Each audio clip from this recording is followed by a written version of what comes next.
All right, we're back. We just switched live stream feeds. I am Finn Melanson, joined by Matt Feldock. Brett Hornig joining us in a second. He is starting a pot of coffee for us, which is needed. But excited to be here with you all. We just had eyes a moment ago on Dawn Greenwalt. Dawn having an excellent race. Heading home in the truest sense of the word. She is a Flagstaffian. I don't know what they call people from Flagstaff, but I'll say Flagstaffian. And Brett and I were debating earlier, at what point in a 200-plus mile race do you start smelling the barn? I think when you hit that 180, 190-mile mark in this race, 100K away from the finish, as sadistic as that may sound, I think you start to get a whiff.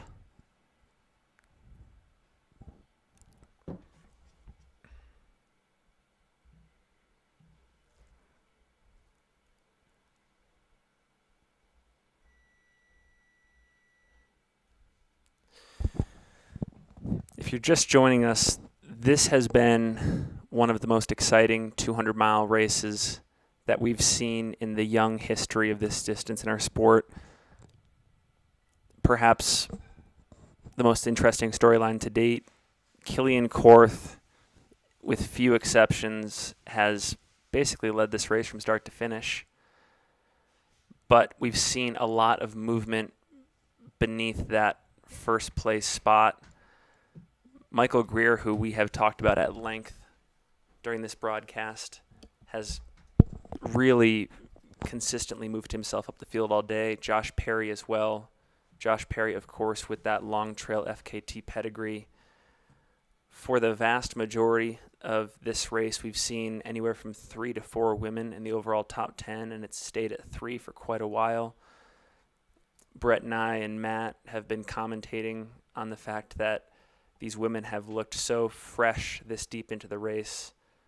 Sarah O in particular, just seeming as if she is just exactly where she needs to be. You just see this total coolness around her, this aura around her. She's looked great at every single aid station checkpoint we've seen, running out of aid stations. Of course, she's also a Flagstaffian heading home. Mika Thews and Mike Groenwegen, for the vast majority of this race, have been working together. You see these awesome relationships develop mid-race. It's so cool to see the camaraderie, people working together. Brett and I had been debating earlier in the live stream just how possible it is to maintain a competitive mindset in a race that is so long. Neither of us think that you can do that for much of this race, and so you see these other values take the place instead, which is cool, these other mindsets. Of course, there's been some really interesting characters that we've gotten to learn about in this race, K Money being one of them. K Money fueling his entire race on McDonald's burgers. Just cool stories like that. This sport, this part of the sport is just so fascinating.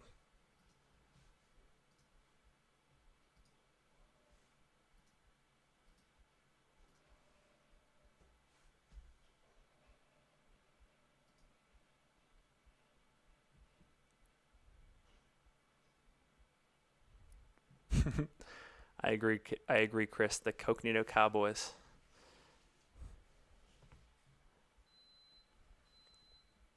So that's a quick update on my end. If you're just joining us now and looking for context and wondering what's up, we still don't know exactly why Michael Versteeg exited the race, but he certainly added a lot of excitement and intrigue early on. He had an awesome content crew around him filming so many of his moves on the race, so many of his aid station moments. Love his fashion, love his mindset. Again, just showcasing the type of characters that are welcome in this sport, that thrive in this sport. I love it. Larissa, so glad you reminded me of Michael McKnight, because as we were talking about an hour ago, Brett and I both believe that if he pulls it off, if Michael McKnight wins this race, which he very well may do, it could be one of the greatest comebacks in ultra running history. And we do have eyes on second place Michael Greer coming into Kelly Canyon here.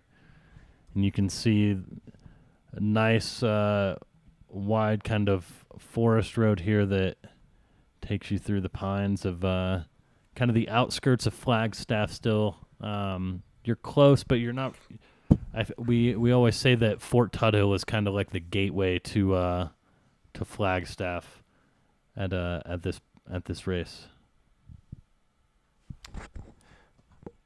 Again, a little bit of color commentary on Michael Greer. If you haven't been with us throughout the live stream, Michael Greer did a 175-mile training run in the Grand Canyon earlier this spring in the lead up to this race. In addition to many other, I'll call them uncharacteristic training approaches in the lead up. And again, that's another element of this part of the sport that's so cool. We're still writing the book, determining the philosophy of what it takes to be successful at a race like this. Perhaps Michael Greer showing some insight into what you can do in training to get to this point. I'm not saying go out and run 175 miles in the Grand Canyon, but for Michael Greer, for the way he approaches the sport, the way he's moving right now at this stage in the race indicates to me that he knows his body well, and that's part of what he needed to be in contention here.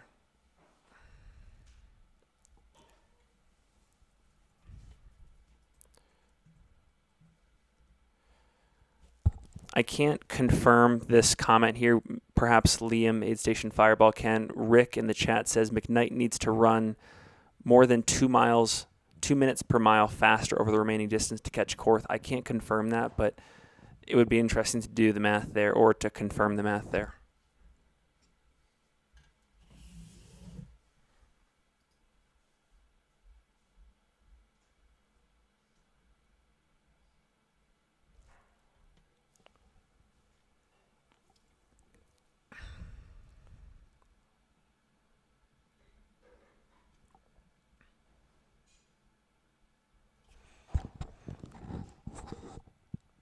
I suppose this is a question for the live stream viewers out there. I know that this shot is a little bit grainy, but to me it demonstrates just how cool and interesting this course is.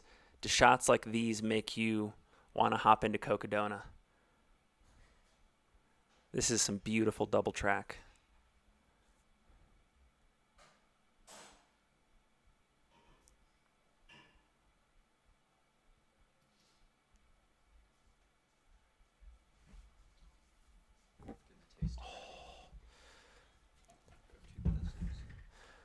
Get yourself a live commentary partner that delivers a cup of coffee right to you in your chair. I'll also let you know that Brett got himself an ice-cold Flota and some liquid death. He's double-fisting. We're doing a Flota tasting. Oh, we're doing a Flota tasting. Wait, can we run the commercial one more time? Is this an appropriate time for that? We'll run the commercial as soon as we lose Michael Greer here. Okay. We should have him maybe for a little bit longer. I know the feed is getting grainy here. All right. I'm back. Gotten some fuel. Brett, I got a question for you. Yeah. We've been in Flagstaff now for 4 days. We've gotten a couple runs in. What's your initial impression of the run scene here as the runners get closer? I mean, I love the scene here, and what I'm learning is this is a great spot to get very good at running. We were talking like there might be other places where there perhaps is more options for trails. I don't think there's any lack of trail option here, but there are some places where it's like, well, there's more mountains of trails, but there's something here that checks every box when thinking about training for, a big race. And being up at 7,000 feet, one of the more tolerable places in terms of winter at 7,000 feet. I get it. I get it now. Yeah, agreed across the board. Yep. And yeah, for those who are wondering, yeah, Matt might have a. He's holding the mic like he had something to say. Nope, he's just holding the mic. Yep, I grabbed a floata. I grabbed two glasses. Finn and I will be doing a floata tasting momentarily. I know I said yesterday if we got a floata in here, I would shotgun it, but that's just now looking at it, it's wasteful. That's wasteful. No, floata needs to be sipped, not shotgunned.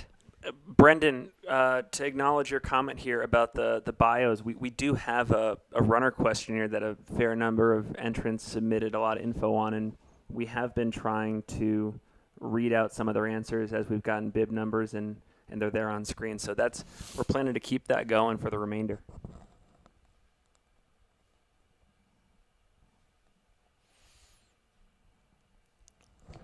Yeah, aid station Fireball. I will say, I do love Flagstaff, but I was telling Brett off air that there is something special about Salt Lake City, and right from downtown, there's just such a diversity of trails, and you can get to really high elevations super quickly. That's one thing that I think still takes the cake in Salt Lake.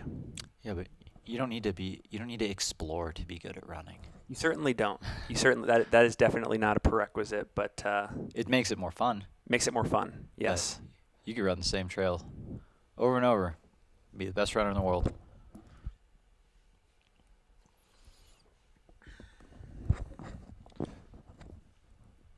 I just don't think I would do well on the figurative Ferris wheel of Elden laps and A1 runs. Well, Finn, that's because you don't know that there's more than Elden and A1. Like that's the issue. See, that's what I'm learning. I think Jim on purpose ran a lot of the same runs over and over and over because that was his routine. I don't think that means that's all there is here. Yeah, and it just depends what you're trying to accomplish too, right? Like if you're trying to just put in a ton of vert, depending on the time of year, you've got Elden, you've got the Canyon, you've got possibly Humphreys again, depending on the time of year. Matt, let's not let facts get in the way of the point I'm trying to make here, okay? That's fine. Ashland, Oregon has entered the chat. There was a question. Cutoff times are out times, right? Yeah. You have to be out of the aid station by the cutoff time. Someone asked roughly what mile we're looking at. We have eyes. This is Michael Greer, right? Yep, this is Michael Greer just past the Kelly Canyon aid station, I believe, on his way to Fort Tuthill. Yeah, so that's mile 202. But Matt, the one thing about Flag, you have to drive. Like, I'm not including the Grand Canyon in the context of Flag, 'cause you have to drive 90 minutes to get there. That's like saying including the Uinta Mountains in Salt Lake City, which are similarly 90 minutes away, like 90 minutes away. Like, great place to train, but I'm talking about like the convenience of getting there. Same thing with Sedona. Like, you got to drive to get there. Again, Ashland, Oregon has entered the chat. You might have to drive a bit in Flag. You might have to drive a bit less in Salt Lake. You do not have to drive at all in Ashland. Well, you don't have to drive at all in Flagstaff. No, but like I can do a 20-mile run with like 6,000 feet of vert from almost any location in Ashland. I could do that from my front door. But how many people's front doors have that access in Flag? Like half of Flagstaff? See, that's 50% less than Ashland. So Chris Hildebrand in the chat says Santa Fe, New Mexico is a gem. Solid Agreed. altitude running at 7K, but not a ton of snow in the winter. I fully agree with that. Why doesn't New Mexico have more of a like on the map ultra racing scene? Like it seems like there's Arizona and there's Colorado and Utah but not a lot of like immediate races in that area come to mind. The Brooks Beast professional group, they do a lot of training camps up in New Mexico, and they're one of the few that's like publicly been like, yeah, we go to New Mexico instead of Flag or Boulder. Super underrated spot. And while we have this drone shot on, what we're going to do is we're going to take a quick ad break here. I'll leave it on the drone shot, read an ad from our wonderful sponsors at Spring, and we'll give you guys the much desired Flota commercial before our tasting segment here. Shout out to Spring Energy for helping bring this race and this live stream to life. Real food, real good. Spring is providing cold fruit smoothies at the Spring Energy Crown King aid station, which runners came through early on in the race. Real food is a powerful source of energy. At Spring Energy, we took what is offered by nature and carefully crafted a line of healthy nutrition products for endurance athletes. With proper nutrition, training, and racing should be full of joy. Without worry of GI problems, harmful sugar highs and dips, or other negative effects of low-quality ingredients and chemicals. Spring Energy is driven by science and equipped with vast athletic experience and inspired by passion for a healthy lifestyle. We've designed a unique formula for a 100% natural product.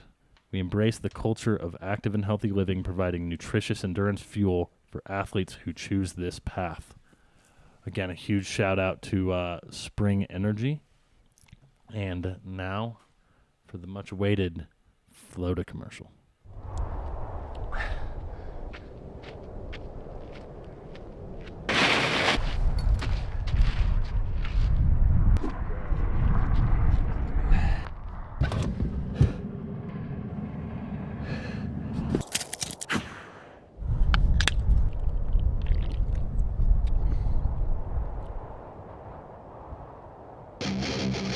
Flota! Oh, the energy of soda.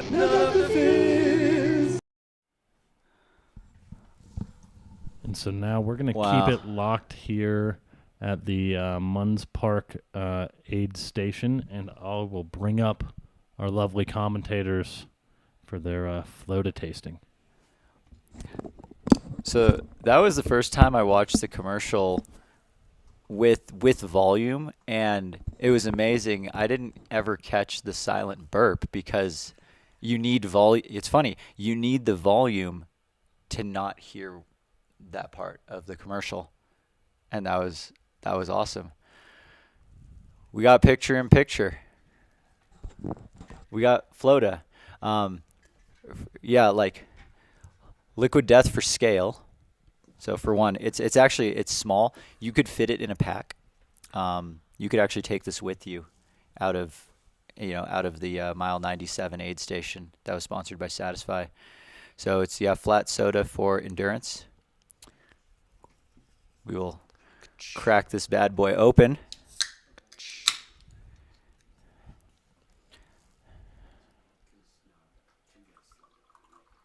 No need to tilt the glass here. No need to tilt the glass.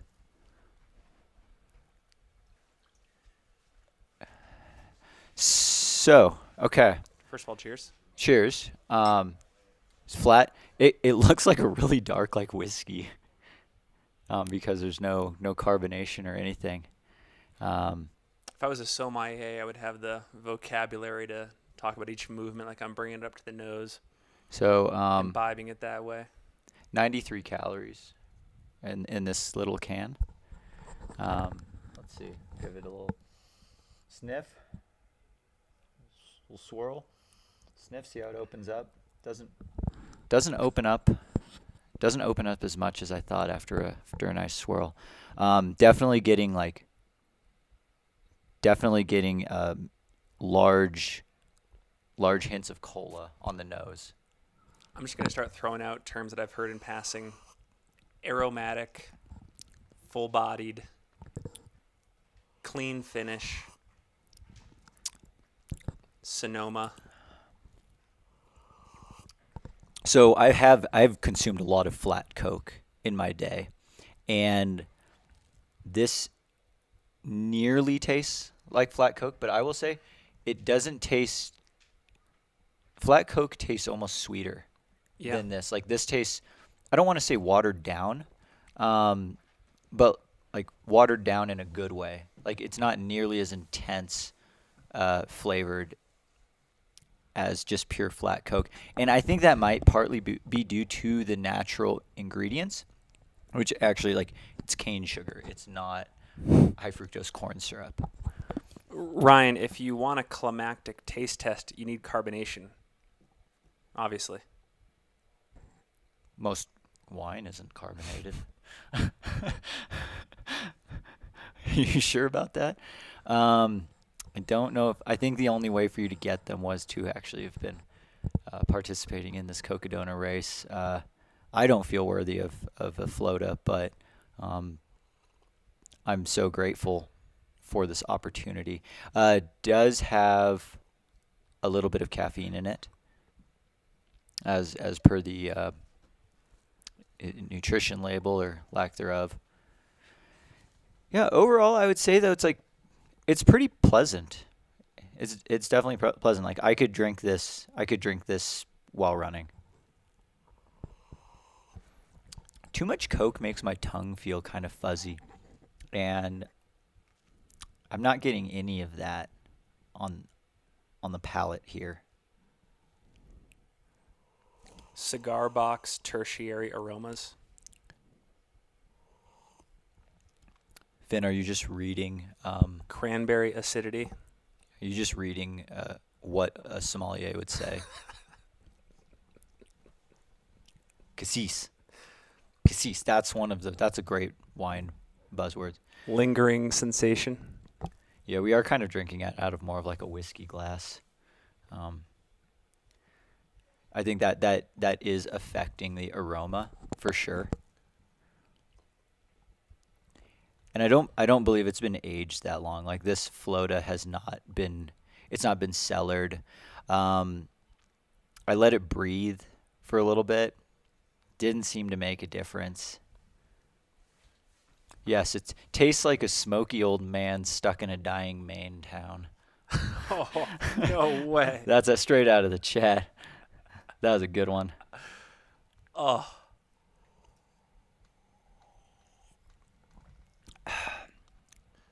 Ben, do you want any more? Sure. In all seriousness, I'm kind of a fan. Okay, but we want to know though. So if Satisfy Running does produce a can of Flota, it's 7.5 fluid ounces, 222 milliliters. Just based off of what we know about their product lineup and some of the costs of their gear, how much is one can of Flota? What's our number? What do we think? How much is a can of Flota?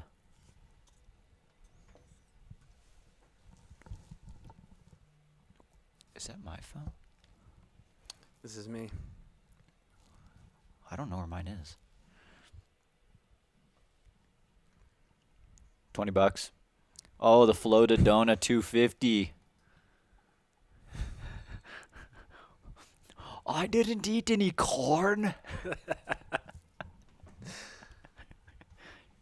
Hey, diaper lady, here's my diaper. I could totally see a 20 spot for one of these cans. Yeah, and that's where Flat Coke has entered the chat.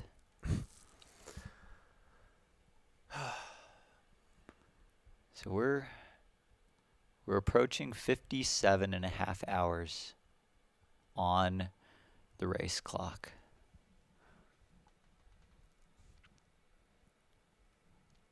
Yeah, it's about 350.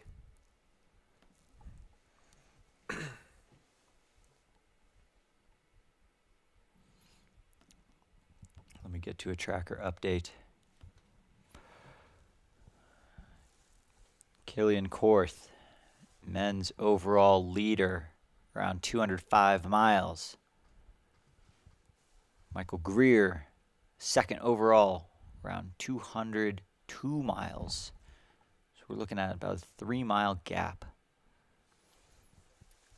Michael McKnight is in third place.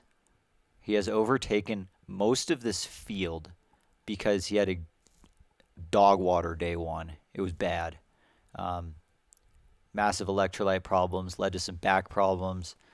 Wasn't even sure if he would continue after day one.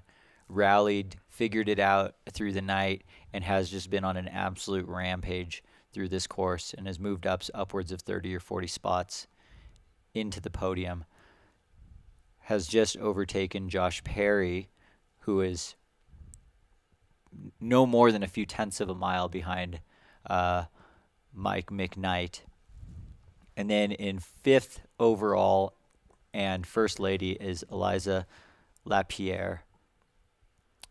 Mike Groenwegen is 6th overall and our 4th male.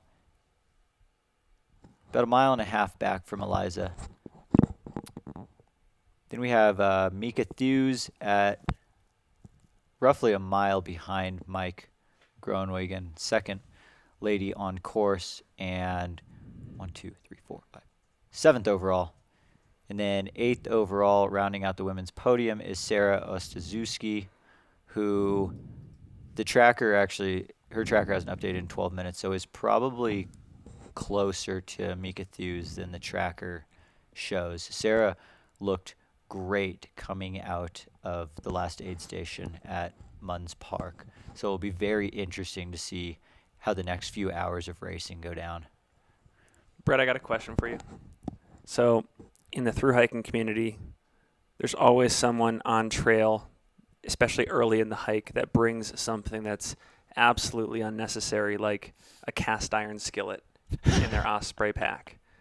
And if you're lining up for the Cocodona 250 and you know you're going to be out there for potentially 5 days, however long it is, what is that absolutely unnecessary but comforting piece of gear or kit that you're bringing out there, regardless of whether it makes sense or not, and why? Throw this to the chat too. What are you guys bringing? I think, in my opinion, probably unnecessary is my Bose QC700 full over-ear noise-canceling headphones with the case. I think, because they don't fold down. That would be pretty unnecessary. Massive Bluetooth speaker. Unnecessary. What else would be? I feel like I'm trying to think about, like, I think I'll throw this back to you, but what would it take to have like a full-on live streaming kit for yourself out there to be the runner that's mic'd up the whole race? Like, would you be bringing a Starlink with you? Well, the problem with bringing a Starlink with you is a Starlink needs power. So you're now bringing something that powers the Starlink with you. Pulling a gas generator in a wagon doesn't, that just doesn't seem advantageous. Bringing one of those like giant Goal Zero battery packs, upwards of 30 pounds, not advantageous either. We do have eyes on our second Sedona Canyons 125 runner. That is Ryan Bailey. Ironman tattoo. Is this in the Sedona aid station? This is in the Sedona aid station here. Okay.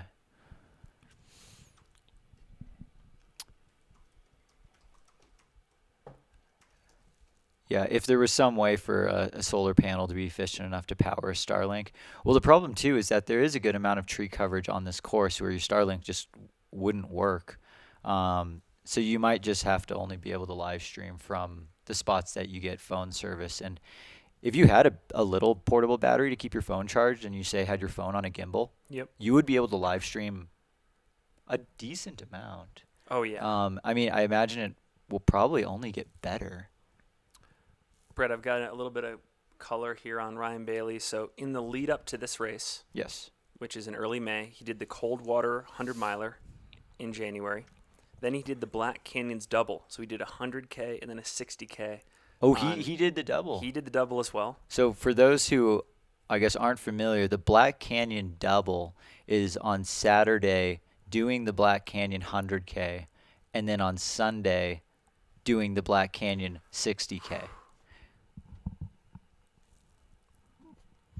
That's a rough double, and there's been some interesting like double, triple conversations over the course of this race. Like if you made it to the start line of the Sedona Canyons 125 in time after starting the Cocodona 250, could you pin a bib on and then finish both races at the same time? Oof.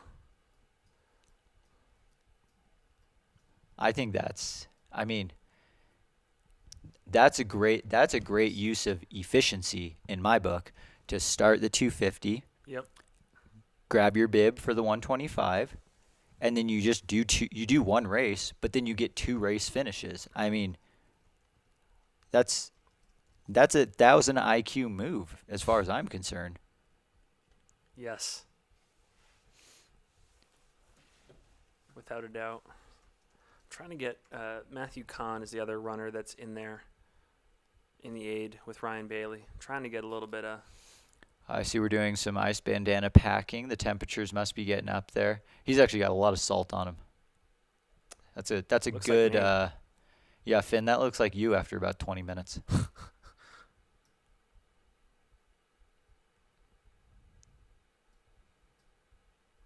That is a full pack too.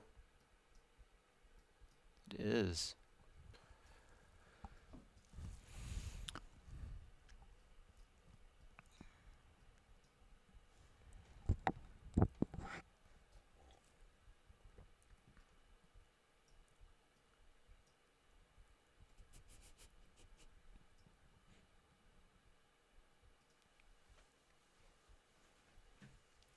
And, I guess speaking of doubles, there is one person in the race this year who is doing the Cocodona 250 and will be doing the Western States 100 in June, hopefully adding to the list of, I believe, 2 other people who have done that in the Cocodona history.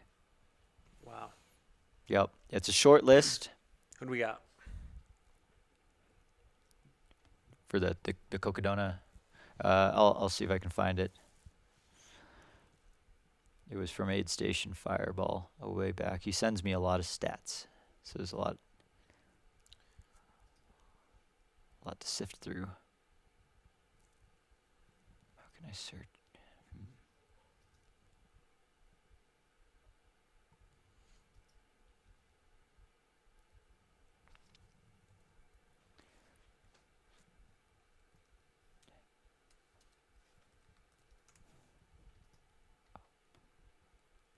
Oh, cool. Bill Dittman did the Cocodona Western States Double in 2021, and Ooh, we know Bill. Mark Vogel and Kevin Goldberg did Wow. it in 2022. Yeah, Kevin Goldberg, he did the Cocodona Western States Double in 2022, and then Clifford Matthews, bib 164, is doing the double. Actually, I guess this is a question for hardcore fans of the sport because Max Keel asks if Mike McKnight comes all the way back to win it all, where does this lie on the greatest comebacks in ultra history? So I guess the question here is where does it rank, and what are some other comparable comebacks that have happened in our sport, like maybe Western States or UTMB? I was thinking, and like there aren't that many like huge comebacks that come to mind. Like just thinking about it right now. I mean, hey, look, it's Jim Mill. One of the first comebacks that come to mind was, I mean, is it a comeback? He didn't win, but when David Laney ran himself onto the UTMB podium in that's a great one. 2015. It's a great one. You know, I think he passed upwards of 15 or 20 people in the last 50K. Past Seth Swanson, right? On the final descent. Sub 18 5K through Chamonix. Just saw Tobias Wintergren of California come in there. Some nice hair, nice beard. Bib 412. Looking strong, bib 412. Tobias was one of the folks who filled out our questionnaire. Born and raised in Gothenburg, Sweden. Moved to San Francisco in 2012. Big shout out to his coach, Eric Sensman. He would not be here without his help. Let's see.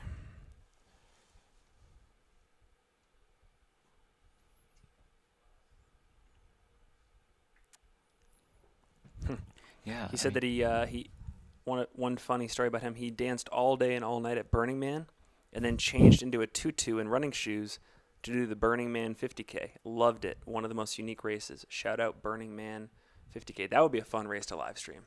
Burning Man 50K. The Burning Man 50K would be wild. It's just, that would be cool. It's laps around the entire That is like thing. that actually might not be a bad idea. I've shut down a lot of your guys' crazy ideas and kept you in your place.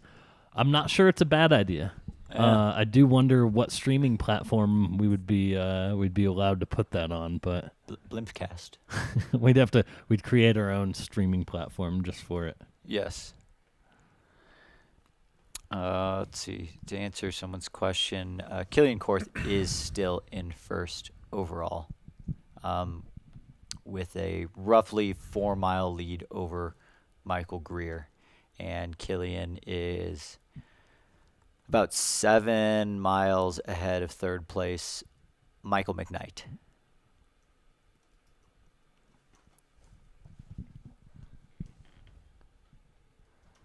Ooh, that's actually a great one. Jeff Rose's win at Western States in 2010. Yeah. That's one of the greatest Yes. comebacks of all time. Because I've been trying to think so hard about who maybe wasn't, like maybe considered out of it and then went back to like win. Like there's been lots of people who've moved up a ton over the race, but to actually be then the first one to finish, yeah, you don't see too many of that. Jeff Rose. If anyone who hasn't watched Unbreakable, go watch Unbreakable. That is such a good one. Okay, so we've got the Laney comeback at UTMB. We've got the Jeff Rose comeback at Western States. Michael McKnight at Cocodona. Michael McKnight at Cocodona. What else do we have? All right, I have another question for the live stream chat, and this could be about any area of ultra running. But what is an important truth about our sport, any area of our sport, that you deeply believe in that you also think that very few people agree with you on? That AKA, sounds like a great way to stir the This pot. sounds just like a terrible this is question good. for an already We're lively testing chat. for nonconformity here. Like, what do I believe to be true that most people believe to be false? Yeah. That's what you're asking? Yeah, we're testing for original thinking. No comment. No, this is the. Oh, Finn, you asked some very unique questions. You only need mayo and a pea cup to finish Cocodona 250. And Anna Jansen in the chat, updates on Sally McRae. So in the description of this YouTube stream, there is a link to the live tracker. However, Ooh, the Killian Jornet dislocated shoulder, hard rock win. That's a good one. That was a really good one. Yeah, the 2017. Sally's tracker last updated at mile 170. Let's see, bib 6. Okay, so Sally's actually around quite a few people, which is just great for the morale. There's a water station in maybe 3 miles that Sally will be making her way to before a pretty good-sized stretch to the School of Rock, Ned Schneebly aid station. yeah, and so Sally has just topped out, just made that Kasner Canyon climb. So if you zoom in on your live tracker, this topo map is amazing. You can see how they climb up to the Coconino Plateau through this little kind of canyon area up onto the plateau. Then it's fairly flat over to the water station, which is at the Schneebly Hill overlook, actually. So she'll be there soon. And then we'll be just a few miles away from the Schneebly Hill aid station.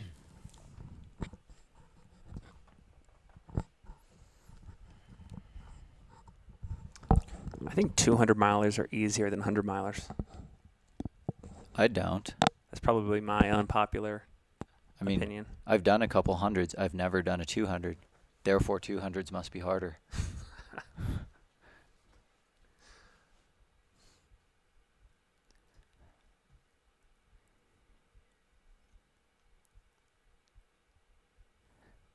Ooh, unpopular opinion. If you have a camera crew during an FKT, then it is automatically supported. That's a good one. I think that's a great one. That's actually that's a correct answer to Finn's question. That's like, it's hard to find that line. Like you're flirting with the line of idiotic, and that one's actually that's a great one. Well, that one's actually an established rule now, per the folks over at Fastest Known Time. So if there is a crew of any sort, then it's supported. Well, if someone is filming you, Yeah. Or it yeah. is considered supported. I stand with that. Sure. You're allowed to have your opinion. That's my opinion. Rules are rules, so I think that we should abide by them as long as they're established rules. All right. Hot take. My favorite event in all of running is the 800-meter dash. Also, the race that has had the least breakthroughs in the last decade, right? Yeah, I mean, it's like the first distance race that's had the least effect with super shoes. As a participant or as a fan? It's my favorite race to run, Okay. and I think it's my favorite race to watch. I love how you maybe get to make one half of a mistake, and that's about it. Nah, there's nothing like the strategy of a 1500. The it's15's cool. a blend, you know? Yeah, the 15's cool. I just love how high octane the 800 is.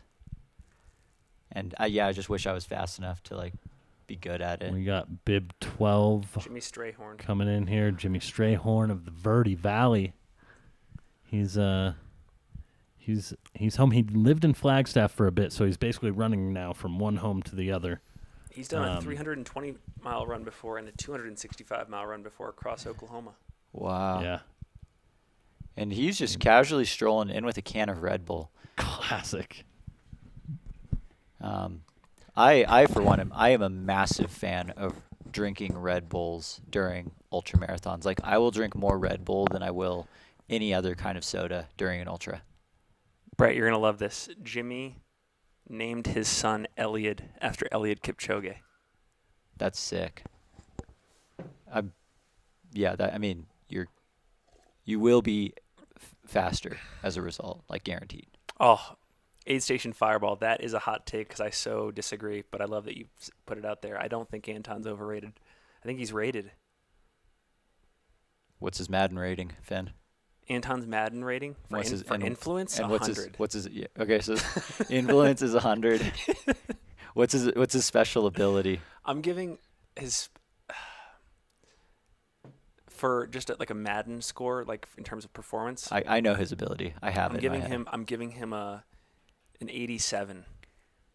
87. Anton's ability is when he removes his shirt, his performance goes up like 10%.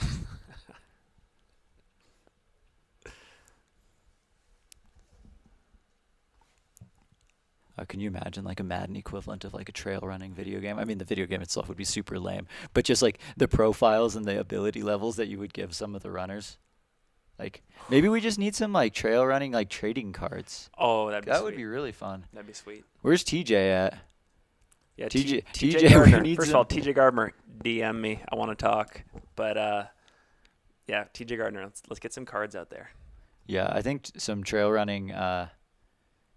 Some trail running cards would be really fun. That would actually be a really fun thing to get. Like, if that got made for me for like say this race, and it was like in my bag when I was at packet pickup, that would be a really cool like memento that I would probably actually save. Looks like we got Sedona Canyons bib. Was that 407? 407, I think. 402. 402. Yes. That is Rachel Buzzard. I believe that's the first woman to come through Let's in go, the Sedona Rachel. Canyons 125. She was leading early on and was just absolutely crushing it. She's dining on a popsicle.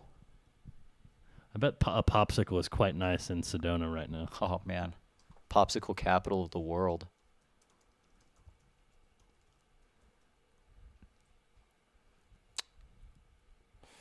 Yeah, can we please do Ultra Runner sports cards, but with a Pokemon theme, like where they have water, fire, So electricity. instead of making them like the Topps basketball cards, No, like you I make want them to have you make like, them more like the Pokemon theme, and they have abilities. yeah, like Jim Walmsley, like yeah, he would be from like I don't know what his element would be, but then maybe give him an attack under it, and it might just be like giant stride. It's like when the trail opens up, Jim puts a minute a mile on the competitor. Okay, this is really cool about Rachel Buzzard. Just a couple fun facts. Earned her bachelor's degree in Parks and Rec from Northern Arizona University. Worked for the City of Flagstaff Recreation Services. Then joined Flagstaff Extreme Adventure Course when it opened in late 2011. Have been helping to manage the course ever since. She's won the Pass Mountain 50K as well. I believe that's an Aravaipa event, right? And yes, it is. And then shout out to the Flagstaff Extreme Adventure Course. That is actually the site of our Flagstaff Extreme, and they're the title sponsor. Flagstaff Extreme Big Pine races up here near Fort Tuthill in June. So anyone who's wanting to come out, get a little taste of some of the area that these runners are running on in Flagstaff, be sure to check that out on our website.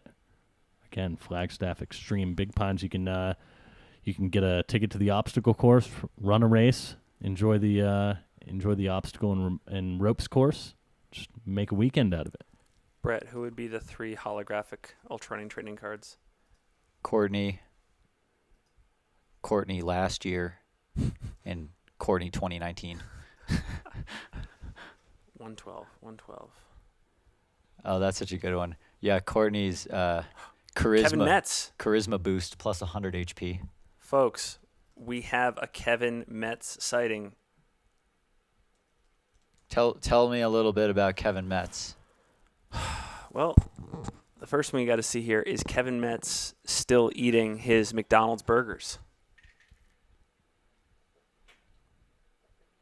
Are you talking about K-Money? K-Money. Oh my God, I didn't even know who you were talking about when you said Kevin Metz. It's supposed to be K-Money. So K-Money's in the Sedona aid station? So I'm going to read this to folks who aren't familiar with K-Money. He says, my nutrition for the Cocodona 250 will be primarily McDonald's hamburgers. The classic Mickey D's hamburger is such an underrated ultra food, and at 250 calories and plenty of sodium content, I'll be putting them down all the way to Flagstaff, or at least until I can't anymore. Look for the white burger wrappers poking out of my pack. I think I heard Vegas has set the burger line at 32. Place your bets. So we dove into this a little bit yesterday. Your classic McDonald's cheeseburger, just a single patty, is exactly 300 calories, which runs right along the lines of, about how many calories you would aim to intake per hour. That would be then 1 burger per hour. We're at almost 58 hours. Ipso facto, K-Money has consumed upwards of 58 McDonald's cheeseburgers to this point. I hope he saves all his wrappers. I know. I just want to see it at the finish. Those burgers do probably have a half-life of 1,000 years, Dwayne. Wait, Baggins 970. You're saying Bighorn had a Mickey D sponsored aid station at Footbridge? Is that true? Need some confirmation there. I want to see. That's a good point. Alyssa Roberts says the white wrapper is a hamburger, not a cheeseburger. I will see how many calories get lost when you take off that plastic piece of cheese. Our menu. Burgers. McDonald's hamburger. 250 calories. So the piece of cheese is 50 calories. So K-Money's probably looking upwards of like 65, 70 burgers at this point.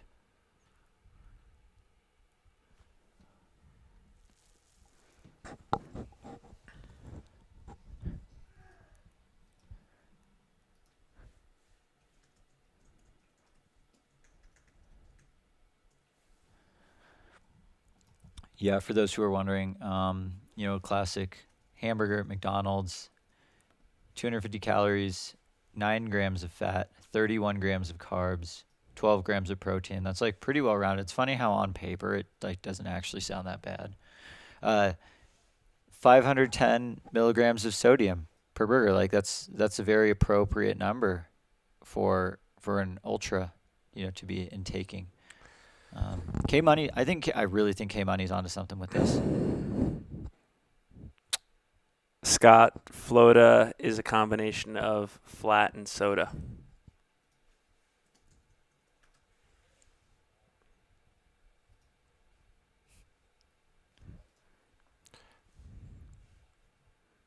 What's more groundbreaking, the Morton baking soda product or Floda? Is there a way to combine both? Oh my gosh.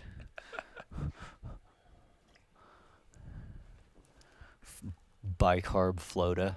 Wait, Brett, you haven't seen Truman Show? No, I've seen the Truman Show. Matt hasn't seen hasn't Truman seen Show. the Truman Show. It's Matt Travis. Yeah, I've seen the Truman Show. I love the Truman Show. Me too. Matt, how have you not seen the Truman Show?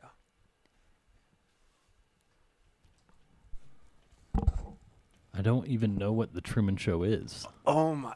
Like, it's not even that I haven't seen it. It's that I also don't know what it is. We should just go apparently watch didn't it. get the Truman Show Yeah. in Southern Illinois. Yeah, Okay. apparently not. Apparently. Actually, this is the joke Wait. where everyone in the world knows what the Truman Show is except for Matt. That's And everyone knows it, and you're on TV. Matt, what's your favorite movie of all time? Or what's your podium? Remember the Titans. Yes. That's a really good one. Dude, I hope we have the same. That's it. Oh, That's all. it? Yeah. Okay. Remember the Titans is a good one. Bro, how about you? did Michael Goldberg just... Oh, that was Kevin Goldberg. Is there a relation between Michael and Kevin Goldberg? Dead. $2 donation in the chat. Love to see it. Yeah, Remember the Titans is very far up there for me. I love Forrest Gump. That might be my number one. Okay. That's like one of my favorite movies of all time. Okay. I'm a massive Miyazaki fan. So, like, Totoro is one of my all-time favorite movies as well. Okay. Yep. But I've got a lot. I mean, I like a lot of movies. You can't count out Too Fast, Too Furious. That one doesn't quite fit the mold for what just went on my podium, but like, dude, Fast and The Furious original franchise. or like which of the 18 Too do you Fast. like? No, Too Furious. Too Fast, Too Furious Okay. is one of my favorites, and like it's purely a nostalgia thing. Like that was like, it was like right around when I was like learning to drive, maybe a little bit afterwards. And we are going to send it to our drone at Walnut just to see, in just a second actually, to see if he's got eyes on anyone. Totoro Dona 250 by Miyazaki. That's incredible. That would take so long to make, but the images from that movie would be amazing.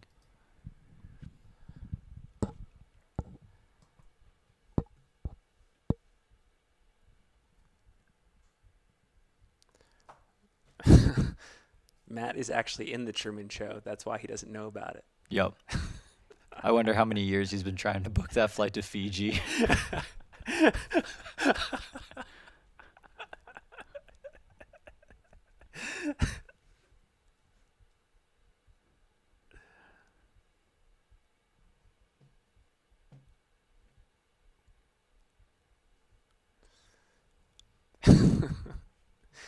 Brett, a couple of my favorites that come to mind. It's hard for me to have a podium, but just I didn't even go into like my favorite funny movies. okay. What's your favorite funny movies? I mean, like, in no particular order. Like, and this is just like, growing like at the age of watching these movies, like they stick with you. So I'm sure everyone has like a similar lineup of like Dumb and Dumber, Step Brothers, Talladega Nights, Super Bad Yep. are like some of my top ones for sure.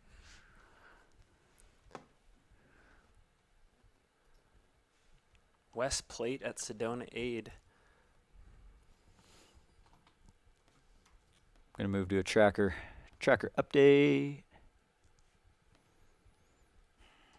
Just had a runner leave Sedona Aid. I'm not sure what bib that was, but I think Lynn Beer can, Fest. if Lynn can let me Good one. know at some point who we just saw exit the aid station there.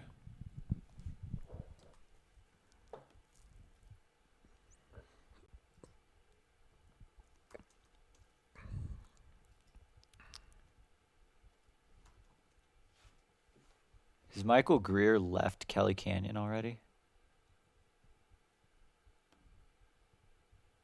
He might have gone through.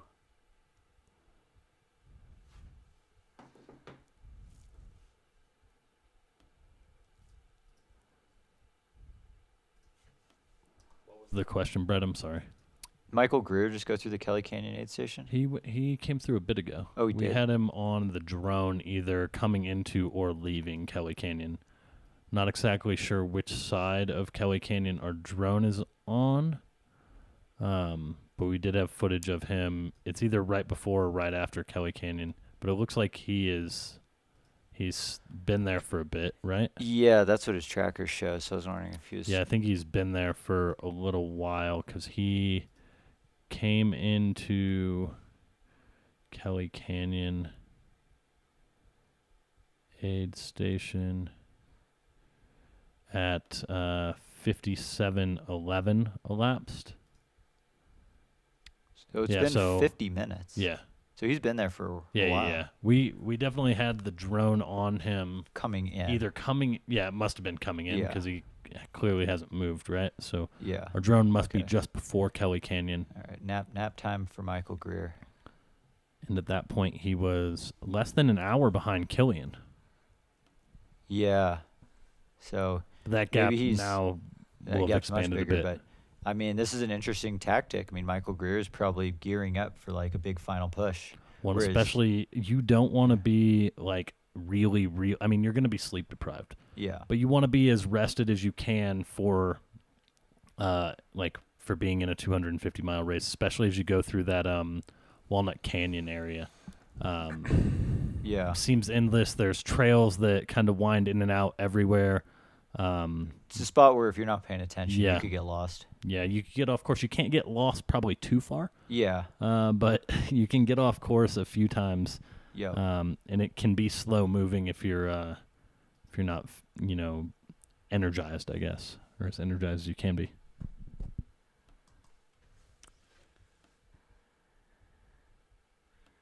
Yeah. It looks like I think Eliza Lapierre is moving pretty good again. She's got about 4 miles now separate the women's podium. And about 7 miles separate the men's podium. And for those who are just tuning in, yeah, one of the biggest stories of the day so far has been the Michael McKnight just rage fest out here. He has been absolutely flying this last 2 days, really.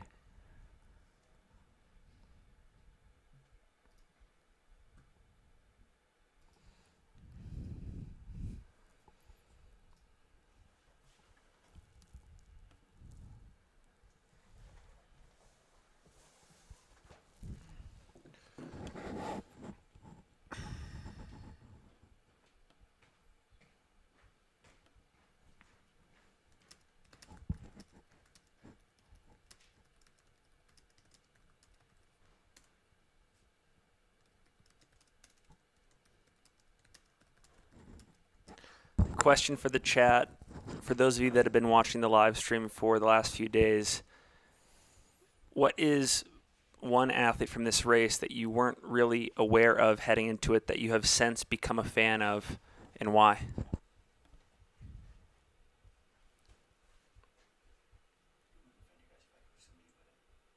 Sorry? No, no problem.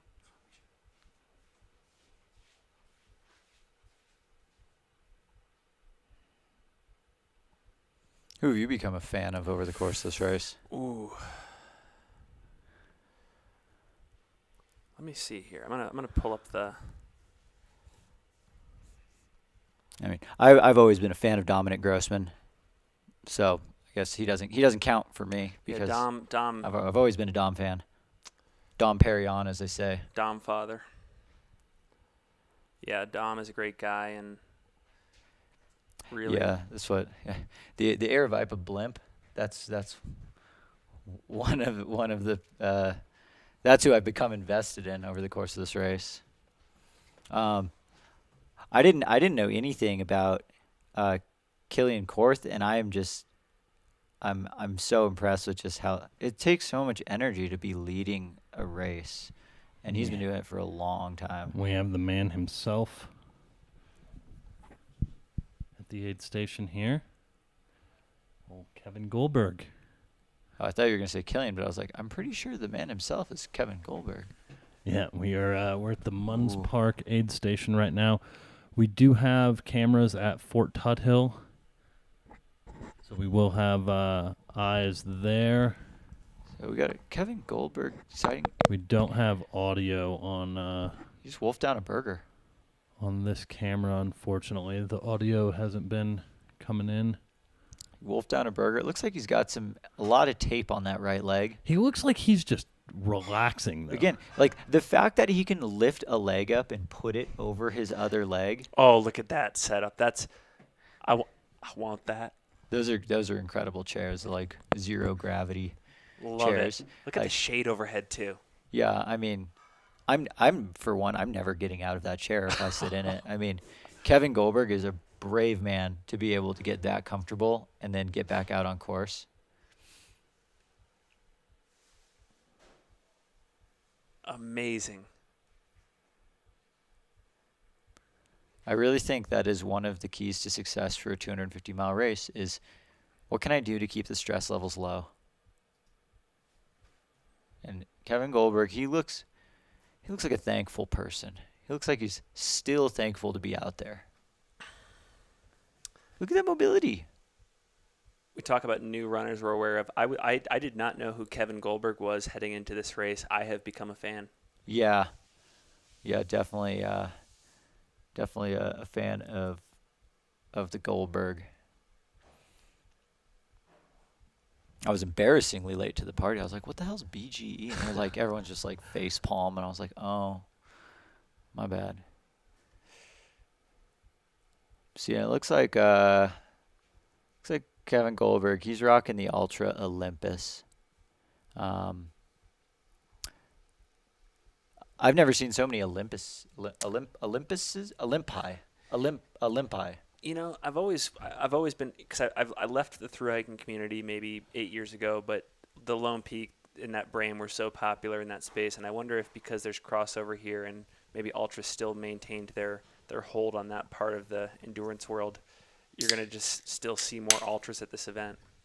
Well, the Olympus does have a Vibramount, Yeah. which that's nice. Like that's just a nice added bit of security to have. Just heading back to Sedona real quick. We just had bib 450. 450 is Denise Barassa. So I believe that's our second woman to come through in the Sedona Canyons 125. The real question is, who is Arlen Glick not crewed during this race? That is a great question. Like he's not like an Aravaipa person. No, he's not. He's just there. He's an aid station volunteer. He just walked in. I just realized my microphone was muted, so my audio was picking up over there. So I'm having a conversation with myself. They could hear me through your microphone because I talk loud. But yeah, he's a volunteer, just not for us. He's just, I'm gonna be here. Why not help everyone else? Yeah, I mean, Such a good guy. we need more Arlen Glicks in the world. We definitely need more Arlen Glicks in the world. Arlen Glick is doing the Western States Hard Rock double this year. And Arlen Hard Glick, Rock for Arlen is an interesting one. that one's going to be very fascinating. He did say he has plans to go out to Colorado a couple times and like will be out there for a few weeks before the race to try and at least cram in a little bit of vert. But I believe it was a Crack a Brew with AJW podcast with Arlen Glick. Arlen said, like, I'm all in on Western States and then see what happens at Hard Rock between Western States and Hard Rock. Yeah, well, that's probably how you have to approach it for someone like him, right? And especially with the order that they go in, you kind of just have to take the first one and kind of let it fly. Travis says Arlen is the real AG1. Dude, I started calling him AG1 on the Memorial Day training runs last year. I was running with a big pack, and it was like a 5-hour run, and I was just starting giving everyone nicknames. Dang, I'm gonna have to think about who it was. I mean, we were with Patent pending Travis Loncar. Drew Yeah. home run. I'm sure you're gonna get past that trademark, hey? The AG1. Yeah, Finn, I'm waiting for the AG1 sponsorship to be more prominent on single track. We have another nutrition sponsor that we apparently cannot divulge yet, Matt. But it rhymes with Schmorton. I was gonna say based on your Bill Dittman excitement. Yeah. I think I can guess. You maybe didn't hear it here first.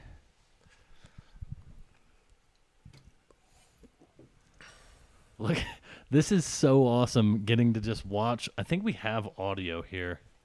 I think I just need to unmute on my end. Are you able to hear that, Brett? Yeah, I'm able to hear that. Well, I'm able to hear you. I hope Kraft is watching this and recognizing that Arlen is getting his social media visibility here today. This is great. Yeah, maybe don't tell him that he's live.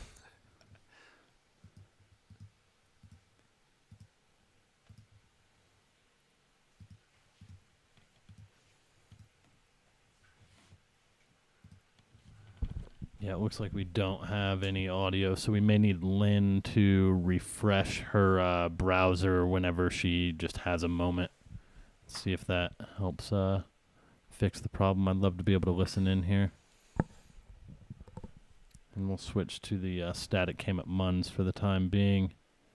We have a tracker update. It's also popping off in the chat that Michael McKnight is in the Kelly Canyon aid station right now, so he might potentially, I assume he's going to keep moving. He's going to overtake Michael Greer for second place.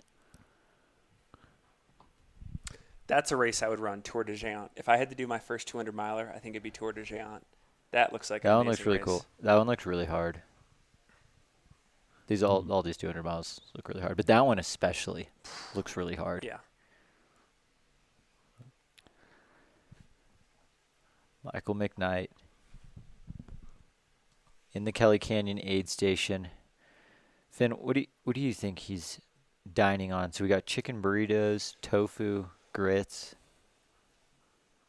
I feel like he's probably strategically going to consume some grits. I feel like tofu is an underrated aid station fare. Like, there's a lot of water content in it. It breaks down easily. Probably easy to get down. Jeff And Pelletier calories. says Tour de Géant is amazing. Best event I've ever done. That's awesome. Yeah. Love to hear. I don't know, Brett. What are you grabbing besides the grits? Oh, just more grits. Probably nothing else. Grits. Maybe roll it up in a tortilla with the chicken and give me chicken grit burrito. Actually, I could totally see myself throwing all three, chicken, tofu, grits in a tortilla. To address Coops Van's comment here about promoting other 200s, I think we are of the belief here at Aravaipa HQ that when you promote the sport, it helps everybody. I thought we were in belief that the Cocodona 250 was the unofficial world championship of 200-plus mile races. And that's why we feel so comfortable about our position in the sport. And that the Triple Crown was simply it was mere but a qualifier for Cocodona. It's the Golden Ticket Series to Cocodona. Yep.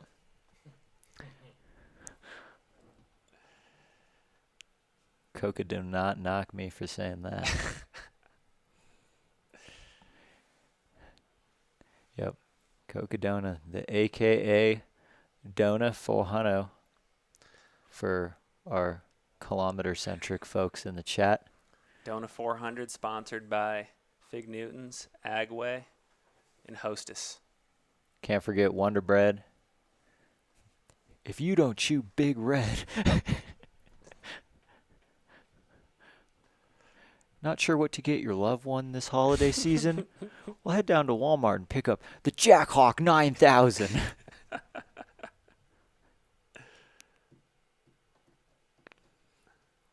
We're getting some amazing shots of the coolest skate park I've ever seen, which is the skate park in Sedona that is attached to the building that the aid station is at.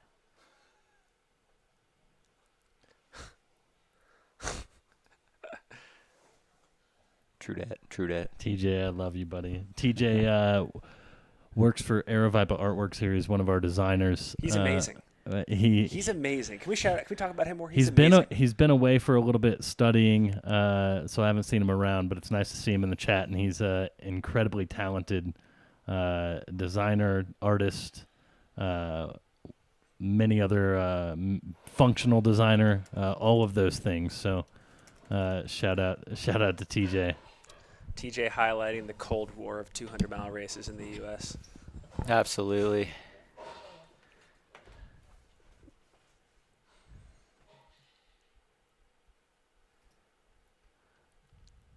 Hey, what does Kanye West say? We're at a war with ourselves. Slim Jim is a fantastic sponsor. That was the secret unlockable bike in Matt Hoffman's BMX. Yes. Great Oh game, my by the gosh, there's an amazing dirt jump line right out of Sedona as well. I'm moving to Sedona. Do we have audio? No, this is the live shot. That's the YouTube stream that's delayed. I know. I keep getting distracted. Like I didn't notice it in the live shot. So now, like 35 seconds later, I get to talk about. Oh yeah, cool. Look It's at like that. some inside baseball. We have so many monitors that it's hard to know which one is live at any given point. Yep, absolutely. But I'll take it back to your beautiful aerials here, Brett. Dude, that is one of the coolest bike parks I've ever seen. My first riding bicycles, that's my first love prior to running.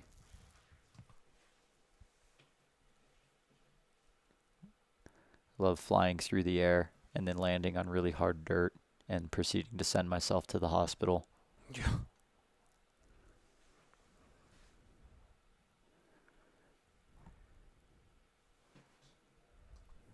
This is just such a sick aid station location. Is this the best? Like, where does this aid station location rank in Aravaipa aid station locations at all your events? Yes. What's on the aid station Mount Rushmore for all of Aravaipa? I feel like Javelina headquarters has to be up there. Yeah, I mean, it depends like how you're rating them because they're all like the major aid stations at an Aravaipa race are like good in their own right. Chris came in saying Jackass Junction at Javelina, That but one's I've great. got a hot take.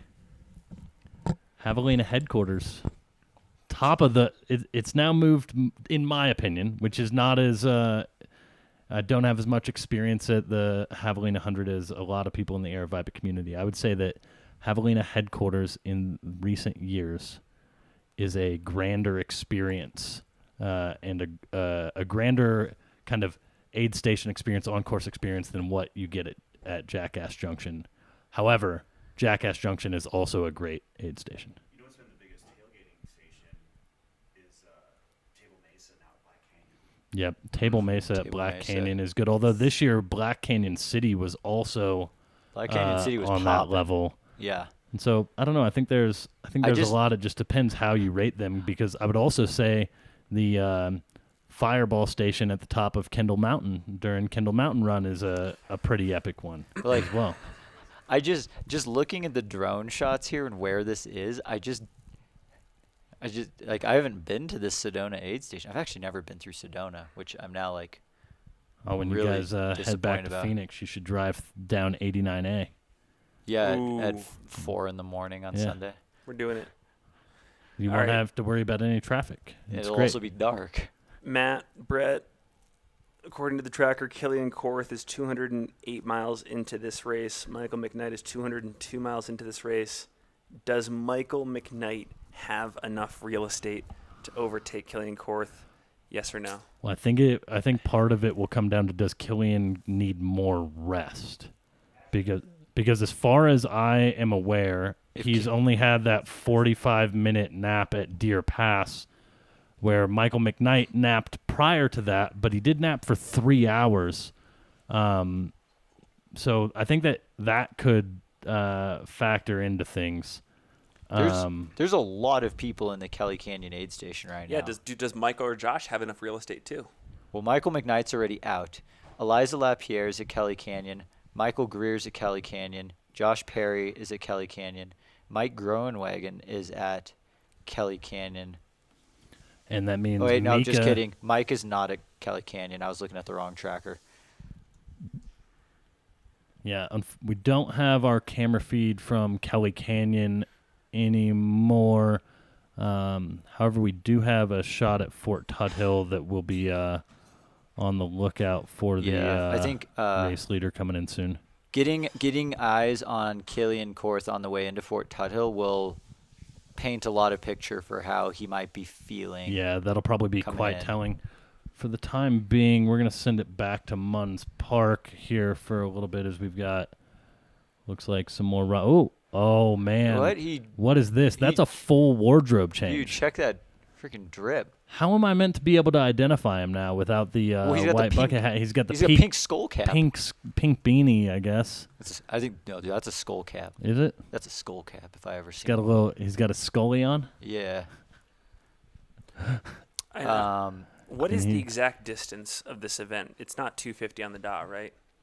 It changes every year basically.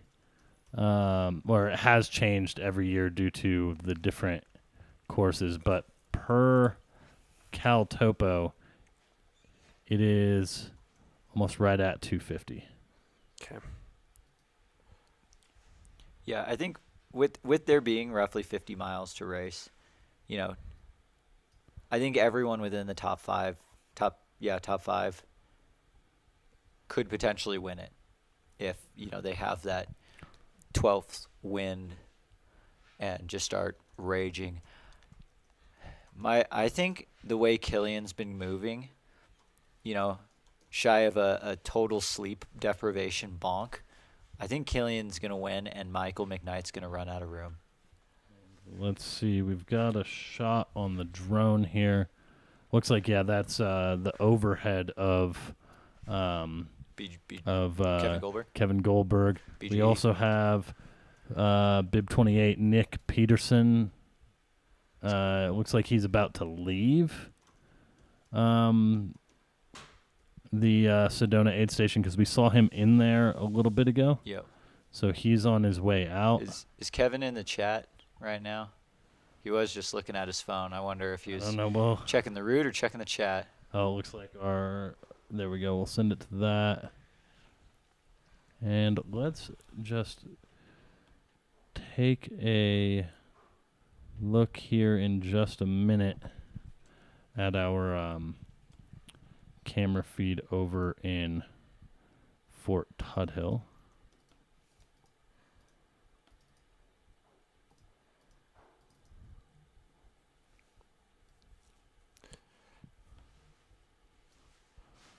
In just 1 second.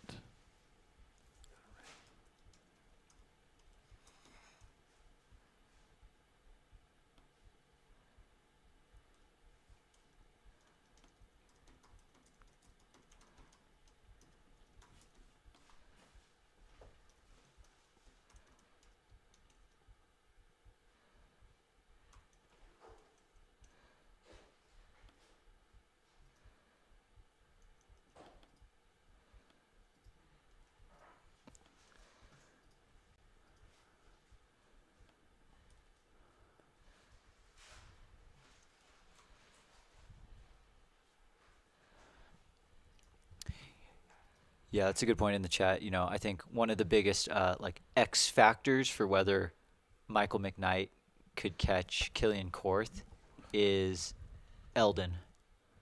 You know, that could absolutely be a spot that could take someone to an absolute standstill during the race. That's a great point.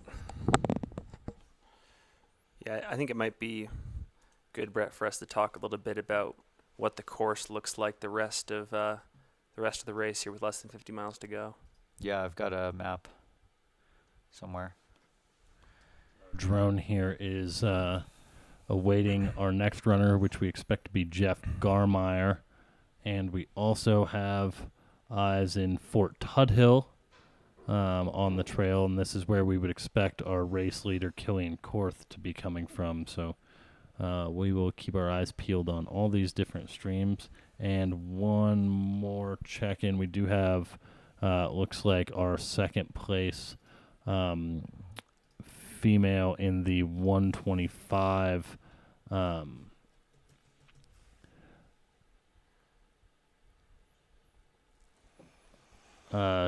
was bib 450 Denise Barasa.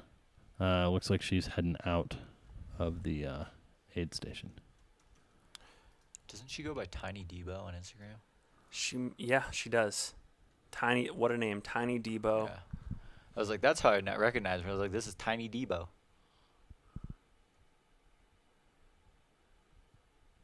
We'll send it back to Munns Park here.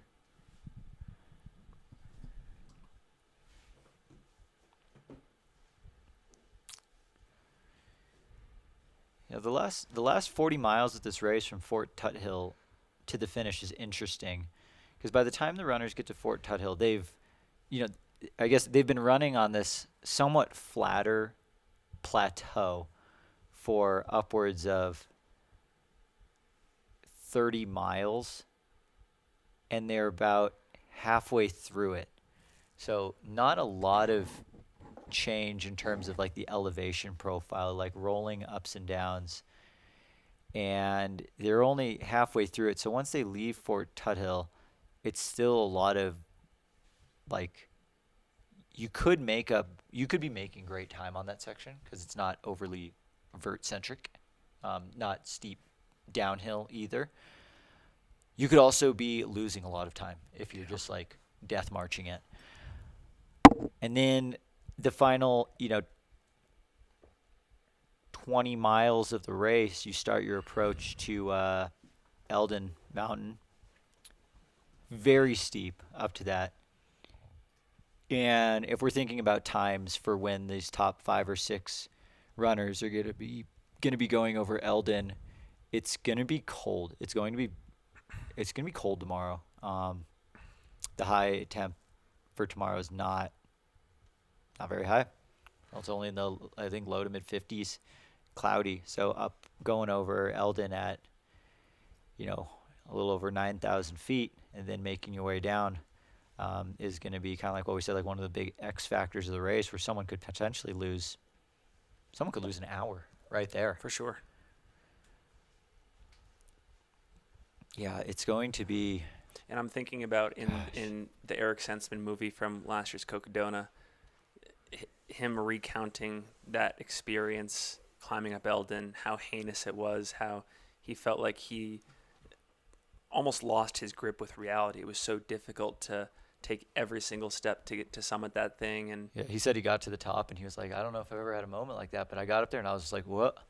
This is it. Like, this is it. Like, it's all over for me. I think I'm actually going to die. Yeah, like full out of body, out of mind experience right there. all we're saying is that if we're going to expect any further plot twists in the Cocodona 250, especially among these race leaders, the climb up Elden is going to be that place, I think. And I can't wait for these folks to get to the Walnut Canyon trailhead there, because that's where the fun, I think, will begin. Tracker update, as someone had said in the chat, Josh Perry and Eliza Lapierre have left the Kelly Canyon aid station. Michael Greer appears to still be there. So right now we have Killian Korth leading, Michael McKnight in second, Josh Perry in third, and Eliza Lapierre in fourth. Eliza is very close to Josh Perry. Could potentially even be running together. So we'd be looking at a battle for the overall podium right there at 202 miles into the race. Matt, do you have any insight on Peter Mortimer's comeback on Dax from the first Cocodona? Yeah, it was one of the most insane things I was able to watch in all of ultra running, basically. Pete basically spent the entire day trying to chase down Dax and was making up minimal ground, like mile over mile, and then all of a sudden Dax didn't sleep until Fort Tuthill or Walnut Canyon. He hadn't slept at all until then. He got there and had to get evaluated by medical. Pete came in as he was leaving Fort Tuthill, so they saw each other. Pete made it. He took care of the things he needed to do, but made it a quick stop, and then just tried chasing him down by headlamp. My gosh. Until Walnut Canyon, and then that was finally, I think, when Dax needed to rest, and Pete kind of overtook him in that Walnut Canyon area. But it was such an epic battle. And I know that there was a question in the chat maybe a little bit ago about expected finish time. I think we don't really know quite yet, but just for some context, Killian Korth hit the Kelly Canyon aid station in 56 hours, 28 minutes. And when you compare that to some 2022 performances, that was 2 hours faster than Matt Smith, who was the third place finisher, and he finished in a time of 73 hours and 3 minutes. And it was 4 hours behind Michael McKnight, who finished with a time of 65 hours, 39 minutes. So it looks like it's probably going to be somewhere between that 69 to 71 hour range based off of those splits. I think we'll have probably a better idea once we get splits at Fort Tuthill as to maybe the trajectory that he's on compared to those splits.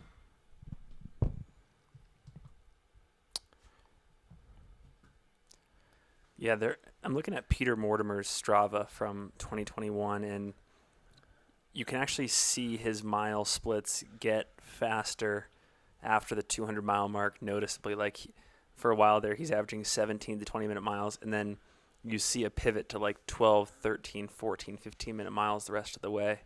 So he's he's a competitive dude. Well, we got eyes on our next runner into Munns Park. Munns Park at 191. Let's see. Okay. Yeah, and one of the things Pete said during some of the interviews we did with him for our inaugural year film, our first Cocodona film, was that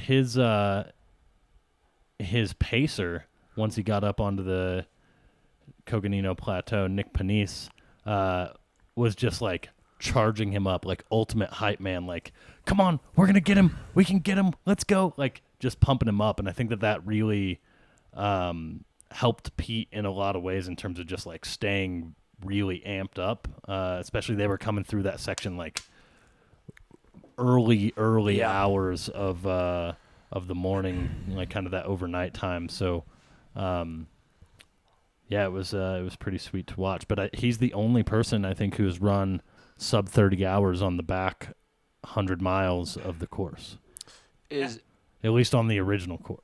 Looking at the feed right now and comparing it to the tracker, if this is the next runner coming into Munns Park, would that be Jeff Garmeyer? We expected it to be Jeff. I was just trying to get unsure. He's not wearing. If he's not wearing a tiger print, it's hard to. That's what I'm a little confused about. Could be. No, I think it might be. I think he's the one running on the road because he phoned in not too long ago, and I think he was wearing I thought he was wearing a blue shirt. I think he was wearing last year's Cocodona race shirt, which was a blue polyester hooded sun shirt. I think that might be a light might be blue. Our boy Garmeyer then. Allison in the chat says that on that Elden climb, String Bean even struggled there as well. So there's just so much uncertainty. And we do have another one of our Sedona Canyons 125 runners. That was number 405. 405. Jennifer Swegler. And so she has made it into the aid station there. I believe that's our third female runner into the aid station. So she's currently in a podium position. And we're going to send it back to our drone here. So Yeah, I mean Jeff Garmeyer looks really good. For someone who allegedly only hikes a lot, he looks like he's running really well.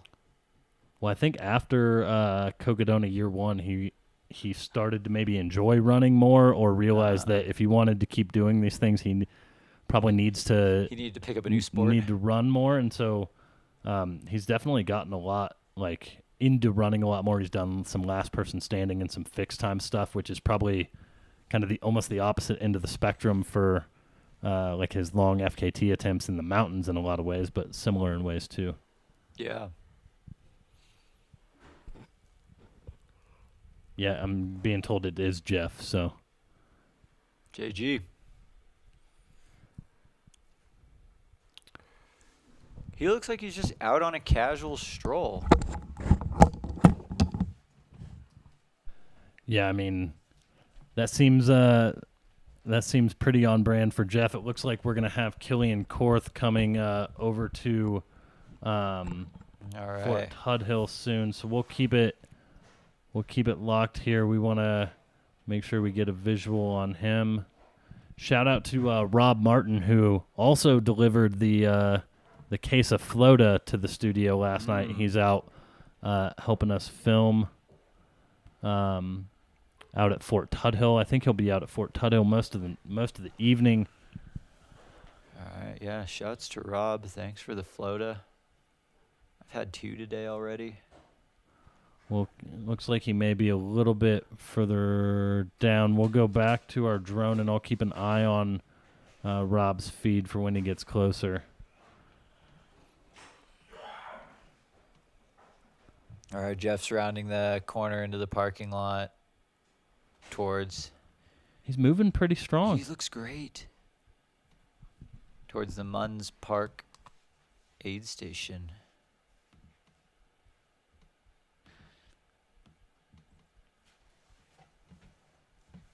Let's see. So, yeah, and, there's not that big of a gap. We got Killian right here. Okay, Killian Korth, the Sleepless Wonder.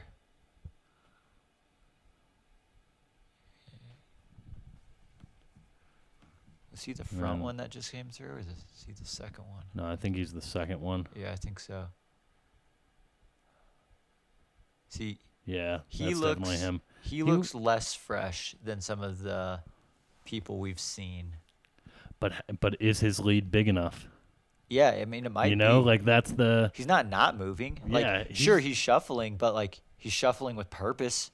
He looks better than he looked coming into Sedona last night. He looked a little rough, but he looks like he's just recovered and is still very mentally engaged, which I think is one of the big things as well, and hopefully he's having fun. We might be able to get some audio there as well. I'll see if I can get that. It looks like the audience should be able to hear. Can you hear now, Brett? Yeah, a little bit of something.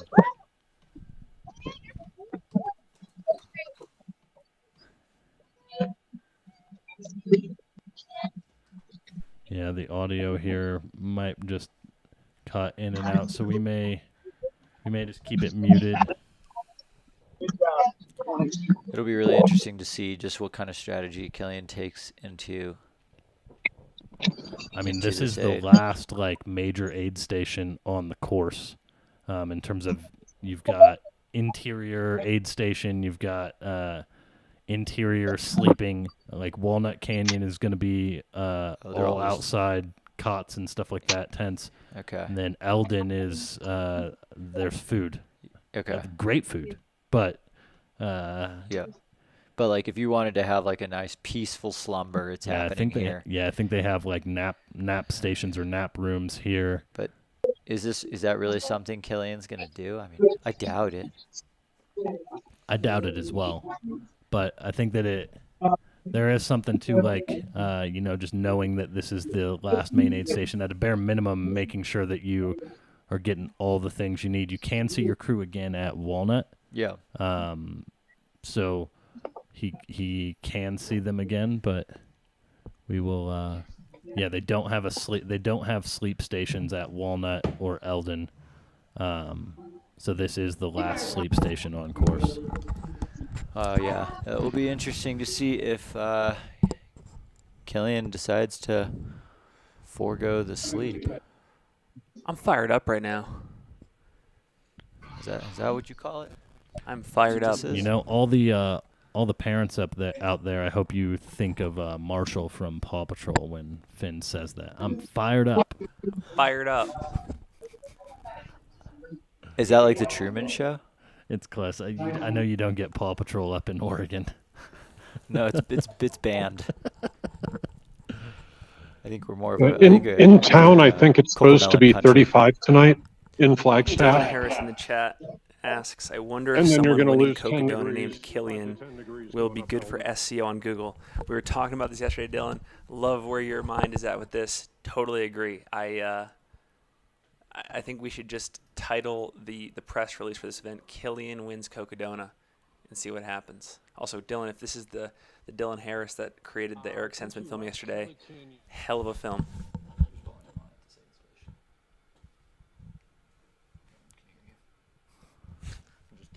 I'm gonna mute the audio there.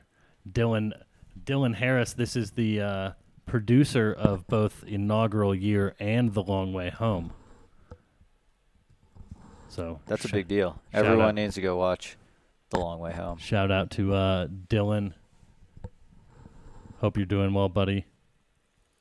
Hope you're enjoying the beautiful audio through your ears that is this live stream experience sometimes. Texas Country Living says, quote, McKnight is hungry. Fasting again, question mark. Strategic carb placement.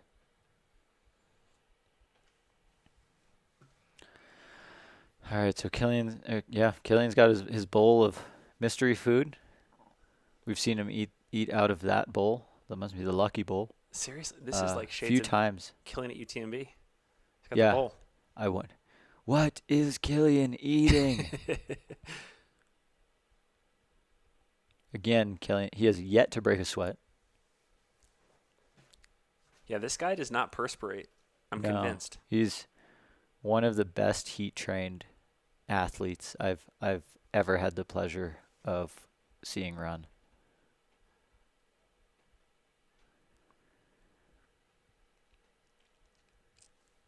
So he's been in the aid station for, I don't know, probably 3 or 4 minutes at this point.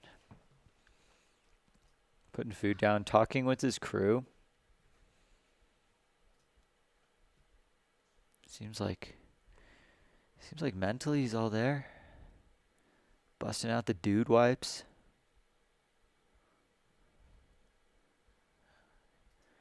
Yes, if you get handed a laminated piece of paper, you're going to read it. Oh, never mind. Chucked that. Yeah, I believe it'll definitely be below freezing on the top of Elden tonight. Yeah, TJ in the chat says his posture is amazing. He does look pretty good. He does his core work.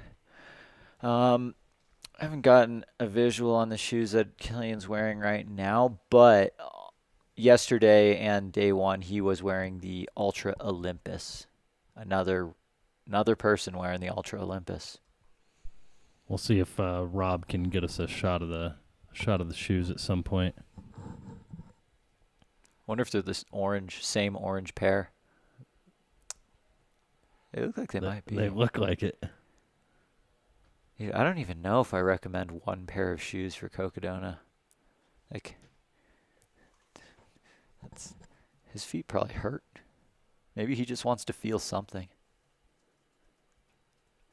I'm all jacked up on Mountain Dew. Matt, is there a chance to turn the audio back on and maybe ask him what his plan is for the rest of the race? I sure as hell wouldn't tell you. I believe he did still have the mismatched gaiters. Mismatched, but also matched. Yeah, and so we've got Rob unmuted. If you can relay your question to Rob, he might be able to get us an answer. Go ahead, Finn. Rob, I guess the question for Killian is, A, how are you feeling, and what's the plan for the last 40 to 50 miles in terms of sleep versus movement versus just stop time, stuff like that? Okay. Excuse me if I can. The questions are coming from the studio. Wondering, one, how you're feeling. Okay. I'm sorry, my brain is not. I don't Okay. know the conversation. Okay. I've said like 2 words for the past 8 hours. Said more than 2, so we're okay. Yeah. That is all good. We can let Killian have his time and make sure he's getting his food in and pressing forward. Yeah, that gave me all the answers I need. Me too.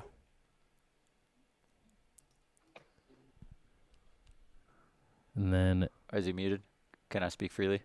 yeah, we muted They can't- muted there. They can hear us. We can't hear them. Yeah, I guess. I will commentate freely anyways. And it looks like we also want to switch to this. We have eyes on Mike McKnight. So this would be coming, obviously, out of Kelly Canyon and making his way towards Fort Tuthill.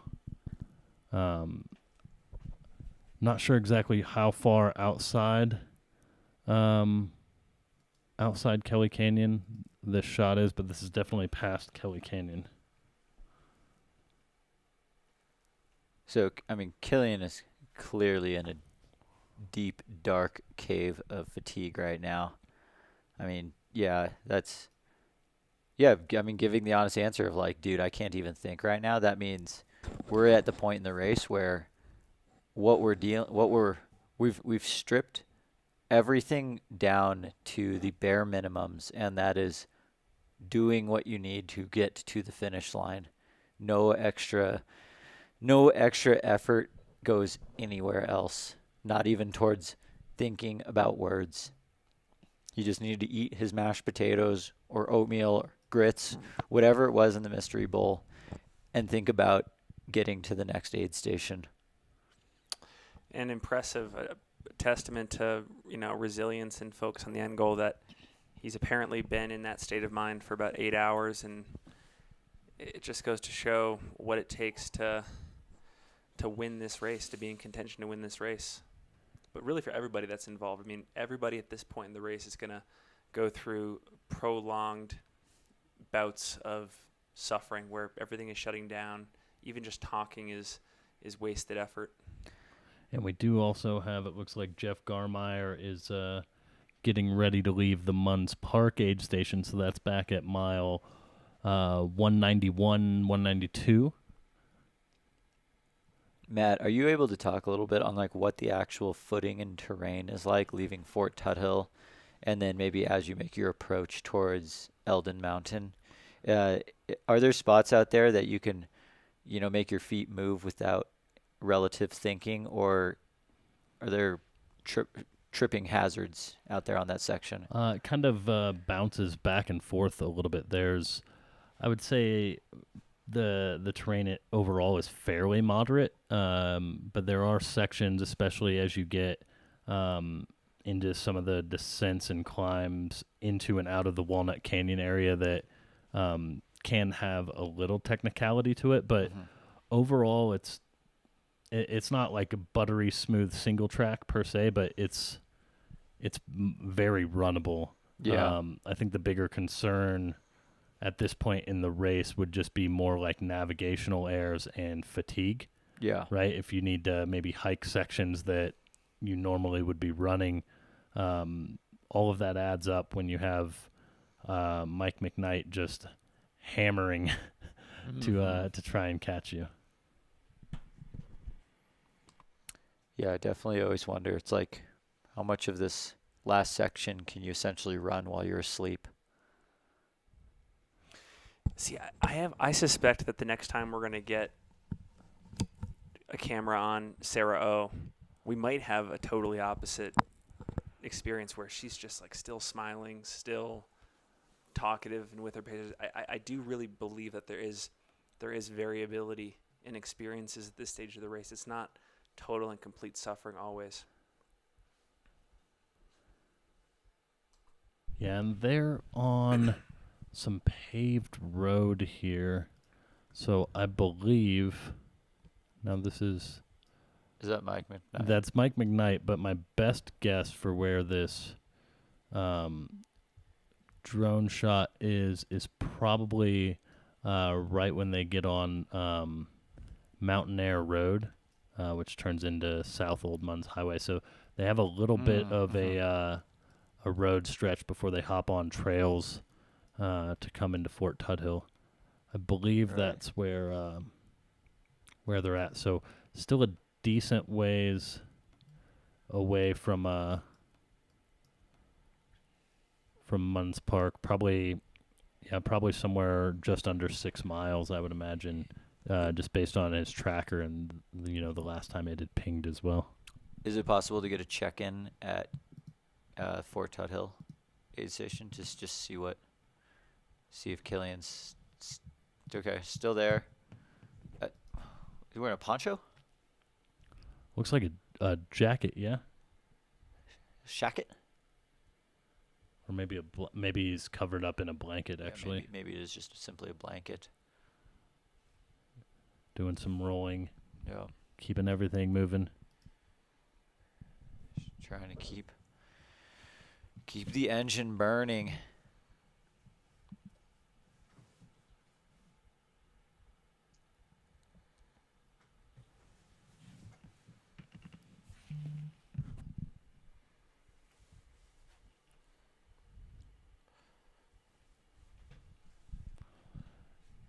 And we are just going to get, I think, one. Yeah, I think we are just had Mike McKnight go out of sight, so we will keep it locked here in Fort Tuthill Aid Station. For those just tuning in, we are at the Fort Tuthill aid station, roughly mile 210, 211. This is the last aid station of the course where you can spend time indoors and out of the elements. So, it's really seen as one of those aid stations where, like, once you leave it, you're making your push to the finish. There are a few other aid station spots, but if you want to sleep inside a building, this is the one to do that.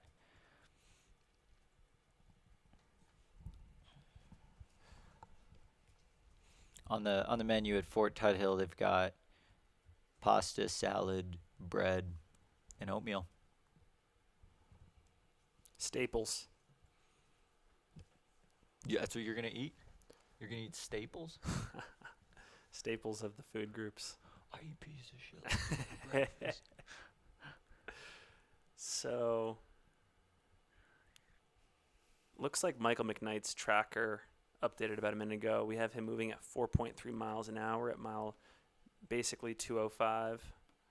Josh Perry moving at 3.8 miles an hour at 203.5. And Eliza LaPierre moving at 4.5 miles an hour, 4.4 miles an hour, just behind Josh. One lap around the track behind Josh.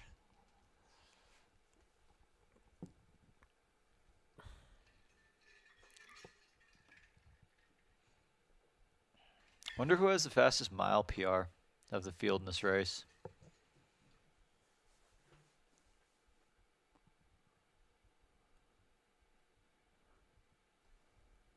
I couldn't even make an educated guess.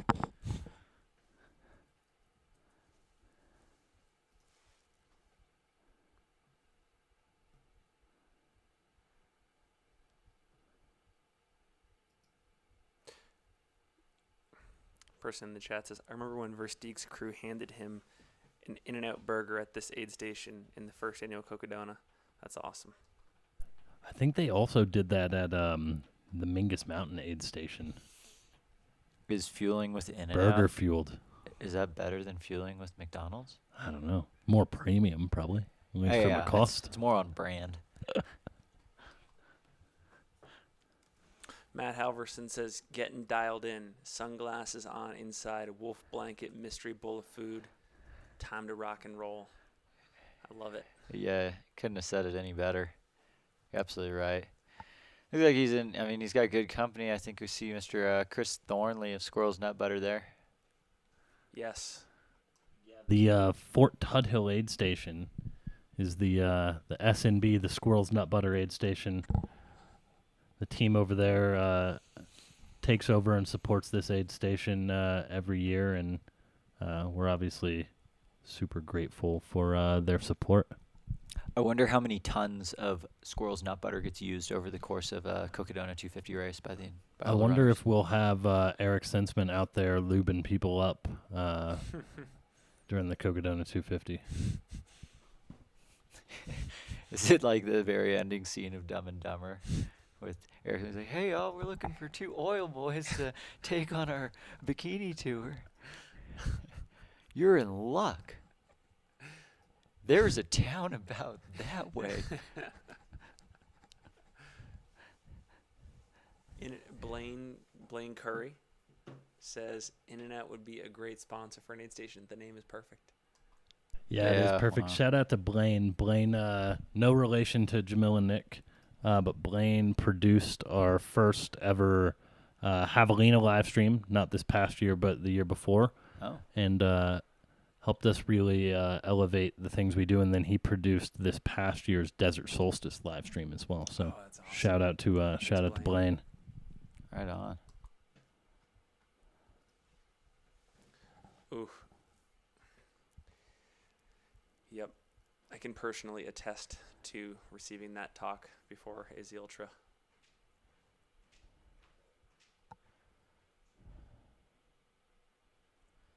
Looks like his crew is getting his things ready for him. The pack is going back on. He's a warrior. He's getting the poles ready, and it appears that he is making his way out of the aid station. How long has he been in there? Maybe 10 minutes? I think about 20, actually. 20? 20 minutes. Dude, time flies when you're talking about running, looking up how many calories are in an In-N-Out hamburger. 390. He's got the poles now. He came in with poles. Oh. Nice.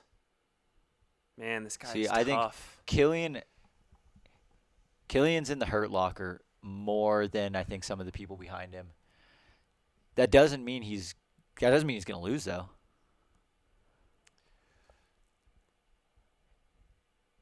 Brad in the chat says, shout out to the live stream. I'm not even a runner and I've ran this week. Been amazing. Hell Brad, yeah. Thanks to you. Yeah, it's I would imagine it's hard to watch this live stream and to see what like Killian is doing right here and not say to yourself, yeah, I can go jog 3 miles around the neighborhood right now. It's inspiring. It's all about getting outside. This is great footage. Thanks to the crew out there. Yeah, this is great. All right, he left the aid station and has opted to put a jacket on. He's in the box. He must be a little chilly. Must be a little chilly. Let's see what the Fort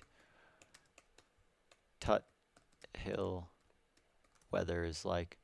64 degrees in Fort Tuthill. Courtney Bowen says, this is a nail biter. What a race. So true. I cannot say that I was predicting a nail biter in a 250-mile race, but here we are. Yeah, I love it. It's been so fun. I mean, every single race that we've gotten to commentate this year has been so exciting from a competition standpoint. Yep. Yeah, no question.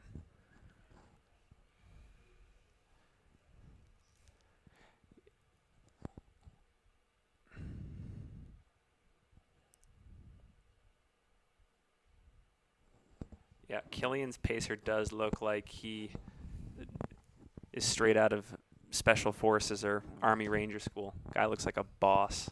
Yeah, if they get lost, I bet his pacer just karate chops the trees down and they just blast their own trail to Flagstaff.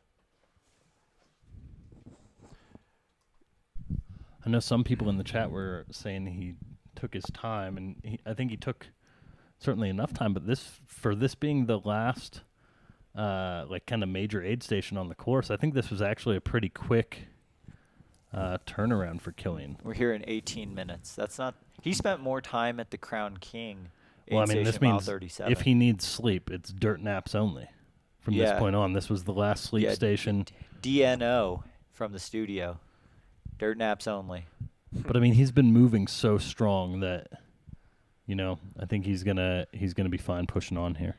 So, Tracker has updated again, folks.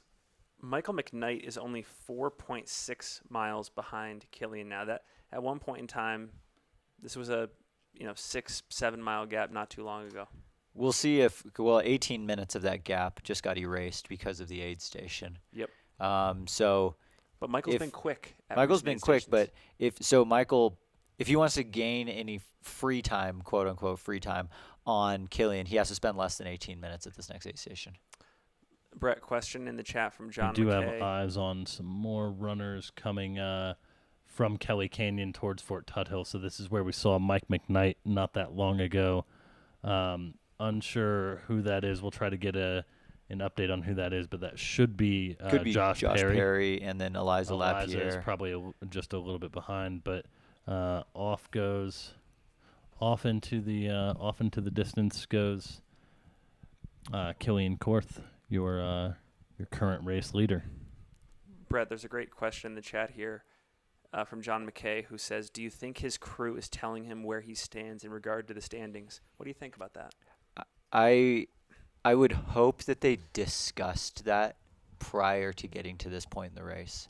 It would be, I would be asking Killian before this race starts, late on in the race, do you want me to tell you the gaps before you ask?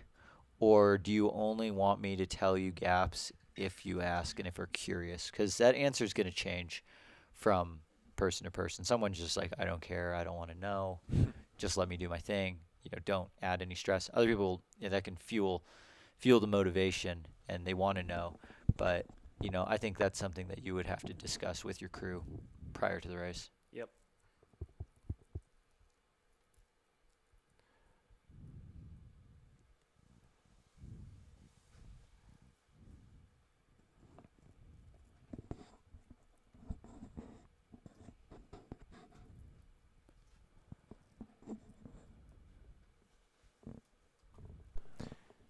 And this is definitely Josh Perry.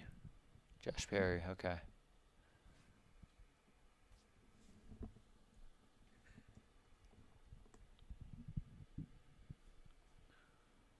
See, Brett, and this is just a total guess on my part, but I would think that Michael McKnight, when he gets into this Tuttle Hill aid station, I'm guessing, I'll make a prediction that he spends less than 5 minutes there, and that the next place where we'll say that he suits up and boots up is at that Walnut Canyon trailhead right before Elden.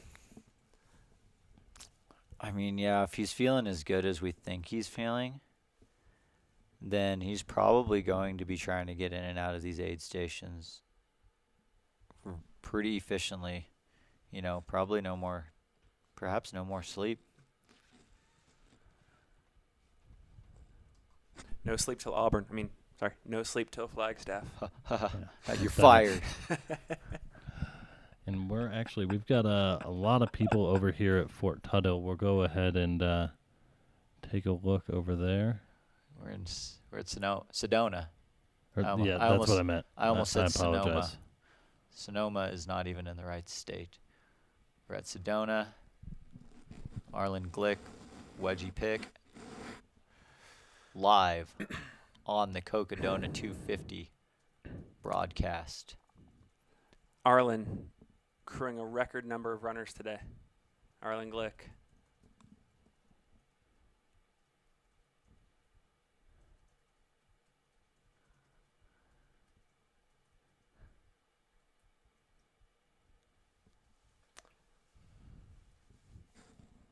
Fred Roberts in the picture. Ben Wiley in the chat, do you have any links to any good podcast interviews that Josh Perry has done about the PCT experience? I think that'd be fun to dive into. We are back on him here.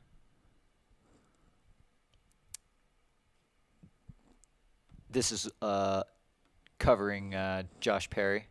Yep, this is Josh Perry, and again, this is where we saw Michael Versteeg not that long ago, right where runners turn kind of off of the trail onto Mountain Air Road, which mostly parallels the I-17 until runners cross under it and make their way into Fort Tuthill.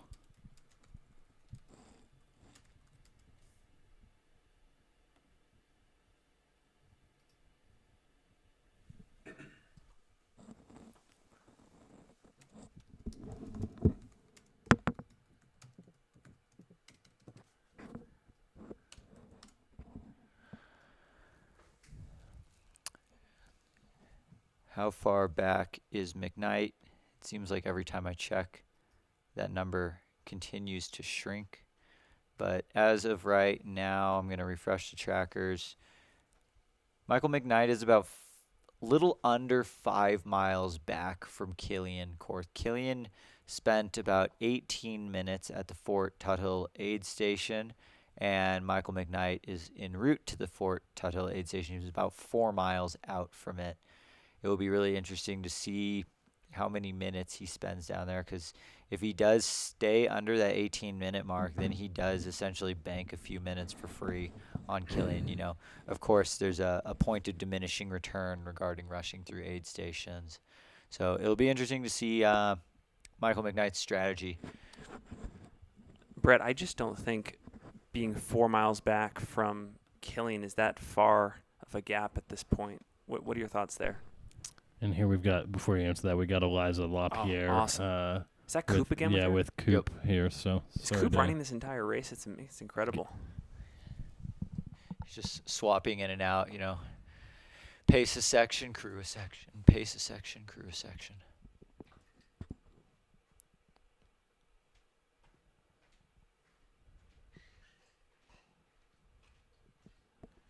Eliza moving well. You know, the tracker. Pull this up here.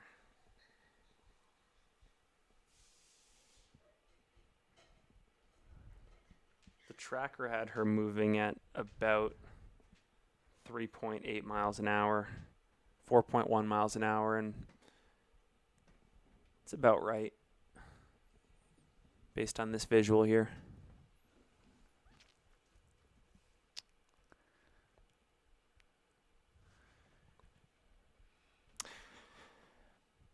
Yeah, Jake Carter says whole top 5 is going to be a battle. I agree. I would actually extend it all the way to really Sarah O, who is sitting in 8th place right now, about to get to mile 200. I think that anybody that's right around the 200-mile mark and up right now is very much in the ball game. Yeah, it's pretty amazing that like the entire top 8 are about 10 miles apart from each other. Well, except for Killian, it's 7 miles. Yeah. 2 through 8 is the separation is 5 7 miles. 5 miles. Right? 205. Well, I guess she's at like 199 right now because their tracker's 8 minutes old. So, I mean, yeah, it's like 5 or 6 miles from 2 to 8. Yep. Killian definitely still has a gap in front, but as we've learned that, you know, these gaps can shrink rather quickly. They can also get a lot bigger. It's hard to predict when these second wins are coming. Ooh, this is an interesting debate. So Todd Scott says Cocodona needs a solo category like the Angeles Crest 100 and Vermont 100 have. It's a much different race for those without crew or pacers. That's interesting. Yeah, that's an interesting take for sure. Like that would be like the Andrew Glaze type runner. Totally. I guess here's your question. Okay. I've had crew pacers for most races that I've done out of preference. Do the people who want to do everything solo, do they even care about there being any category whatsoever? It's a good question. I'll say I've done 100-mile race totally solo, and it wasn't my best result, but it was the race where I had the least doubt and the least urges to quit because I was just in it, and I had nobody that was like a a refuge from the race or like a safe haven from the race that would like make me feel like I didn't want to be there anymore, that there was just an easy way out. I was kind of just like in the tunnel and the only way out was through. Yeah. And that sounds so much like something that's coming from an internal point of motivation. Yep. You know, like would there being a solo category motivate you to do that? Yeah. Or is you're going to do that whether it exists or not? Yeah. Matt, knowing what you know about these aid stations, is it a pretty, like, is it a, nothing is easy about this race, but if you were to logistically think about moving from aid to aid for these runners that do want to go at it solo, like Andrew Glaze, do they have most of what they need at these aid stations to make it a possible experience? Are we talking no drop bags as well? Because Andrew Glaze is using drop bags. He just has no Drop crew, bags. no What if, pacers. yeah, what if you no drop bagged it? Yeah, that's what I was saying yesterday. Is like we don't know if anyone has ever done pure aid stations, no drop bag, no crew, no pacers. I mean, it's definitely possible. It would be hard because you have such long. You'd have to carry a lot of Like stuff. the puffies and stuff like that. You know, because you're going through so many different ecosystems. You've got water crossings. You need layers. You need fuel, like fuel for in between these long stretches. Like All the lights. You need yeah, like all the multiple lights days and worth of batteries. lights. Like And that's would all going be- to slow you down. it would be hard to do it with no. You could do it with no crew and no pacers. Yeah. But Drop bags are huge. yeah, but to do it with no drop bags, I think that would be. I won't say impossible. Yep. But they would be really, really hard. You'd have to come into this race like if you were like say Michael McKnight and you had potential of a 70-hour finish in you with crew, pacers, drop bags, maybe he has the ability to slow, like he can give himself 40 hours now. Yep. Adding all that extra stuff. Yep. Texas Country Living in the chat says the Vol State 500 has a crewed and screwed category. Yeah, but the difference there is you can take your credit card and hit any.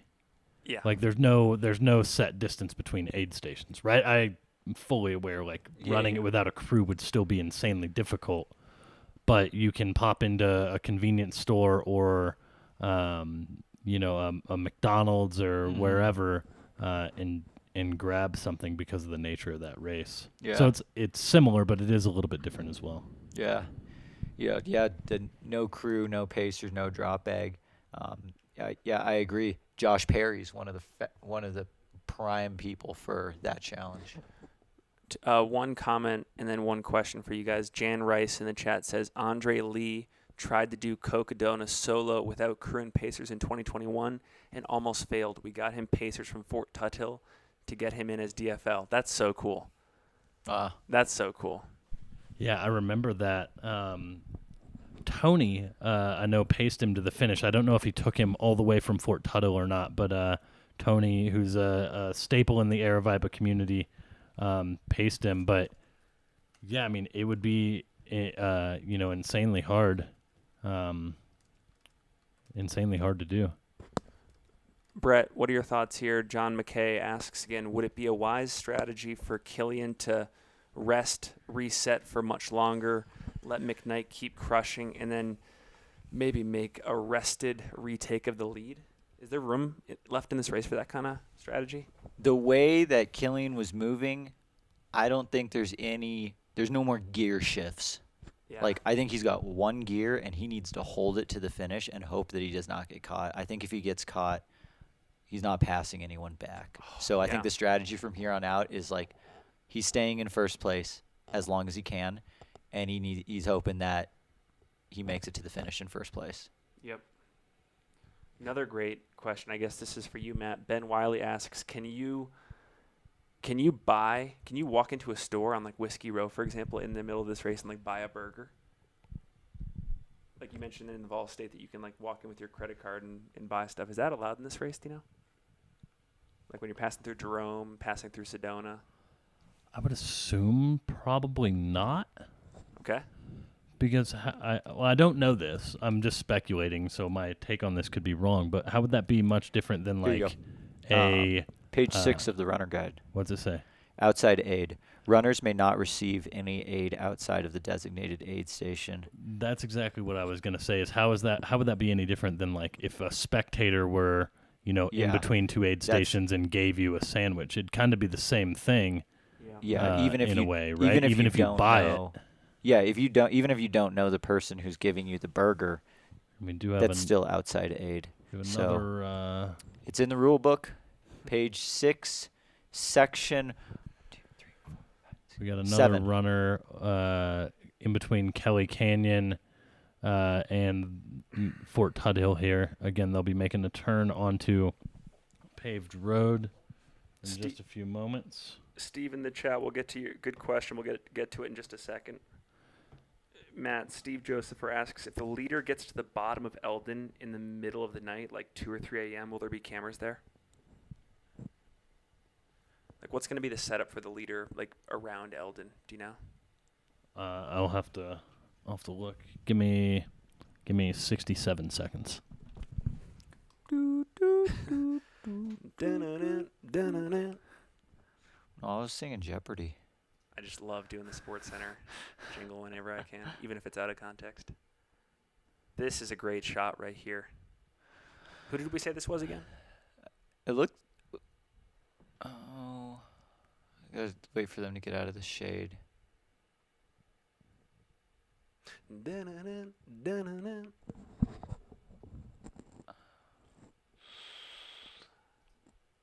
Is that still Josh Perry? Who? Josh Perry.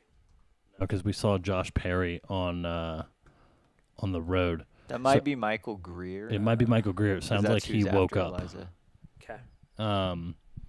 As far as Elden, we will not have any cameras going up Elden this year, I don't believe. Okay. We may be able to get a shot at the top of Elden, but we will have people to follow our leaders in if they do come in overnight from Buffalo Park or as far back into Buffalo Park as we can get with cell reception. The issue is that whole section from kind of the bottom of Elden until you get into Buffalo Park proper it can be pretty spotty reception wise in terms of trying to fully stream a video.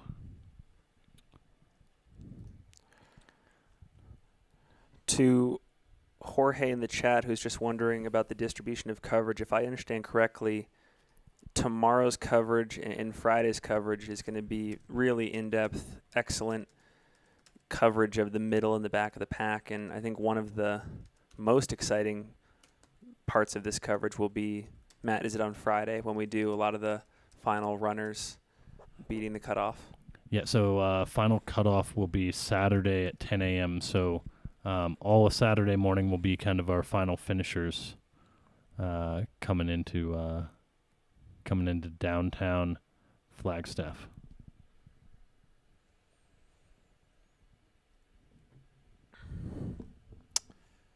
Great questions, great comments, as always, from folks in the chat. And just to further touch on that, we've also made sure that we've gone back and kept tabs on all the final cutoffs at all of the aid stations so far today. We spent a lot of time at Sedona, where you're seeing a lot of middle of the pack runners coming in. So we're doing our best to keep the coverage as balanced as possible. And obviously, we would always love to do more. So if anyone out there is looking to helping us improve our coverage, we would love to have you come on out next year.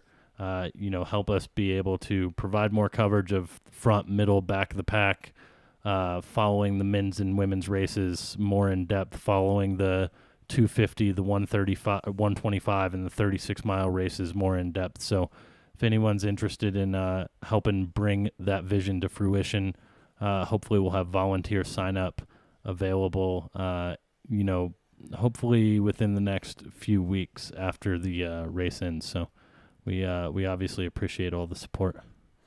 So Brian in the chat, and I think this is good question for all of us to tackle. What have you learned or been surprised about or corrected about when it comes to your impressions of 200-mile races?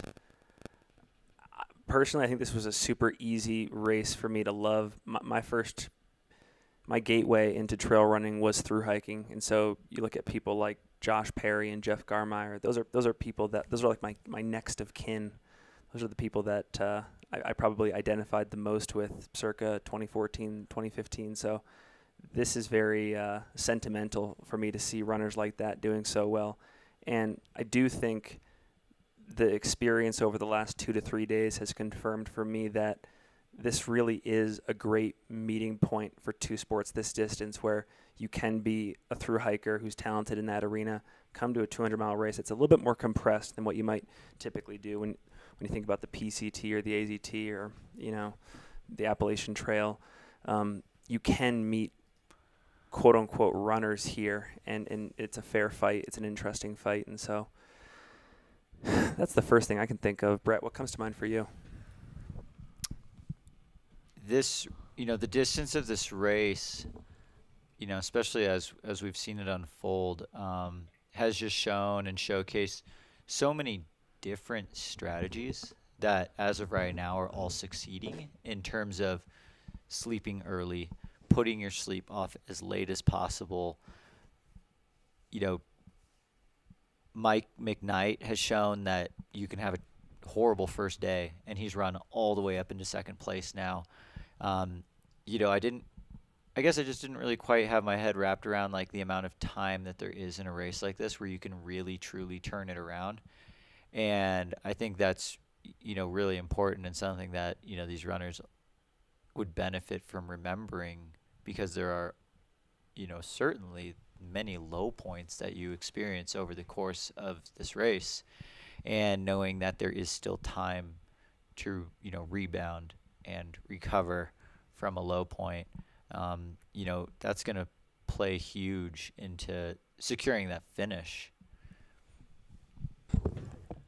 I concur. Yeah, well said. And again, for anyone just tuning in, this should be Michael Greer making his way down Mountain Air Road.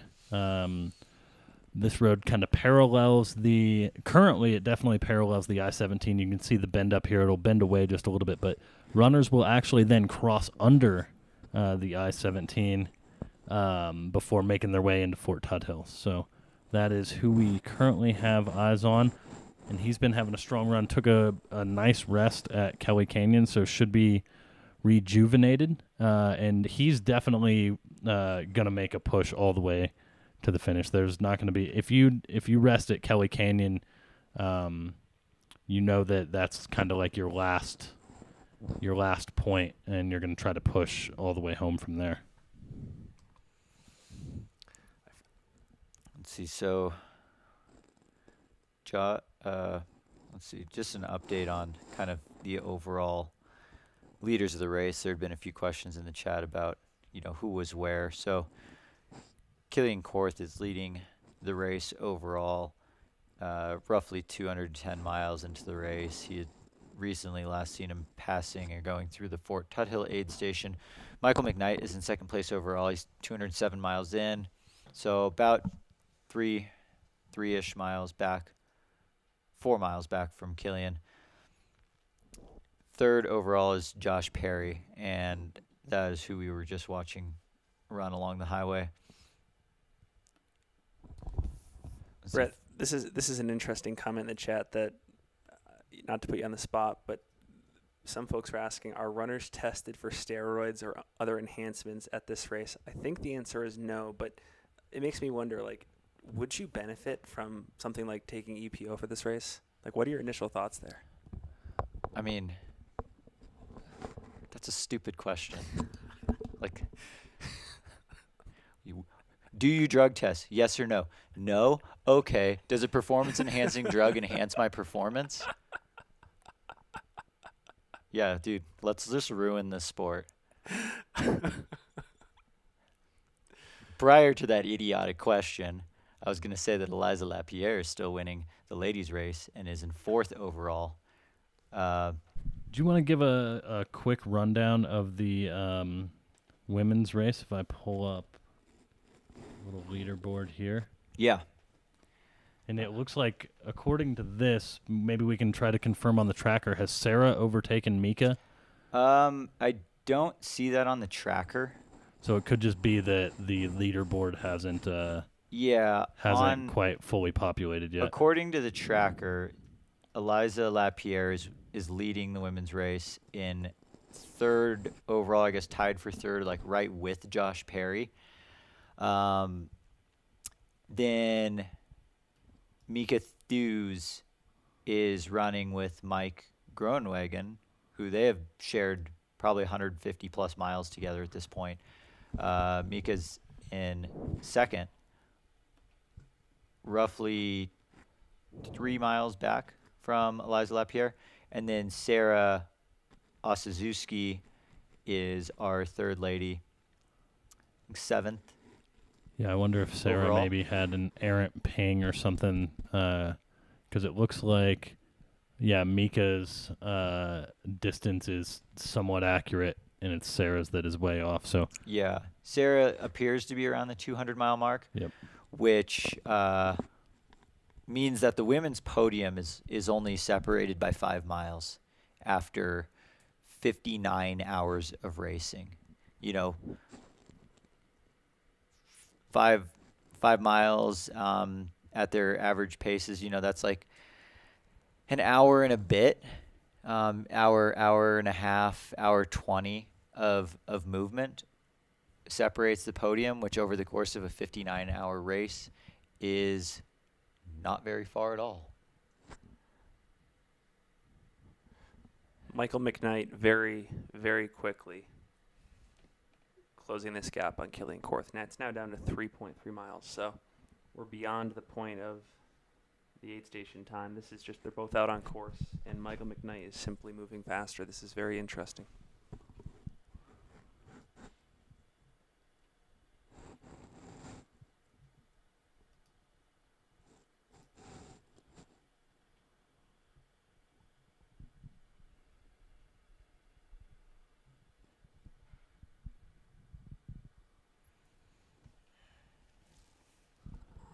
And so for those just tuning in, we are tuned into the Sedona aid station here.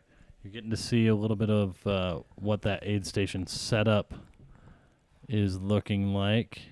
Such an incredible aid station. And then we also have shots of some of our mid-packers coming through here, as well as some of our Sedona Canyons 125 athletes coming through here. So The double dipper aid station. yeah, we will make sure that we're bringing you as much and as dynamic of coverage as we possibly can. And we will have camera feeds out at Fort Tuthill. There you see the man behind the Tuthill. plan. Moving some Jamil Curry. chairs. Hopefully he's hooking up our static cam back up at some point before he leaves. But and we got bib 426 there. Michael something. That's what I saw. Michael Cars. Shout out to him. Sedona Canyons. This is about 37.7 miles into the Sedona Canyons 125 race. So what do they got? 87.3 miles left.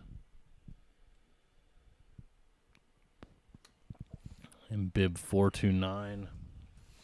Also still in there, William Hinkle. Yeah, definitely. There's some continuing chatter, Finn, about your performance-enhancing drug question. There's a reason why these performance-enhancing drugs are banned across endurance sport. I 100% believe that taking EPO would help you for something like the Cocodona 250. Like, if Killian Korth or Michael McKnight, I'm assuming they're clean, if next year they showed up to this race dirty, they would run a lot better. And Brett, just for further context, I was just taking a question out of the chat. That was not my question. I mean, yeah. It is I know that some people in the chat are saying it's an idiotic question. It is interesting to Oh, certainly, yeah, to 'cause- think about. Like, obviously, probably don't want drugs in the sport, but No. it's like interesting to think about, from a science and human performance standpoint and not a competitive standpoint, what that would look like. Yeah, I mean, looking at physiology, like a cocktail of EPO and steroids would not only increase my muscular strength, I could increase my blood volume, which then increases my oxygen uptake, which then allows me to cover more ground, essentially using less energy. So if I can now go 5 miles an hour with the same amount of energy that it took me to go 4 miles an hour, that means from, like a fuel consumption standpoint and again, mostly from a fuel consumption standpoint, I'm going faster while having to fuel the same as, what I might be able to do clean.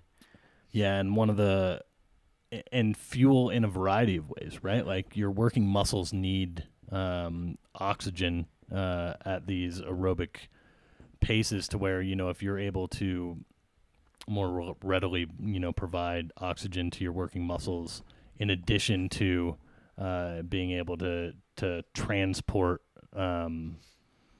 other like nutrients. Absolutely. I mean, it's so important. It's one of the basically like biggest- increasing fuel economy in a car. Yeah, right? and one of the biggest reasons too why runners look to cheating in endurance sport is oftentimes to recover faster coming off an injury, and then all of a sudden, before they know it, they're in the best shape of their lives in like 4 or 5 weeks. And as with lots of drugs, they get addicted to that feel good feeling, and yeah, that's super unfortunate. But the recovery aspect would be absolutely massive in a race like this.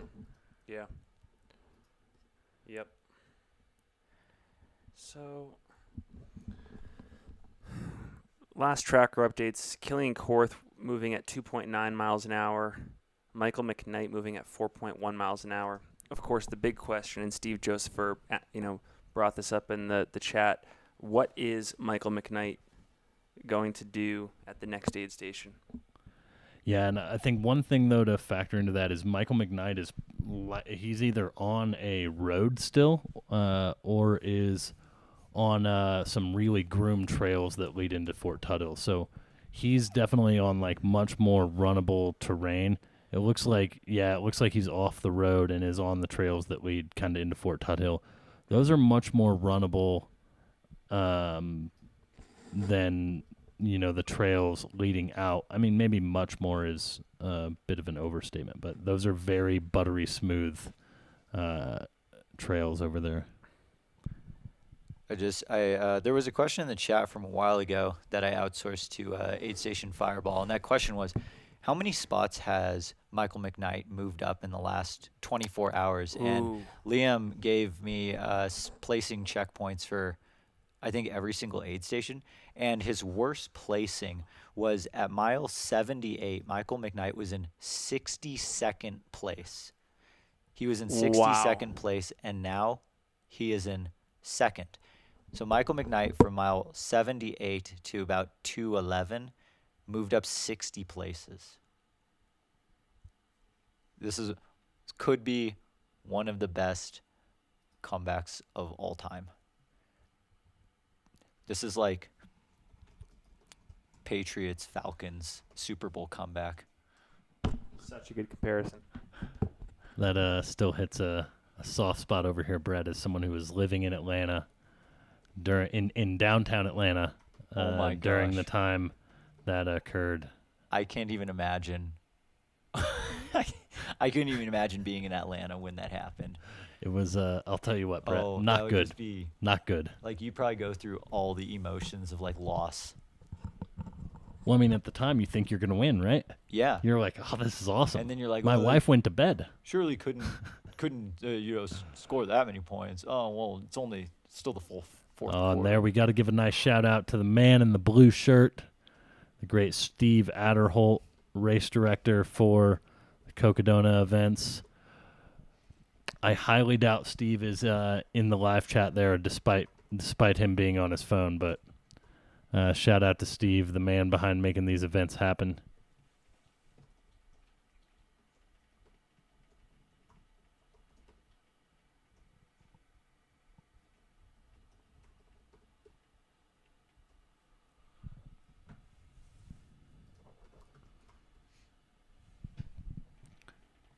Looks like we do have some runners coming into the aid station here. Yep, that's a Oh, that's a Cocodona yeah, 250 that is a bib. Cocodona runner. Does and that say 67 maybe?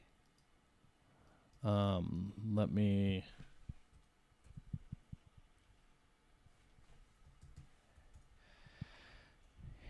Yeah, if I were to start training for this race, the biggest thing that I would have to work on is my hiking and time on feet.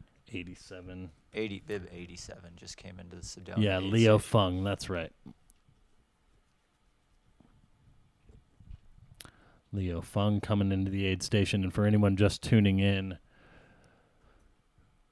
our next cutoff, all of our back of the pack runners got out of Mingus Mountain on time, so no one got cut at Mingus Mountain, or no one missed the cutoff there. Our next one will be Jerome Historic State Park at 8 p.m., so runners have 7 hours to travel that 16 and a half miles between those two aid stations. So that'll be kind of the next cutoff that we'll be keeping our eyes on here for tonight on the live stream. One bit of fun information on Leo Fung.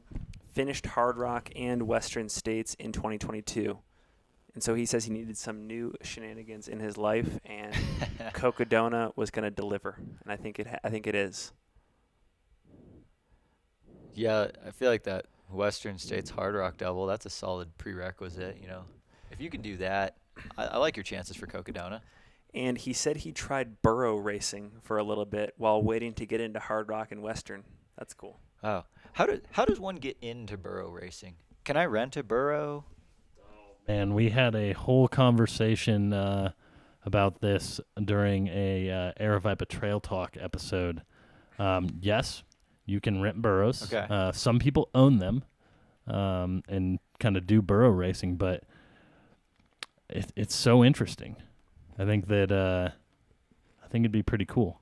You have to pay extra for like a burro bread. Well, like that's the question, right? And like, you know, coming off of the EPO conversation, like, are there maybe better burros than others from Could you make a burro better? Yeah. Eh? Well, I mean, through training, Yes. proper Science. periodization. Science. Training.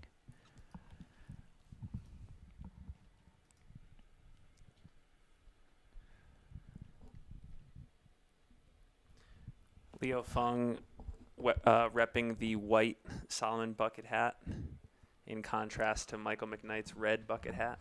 The white bucket hat has a smaller brim. Yep. Than the red one. The red one's At you know, first, the approaching sun brim hat. was actually so wide that I actually thought it was a cowboy hat at first. Yeah. Oh man, Solomon branded cowboy hat. That seems very like Ben contradictory. Light wants to go live. We're seeing in the chat. Are you getting that? No. No. Yeah, Matthew Smith and Matt O'Brien saying Ben Light offering to jump on the live stream. Well, Ben has a link. We've been checking in with Ben. That's a bit of a word salad. Ben, show us the light. Ben can hop on the link he's been using with Mike at any point.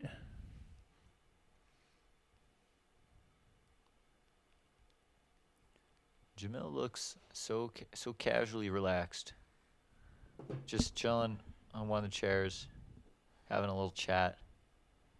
I don't know if I've ever seen him so relaxed looking before.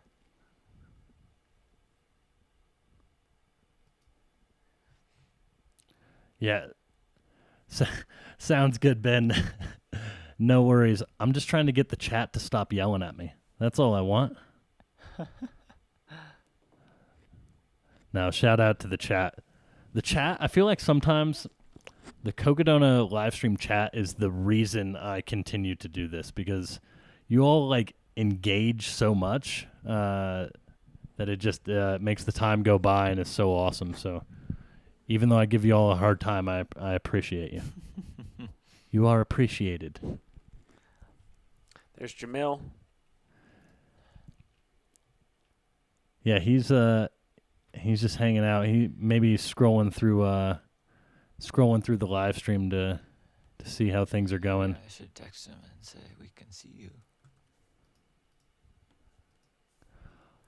I heard a rumor that he might be trying to get the Cocodona registration open, but I don't want to make any promises. We do have Ben Light on now, so I will bring him over. Got the bearded braid and everything, looking good. And just give me 1 second. We'll be joined by the legend Ben Light.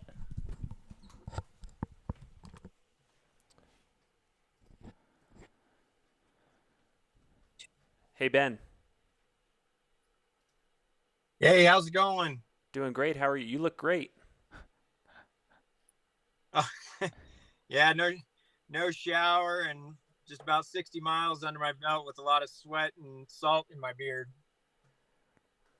We want to hear about Mike. Give us the update on how he's feeling. I mean, what we're witnessing on paper, it looks like one of the greatest comebacks in ultra running history. Yeah. Hey, everybody, a couple people have asked, what did you say to Mike to get him to do this? And I'll just tell you what. It's not what I said to him. It's what you guys have all said to him. So when he hits his lows, there's a couple of times that I've popped onto the live stream and showed him, and he can hear the commentary and he can hear you guys talk about just the encouragement and stuff like that. And that alone, the attitude change in him and putting the fire in him, the support, and in all honesty. Oh no, we lost him. Yeah, look, it'll pop back up there, yeah. It looks like maybe we lost Ben's audio there. Ben, are you able to refresh your link for me real quick? And hopefully that will fix the issue. For the second, I'll bring it over to Munns Park here. And while he's refreshing the link, one thing that Ben said there that resonates with me is just the synchronicity between the audience and the runner in a race like a 200-mile event. Like you don't have that happening in 100-mile races or 50Ks or 100Ks. It's so special. Yeah, and I think we should have been back. Yeah, there we go. We got you. Yeah, sorry about that. The his pacer right now was calling in, probably making some requests on what they want ready to go, because Mike will probably try to be in and out of here in about a 3-minute time frame. Hopefully. Oh, wow. But we'll see how long it takes. It depends on if he needs to change shoes or anything like that. But what I was just saying is just that the overall community and the support and the messages that he's getting is just what is fueling him. And so, as his crew, we just want to say thank you to everybody and the support and the love that they're sending to him. But yeah, the guy is he's pushing.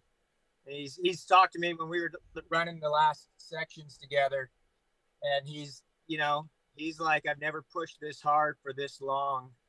And but he wants it.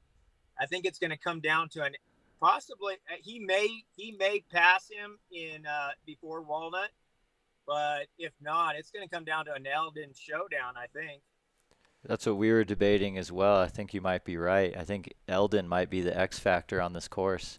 I'm just picturing both these guys having to run really hard down Elden Lookout Road with 240 some odd miles in their legs, and then still have to kind of wind through some single track before they get out of Buffalo Park and onto the roads. Ben, can you tell us any stories from day 2? One of the things I'd have to say. Well, one of the things I'd have to say is I train with Mike a lot, and his downhill is ridiculous. Like, he can throw down almost sub 5s on the downhill. And in this, I'd say we talked about this on the last, we were talking strategy on Elden. He's going to go out alone and on the last section, just for that very reason, because if it comes down to those two at the top of Elden coming down, he'll open it up, and there's nobody's going to be able to keep up with him. I wouldn't be able to keep up with him on the downhill. But some of the observations I've noticed between the two is the speed that Killian came into the aid station and then also the speed that he left the aid station versus what Mike is doing. I'd say Mike is cruising about probably twice as fast. I mean, every aid station we've come in and out of, it's a full run. That is incredible. I'm so excited to see this unfold. This is the first time I've probably like really truly tuned in like in depth to a 200-mile race, and like this is setting the bar pretty high now. This is amazing what Jamil and the Aravaipa team and all the volunteers have done to this sport with this race is just, it's revolutionary, and it's just going to get better and better every year. So Ben, just to confirm, you're anticipating that Mike is going to have a very efficient aid station here. He'll get in and out very quickly. Very quickly. We have everything ready. We got to refill his bottles. One of the things that the longest thing that he likes to take is he likes to take the percussor gun to his quads and his hamstrings and his hips to loosen them up so that he can actually move more efficiently. We're really good about every 5 miles pulling over and doing some stretches. I posted some pictures of him doing some hip flexor stretches and stretching his quads. And that lets your gait open up more because you do this little death shuffle for so long that your hip flexors tighten up so much that there's no striding. And so the minute you can open up those hip flexors and loosen up your quads and your hamstrings and stuff, you can actually stride out. You can increase the time that you take just like 30 seconds to do it. You can increase a mile pace by 2 minutes. So, I mean, it just gives dividends. And that's basically, a huge strategy of Mike's is basically keeping himself striding, and running fast and hard. Ben, when it comes to holding off sleep, is Mike in a relatively good place right now, would you say? Yes. It will.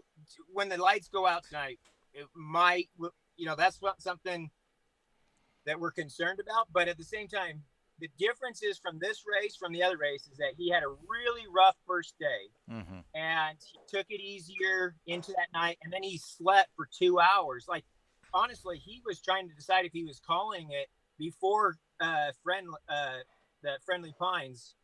And so he decided to just try one section down to Whiskey Row to see if his back would hold. And it did. And so we started to pick it up a little more, and it's kind of turned around.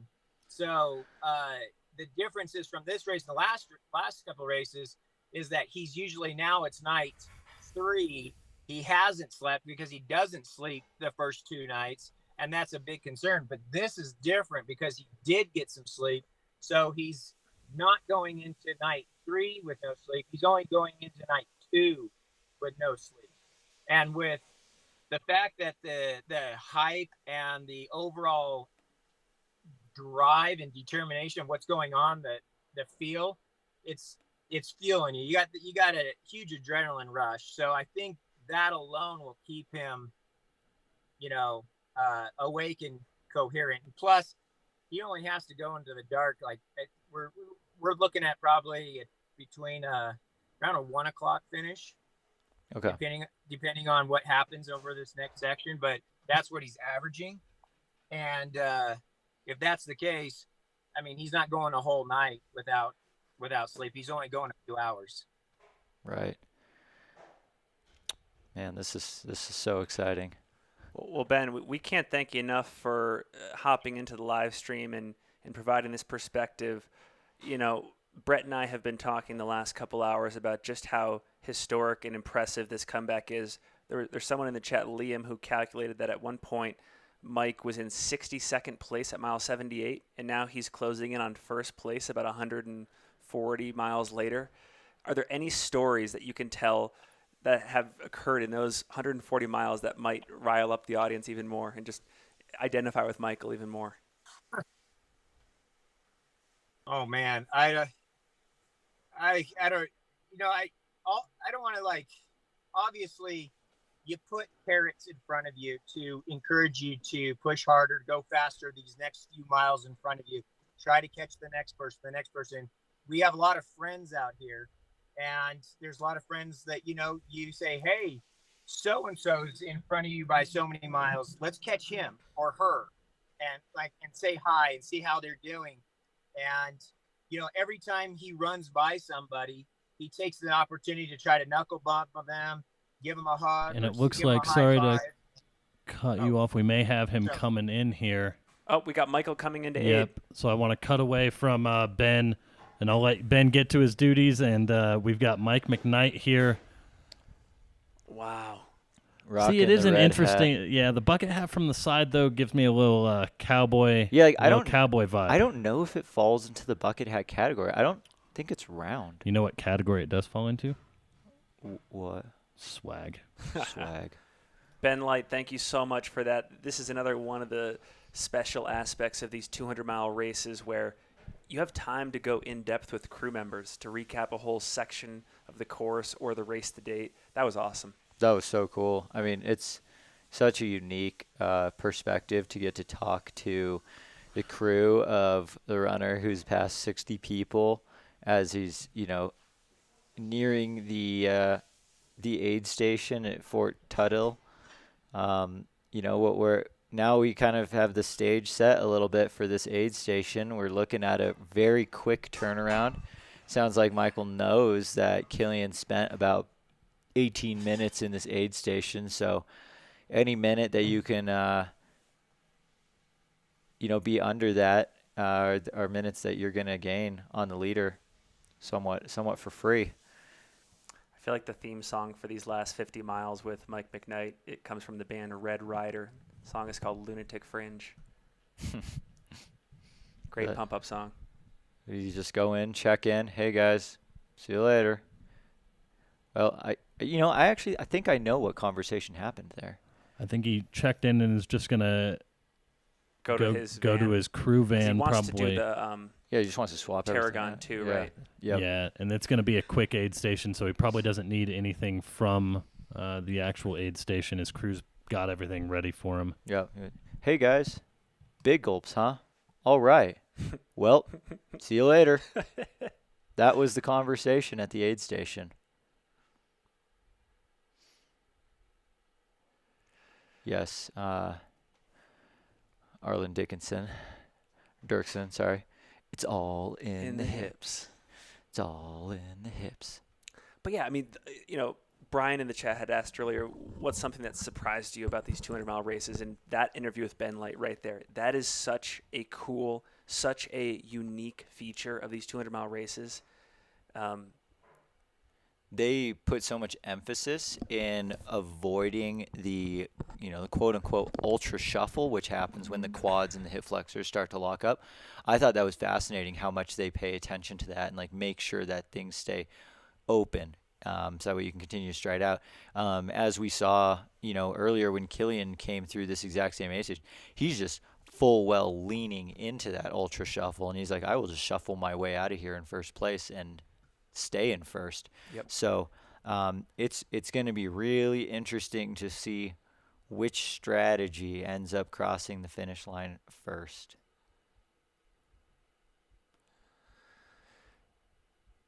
And yeah, it's just so much easier to be the hunter. And, sorry, Finn, and just to give you guys an update on their splits, the time difference when they came into Tuthill is an hour and 5 minutes between Killian Korth and Michael McKnight. The difference at Kelly Canyon was an hour and 38 minutes. So he made up 33 minutes that's an 8-mile stretch. That's a lot of time to gain. That is a lot. There's more time to be had, too, here at the aid station. If he can come out in, say, 8 minutes, which it sounds like he's aiming for 3, but if he's able to leave in a shorter amount of time, he's going to make up quite a bit of time on the longer aid station stop that Killian had as well. A split that we'll calculate here pretty soon was Killian's split, to the Kelly Canyon to Fort Tuthill was 2 hours and 18 minutes. So that was from the last aid station to the most recent one. Brett, we're looking at Mike McKnight's getup right now, the red Solomon bucket hat. Where does this attire fall on your Mount Rushmore of apparel moves in our sport? Is it on your Mount Rushmore? I don't know if it is yet. I've never thought about the Mount Rushmore of just like apparel moves. I think one of the like more iconic ones is like the Scott Jurek crop top at Western States. Well, we were talking about how that photo comparison of Walmsley and Scott is amazing. It's not the Jim Walmsley crop top. It's the Scott Jurek crop top. And who knows? Maybe I'm going to get corrected and say it's someone else's crop top, not actually Scott's. But I think that's a pretty iconic one. Yeah, the red on red though is pretty flashy.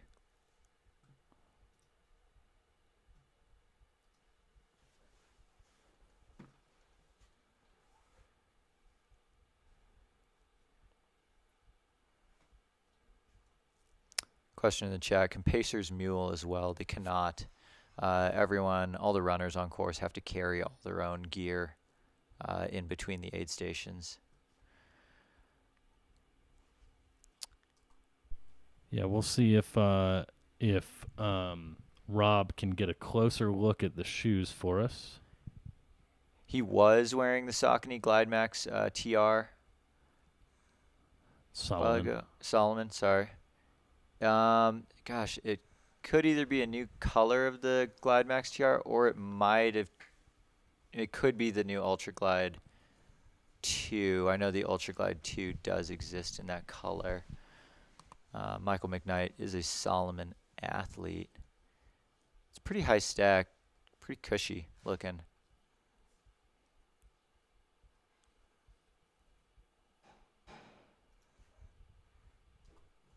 Sarah Newberry in the chat. Have we seen any Athforma shirts like similar to Scott Traer? We did see Kevin Goldberg and his pacer when they left Jerome were in some like button-down shirts that were like some kind of outlandish patterns. I don't remember exactly what patterns they were, but yeah, there was definitely there was a lot of good things going on with that kit for sure.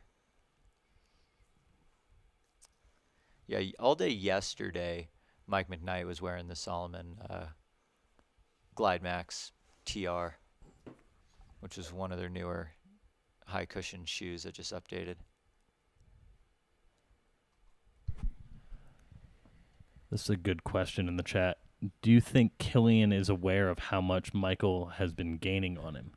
I don't think he's aware. That's my prediction. You don't think his crew is? I mean, what good does that do at that point? Yeah. He's clearly running as hard as he can. Yeah. Like, telling him, "Yo, dude, you're getting caught." Is that going to make him run harder, or just like, you don't want it to make it be like, "Oh, you're getting caught," and then have him throw in the towel? I think that's something that his crew will know whether it's appropriate to tell him that sort of thing or not. Yeah. He probably is, well, maybe not at this point in the race, but you would think that you know how strongly you're moving. Yeah. Right? You know, hey, I'm moving really well, or I'm... Mike McKnight's out of the aid station. Mike McKnight is That was pretty quick. That was probably, 5 minutes? Yeah, 5 minutes. So we're now, we're gained 13 more minutes there just on the aid station transition alone. I am fully invested in this Michael McKnight narrative arc at Cocodona, but I would be remiss to add that Josh Perry and Michael Greer are not that far behind, and they have been steadily moving well all day. They are, in my mind, equally as much in this mix.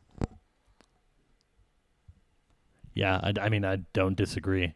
When you have like that many talented runners who are also having good days, right? I think like that. This is the culmination of what we're gonna get up to this point. You know, there's still plenty of race left where things could come off the rails a little bit, but when you have, like I said, just a number of just insanely talented athletes, both on the men's and women's side. Look at the women's race. You've got And Eliza can win overall. Eliza is still can right win this there. overall. Mika Thews is having a good race. Sarah O is running strong. Like, this is just what happens, I think, when you have like a strong talent level that's also having a really good day out there. Someone in the chat says, it took Mike a few years at Cocodona. I think this is his third time at the race, and it's kind of like third time's a charm. It took Walmsley 3 shots at Western States. Cool to see the persistence, getting things right. It's a common theme in our sport. Yeah, you got to keep swinging. Refresh the trackers. Yeah, AZ Ultra says sitting upright on a tailgate like that, as he is right now, is no joke this deep into the race. So that was his. Yeah, that was the image. He's fresh. He's fresh. Yeah, I mean, just looking at their in and out of the aid station, the body language. I mean, clearly, Mike McKnight is moving better and feeling fresher than Killian at this point, but Killian is winning the race, and Killian still has a couple-mile lead. I don't think it's not over yet.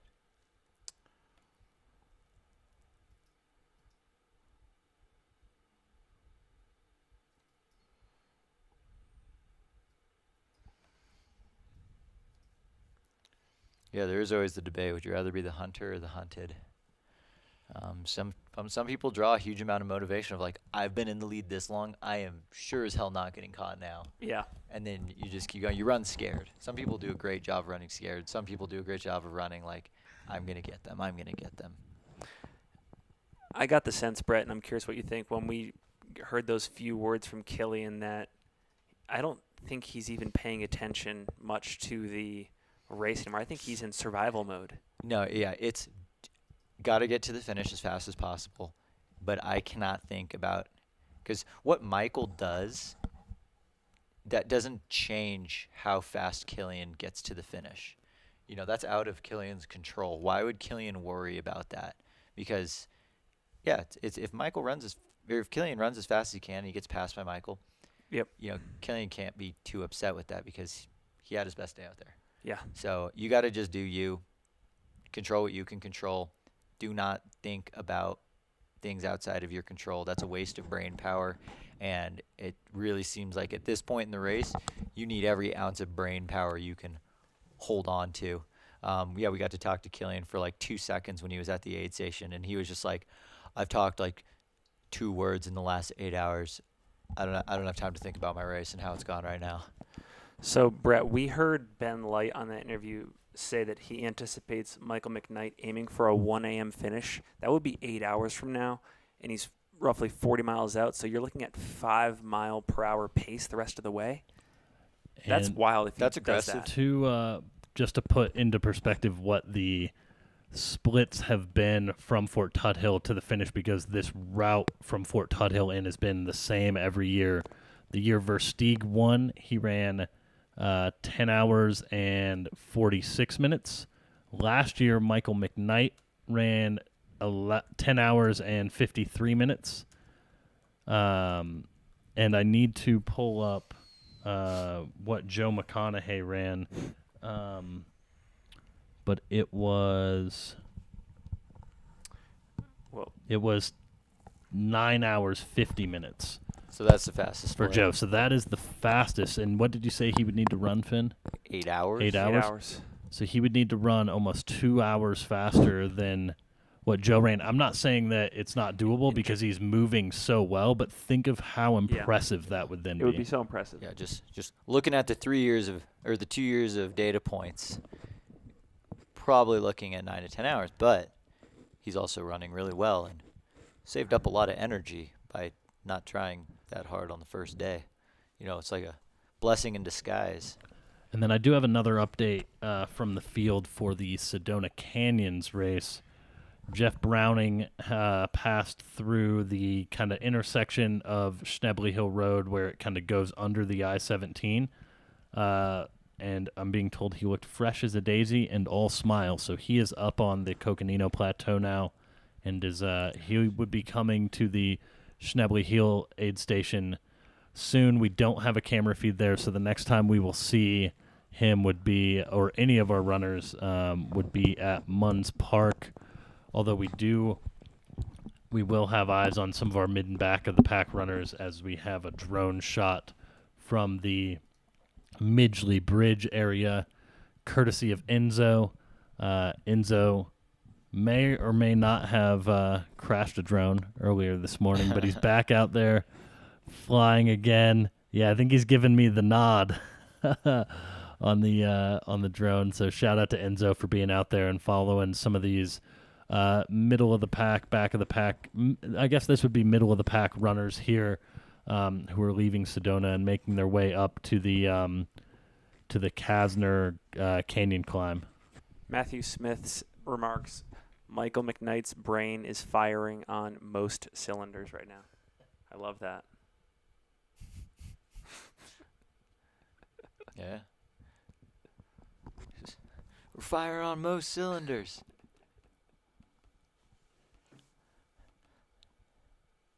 How you feeling, R2? AZ, we were just talking about Eliza. She can win this race. She is right there. Yeah, we're waiting to get images on her approaching the Fort Tuthill aid station. Let's see. She was running like very close. Oh, Josh Perry's tracker hasn't updated in the last 22 minutes. Her and Eliza, Josh and Eliza were running near or together. And Eliza appears to be just a few miles out of the Fort Tuthill aid station, like maybe 3. So that would be the next. Yeah, the next time we incoming runner. Yeah, the next time we see Eliza or Josh will be at Fort Tuthill.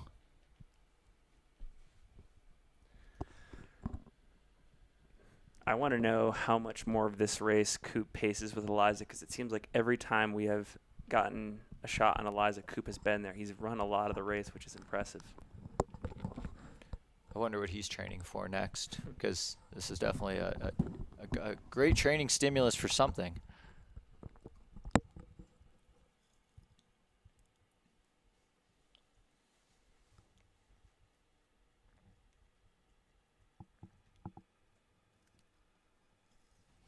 I wonder if we're going to see Versteeg at the finish line again this year, too, congratulating the winners. I know he was there in 2022 after the DNF. I wonder if he'll be back in 2023 here, if that's a tradition, given how much this race means to him.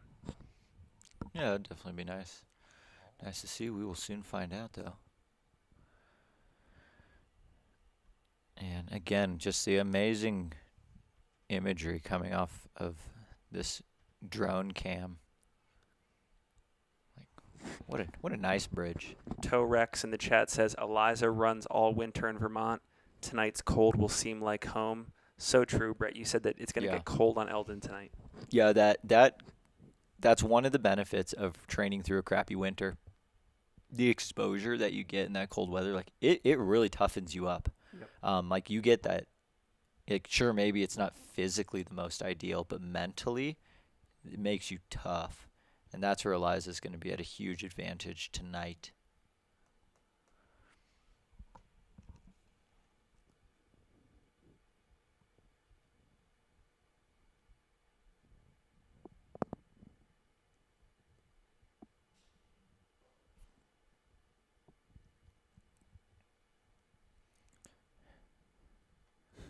Is this left turn to the finish more iconic or less iconic than the left turn that Jim Walmsley missed in 2016? Here's my hot take. All right. More iconic. There we go. This left turn to the finish of the Cocodona 250 is There more is no iconic. left-hand turn more iconic than the left on Birch in all of sports. Well, what about every track race? Nope. Not even coming out of NASCAR? not even turn 4 in Daytona. What? That's a hot take. I love it. You heard it here first. If you The don't want most. these views, definitely don't run the Cocodona 250.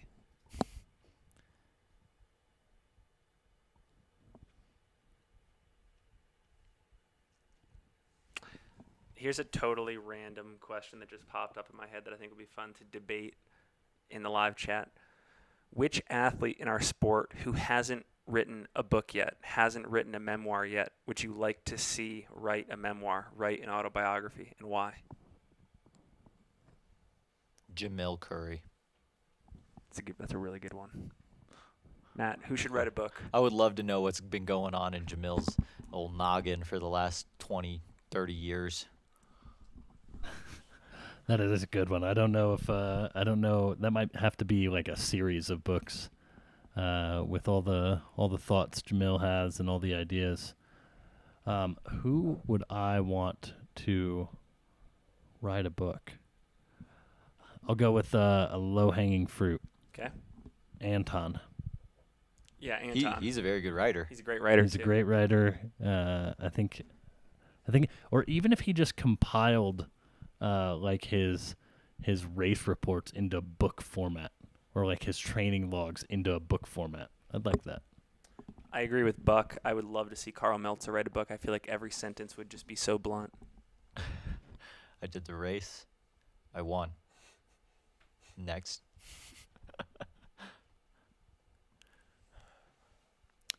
Bronco Billy. Carl Meltzer.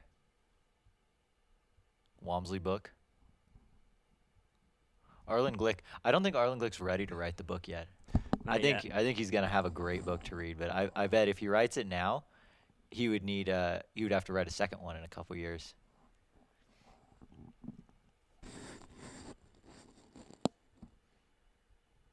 Senseman would write a good book. You know who we haven't seen in the chat, speaking of Anton, is where is Dollar Store Anton? I miss that guy. Oh shoot, I forgot to unban him. Agree with Maddie in the chat, Jen Shelton. Oh, yeah. That would be a great book.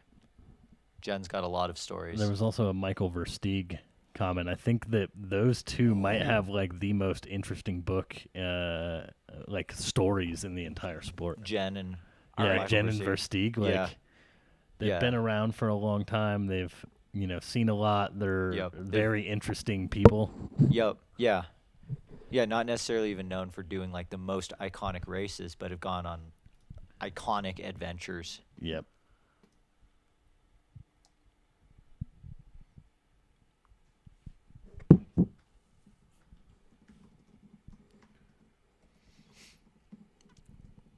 We are back at the Sedona aid station.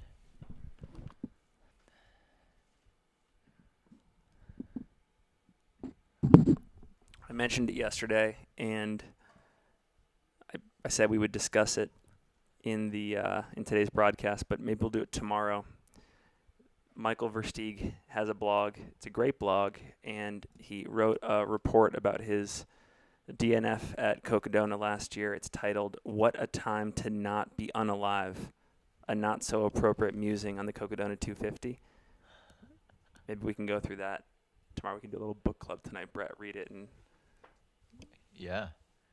Didn't you say that yesterday? Weren't we supposed to read it yesterday? I'll read the first couple sentences. The world is dying. Maybe it is dead. And who are we to try and change that?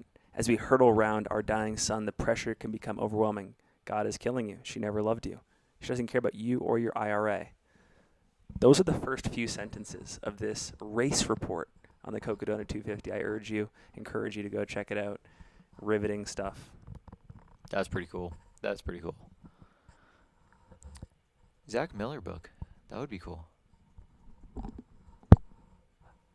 Oh, actually, you know whose book I would read? Even though I feel like I know him so well, but I still don't, is David Laney. Lane Train. David's had such a long career through the sport of running across like professional track, road, shorter trail, long trail, stepping away for a few years, and then kind of coming back. Yep. Yeah, he's kind of a mysterious dude. I think one of the books that comes to mind is Scott Jurek, Eat and Run, and one of the things I liked about that is he weaved the running accomplishments with a take on nutrition, a take on philosophy, a take on how to live life. And I just wonder, like, who out there, like, and maybe it is David, maybe it is Anton, like, I think to make these books interesting, there has to be a constellation of themes and intersections.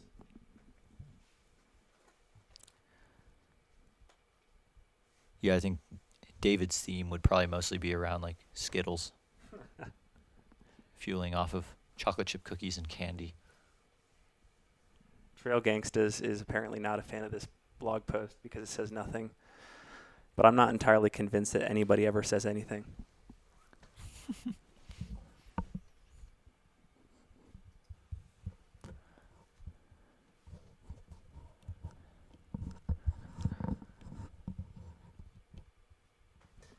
I would love, Travis Longcar says Dusty Olson. I feel like a Dusty Olson perspective on the Scott Jurek years, in addition to his place in the sport, would be amazing.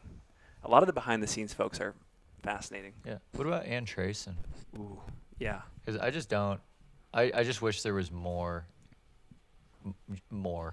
everything about her Mysterious. years of running. Yeah. Mysterious. And She's hopped on a few pods and talked a bit about the training. It sounds very current to like how a lot of people are training today. Of like, yeah, I was running these trail races, but I was doing repeats on the roads and on the track once a week. Getting in like what we call today threshold work. Like Ann Trayson was ahead of her time from a training standpoint for ultras. Yeah. And we had a good one in the chat here. Can we get a Sage Candidate audiobook narrated by I don't Brett? see the similarity there, but I don't know. And then I got to give a shout out to Emily Bayer in the chat. Had the stream on at Fleet Feet Chicago, the Lakeview location. Emily Baer is an old RVR employee from Ashland as well. We were coworkers together Really? at Rogue Valley Runners And in Ashland. now she's out at Fleet Feet Chicago, Crushing it. one of the premier running stores in the country. Yep. Plenty of great running stores out there, but love the people at Fleet Feet Chicago. Oh, that reminds me. So We got bib 443. 443. Okay. In the leaving here. 125 mile.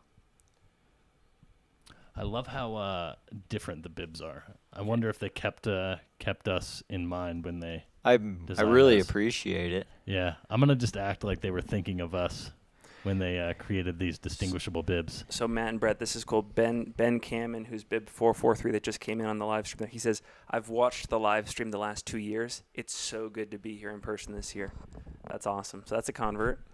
That is awesome. Love to hear it. I think that we during the live stream last year we had someone actually mail us a check for race entry before registration was open, and we just had to have him fill out like a mail-in form once we opened registration. That's a fat check to just blindly mail you guys. So this is a little bit of a preview, but there's a book that is coming out, I think, in June by Doug Mayer called The Race That Changed Running, The Inside Story of UTMB. I think this is going to be regarded as a great book, and I think we might even try to get Doug on the podcast at some point to talk more in depth about it. But Yeah, I've heard it's amazing. Like you'll read the whole thing cover to cover, in one cover. sitting. Yeah. Tracker update. Da-na-na, the gap between Killian Korth and Michael McKnight is down to 3 miles even. It is a 3-mile gap. Da-na-na, da-na-na. Josh Perry is just over a mile behind Michael McKnight. So not far either as he makes his way towards the Fort Tuthill aid station. How far out from that aid station is it showing him? He's at 2 miles. Nice. 2 miles or less. Eliza Lapierre's tracker is showing slightly off course, but it's not in a spot where you could actually go off course, so I'm sure that will correct momentarily. And we've got Pete Mortimer sighting there. Just saw was him just as we're here walking yesterday. through the Sedona aid station here. And to date in the young history of this race, Peter Mortimer is currently the case study on how to make a comeback and how to chase someone in front of you down and take the position. Pretty cool. Absolutely. And it looked like there was someone there maybe getting their feetsies worked on at the Sedona aid station, as has become a kind of a common thing at this aid station over the years. You run through so many different terrains, get a lot of beat up feet by this point. Yeah, I mean, gosh, that's a question I'm going to outsource to the chat. I live in an area where the trails they're not very technical. My feet don't get very. How would I get my feet tougher for a race like this? Because as it is right now, we've got eyes on our next runner coming into Fort Tuthill here. I don't know how to get my feet tough enough for a race like this. Yeah. Like, do I put like, sandpaper in my shoes? Probably wouldn't hurt. Well, It probably would hurt. You walked yourself right into that one. John Alcantara says the lakefront path in Sedona is packed with vapor flies and Tracksmith. LOL. How do I get there? Yeah. I love vapor flies. Love both those brands. Yeah, there aren't very many brands out there that I don't like. I'm like, I like them for their own reasons. Like, yeah, I love how big and diverse the running industry is getting. Me too. And I know there's a lot of pushback because it's like, it's like cycling where there's huge companies and then there's small little like mom and pop boutique companies. But I'm here for that, like, yeah, like you could maybe get a shoe from a giant brand that costs X amount, or you could pay twice as much to get it from another brand that's local. You like know the owners or the founders, and like exactly where your dollars are going. There's a lot of that in the cycling world. I think it's really cool. Alyssa Roberts makes a great point. There's a few tips in the book, Fixing Your Feet. I read that book before I did a thru hike. It was great. I don't recall the hot coals part or the peroxide thing, but that sounds interesting. I did read it a long time ago, though. Here we've got eyes on Leeds, Great Britain's own Josh Perry coming in. Perry. Are we gonna get copyrighted? I know. We say this enough times. They're gonna pull us. Shout out to Josh here. He's smiling. Seems to be in good spirits. He's like walking like a normal walk, not like. Is he holding his pack? I think under his so. arm? I think he's just purse mode.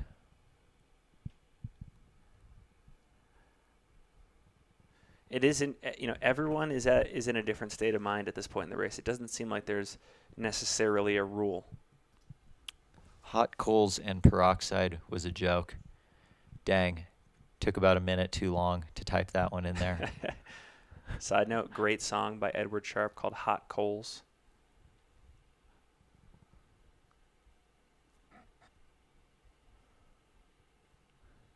I feel like Scott Traer would do pretty well at this race. I would love to see Nick Curry and Scott Traer in the men's field run this race. #negative split. And I know you just read this comment from Isabella, but shout out to Isabella. She was doing some field corresponding and filming for us out at Jerome yesterday. So she absolutely crushed it and made sure we were able to follow in as many runners as we could. So shout out to her, and thanks for being into the chat.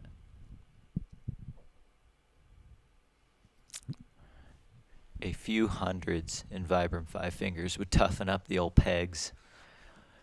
It's true. They would either get really tough or they would shatter. And here comes Josh Perry into Fort Tuthill aid station. My guess is that we're going to see a little longer stop than what Mike McKnight had, but it'll be interesting to see how it compares to Killian Korth's stop. Josh appears to be going, at least taking the shoes off. Not sure if that's going to be a full shoe change, but or at least getting them off, letting the little piggies breathe. They got to go to market. He's blowing bubbles. Hopefully he exhaled. You don't want to inhale a bubble. Oh, maybe that's not bubbles. It's a little grainy. You know, I don't know why I defaulted to like- him blowing bubbles. It looks like food. I don't know. It looks like he's eating something. I'm losing it, folks. Yeah, Josh, he's blowing bubbles. I mean, control the breathing. You're right. I think he might just be eating like French fries or something. And this is day 3 of the Cocodona 250 live stream, ladies and gentlemen. I need a good night of sleep. I need some of that melatonin. Maybe if you guys would melatonin it down at 4 a.m. every day. Yeah, my bad to everyone in the chat. He wasn't blowing bubbles. I think they were French fries, but I'm glad I could provide some entertainment.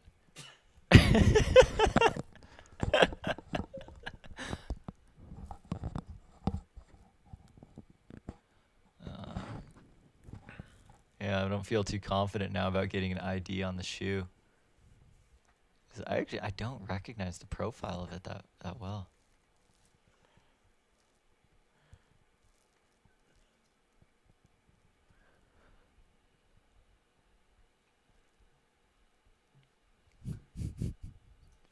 There are no bubbles in Florida.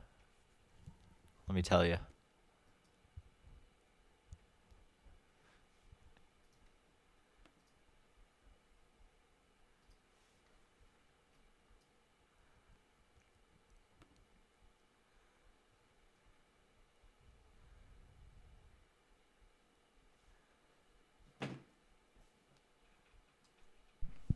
And we should have Eliza LaPierre coming in the not too distant future. So here in a minute or so, I think we'll have Rob see if he can locate our women's race leader outside as she comes in.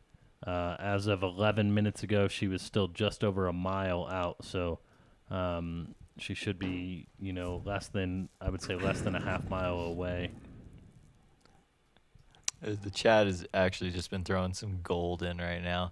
Like, yeah, the SpongeBob reference. He's like, I need it. Oh, and what makes it funny is it's from someone named Patrick. Water would be nice. And Chris said, reminds me of the hobo caddy in Happy Gilmore. That just took me immediately back to like, oh, it looks like it breaks a little left. Oh, no, that's just because you only got one shoe on.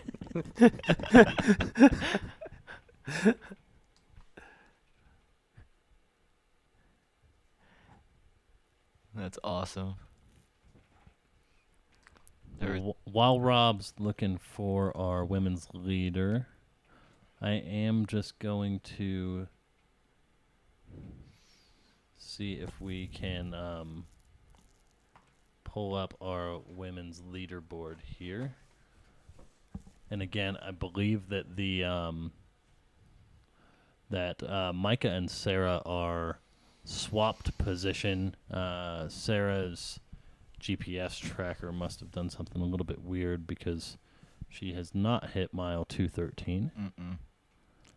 Then we got Sally McRae in 4th. Dawn Greenwald in 5th.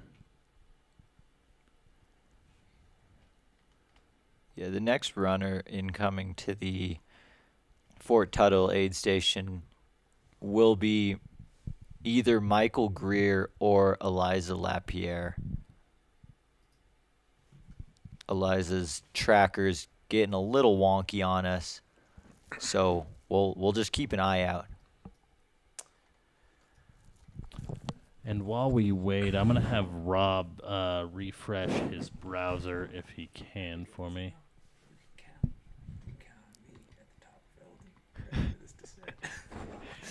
And we'll send it to our drone shot out near... Trying to take that one immediately to out near Cocodona. Sedona. Oh, and we do have eyes on some more runners down the road. This is definitely the O twins. So that's Sarah and Melissa.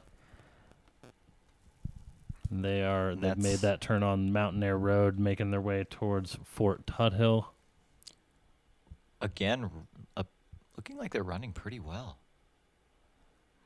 Yeah, I agree. Yeah, and so we got Robert's feedback up. As soon as he sees anyone, whether it's Eliza coming in or if he does see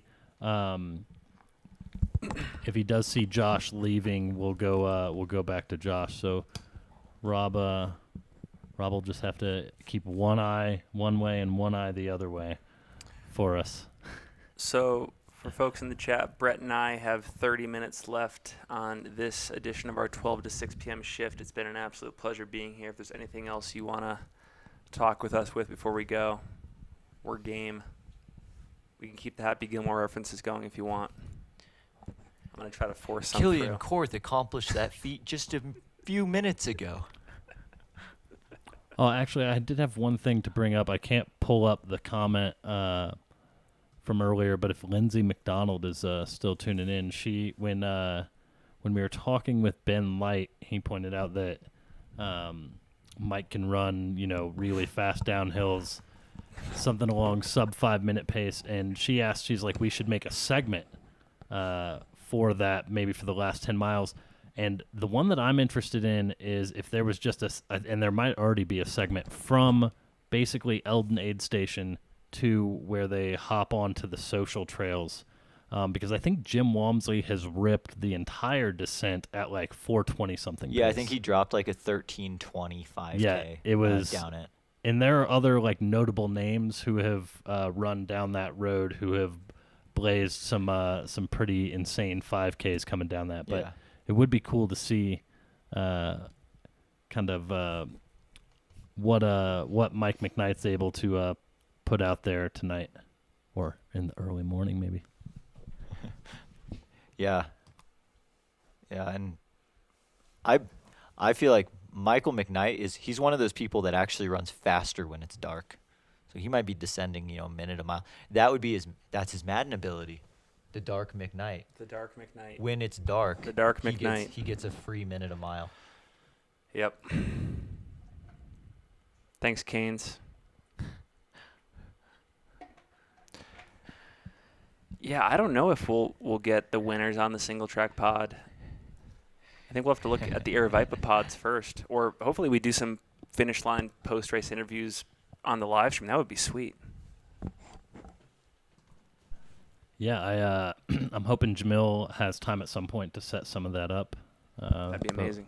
We will see. I mentioned it to him and have not gotten a response yet. So Was the goal live finish line interviews or like record it and then upload it? Well, I think I guess it would live. depend on connectivity, probably. We're getting the 3 a.m. wake up call. I think that doing them live is nice, but there are also just some, like, you're taking away from other storylines out there then Yeah. as well, right? And so It's true. sometimes it's easier maybe to do a quick hit on the live stream, and then it looks like we got our next runner coming in. Michael McKnight, according to the tracker, is now 1 mile behind Killian Korth. When was their last updates? Let's see here. The last. Killian hasn't updated in 24 minutes. Okay, sorry. That's why. But So- Michael, Finn got so excited. so It was excited. awesome. well, this is a You got to fascinating hover that race. mouse, man. Yeah, so Mike McKnight updated 2 minutes ago. But it does look like Michael McKnight is going roughly a mile an hour faster than Killian. Yeah. 3 mile gap. Okay, punching those calculations. Well, it looks like a mile and a half. per A mile and a pace. half. That Yeah. it does So it- ultimately end up It could be mattering at some point. 2 to 3 hours. Then is when the gap could be bridged. Well, and could this come down to a battle up Elden Lookout Trail? According to the current tracker pacing, Michael McKnight should overtake Killian prior to Elden. But that's just going strictly off numbers, and we get to mix emotions into this. Yeah, and here we go. because we are human. This is definitely Eliza. Looking great. Is it? No, it is not. It's Michael No, Greer. this is Greer. Yeah, sorry. That is Michael Greer. That is a cool looking hat. Maybe an outdoor research cap. Shout out to Michael. He's still looking really strong. He has like running. He has bounce. Yeah, he does. He has arm carriage. He's moving his arms in a way that his watch will actually still pick up his cadence. They're not just dangling on the side. KT tape, we talked about this the other day. The KT tape must be keeping the patellas and the quads in the correct place. Michael Greer, so hot right now. Michael Greer.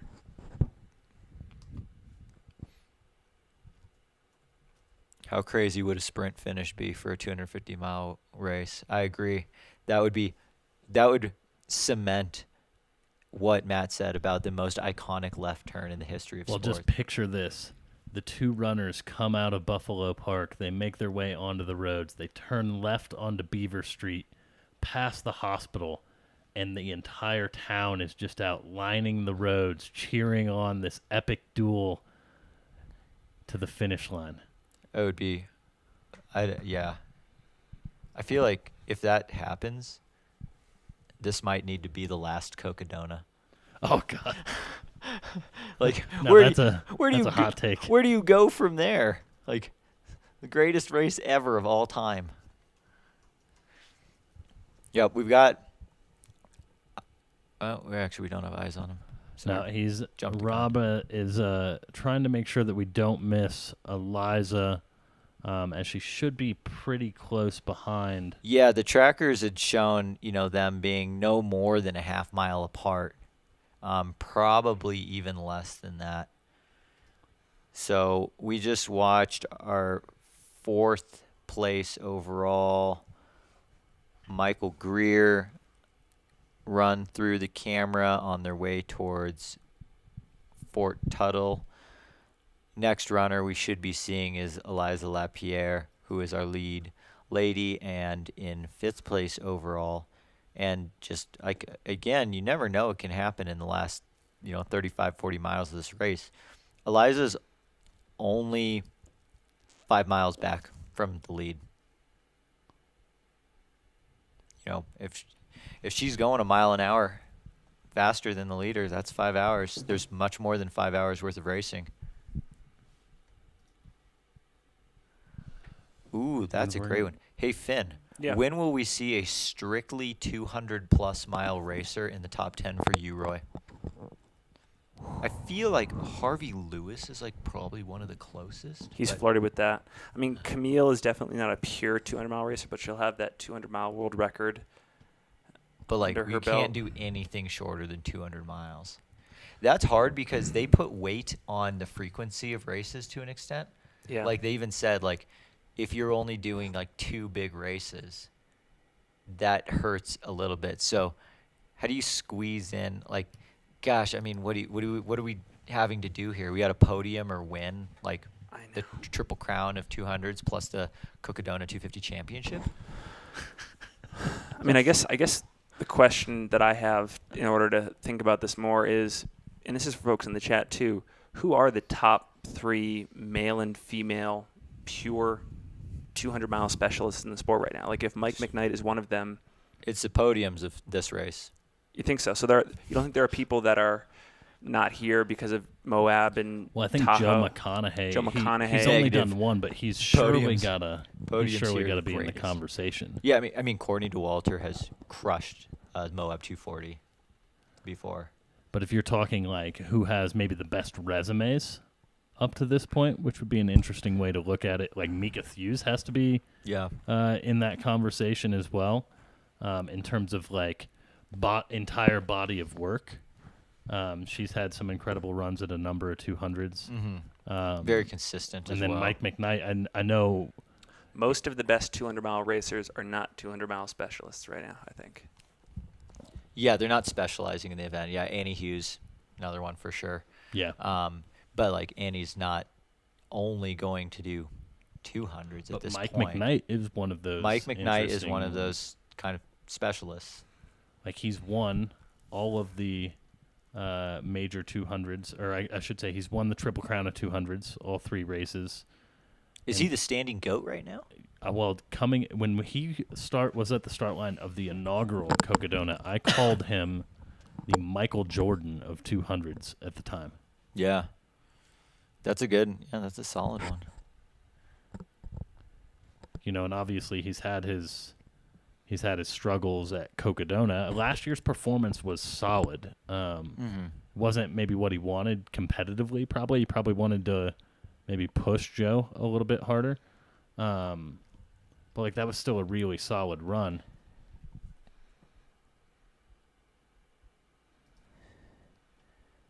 And it looks like, did we somehow maybe miss Eliza? What? Her tracker's been super nutty. So maybe if Rob can swing back to the exit to see if we can get eyes on Eliza.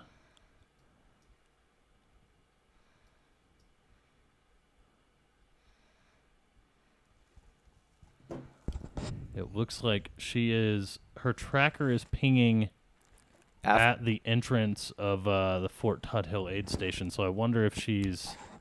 Well, it's like the exit of it. 'Cause it's like slightly down the road. Yeah. What's that like? Basically the front of the building, but I don't know. To Trevino Fam, who asks, has there ever been a 100-miler this close at the end? For sure. I mean, I can vividly remember a few sprint finishes on the Western States track, Placer High track, Caitlin Gerben and Camellia Mayfield, Brittany Peterson and Claire Gallagher. We've seen, Drew Holman and Tyler Green and Arlen Glick sprinted out. There have been some photo finishes in those races, for sure. But what about for the win? Sorry? But what about for the win? For the win? The closest one was the Scott Jurek, or no, not Scott Jurek. It was Ginger Runner made the movie on it. Brian Morrison. That race was very close. Looks like Killian just updated, by the way. So, yeah. So Killian is updated to mile 215.2. Michael is definitely closing the gap. I mean, this 2.5 miles now. 2.5 miles now. And yeah, Michael is moving faster, but of course the actual like miles per hour that it says, that doesn't take in the tracker doesn't know if they're going up a hill or not. So like at the time it pings, if Killian happens to be going uphill, then we all think he's going slow. And right where he is at the start of a little hill. So it doesn't paint the whole picture. I mean, what paints a better picture is the fact that between the last two GPS pings, Michael McKnight made up a half mile. Yeah, and so I think that as long as Rob stays probably pretty close to the aid station, we shouldn't miss her. I don't know what's going on with the tracker.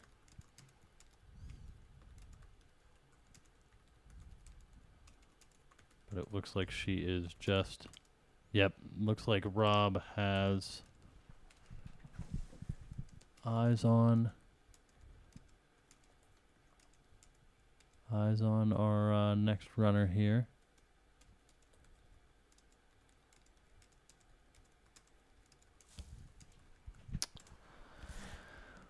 Wow.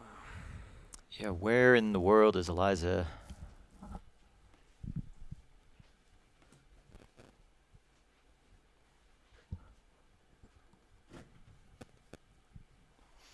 Jim Howard and Jim King, 1983 Western States.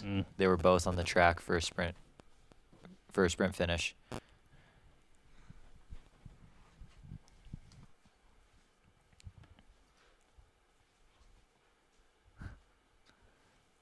We're going to check in with Rob here real quick, I think. Rob, how are you? Hey, can you hear me? Someone in one of the vans. 1 second. Someone in one of the vans.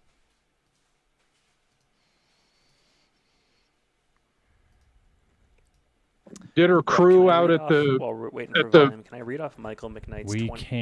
We can't hear you. I think the chat can. The live stream should be able to hear you based on the audio levels I'm seeing, but we aren't able to hear you in studio. So if you can just give maybe a quick update. Apparently, Eliza came in. Type it in. As I was following Josh in, She didn't go into the aid station. She met with her crew at the vehicle and then left. Okay. Or that someone in one of the vans said. Okay, cool. So we must have just missed her come in.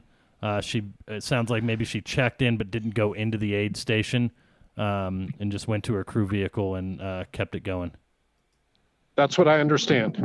Awesome. Thank you so much for that update, Rob. We appreciate it. So she is Eliza in and blew out. straight through the aid station. Yeah, I mean, didn't even come inside to where we would even know she was Yeah, there. no, That's no, how good she must be feeling at this point. You no know? speak of big gulps whatsoever. Yep. Shout out to Eliza LaPierre. She's just absolutely Eliza's on right a now. mission right now.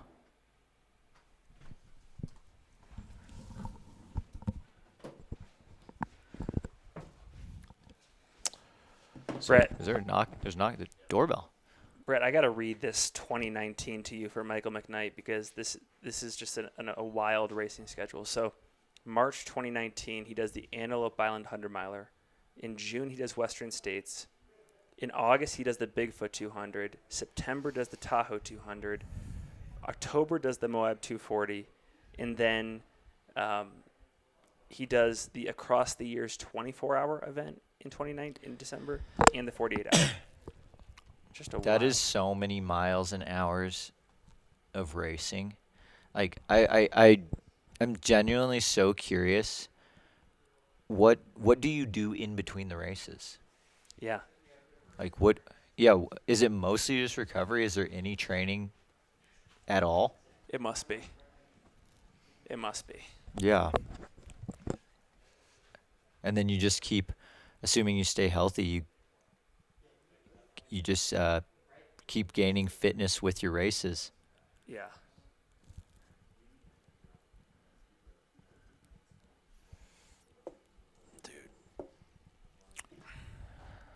So I guess overall update to those who are just tuning in or have recently tuned in. Killian Korth is still our overall race leader, but Michael McKnight, who has moved up 60 places over the last day and a half, is within 2.5 miles of the race leader now. Eliza LaPierre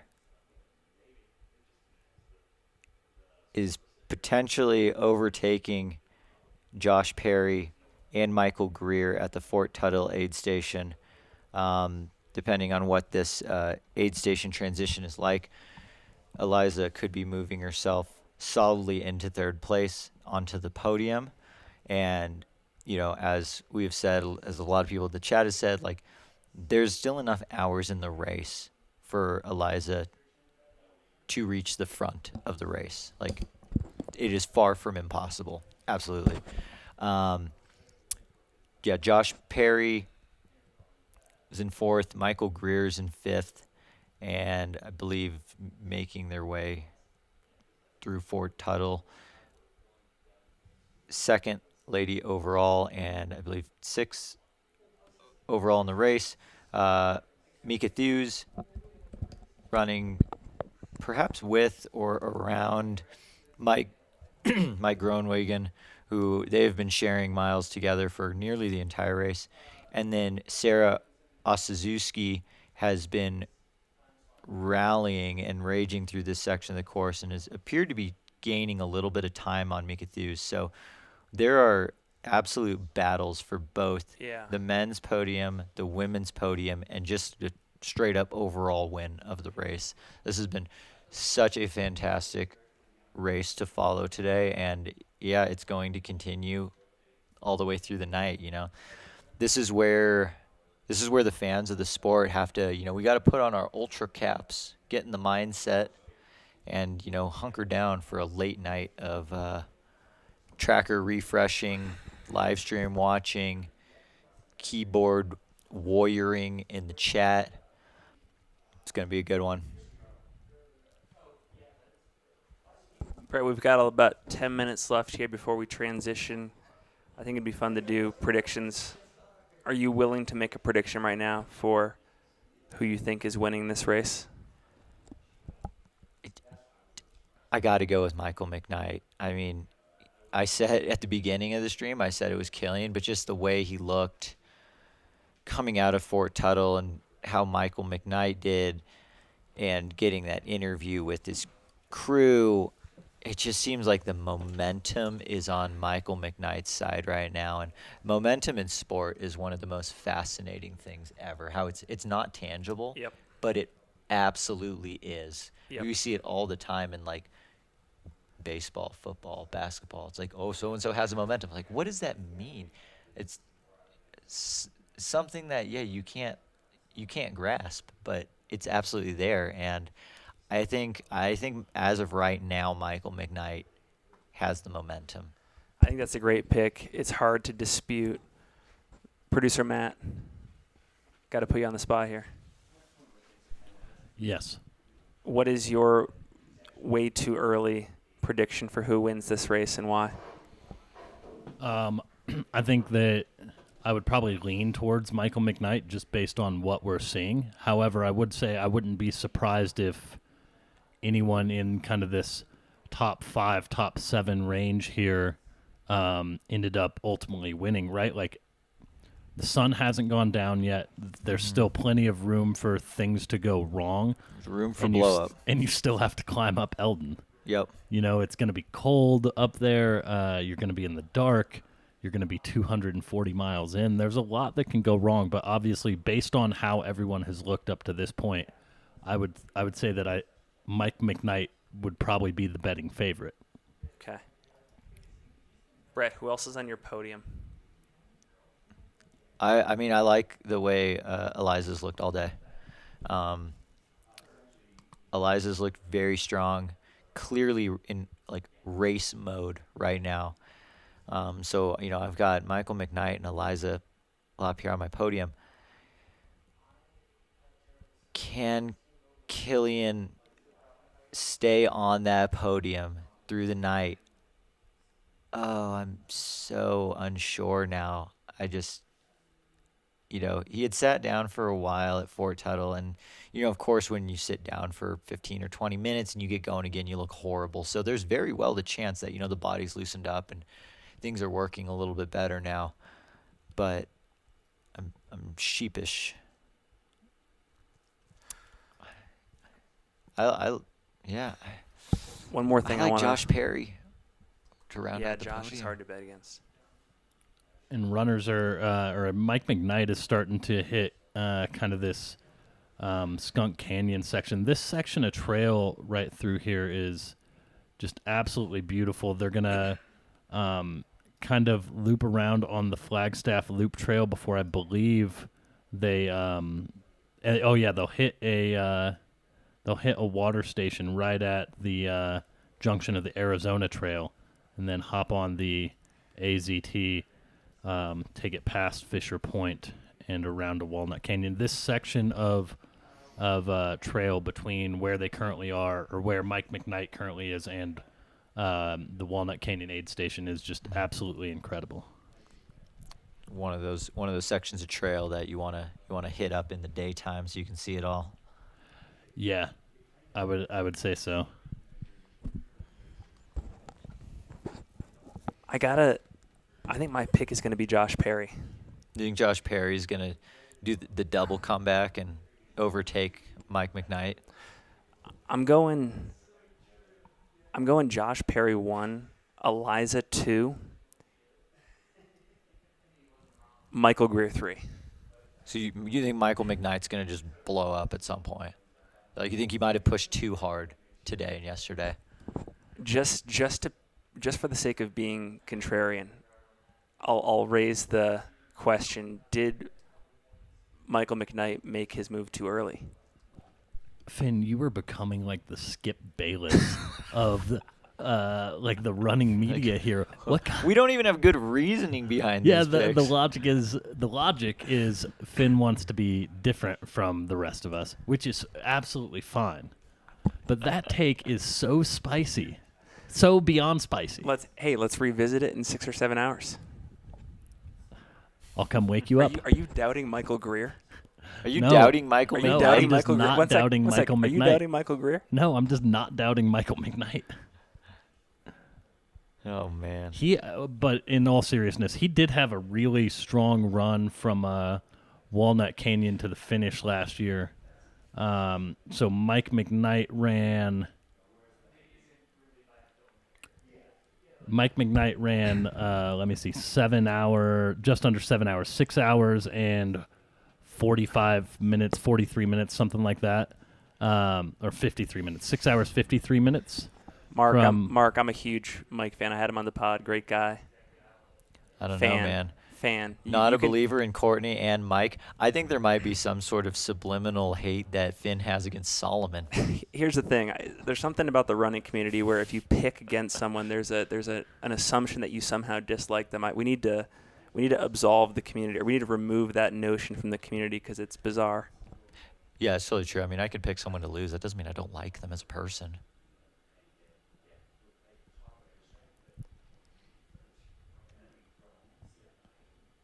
Yeah, so Mike McKnight last year ran from Walnut Canyon to the finish roughly an hour or maybe 50 minutes faster than Mike Versteeg did in 2021. Also, I'm Shannon Sharp. No. I'm a Shannon Sharp guy. That's my guy. No. You better change your narrative then. I'm not a Skip guy. I'm a LeBron fan. God, here we go. Mute Finn's mic. You're cut off of floatas and liquid deaths. Yep. We've been relegated to tap.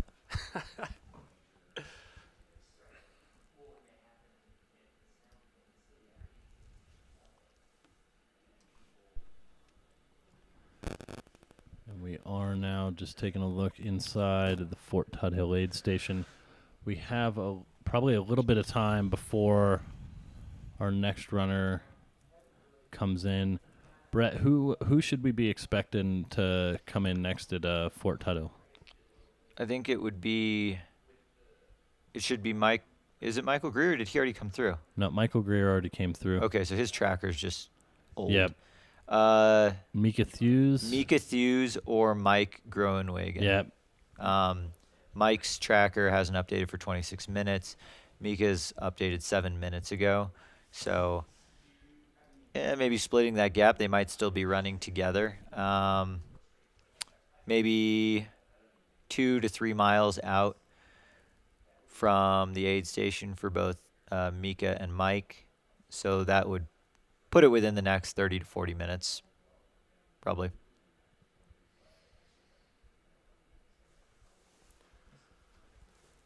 All right.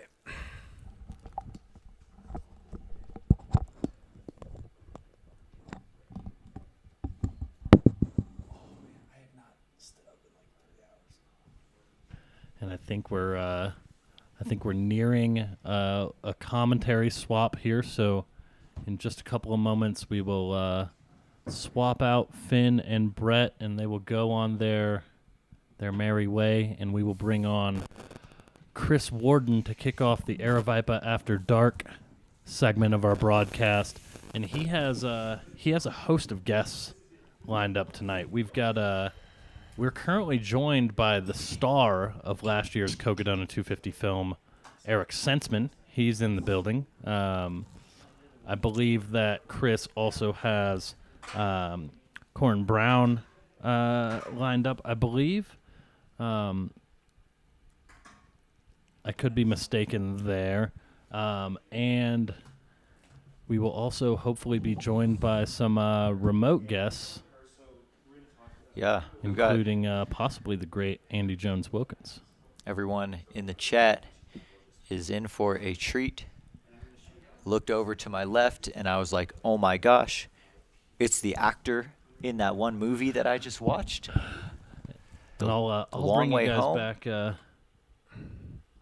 back in on picture-in-picture so you can say your farewells. It's been great. This has been a very exciting and engaging day of racing. This has been, I never thought I would put the word thrilling and 200-mile race in the same sentence, but here we are. I think there was more action today than yesterday, and that makes sense. As you know, these runners, you could see it as they're going through the aid station. They're smelling that finish line. The camaraderie maybe a little bit less than days before, and it's like, okay, we're beating people now, like we're racing. So stay tuned, friends. There's plenty more racing and great commentary on the way, and everyone, get your jet boiled glizzies ready, except add a scoop of, coffee grounds in there. Yes, yes. And maybe some bubbles, Brett? Maybe some bubbles. Everyone go blow some bubbles, eat some fries, whatever floats your boat. And while we swap out, we're going to take a quick commercial break and have a couple ads from our partners at Gnarly and Speedland. We created Gnarly Fuel 2.0 for endurance athletes or people that spend long days out in the hills. It has both sucrose and dextrose, easy to digest carbohydrates.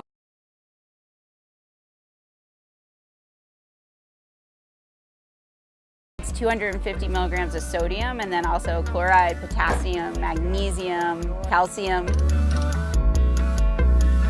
One of the things that kind of distinguishes us from other fuel products is that we have HMB, the metabolite of the branched chain amino acid leucine, which helps you recover while you're running. So it's an all-in-one fuel, electrolytes to replenish, and HMB to recover.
And thank you all so much for supporting our wonderful live stream partners. A huge thank you to our good friends at Speedland and at Gnarly Nutrition. So huge shout out to them.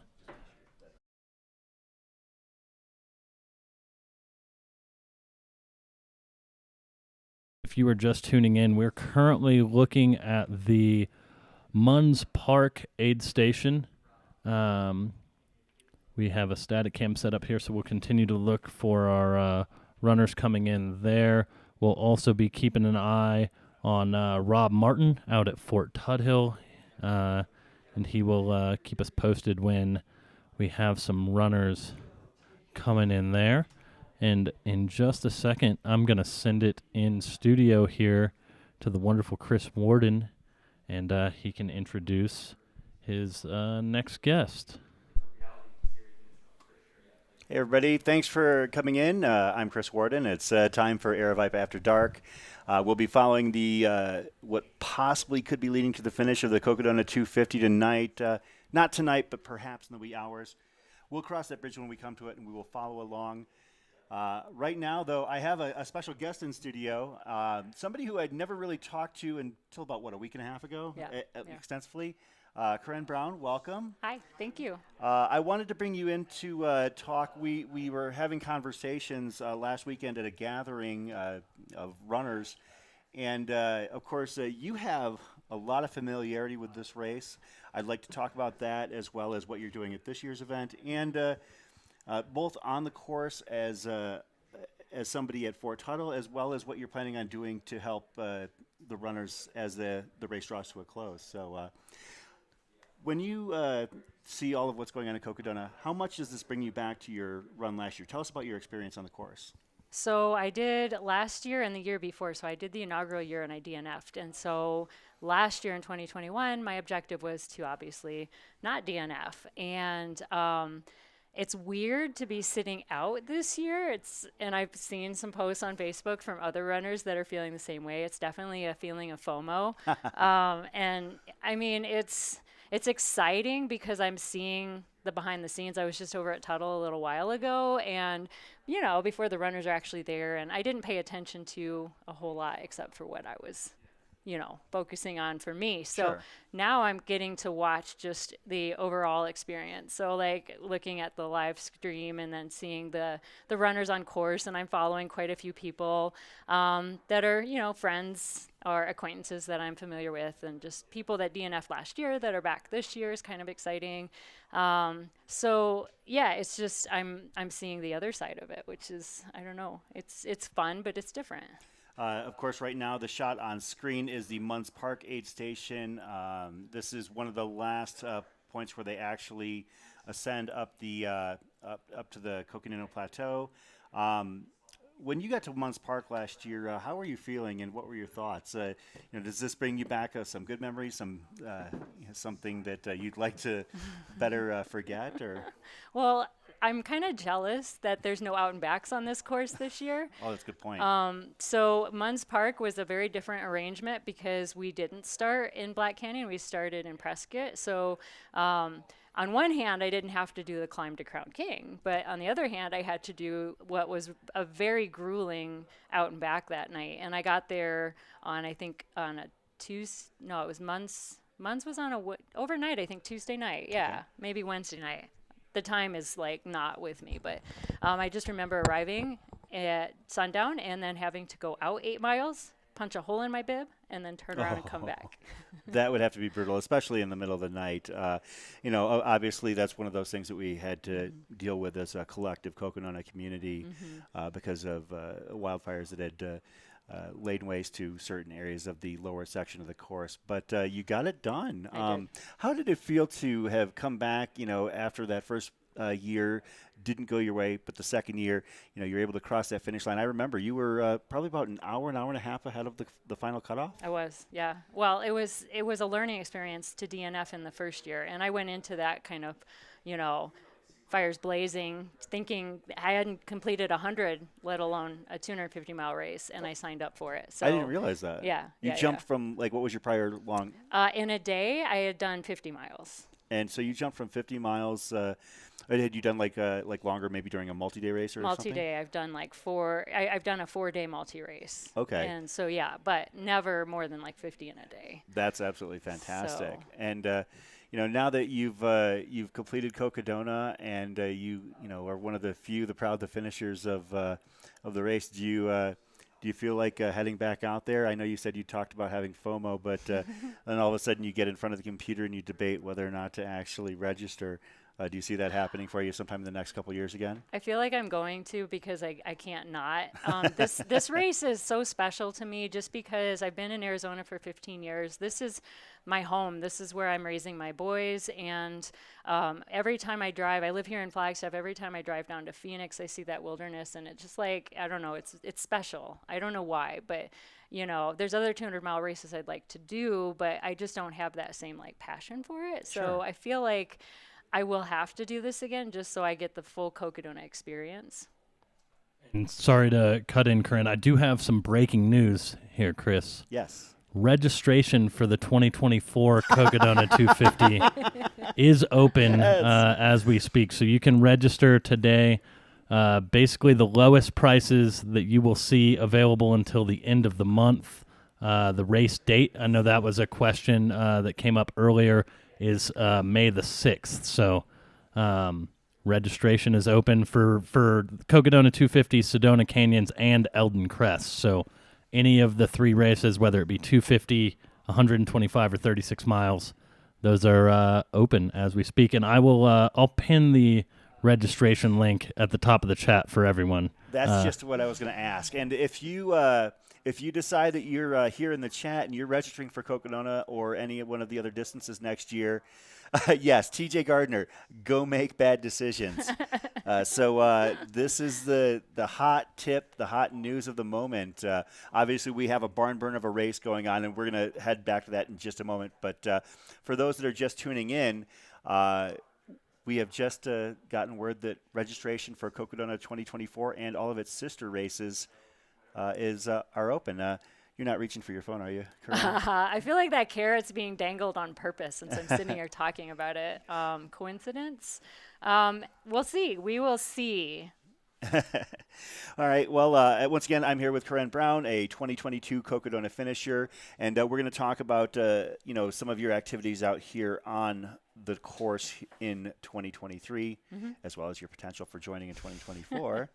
But we're going to take a quick moment to recap. I don't know how closely you've been paying attention to the leaderboard, but it's absolutely been stunning. Obviously, Killian Korth has been leading the race for most of the last day and a half, but Michael McKnight, the most established athlete in the 200-mile distance, has been surging, and he's been surging big time. Well, I was just over at Tuthill, I have to say. Yeah. I'm just looking at where he is on the map, and I'm going, holy smokes, he caught up. Yeah, about a mile and a half separates Killian Korth and Michael McKnight for 1 and 2, and they are in Walnut Canyon, which is a bit of a dark area in terms of cell phone coverage, so we don't have anything going on over there right now, but as we can get word, we will definitely keep everybody updated.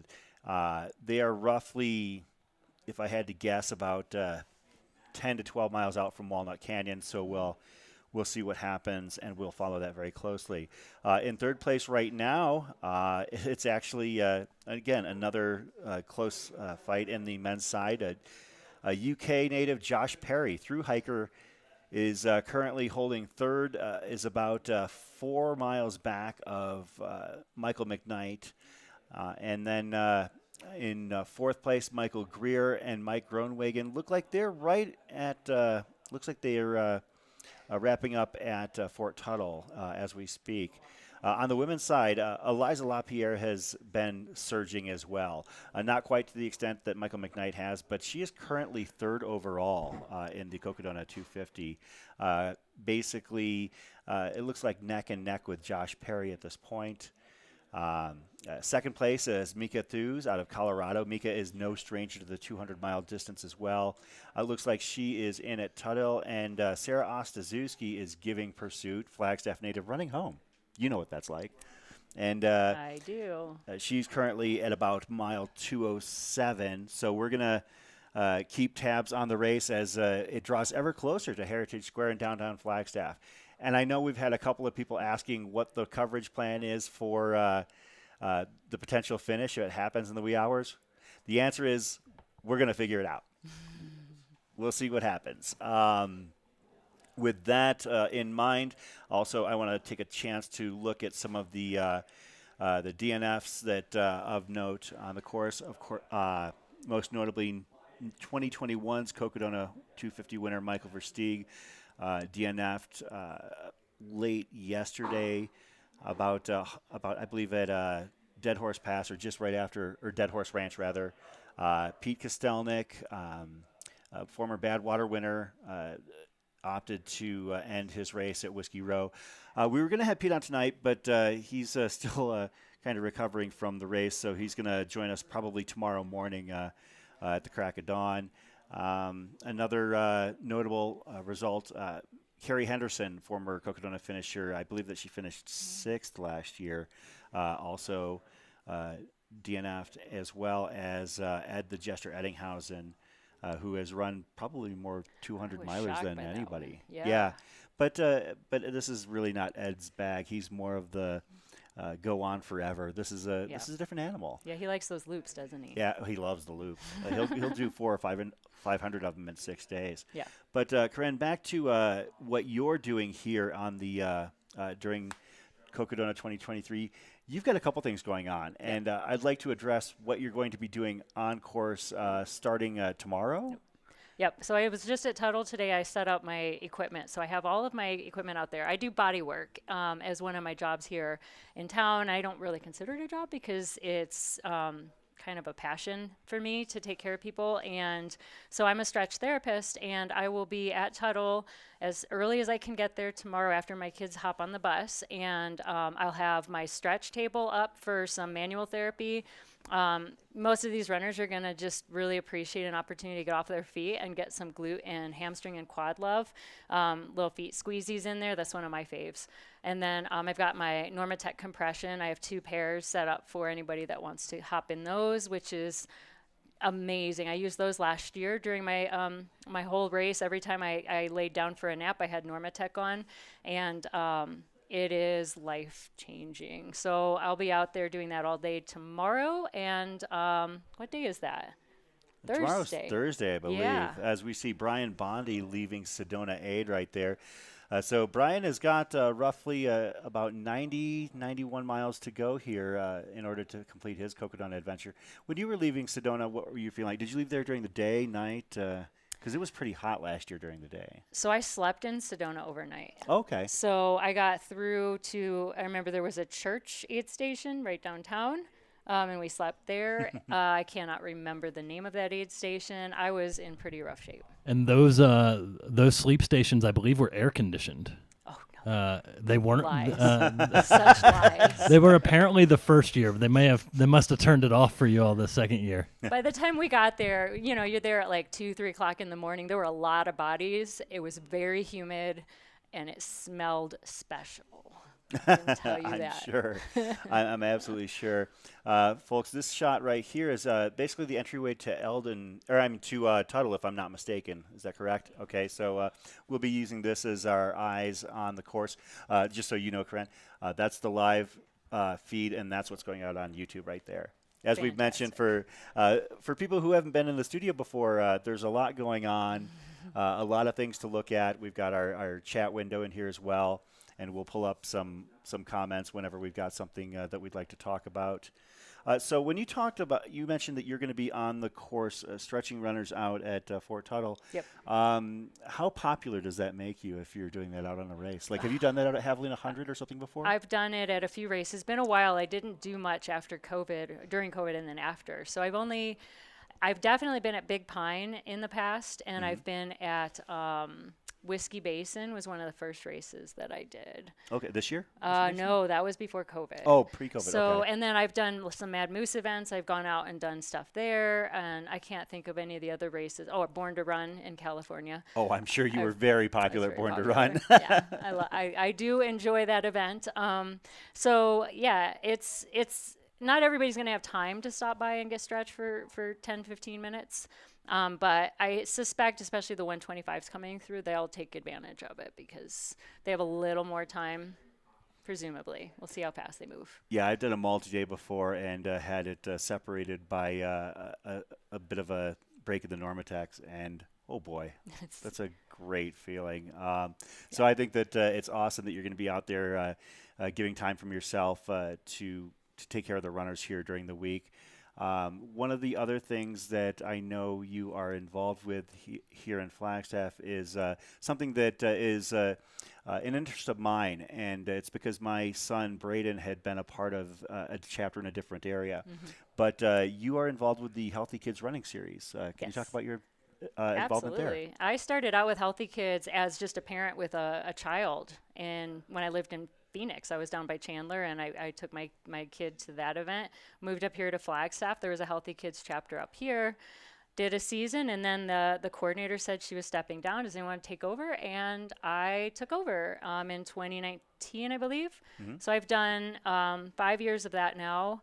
And it's just grown and grown and grown in Flagstaff. We're currently in our spring season, 130 kids participating, ages 2 to 14. It is a 5-week race series, so every Sunday for 5 weeks, the kids gather and run races that are appropriate for their ages. It's freaking adorable. If you've like 2 and 3-year-olds running a 50-yard dash, it's magic. And yeah, and so my kids are 12 and 7 now, and they don't run it. They help me as just volunteers, and they love it. So I've been at some of those events, and it's cute, and it's also terrifying to watch. Some of the kids, that go out and their instinct, having not maybe done much racing in the past, is to just go out and full sell. And sometimes you can see the poor kids, like especially as they get to like maybe the age 8, 9, where they might be doing the half mile distance or something like that. And by the time they come back, they're just cooked. And I feel so bad for some of them. Yep. They go out so hard and don't quite understand what they're in for. But I think it's a fantastic thing, the Healthy Kids Running Series, and I think it's great. So the season here in Flagstaff is when primarily? So it's usually spring, so usually right after Easter until right before mid-May. So we're going to May 14th this season, and then we'll do it in the fall again right after Labor Day in September. Okay. Yeah, and then into October, beginning of October is the next season. Usually my spring season's bigger, so I got a group of 130 this season, and hopefully this Saturday I'll have at least 10 of those kiddos at the finish line for Golden Hour from 8 to 10. We're bringing some cowbells, and we're just going to get our cheer on. Like, I'm stoked for that. Nice. Who do we have coming in here into the Fort Tuthill aid station? Let's see if we can we've got eyes there. Yeah, that is Mika Thews and Mike Mika Thews and Mike Groenwegen. Mike Groenwegen, who Yeah. have been really running in tandem for much of the race. Actually, that gives me one thing. I want to, Matt, if we can pull up a note in the chat from Eric Estabrook. Yep. Corinne, tell me about this situation here. Oh, yeah. Eric said you're his 100-mile friend from Cocodona 2022. Yes. Hi, Eric. Yeah. So Eric and I encountered each other, I think, for the first time where we officially got to know each other was coming down Mingus in the course last year. And he was not doing like super awesome. He was just in one of those low points that we experience in a race this size. And I just felt like hanging with him. So I hung with him. He was like exhausted, but he's like, I got to get to the 100-mile mark because the 100-mile mark is where I'm going to nap, and that's what I got to do. So I hung out with him. I just sensed that company would be a good thing. Sometimes it's just nice to have people with you. And so I did. And we got him to the 100-mile mark and laid him down for his little trail nap and said goodbye. And it was really sweet because when I finished my race, he was at the finish for me.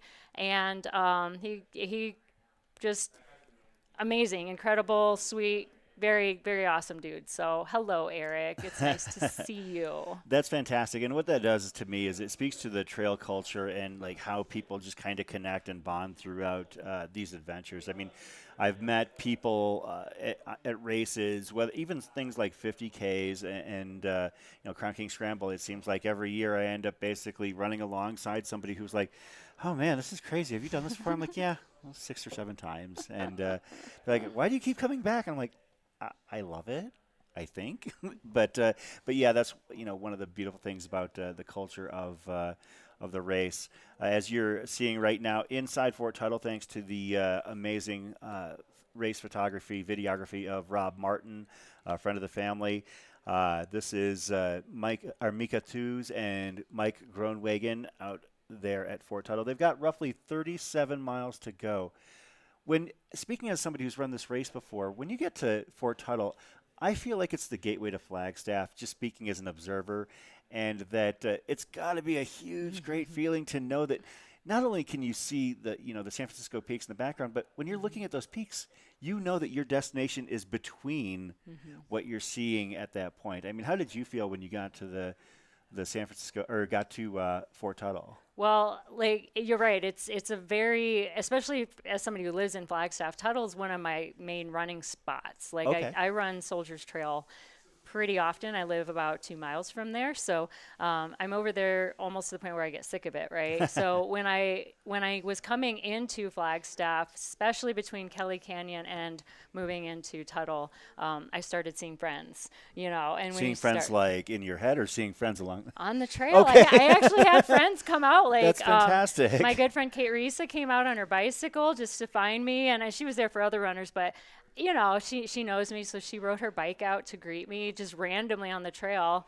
And I remember Colleen Lingley just like showed up at on my way into Tuthill and ran with us for a little while. And even Stringbean showed up at that point too. Nice. He had finished the race as the number one, finisher, and was out on course saying hi to runners. It was fantastic. It was right before I got to Tuthill. Yeah, that's one of the nice things about a race such as Cocodona and the ultras in general is that those who finish the race tend to stick around and hang out a lot of times. Even those who don't have the best day will still maybe head to the finish line and still still be there to cheer on runners.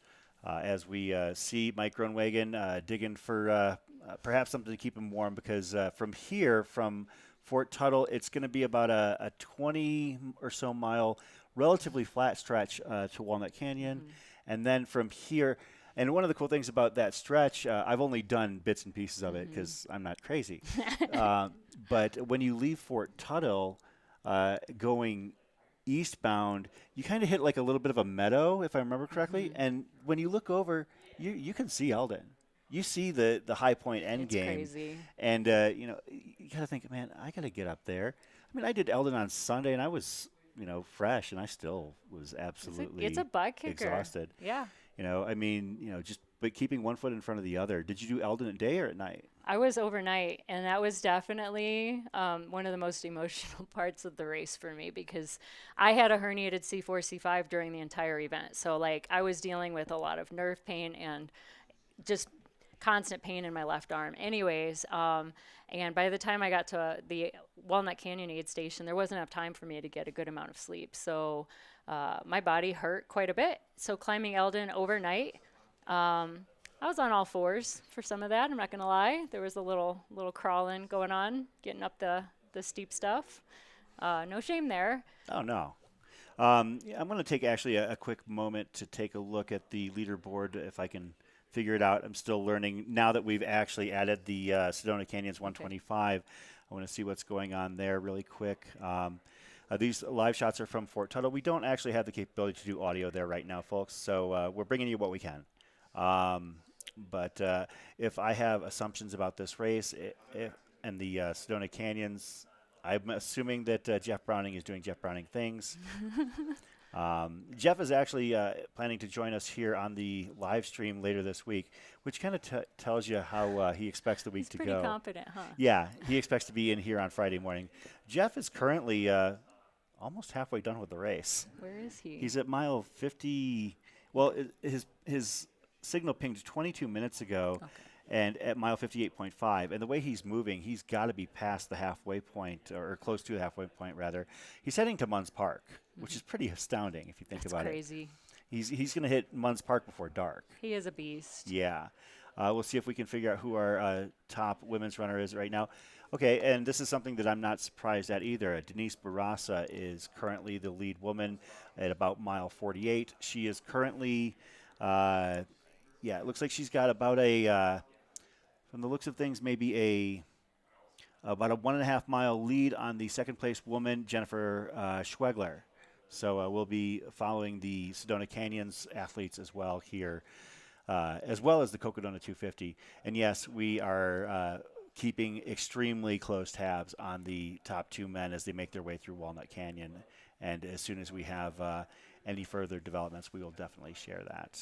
The most exciting thing, I think, watching this is the fact that there is these 125-mile runners now. And, you start the race, I think this year there were like 200 and some boots on the ground, right? Yeah. And now, halfway through the race, you've got this additional 200 and some runners joining everybody on the course. I'm really interested to see what that's going to look like as they're working up Elden, especially towards the mid and back of the pack. It's definitely going to be a social experience, more so than I think it was in 2021, just because you've got double the runners now. It's kind of cool. Yeah, that's one thing that I hadn't even really given much thought about, is the fact that, I knew that it was going to create additional traffic, which I was hoping would create that additional vibe and energy. It would stand to reason that you're going to eventually kind of basically, settle up alongside somebody, and, maybe they might not be in the same race as you, but you've both got the same end goal, and you both are going to the exact same place the exact same way. So I could see that being a benefit as well, just more people to share the trail with. Did you have pacers last year, did you say? I did almost every night section. Every night section after Whiskey Row, I definitely did. Mm-hmm. And for me, it was life-saving. Nights are so hard. I cannot tell you how hard they get.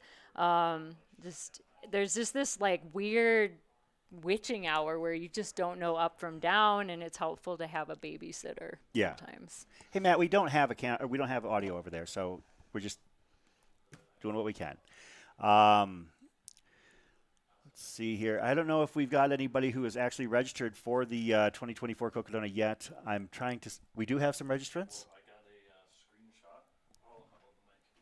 Fantastic.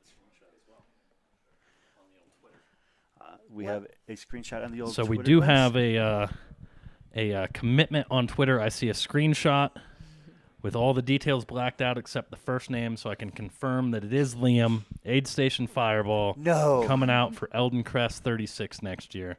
So we're gonna have to. We may have to have him in studio during the week or at times as like a part of the stats team or something. Oh or something my like goodness! that. Here, pull up the. You can pull up the iPad. I've got it on here. Are you ready? Yeah. Cocodona 2024. Here I come. Aid Station Fireball is the first entrant in the Elden Crest 36. That's fantastic. Folks, for those just turning in. Well, and sorry, just as sure. as an update, because I can pull up the back end of Ultra Sign Up. It looks like we have 7 people signed up, and I want to give them a shout out. Kyle LaFerrari, I apologize because I know I just butchered that.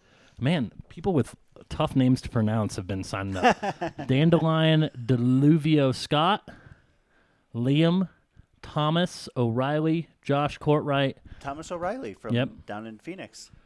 Travis Loncar, he's been in the chat. Yeah. He's kind of the brains, maybe not the brains, but definitely the technician of making the fantasy free trail operation work. He's signed up for Sedona Canyons. And then Elliot Waldock. So shout out to all of you. Here's the thing, though, Matt. Have we seen Kevin Goldberg sign up yet? No, I think that he might be in an area with no cell reception and isn't tuning into the live stream quite yet. But that's the only reason he hasn't. When he is, I hope that all the Goldberg fans, push him to the pinned comment in the live chat so that we can keep this going. But yeah, we got a number of people signed up, and we appreciate you, John Moroshik. John, if you start training now, you might make it to the starting line next year, buddy. John was in the 250, then he was down to the Sedona Canyons 125, and now he's down to the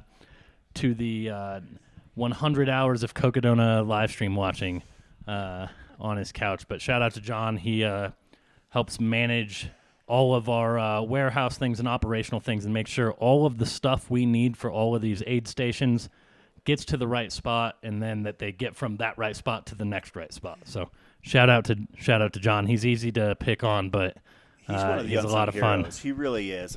Are you familiar with John? Have you met him before? Yes, I have. He's amazing, and one of the things that I've always been impressed with is the fact that he'll go to across the years, run 400 miles over 6 days, and then that's in between unloading and loading all of the trucks to make sure all of the stuff gets there for the races. It's nothing short of unreal. And he'll go out there and do 400 miles in 6 days. He's done it before. It's absolutely staggering. And he did this all after not picking up ultra running until I think his late 40s. Wow. It's absolutely fantastic. So John, thanks, John. We love you. We do love John. He is he's always so much fun to hang out with and be around. So once again, we're at Fort Tuthill. So you were out there earlier today. Yes. Were you out there when some of the first runners were coming through, or were you there before I that? saw Mike McKnight pass through, which was kind of fun. It was very quiet. It's so interesting to be at the front as opposed to the back. I can say that because, I usually experience these things as a back of the pack runner. So when you get to be there when I'd love to be in their shoes for just a day and experience the trail because I'm sure it's so quiet for them. So yeah, he passed through and that's why I was astounded to see his catch up to, is it who I'm spacing on our first Killian. Killian Korth, yeah, yes. To see how far he has closed that gap since he was at Tuthill is just wow. And he was definitely hustling to get out of there. So I think that Aid Station Fireball, Liam was trying to get into the Elden Crest 36 simply so he could come out and hang out with us on the live stream next year. I mean, he's always hanging out with us on the live stream, regardless. But I definitely think that Liam, we're gonna have to drag you into the studio next year, and for whether you like it or not, we might have to show your face in public. Of course, I've hung out with the guy before, so. bring him on. Like, He if, knows if his they're so stuff. dedicated to hang out and be part of the chat, like, Yeah. that's some love right there. And thank you to everybody that is watching. I mean, the numbers this year have been far exceeded anything that we've ever had before for the Cocodona coverage. Well into the night, we still have several hundred or even, well over 1,000 viewers at some points. And one of the things that about Aravaipa After Dark, and I'm going to give a peel behind the curtain with regards to what I'm doing when I'm on here. Well, after about, say 7:30, the sun goes down fairly early here. And we lose the ability to get a lot of these great shots on the course.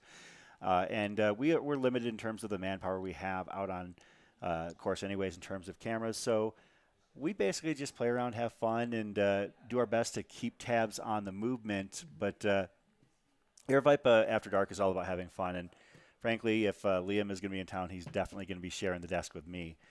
If I have anything to say about it. So I appreciate everybody hanging out with us here on day three of Cocodona right now. I mean, where were you at about this time on day 3, say as the sun was starting to go down? Do you remember? Oh, this was probably months for me. I feel like I was coming into Tuthill about Friday morning. Okay. Friday afternoon to finish overnight. Yeah. Well, I finished the next day at 120 hours, so on Saturday. So yeah, I was probably doing the nightmare pass through Munns Park. I see a message from a friend of the Aravaipa family, Sherm Bia, asking how Andre Lee is doing in the Sedona Canyons 125. Our legend. Yes, Andre was the final finisher of the inaugural Cocodona 250. It looks like Andre is at about mile 38. Basically, just getting either into or out of Sedona at this point. Andre, no stranger to running 100 miles plus in Arizona, having done Cocodona, Javelina, and basically everything else that Aravaipa will throw at him. And I'm gonna take a quick spin through Walnut Canyon, at least on the tracker. If you're interested in checking on specific runners, we do have the link to the live runner tracking positioned just below the YouTube video here. We were going to do our best to try and keep tabs on everything, but if our immediacy is not quite to your liking, you can always check it out there. I encourage you to do it. It enables you to see where maybe your friends or your family are, and across multiple races too, because the tracker actually has now added the Sedona Canyons runners as well.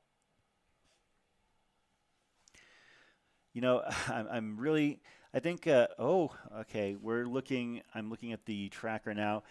Let me see if I can zoom this in and maybe have Matt pivot to the runner tracking. And as soon as I'll tell you when I'm ready, Matt. This is a long course as I scroll through, through the course by my finger. Okay. All right. We can go ahead now, Matt. And all right, we're going to zoom into this right here.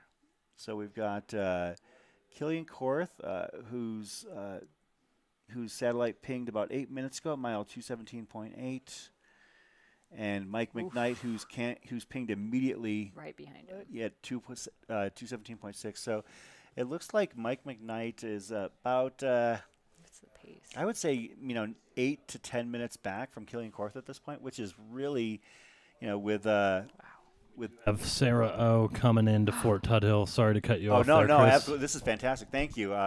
Sarah Ostaszewski, and being paced by her sister Melissa. Sarah is on the right in the red, and Melissa is in the running singlets. And they're heading into Fort Tuthill. Sarah, no stranger to this race, having finished 5th in 2021 and 3rd last year. She's currently running either 2nd or 3rd. I guess it really comes down to, it looks like Mika has taken a break here at the Fort Tuthill Aid. And I'm going to see if I can find out, like take a look at our race flow to see if, it looks like Mika has taken at least some semblance of a break at Fort Tuthill.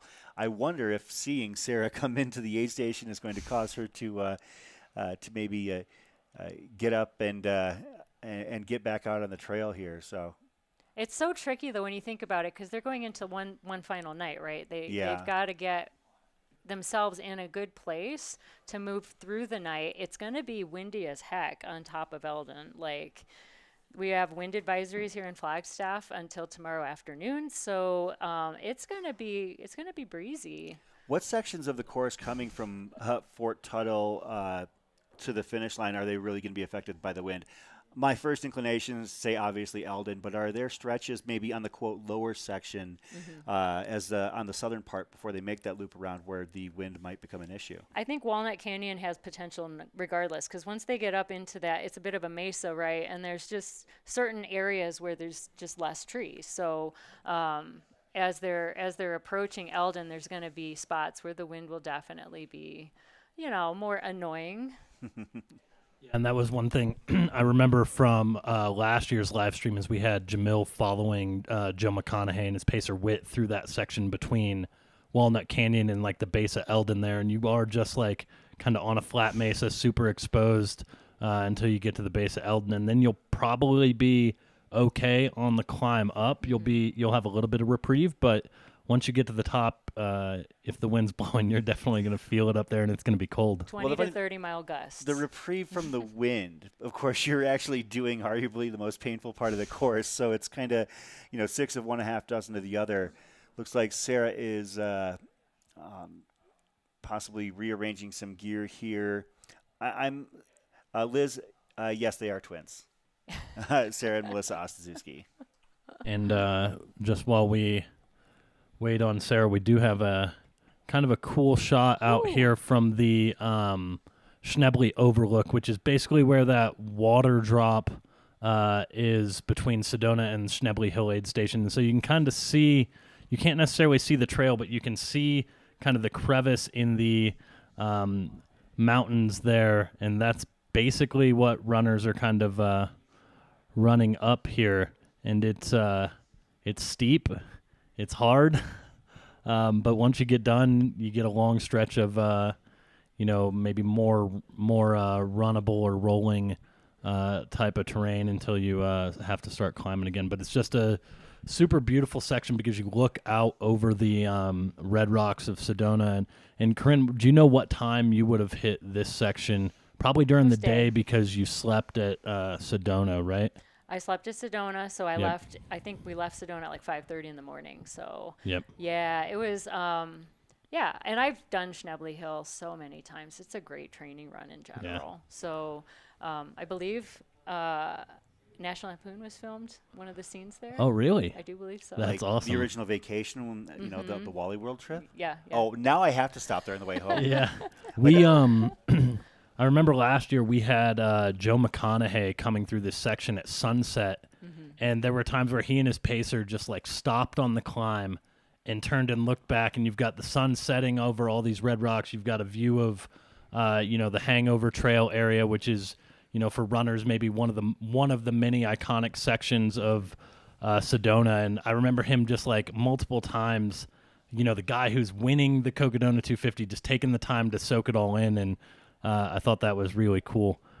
Yep. And it looks like we may have, I don't think Sarah's back, but we do have action with her crew, so we'll just keep it there, and I'll send it back to the studio.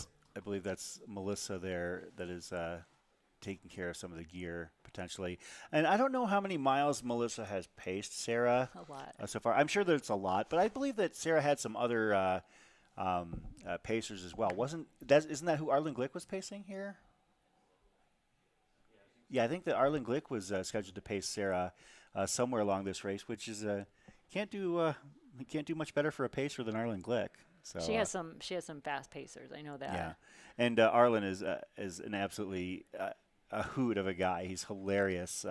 If you've not had a chance to meet Arlen and you get the chance, please do, because he is genuinely one of the funniest people I've met in the ultra running space. He's got an absolutely razor sharp wit. So we're gonna keep. I'm refreshing the runner tracker right now, trying to see, if we can get a new ping on Mike McKnight and Killian Korth.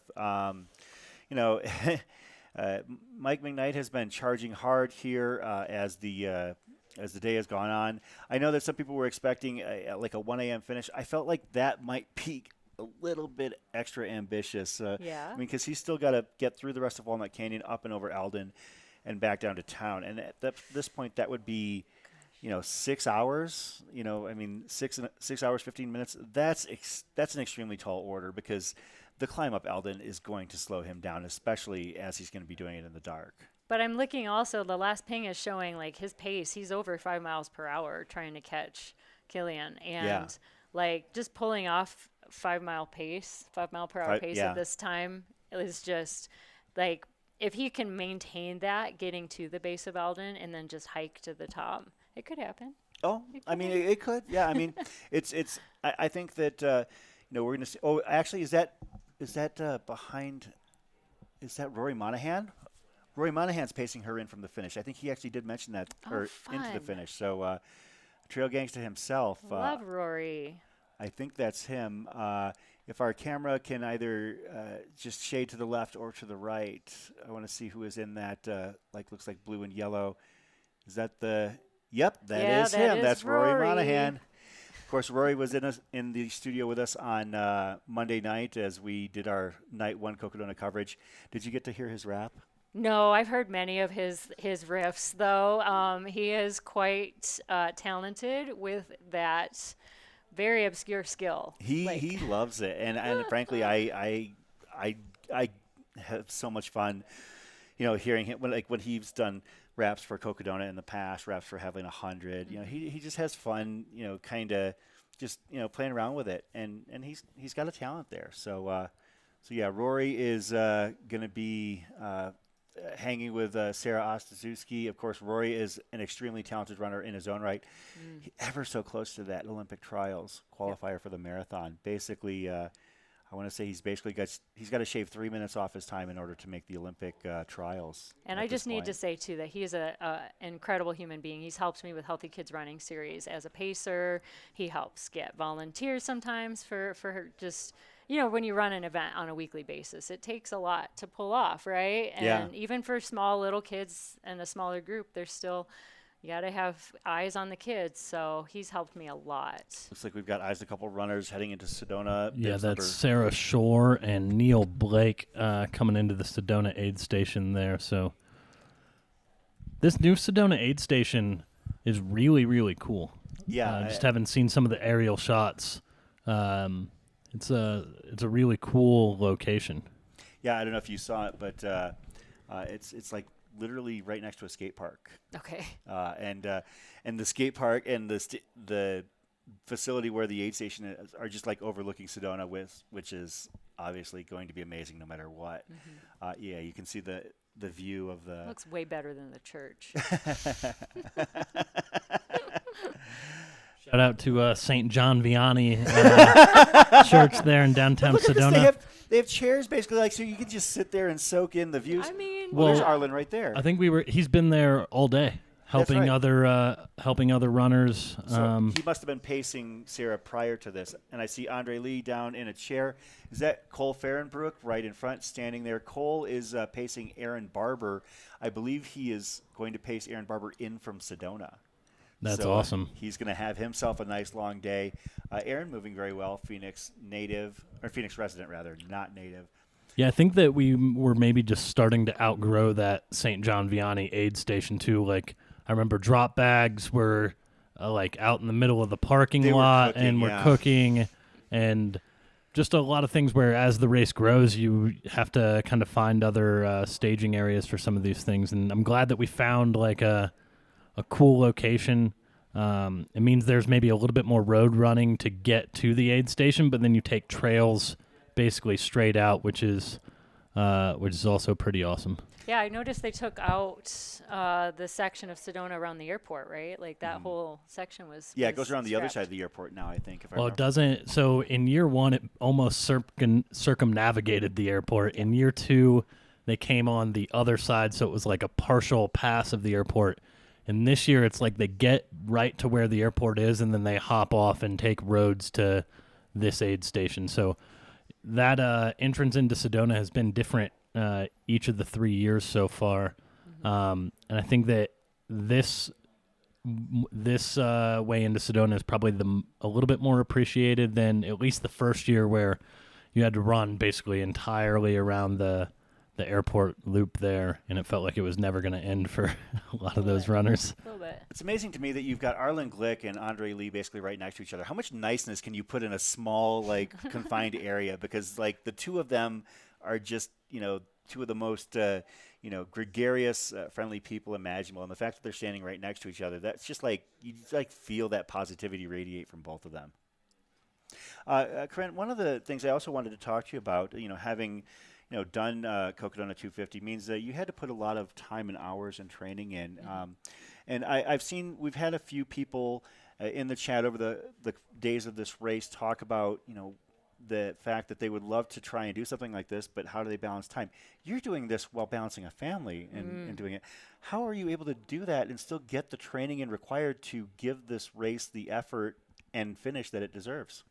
It's, if you want something bad enough, there's no excuses, just some obstacles to overcome, right? So for me, I'm blessed in that I do work from home, and especially when I was training, I worked from home all the time. Like, I was completely virtual. And the cool thing is, when you're training for this distance, it's not about running all the time. Yeah. It's time on feet. It's quality runs with speed and hill work. But really, throughout your day, you should just be on your feet as much as possible, right? And I just tried to maximize that. I have a standing desk. I have a mini stepper, so I'm at the computer stepping away.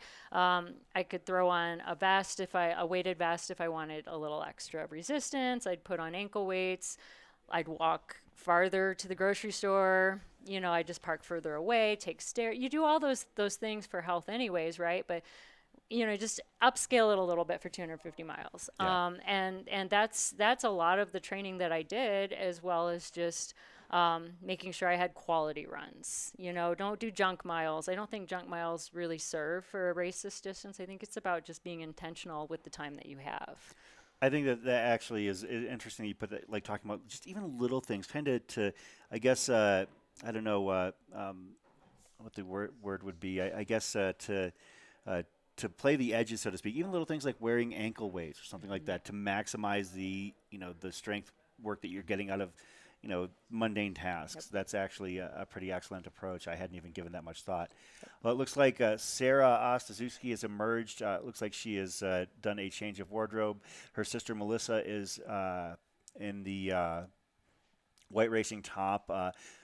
Sarah's on the left. Her pacer, Rory Monahan, the trail gangster himself, is going to be entertaining her, I'm sure, with some freestyling and rhymes over the next 36, 37 miles, as Sarah attempts to give pursuit to the top two women here at the Cocodona 250. It looks like Mika Tooze and has left Elden Aid, sorry about that, along with Mike Groenenwagen, as they've been racing together. So they've left. It looks like they've left Fort Tuthill. Where did I say? Elden. Oh, they left Fort Tuthill. And folks, this is day 3 of the Cocodona coverage. And this is the sunset. Our runners still down and around that Sedona to Schnably area are kind of getting treated with there. Just the sunsets in Arizona are in general really beautiful, but then when you get ones, down in Sedona or kind of around some of the surrounding mountains, that the sun kind of tucks away behind it, makes for just a really beautiful shot there. So shout out to our drone pilots for getting us these incredible stream or shots, but we don't want to lose track of Sarah here as she gets ready to leave Fort Tuthill Aid Station. I wonder how hard Rory's going to push her, because Rory is so fast. I mean, I'm sure he's going to make her give all she's got out there. Like, there's no way he's going to go out for a leisurely shuffle alongside her. Yeah, so this will be interesting. Rory's a teacher, a substitute teacher, so I'm sure he's like very aware of like when to press buttons and when to pull back on certain levers. But this is kind of interesting because last year, Sarah, I don't know if it was from Fort Tuthill or from Walnut Canyon, but she was paced in by Shelby Farrell. Yeah. And Shelby was very high energy, like let's keep it going. You're doing great. And Rory just has a different personality, I think, and so it'll be interesting to see, how Rory keeps her going. And I think he's going to do a great job. And Sarah's looked so strong for so long into the race now that it's going to be really exciting to see now that, Fort Tuthill is basically the gateway to Flagstaff proper, essentially. These are trails that local Flagstaff runners are going to now once you start to get from Fort Tuthill to Walnut Canyon over to Elden. And these are trails Sarah's going to know incredibly well. And hopefully she can have a strong run from here to the finish. So Rory is going to entertain her, as I mentioned, by throwing some freestyles out there, perhaps sharing some of his Aces diet of Takis and Slim Jims, and then also perhaps taunt her with a bottle of whiskey that he will never actually open. The real question, it's not that it's not necessarily that he won't, it's that he can't. But the real question is do you think Rory will tune into the live chat? From time to time? I don't know. I mean, he might, but at the same time, I know he's probably got to he knows he's got to be hauling. He knows he's got to be pushing because, I don't know if Sarah has the gear in her to catch Eliza LaPierre. Currently about 4.5 miles ahead of her with 36 to go, or actually about 40 miles to go, rather. Mika is probably about a half mile to a mile out of the station. And I don't know. I would assume Rory is going to have to, get down to business on this section between Fort Tuthill and Walnut Canyon.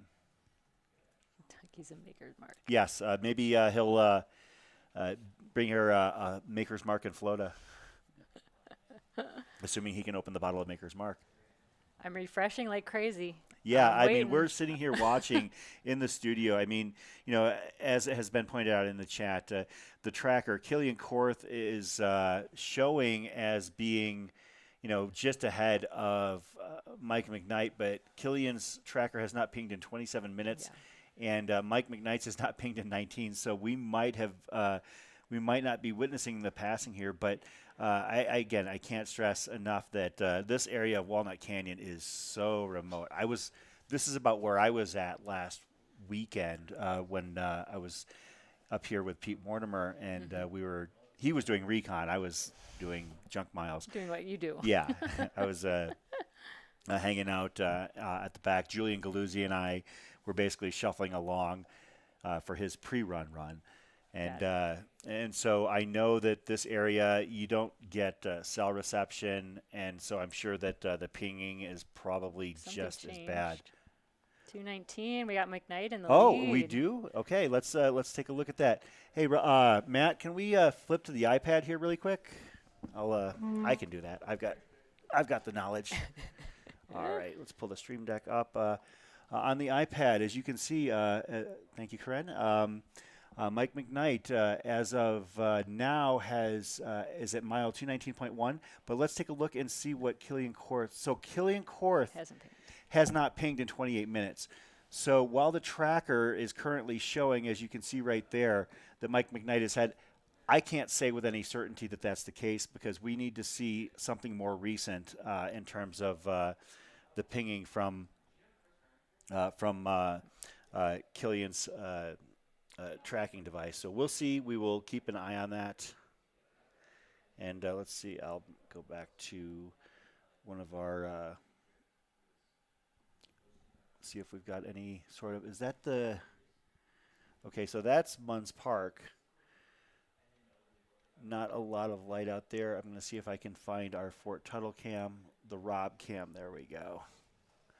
the always dependable Rob Martin. You know how dependable Rob Martin is? He actually brought us our floater yesterday, and actually coming up from the valley, actually stopped in Sedona to pick it up for us at the Sedona aid station. You know, that's how dedicated to the cause he is. All for a couple little comedy bits. Aww. So, but our chance to actually sample the floater. Be sure to grab a can of that on your way out. I absolutely am going to try some flat soda. It's almost as if we don't know, but that was the fun thing about it, was that we knew exactly what it was, and I wasn't disappointed anyways. Oh my, here we go. Hold on. We got more. Let's refresh the right tracker. And folks, check this out right here. So yeah. So Killian Korth at mile 219.1 0 minutes ago. Mike McKnight at 219.1 2 minutes ago. So it looks like Mike McKnight has potentially made the pass here. But yeah, look at this. We're going to zoom out for a frame of reference in terms of the scale of this race. The two of them are literally right next to each other in Walnut Canyon. So we are dealing with a situation that is incredibly dynamic, and we're going to keep eyes on that. And if we can get camera views out on the trail, I will pass those along. Let's see here. Let's come back to the studio here. Corinne, thank you for coming in. I was really excited to have you in here, and I hope that you enjoyed hanging out with us. I thought it was a great chance for us to talk about your experience at Cocodona, your time with the Healthy Kids Running Series, what you're doing this week on the Cocodona course, both in terms of the work that you'll be doing to take care of runners at Fort Tuthill, as well as hopefully down at the finish line at Cocodona Alley and down off Birch Street. So I think that's awesome. If folks are interested in becoming involved in Healthy Kids Running Series here in the Flagstaff area, how would they do that? So just sign up. We have a website. It's healthykidsrunningseries.org, and then you can find your race. And no matter where you are, whether you're watching from here, from Phoenix, all over the country, it's a nationwide nonprofit. So chances are there's one close by to where you live. So I do encourage, if you have little ones and you want to introduce them to running, just do a search for your area and see if there's something you could get involved with. It got my family involved with it. It's part of our lifestyle at this point, right? And I'm sure it is for you and your son. So we go running, we help at aid stations, we do stuff with cool people on trails. So it all comes together in a beautiful way. So definitely find some for your own kids. So thanks a lot, Corinne. I appreciate it. Once again, also one more hot tip. Registration for Cocodona 2024 has just opened. I'm going to see if I can pull up Ultra Sign Up really quick. I don't know if we'll actually have any registrations as of yet, but we're up to 9 registrants across the 3 different race distances. That is unreal. I mean, it's literally been open for just a few minutes. At this pace, it's going to sell out by what? Later this week, maybe by the time the final finishers cross at Cocodona Alley. Double dog dare you guys.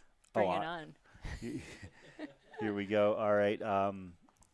As you can see, Cocodona 2024, and we do have a few entrants already. We have 4 for the 250. We have 4 for the 125 and 1 for the 36. So, it's all right there for you. So, once again, Corinne, thank you for coming in. And folks, we're stick around. We're actually going to switch things up a little bit. We've got a secret special guest. I wasn't even aware this person was going to join us tonight, and I'm super excited. This person has deep roots with the Cocodona 250 race. They are a very well-known, very talented runner. And frankly, he's just funny as hell. So I'm really excited to be sharing the desk with him tonight. Later on, we'll be talking to Andy Jones-Wilkins, but we're going to take a quick break, and we're going to head back out. I'm going to throw the Rob cam back on while we throw our headphones off for a moment, and we pivot to our setup for the next couple hours here at the Cocodona 250.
Folks, welcome back to the Cocodona 250 live stream presented by Aravaipa Running. Thanks to Corinne Brown with the Healthy Kids Running Series of Flagstaff for hanging out with us. But now we're going to pivot in a different direction. Our guest tonight here on the Aravaipa After Dark segment of the Cocodona coverage is somebody who's no stranger to this race. In fact, your race last year was documented in a beautiful film by a friend of ours, Dylan Harris. Eric Senseman. Eric, welcome to the studio. Chris, great to be here. I'm so excited when I found out you were going to be on with us tonight. You did a great job with your Black Canyon coverage a couple years ago. Yep. You're excellent at this, so I'm really looking forward to your perspective. Your experience on the course is going to be vital to our coverage. These trails, especially as the race draws to a close. You've run these trails around the city of Flagstaff countless times, and so I'm really looking forward. And I'm going to lean on your expertise in that regard for tonight because you know this stuff so well. Sure. So, have you been paying close attention to the race to this point, or? Fairly close. Okay. These things take a little while to develop. Absolutely. And that was one of the things that it's a hurry up and wait game when it comes to covering a race of this magnitude because we're looking and we're following and refreshing the tracker 3 hours into a 250-mile race, Right. and we're like, okay, Versteeg is at mile 9. He's got to be crushing it right now. And why is this person back at mile 4? But again, we've got such a long time to cover and such a humongous undertaking that we just have to remember that what are we 62 hours into the race? And we're looking at a runner tracker where the two top runners are basically neck and neck as they make their way through Walnut Canyon. That's probably the most remarkable thing about how this race has played out this year. To be this late in the race and have two guys who appear to be running together on the tracker at this point, 220 miles in? Yeah. And that's, that would be a treat in 100K for a race to be, so close, 4/5, 80% of the way through. So pretty amazing. And it does look like Mike McKnight has made a bit of a move here. We're going to refresh that really quick, Matt, if we can pull up the runner tracker. Mike McKnight's ping just came through at mile 219.5, and he's running at about it looks like a slower pace, but it's hard to tell because it could be in and out. Well, what they're doing right there is, from what I can tell, is they just popped up from down below. See this creek bed? Skunk Canyon. So there's a little bit of a climb that kind of continues along this ridge. So they're definitely climbing at this point, which would make sense. We're seeing a bit slower pace, but I said a move. That sounds insane. Mike didn't make a move. He just moved past him at 4 miles an hour. Yeah. That's what that looks like. Well, and he's been hard charging, for so long here. When we were looking at the race yesterday, Mike was somewhere, I think, what did you say, Matt, 62nd place at one point?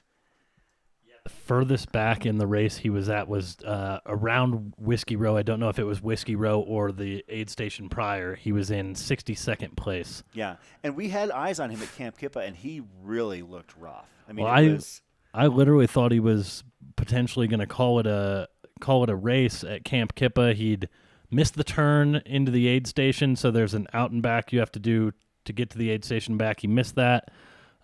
He was having back issues. He'd forgotten some of his electrolyte and salt tab stuff for the first 50K, and I think the report I got is he was going to get looked at by medical just to make sure his back was okay, and for him to have kind of fought back from that's pretty amazing. Well, and I saw the interview that Finn and Brett had with Ben Light earlier, talking about the fact that Michael seemed rejuvenated, I guess, by a lot of the support of the people that are following along in the live stream. So having run this race last year, and we've got fairly close to wall-to-wall coverage in a race such as this.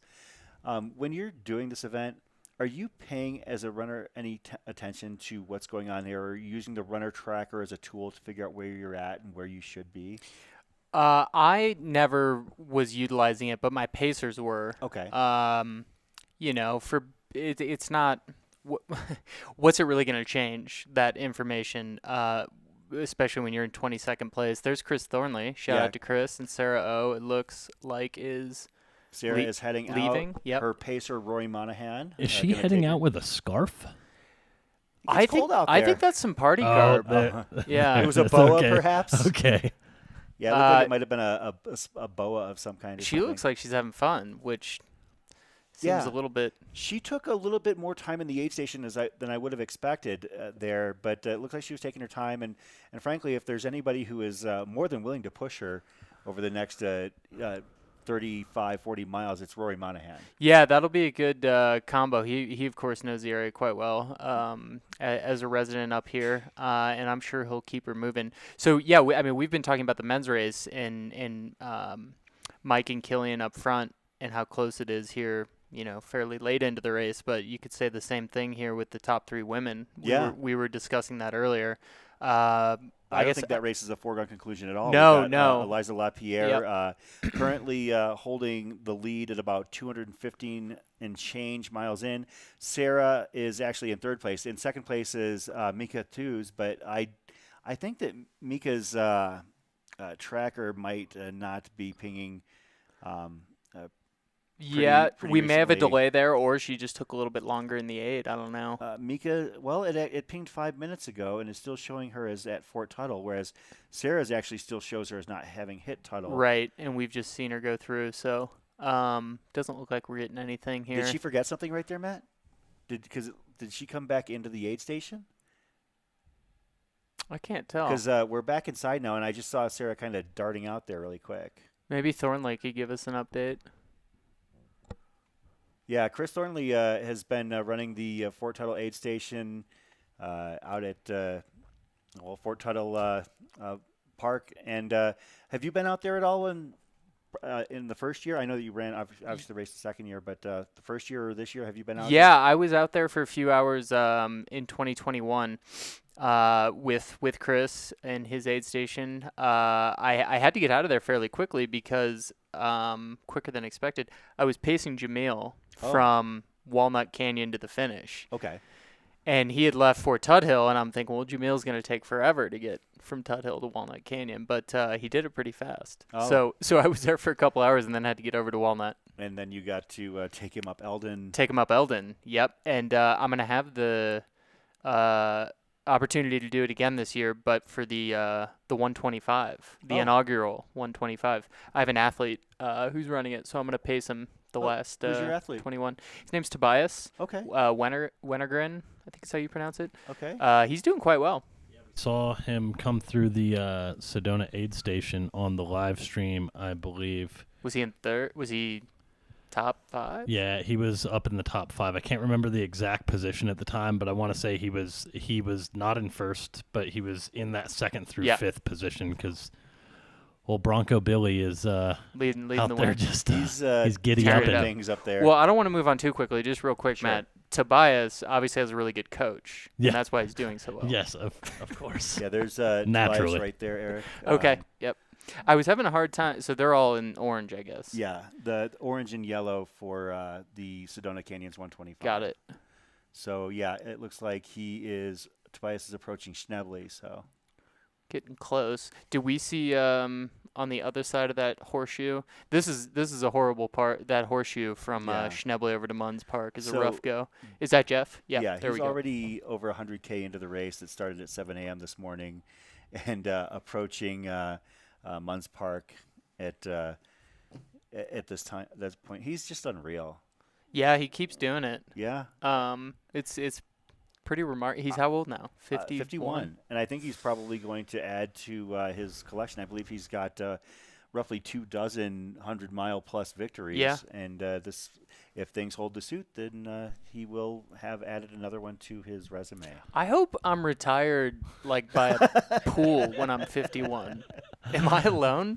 And we are going to be joined by AJW here in a minute. I'm going to just see if we can get Andy to turn his camera horizontally for me.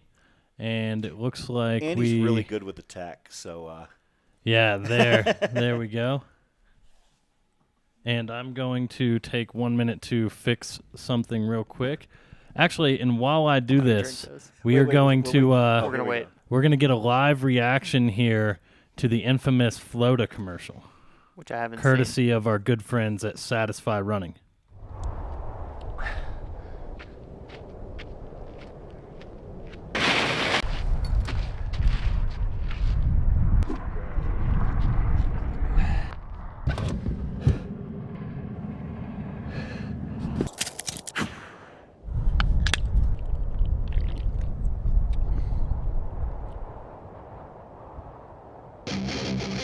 Soda! Oh, the energy of soda.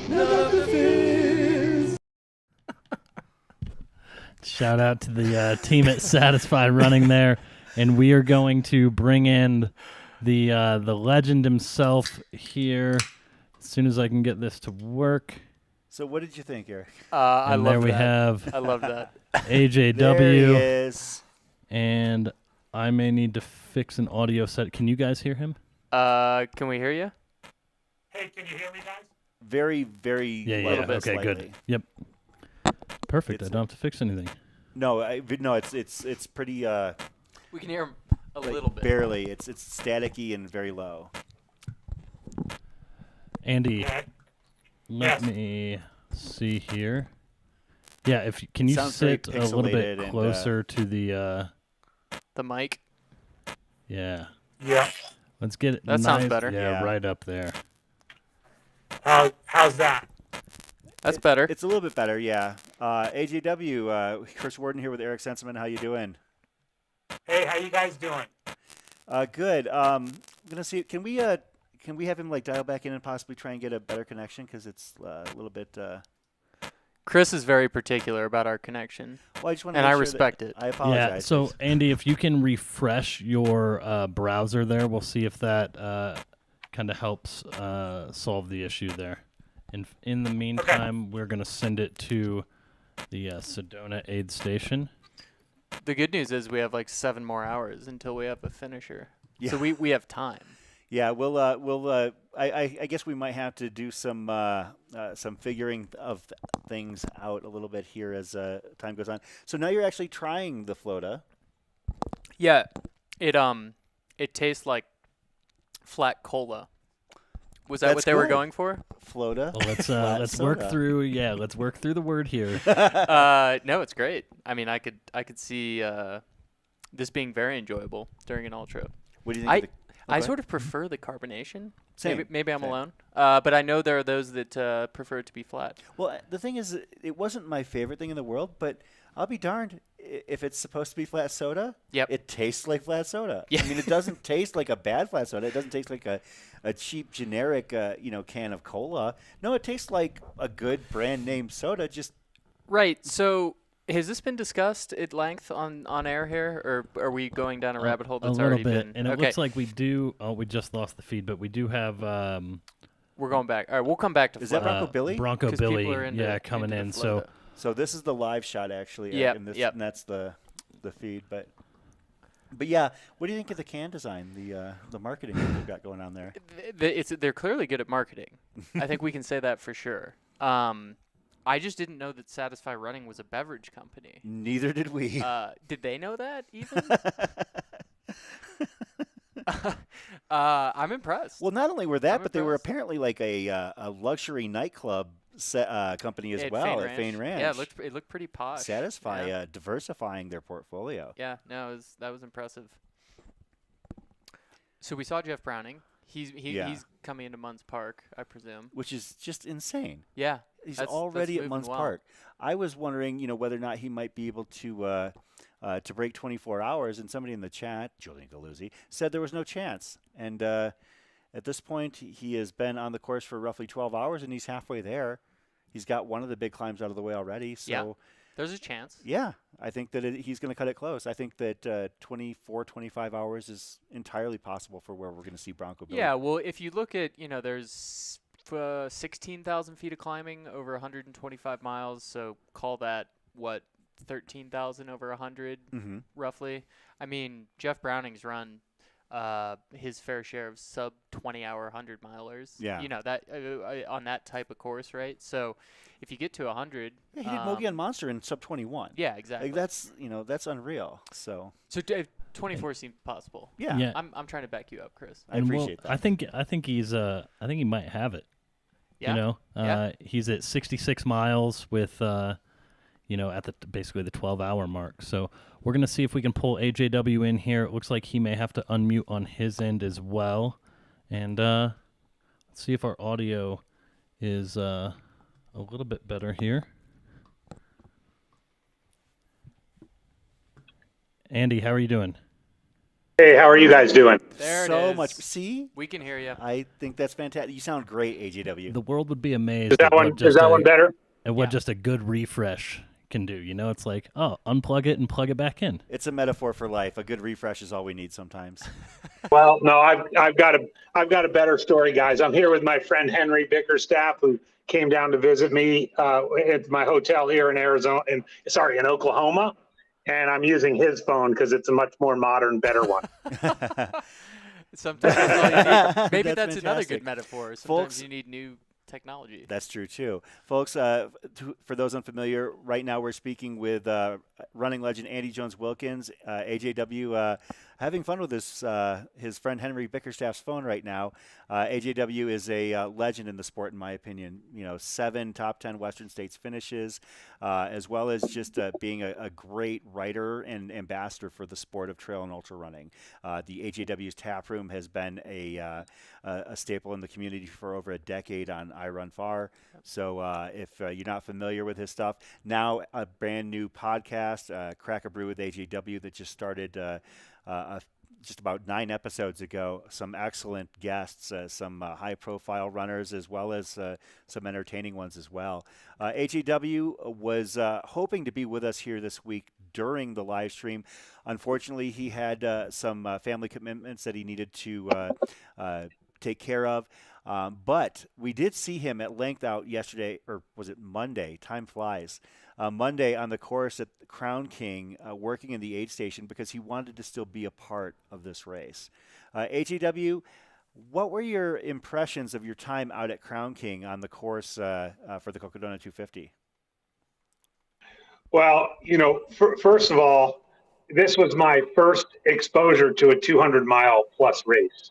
And I've been kind of cautiously observing from a distance.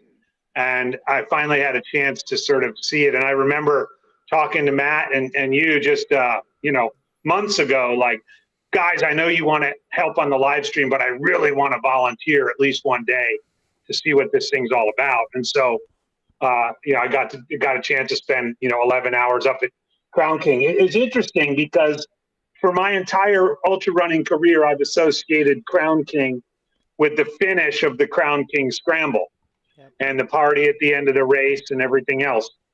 And it's totally different vibe at mile 37.4. So number one, if I was a race director, I would say try to get a historic saloon to be an aid station. It was just, with Chris, in the pre-show, we talked about how the star of Cocodona is the course. The star of the Crown King aid station is the saloon. And so that was just, that in and of itself. I mean, you've got this beautiful outside seating area. You've got catered food, barbecue, pulled pork sandwiches, burgers, black bean burgers with all the trimmings, potato salad, pasta salad. I mean, it's incredible what that saloon does for this race. It was just that was sort of the number one realization, is what an incredible gift to the race that pretty much the Crown King Saloon gives themselves over to the race for that whole day. When it came to seeing those first runners head into Crown King, you've been a part of many, 100-milers and other, high-profile ultras, knowing full well that their day or their week was only about 15% to 20% done. Could you see a different mindset, perhaps, at at an aid station like Crown King for Cocodona versus, say, Forest Hill or something like that for Western States? Yeah, man, they were coming in there like looking really bad. I mean, I was struck. I was struck by how bad the runners looked.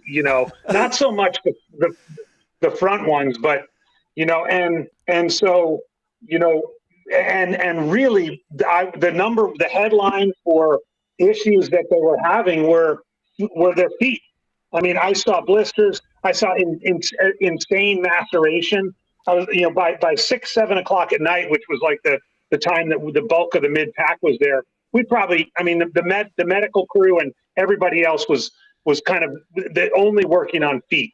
And I was like, man, these guys have 3 more days, and their feet are this hurt to death.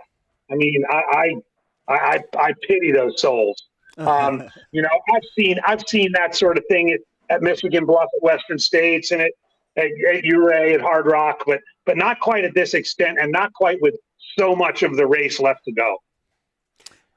Go ahead. Yeah, that's what I was going to say. Because if you look at like a Western States, right,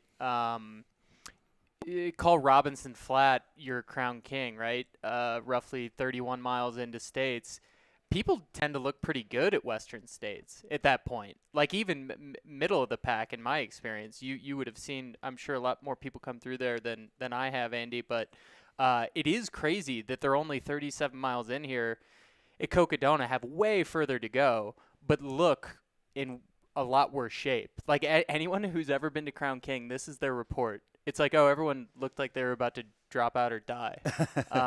So, yeah, I don't know what accounts for that exactly, but obviously first 37 miles of this course are quite a challenge. Yeah, and there apparently, and you guys have probably been talking about this. There was lots of water on that early part of the course. Lots of sort of dust and all that sort of stuff that contributes to foot issues. There were the notorious long sections. Now, they did a good job with the water stops to avoid the absolute carnage of 2 years ago. But, still, I mean, I was like, how are these people going to go another 220 miles? But here they are. Most of them are still doing it. Yeah. I'll say something else, too, that really struck me. In addition to the carnage, again, as a new 200-mile participant, I was helping with a lot of people's packs. And Eric, that these packs are heavy. Yeah. Like I think as a coach, you really need your athletes to train with heavy packs. I mean, I would say, especially mid-pack and back, most people had 3-liter bladders, or at least 2-liter bladders plus bottles, plus all the mandatory gear. Most everybody had to leave Crown King with their nighttime setup. I mean, actually, everybody had to leave Crown King with their nighttime setup. So you've got weight there. The pack weight, was extremely noticeable for me as someone who's put people's packs on, at Michigan Bluff, at the Western States, or even put people's packs on, at Grindstone. These were a degree above that, and it has to take an added toll on the runners. Again, so early in the race. I think the heat caught some people off guard. It wasn't super hot, but it was really, as we all know, it was really exposed. And I think there were some folks who stayed in that aid station a good 45 minutes to an hour just to sort of cool down. And you know what? 200-mile runners can freaking eat. I was like, a couple guys came in and they were like, what do you have for food? And I was like, well, we have black bean burgers, we have regular burgers, we have pulled pork sandwiches. They both said, we'll have all 3, and literally you sat down with plates of all 3 with potato salad. And I mean, they weren't going anywhere anytime soon. And it was just, and that, by the way, that was the other thing that's kind of cool about a 200-mile aid station. People are, I mean, except for the front folks, people were not in a hurry to get out of there. Whether they're getting their feet tended to, whether their crews are there or not, like they were there. They were going to be there 10, 15, 20 minutes, making sure they're ready to go for what was a, almost 16-mile section to the next aid station. So, the eating, the weight of the packs, the foot issues, these are all things that exist at shorter hundreds. They just seem to be magnified at the Cocodona 250. One of the things, both of you have had, success at the 100-mile distance and at shorter races. I don't know if I've had success, but that's kind of you, Chris. But what I was going to ask is that in both of your cases, having you having raced Cocodona and AGW having witnessed Cocodona, was it a bit of a shift for you when you were running Western States or a race like that? You're in and out of aid stations. You're firing off. You basically are trying to get, minimize your time there at all. At Cocodona, at least at that point in the race, people are hopefully not in a hurry. Was that a little bit jarring to see for both of you in terms of, what you were used to at aid stations? Oh, I think it makes a lot of sense. And I think what Andy described is exactly kind of the MO for almost everybody out there, even really towards the front of the race. Like Mike McKnight took 3 minutes at Fort Tuthill, but that was exceptional. Yeah. That was moving through about as fast as you possibly could. Killian coming through him first at mile 209, he took 18 minutes. So, it's pretty long. So I've always said that these distances are a different sport than the 100-mile distance, and having done it, I think that only reinforced that opinion. So it's not surprising because I think the distance kind of demands it. I actually have a great example. It's an experiment of one, but a good friend of mine, Eliza LaPierre, is in the race. I'm sorry, I've been driving all day, but I think is she still first place woman? Currently, yes, and I believe third overall at the moment. Yeah. So Eliza has 6 Western States top 10s and other really good races. She hasn't been racing a lot in the last couple of years. But in my last couple of years running Western States, I had slowed down enough that I was sort of running around the top 10 women's field. And Eliza was like a notorious 2 minutes, 1 minute, 2 minutes in and out of the aid station. Really good crew. Her mom is an incredible crew, and she's in and out. She comes to Crown King, gets to the aid station. Her mom is there, big duffel bag. They're gonna, she's got a second pack all ready to go. And I'm thinking they're gonna just do a quick swap. No, Eliza sits down, takes the pack off, takes her shoes off, starts rooting through the bag, looking for certain things she wants, getting her music, deciding whether she's going to keep her poles or leave the poles behind for a little while. Like, it was at least a 15-minute aid station stop for someone who I've pretty much only seen go in and out of aid stations in 1 to 2 minutes. Even the big ones, even like the Michigan Bluffs and the Forest Hills. So that to me, and that's the only person I can think of that, at least at this one race that I'd seen and been around kind of at an elite level at 100, and now seen and been around at an elite level at a 200, how it really is a different sport. And as I mentioned in my interview with Sally McRae the other day, I think, and we talked about this, Chris, in the pre-show, I really do think this 200-plus mile distance is the new frontier. Like, we now know the recipe for success in 100 miles and below. I still think there are multiple recipes for success in 200 milers. I think we're seeing it with McKnight. I guess the recipe for success is raw milk or something.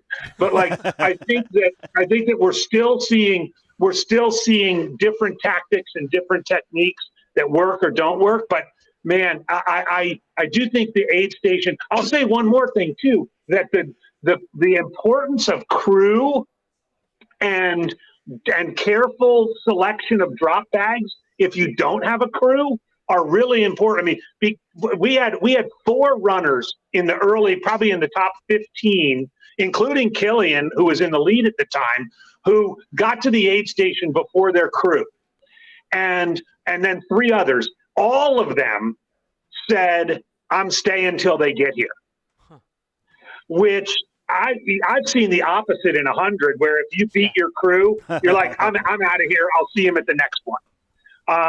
But these guys, Killian was just like, well, okay, they're not here yet. I'm just gonna eat some of your food and wait for them to get here because I have to have the stuff they have. And so, I think that there's a lot of pieces to this that we're just seeing kind of unpacked in a race like Cocodona. And to me, it was really fun. It's really fun to see some novelty in the sport. And that's certainly what I saw on Monday. Yeah, it's definitely it's been an exercise, a learning exercise for those of us that have been watching this race closely, because we have seen what Mike McKnight has been doing since a very sideways first day. Basically just tearing up the course ever since. And it's not that Killian Korth has necessarily been doing anything wrong. It's just that what he's been doing has not been effective enough to hold off, a surging Mike McKnight. Although having that said, per 1 minute ago, he is ahead of a surging Mike McKnight. Interesting. So that seems a little wild. We might have the closest thing to a sprint finish imaginable for a 200-mile race. Thoughts on that, AJW? I mean, that would be incredible. I mean, Killian strikes me as a pretty intense competitor. So, I mean, if he's getting the intel, and I'm sure he is, that Mike is charging, it very well could be a race. And Eric knows better than anybody that climb up and over Elden, that's going to be I mean, that could be what you would imagine the course designers thought of as, that sort of that tough kick in the teeth, like that hard rock in the counterclockwise direction, that final climb up and over Dive's Little Giant that usually separates the winners from the pretenders. That could be the Elden climb for these guys. Yeah, things are going to change there. Also worth noting, per what I just said, it looks like McKnight's tracker has not updated for 18 minutes is what I'm seeing. So perhaps he is still in the lead as he was about 20 minutes ago. But no, that climb up Elden, you could lose 30 minutes or gain 30 minutes on somebody close to you, depending on how bad it goes for you or how well it goes. It's so rugged. Yeah. It really is. Yeah. So Matt, you want to join us?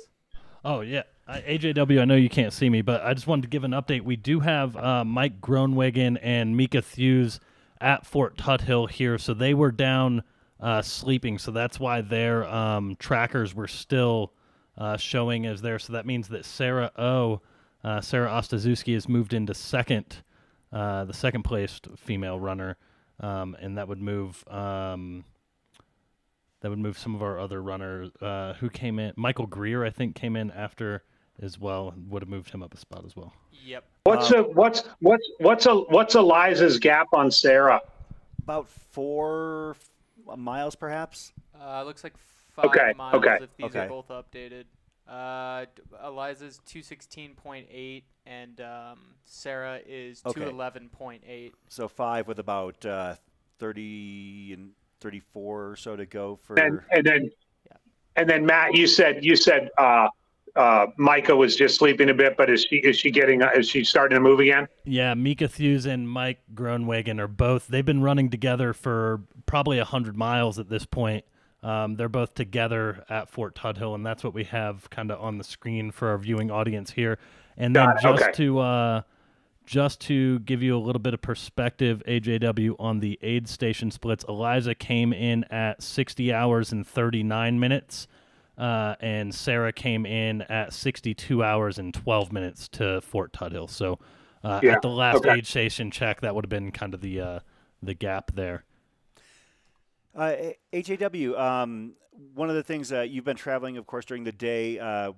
We've been following the Sedona Canyons 125, which just started this morning, and we're watching a 51-year-old Jeff Browning absolutely blast the field right now. Jeff has currently opened up close to a 12-mile lead on the field about the halfway point of the race. What is there to say about a guy who he seems timeless at this point? Jeff Browning is. It's incredible. Yeah. It's incredible. I wonder, and I think you guys might have been talking about this when I was messing around with the technology. He's got a chance to break 24, doesn't he? I think so. I think it's definitely in the cards. It would probably require a close to even split, but it could happen. Yeah, he did take a little bit more time at that Munns Park aid station there than we had seen at some of the other aid stations, but he's almost 67 miles in at this point. Probably needs to maybe take a little bit more time just to get some calories in and probably grab some additional gear as he heads into the night. The upshot for the second half of that course is he experienced, I wouldn't say extreme heat, but relatively significant heat down in Sedona today. And then, so you're not going to have that in the second half. He's up high. It'll be night. And then the section from Munns Park to the base of Elden is, so runnable. I don't know if you climb 2,000 feet during that stretch, which is probably 50 miles. So you can really roll. So my point being, an even split wouldn't be impossible by any means. Yeah, like we were saying that as long yeah, as I could totally see Jeff crushing that part from Munns Park to the base of Elden. I mean, it's just a kind of a tilt, little bit of a tilt up, just some little rollers, smooth trail. I think he could. I mean, it is pretty incredible. And when we all know Jeff's a closer too. I mean, once he tops out at Elden, at the top of Elden, and they're taking the road down, right? Yeah, they are. Yeah, I mean, he's going to hammer that road down, and so yeah. Oh, sorry. Oh, go ahead. Yeah, that's one interesting thing is that he'll be hitting the Elden aid station when you don't hit the proper summit, but he'll be hitting that on much fresher legs than the 250 runners. So he's probably going to have enough left to really rip. Oh yeah. To really rip that down Elden Lookout Road. And then I am being told he sat down and ate a plate of eggs at the aid station. So that was why he was taking a little bit more time, which sounds kind of good right now. Sounds very on brand as well. So. Yeah, that's what I was going to say. What do we think? So what do we think is ripping the downhill at the end of the 250? And what do we think is ripping the downhill? And again, this is a dirt road, roughly negative 8% grade. And then what's ripping the downhill in the 125-mile race? Does anyone have an opinion on this?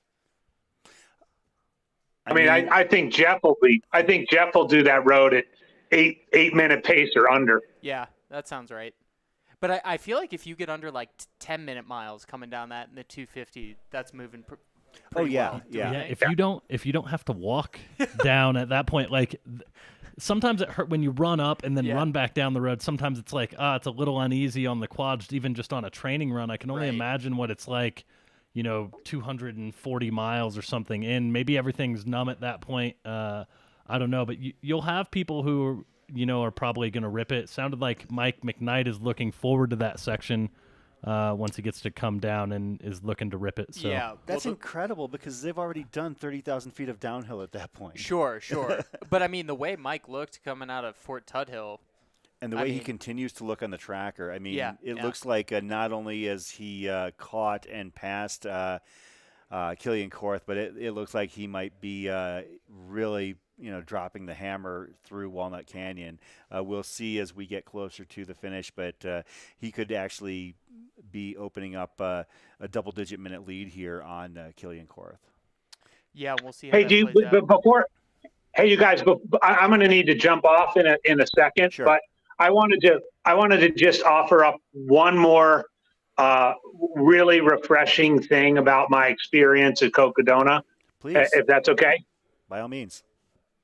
So, I would argue that, except for maybe the elitist of the elite of the elite, so many people come to our sport because it's so welcoming and it's so community oriented and it's so social. And of all the things that I saw at Crown King aid station, the biggest thing I saw was camaraderie among the runners. I mean, I paused at a moment and looked at that patio with the picnic tables, and and the lights, and you could have been at a happy hour. I mean, people were sitting, they had their feet up, they were chatting with one another, they were eating food, they were 100%. Yes, what they were doing is epic and brutal, but they were also completely in the moment and sharing it with each other, sharing it with the runners, with the runners sharing it with one another, sharing it with their crews, sharing it with the aid station volunteers, sharing it with the medical staff. This race, and I think it's part of the vision of the race, going all the way back to Jamil's original vision, is about bringing the community together. We know that's a huge part of Aravaipa's mission. And I really saw that. Again, I know it was only mile 37, but I saw that so viscerally at the Crown King aid station. And Chris, I know you talk so passionately about what the finish line experience is up there at Heritage Square, and how it's so emotional after people have done this incredible thing. I mean, I really think above all else, the gift of the Cocodona 250 is the way in which it not only brings the community together, but celebrates the idea of community in the sport of ultra and trail running. And if you're out there and you're wondering what all the fuss is about, like what's all the fuss about these big long races, and why does everybody do it, and why do they feel this sort of desire to go do it again? I think visceral human connection is a big reason why. And you see it. You see it when people are working on their blisters. You see it when people are trying to gut down calories. You see it. Yes, it's amazing for us to watch, Mike and Killian and Eliza doing what they're doing, today and this week. But as we've said, there's 200 plus stories out there. And I know, somewhere between Whiskey Row and Fort Tuthill right now are people that have sort of grouped up in a pod of 3 or 4, and they're helping each other out, and they're asking each other how they're doing, and they're, taking care of one another and getting ready for another night on the trail. And that is what this race does. That's just such a gift to the community. And I wanted to make sure I said that, because I had heard that was a thing that happened, but actually seeing it happen firsthand, it just convinced me, shit, maybe I'll do one of these one day. I was actually going to ask that before we headed out.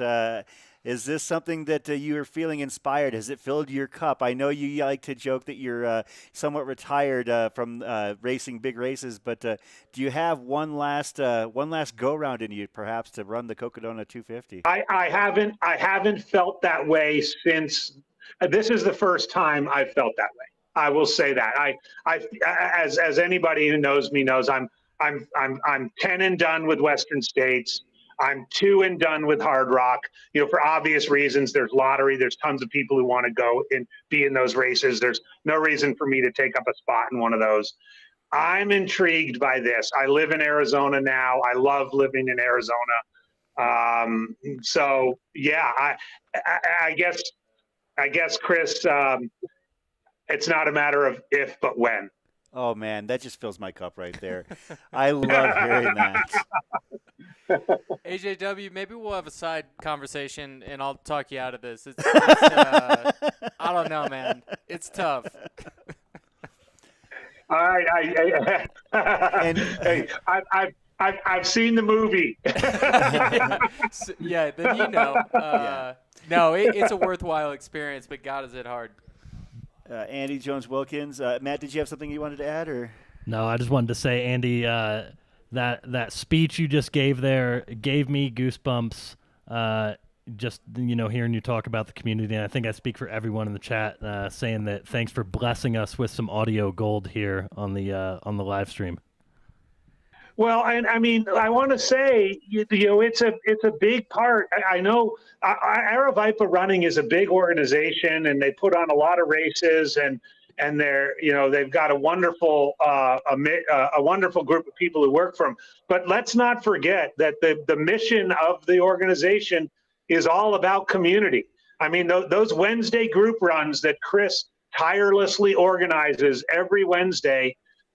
That's what it's about, bringing the community together. Yes, there's big events like this that bring people from all over the country and all over the world, but there's also, the daily grind of making our community better. And we live in a world right now where community can be fractured, where it can be hard to find, where you want, like the institutions that we used to count on for community, like religious institutions or schools or civic organizations. The bonds aren't as strong in those places anymore, but they are strong in an event like this and in a place like this. And that's something, that can keep an old guy like me kind of inspired and motivated. And I think it can keep a lot of people inspired and motivated.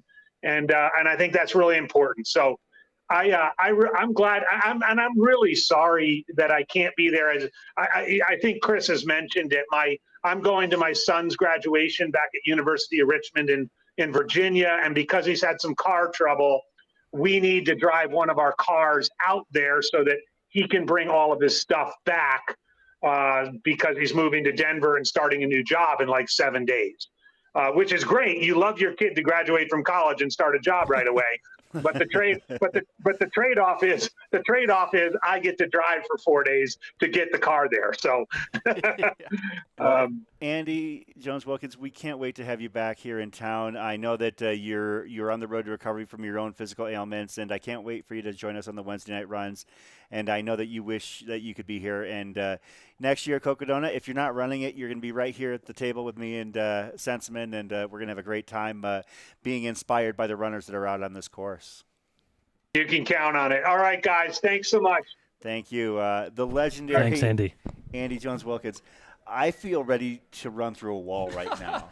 I mean, I want to go run down, like, basically out of the course and just, like, maybe, pick up at Elden Crest on Friday morning. Yeah. I mean, he speaks his mind in such a visceral way and reminds us that there is inspiration to be found in these events. Yeah, and I think you have that throughout the ultra running community, but obviously he was speaking specifically about this event and Aravaipa events, and it's almost one thing people don't necessarily recognize or understand fully is what it takes to put on this event. Yes. I mean, a 250-mile race, it's nuts. Mm-hmm. I mean, I don't even know the full extent, but you had a taste of it while you were out there. Yeah, on the course, for sure. Of course, and just being around the Aravaipa organization and seeing kind of behind the scenes in some cases like this.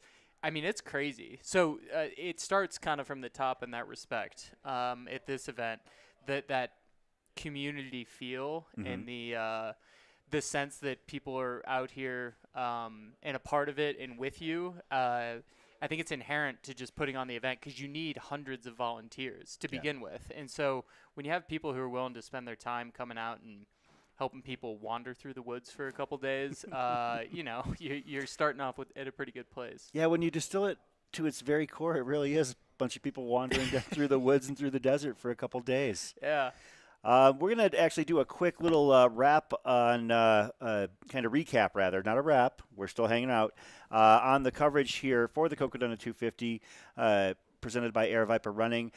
First thing I want to do is actually we're about 7 minutes from the cutoff, the runner cutoff at, I believe that would be Jerome, which is mile 126, so just past the halfway point, and the start of the Sedona Canyons 125. Those runners that are there or are heading to Jerome have roughly 7-8 minutes to not only get into the aid station but get out as well. Yeah, how are we looking? It looks like there might be one or two that are approaching the aid station.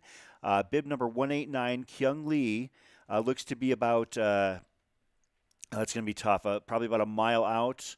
Luis Leon is at mile 125.8. So it looks like Luis is just getting into Jerome Aid, so we're going to be keeping eyes on him. Shauna Greer,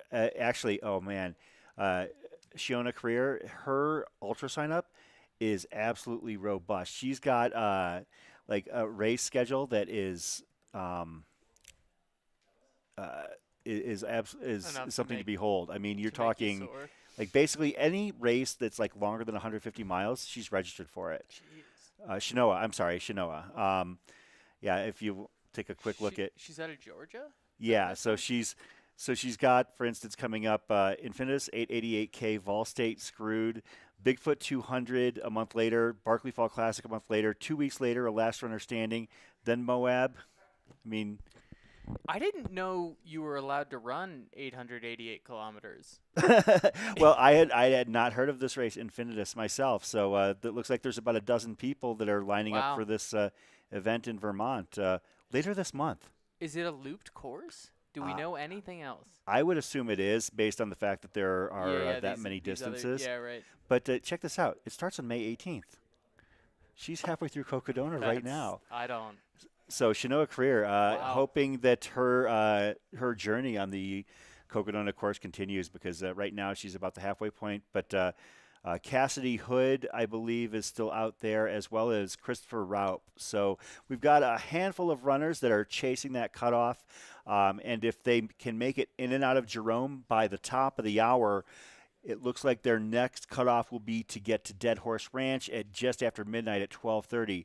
Dead Horse Ranch is at mile 136, and they'll have 4.5 hours to move approximately 9 or 10 miles, which is really what you got to do during your movement, your awake miles, is just keep moving forward. And as long as you're maintaining even a steady walking pace, a strong hiking pace, you can get there. Right. I'm not speaking from experience. I'm speaking from having viewed and seen other people do it. So. Yeah, no, that's exactly right. Yeah. You got 125 hours, right? 250 miles. Yeah. If you never stopped, it's 30-minute miles. Yeah, and of course, I mean, some of the cutoffs you can see are a little bit, like, for instance, there was a stretch last night, I believe, between Whiskey Row and Iron King, or actually it was between Iron King and Fane Ranch, where the runners had a 5-hour gap between cutoffs to go 5 miles. Yep. And that's partially designed so the runners can get some sleep along the way. Right. So we're going to be following closely to the back of the pack.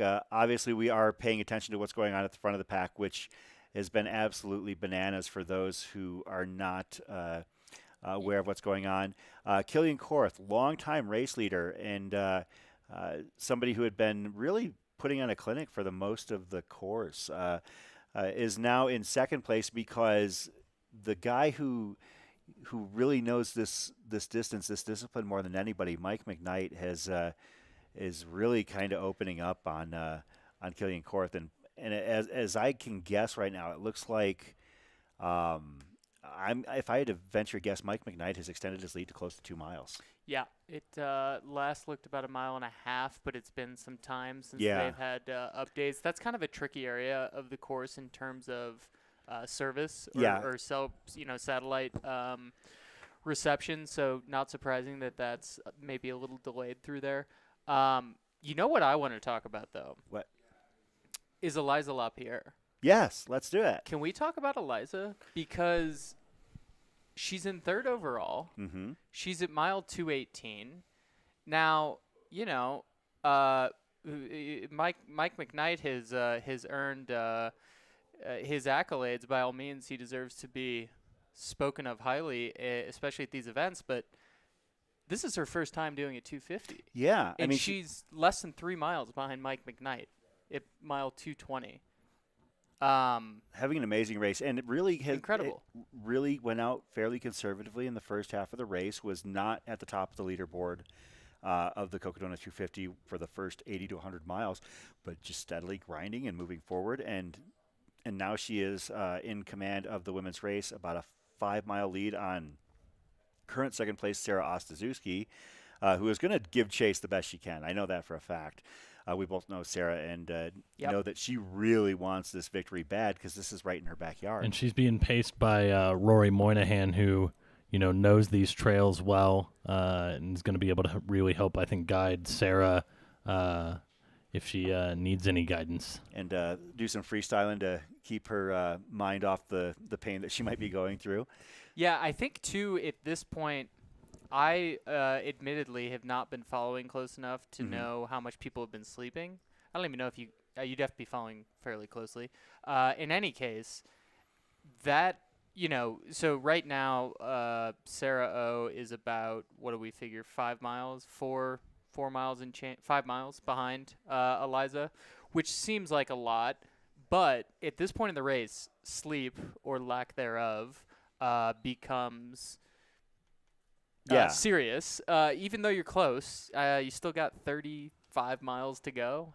You can't just that's still a little ways. So my point being, it could get interesting here at the end, especially in the women's race with these top 3 women so close. Depending on how people fare.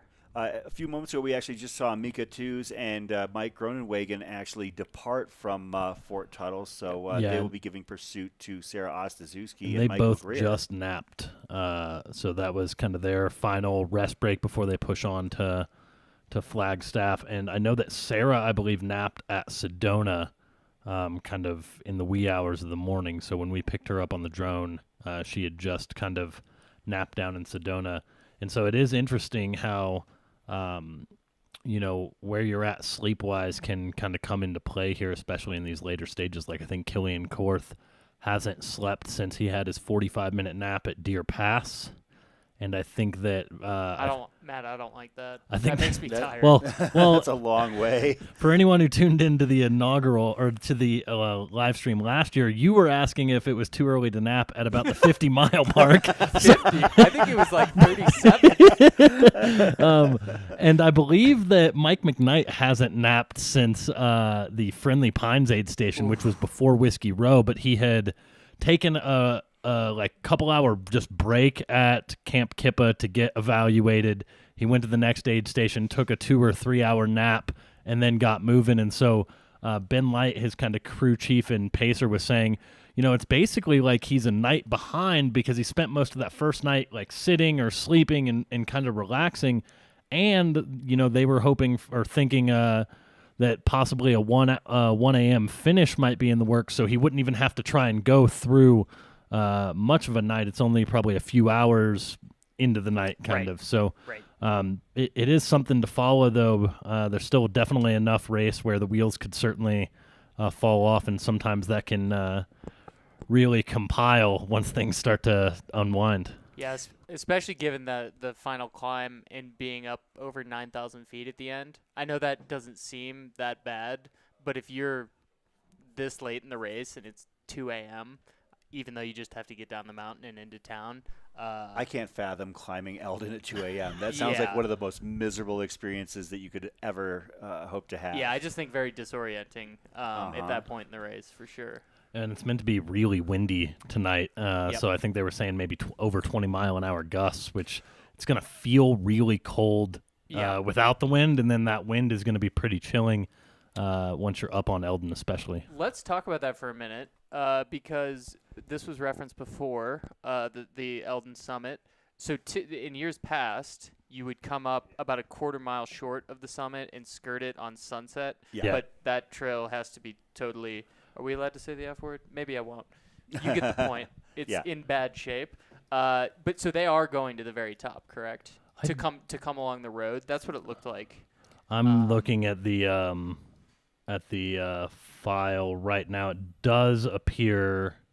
I don't think you could get across Sunset. Yep. So they actually this year they do come to the full summit, which is that's actually kind of cool. It is cool, and that's going to add about 300 feet of climbing, 200 feet of climbing. That's going to feel pretty terrible for some people probably. Yeah. Right now we've got a couple of runners departing Sedona Aid. That is bib number 43. That is Kevin Coughlin, and bib number 56. That is Justin Davis. They've got basically about 90 miles to go in their Cocodona 250 journey. So they're making excellent progress. Heading along, out into the night. They're not going to have the views of Sedona that some of the runners have had earlier, but they're making excellent time. And this new aid station has been just such a cool atmosphere, both like from seeing the drone shots overhead earlier to now that last night we didn't have much lighting available in the aid station, but it's lit up now. You can see there's just more of an ambiance for some of these mid-pack runners. I think that it's just like maybe a more apt staging venue for the aid station than the St. John Vianney aid station had been just for the race having kind of grown to this size. What time did you hit, or like what time of day, not the exact time, did you hit the Sedona aid station last year, Eric? Late morning. Now remember, last year we had a 10 a.m. start. Yep. What was it? 6 a.m. this year? What? 5. 5 a.m. Yeah, so it was late morning, but I agree with you. It seems a much better venue down there in Sedona this year, which is great. Always got to make those little changes to keep the race improving, or keep the experience at the same level for people as the race grows. So you like to see that. Now, you were discussing earlier that the 2024 Cocodona registration is open, and we already had some people signed up. Is that correct? Did I hear that correct earlier? Yeah, last I checked, we had 10 people already registered for any of the 3 different race distances. So, so yeah, we're up to 12 people signed up for either the Cocodona 250, Sedona Canyon 125, or the Elden Crest 36. Now, here's what I wanted to bring to that conversation when I heard it earlier. There's, as we were discussing, Matt, there's 6 or 8 people who are doing it, are going to get their 3rd finish this year, Yep. provided that they finish. One of them is Jeff Garmeyer. Correct.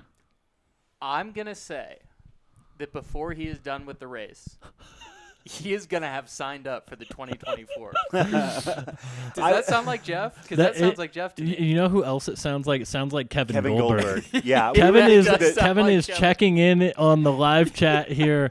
I wouldn't be surprised if we see his name populate into the registration here before before it's over. He's just been commenting on the live stream. Yeah. Oh, we've Kevin seen Goldberg? it. We have All had the him. time, yeah. We've had him on the drone And then he with would be footage of him while he has his phone out, and comments are coming into the live stream. It's God, great. I wish he was here right now. That'd be And cool. he's still crushing.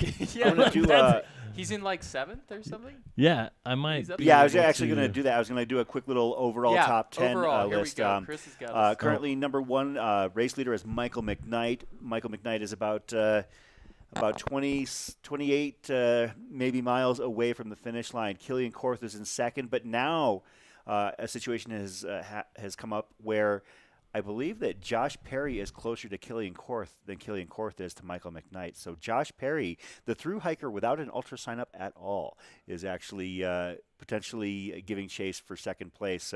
That's currently your men's podium. 4th place overall, first female is Eliza LaPierre. Michael Greer in 5th place, 4th male. Sarah Ostaszewski in 6th place, currently the 2nd place female. Mike Groenwegen and Mika Tews are basically running together at this point. I guess you could say that they're currently in 6th place, but Mike is the 5th place male and Mika is the 3rd place woman. Kevin Goldberg, fan favorite. Kevin Goldberg is currently 9th, and Jeff Garmeyer is rounding out the top 10. 9th and 10th. They should just be running together and also simultaneously commenting on the live stream. I could see that happening before the race is over. That Goldberg and Garmeyer are basically just sitting there on their phones, and like one of them will be either posting in the chat, the other one will actually be on a call with us. And can we get one of them to call in? We got to talk to one of these guys. We've had Jeff call in a few times. Of course. Sometimes it just depends on where they're at in terms of the cell reception. Listen, the people want Garmeyer. They won't stop talking about him. I know. I don't care what the reception's like. I know. Matt, you can fix this. I believe in you. Well, we have Rob Martin at the Fort Tuthill aid station tonight, so we may be able to check with them there. It looks like Goldberg has passed the I-17 crossing there and should be kind of making his way through the trail. So it looks like he's about 2 miles out from Fort Tuthill as of a couple minutes ago. About 2 miles apart. Yep. And then Jeff is a couple miles behind him as of 6 minutes ago. So hopefully we will be able to get a word with them with maybe Rob, or we can just coerce Jeff into checking in with us more, Yeah, I kind of like that route. There's nothing as enjoyable as getting to talk to Jeff Garmeyer and whoever's pacing him at the time while he's out on trail, just like out of his mind, basically talking about how he saw a pirate ship on the Lime Kiln Trail. He saw chicken feet sticking out of the sand. So I'm excited for more Jeff Garmire hallucinations. I think that last I talked to him, he said he had slept 43 minutes in total, and that was over in between Schnebley Hill and Munns Park. Oh, wow. I I was going to say, currently you're looking right now at the Sedona aid station, and you can see Arlen Glick is apparently entertaining other volunteers and workers. I see that's Jen Gustafson, who is a tireless worker on the Aravaipa Running staff. I also wanted to give a current status as to the Sedona Canyons 125. And before you do that, Chris, I just want to piggyback off this. Like a huge shout out to all the Aravaipa staff and all the people who sign up to volunteer at the races here. Like without the amazing staff out on site and without the amazing volunteers who do anything from helping set up the aid stations and start lines to helping work the aid stations to anything in between, without them, not only do we not have live coverage because there would be no real race experience to broadcast. So huge shout out to them. You the real MVP. And Chris, I'm going to piggyback off Matt Sure. real quick. Okay. Everyone at home could join me for a round of applause for these two, Matt and Chris, because you wouldn't be able to be on this live stream having such a nice time this week and this evening without these two guys. I'm just popping in, popping out. Man, I'm having fun. I'm not doing anything, but these two guys. I'm getting loopy at this point, but I'm having a blast. I mean, I can tell. How can we not have fun? I told Pete Mortimer this after we got off the air last night. I said we sit around, maybe have a beverage, and we talk about running and other things that we like to do. Have you guys been holding beers back on me? I didn't find any in the fridge. Well, Pete brought his own bottle of whiskey. Wow. So, yeah, it was. So it's serious kind of on me. All right. Well, when It's like a housewarming gift when you come onto the commentary desk, Eric. Didn't even bring a bottle of wine. Yeah, what's wrong with me? Hanging out with Pete, one of the fun things is that have you ever sat down and had whiskey with Pete? I don't know if I have. Okay, well, one of the great things, and this is the second time I've done a Cocodona live stream with him because he came into the studio last year, is that, Pete being from the UK, he has a tiny hint of an accent. He does, that's true. But the more whiskey he drinks, the more his accent comes out, by a couple hours in, you're speaking to a character in a Dickensian novel. It is absolutely fantastic. And I say that with nothing but love for Pete because he's one of my favorite people in the trail running community. But yeah, Pete and I actually did have a nip of whiskey last night hanging out with him simply because I didn't want to disappoint him. He's been trying to get me to learn to appreciate and expand my palate. Still not hitting me the right way, but it wasn't bad. Pete, if you're listening, it sounds like you need to bring over some whiskey because I failed to. Well, Pete's actually probably atop Mount Elden right now grilling meats. Oh, shoot. Yeah. You're right. He's got to start getting ready for because he might have some runners here before midnight. Yeah. All right, Chris, we've derailed you, me and Matt, successfully, I might add, for about 5 minutes. Why don't you take it away? Absolutely. Thank you very much, Eric. The top 10 of the Sedona Canyons. Oh, actually, we're just going to go with we'll start it with this way. Jeff Browning is absolutely torching the course, currently holding about a 12-mile lead. He's approaching mile 69. Nice. With about 50K to go. Matt Kahn, local runner from Phoenix, is currently in second at mile 56. And on the men's side, third place is currently a runner that you're familiar with, Eric, Tobias Wennergren. He's in third? He's in third. Shit. Way to go, Tobias. And, of course, and you are Tobias's coach. Well, I was just going to say that he has a good coach. I wasn't going to say that. Hey, own it. Your athlete is kicking butt out there. No, he's doing great. So, he's a machine. And on the women's side, it looks like Rachel Buzzard is leading. Denise Barassa is in second, and Jennifer Schwegler is in third. I want to get back to Tobias. We mentioned that you are his coach. Are you surprised by the fact that he's hanging out near the front of the pack in this race? Not super surprised because he's done some – this is his first race over 100 miles. Okay. But he's done some crazy 100-milers. He did this one in the Pyrenees called Val d'Arène. Okay. It has 38,000 feet of climbing or something. Oh, wow. More than Hard Rock. Mm-hmm. It took him like 40 hours. I would have given up. He didn't. He's done 100 down in Patagonia that had significant climbing. And then he's done some of these other races. He lives in the Bay Area, and he won the Marin Headlands 100 mile. Okay. If I remember right. He was second at the Spartan 100K that started up there a couple years ago. Okay. Anyway, he's done pretty well at some of these longer races. So I'm not surprised that he finds himself in third. I hope he continues. Yeah, to you do should that be a proud well. coach. Yeah, and what I really hope, Chris, is that I've prepared him well enough that he's running most of the last 21 miles when I'm with him. Oh, That's, yeah. There's a little bit That of last selfishness 21 there. miles has a bit of an interlude in there that is quite unrunnable. I do expect to hike a few miles. Okay, for that's sure. fair. But no, yeah, very very impressed with Tobias. So congrats to him so far. Long way to go. Yeah. Yeah, folks, you are noticing a true great ambassador and athlete of the sport on your screen. That is, he's sitting down in the background right now because that's what he likes to do. He likes to hang out and see that everybody's having fun. That is Arlen Glick back there. Of course, Arlen is one of the most amazing athletes. He's got a heck of a summer lined up. He's going to be doing Western States and Hard Rock. Could you ever imagine doing that double? Western States Hard Rock. I can't imagine enjoying it. But those are two different things, aren't they? Yeah.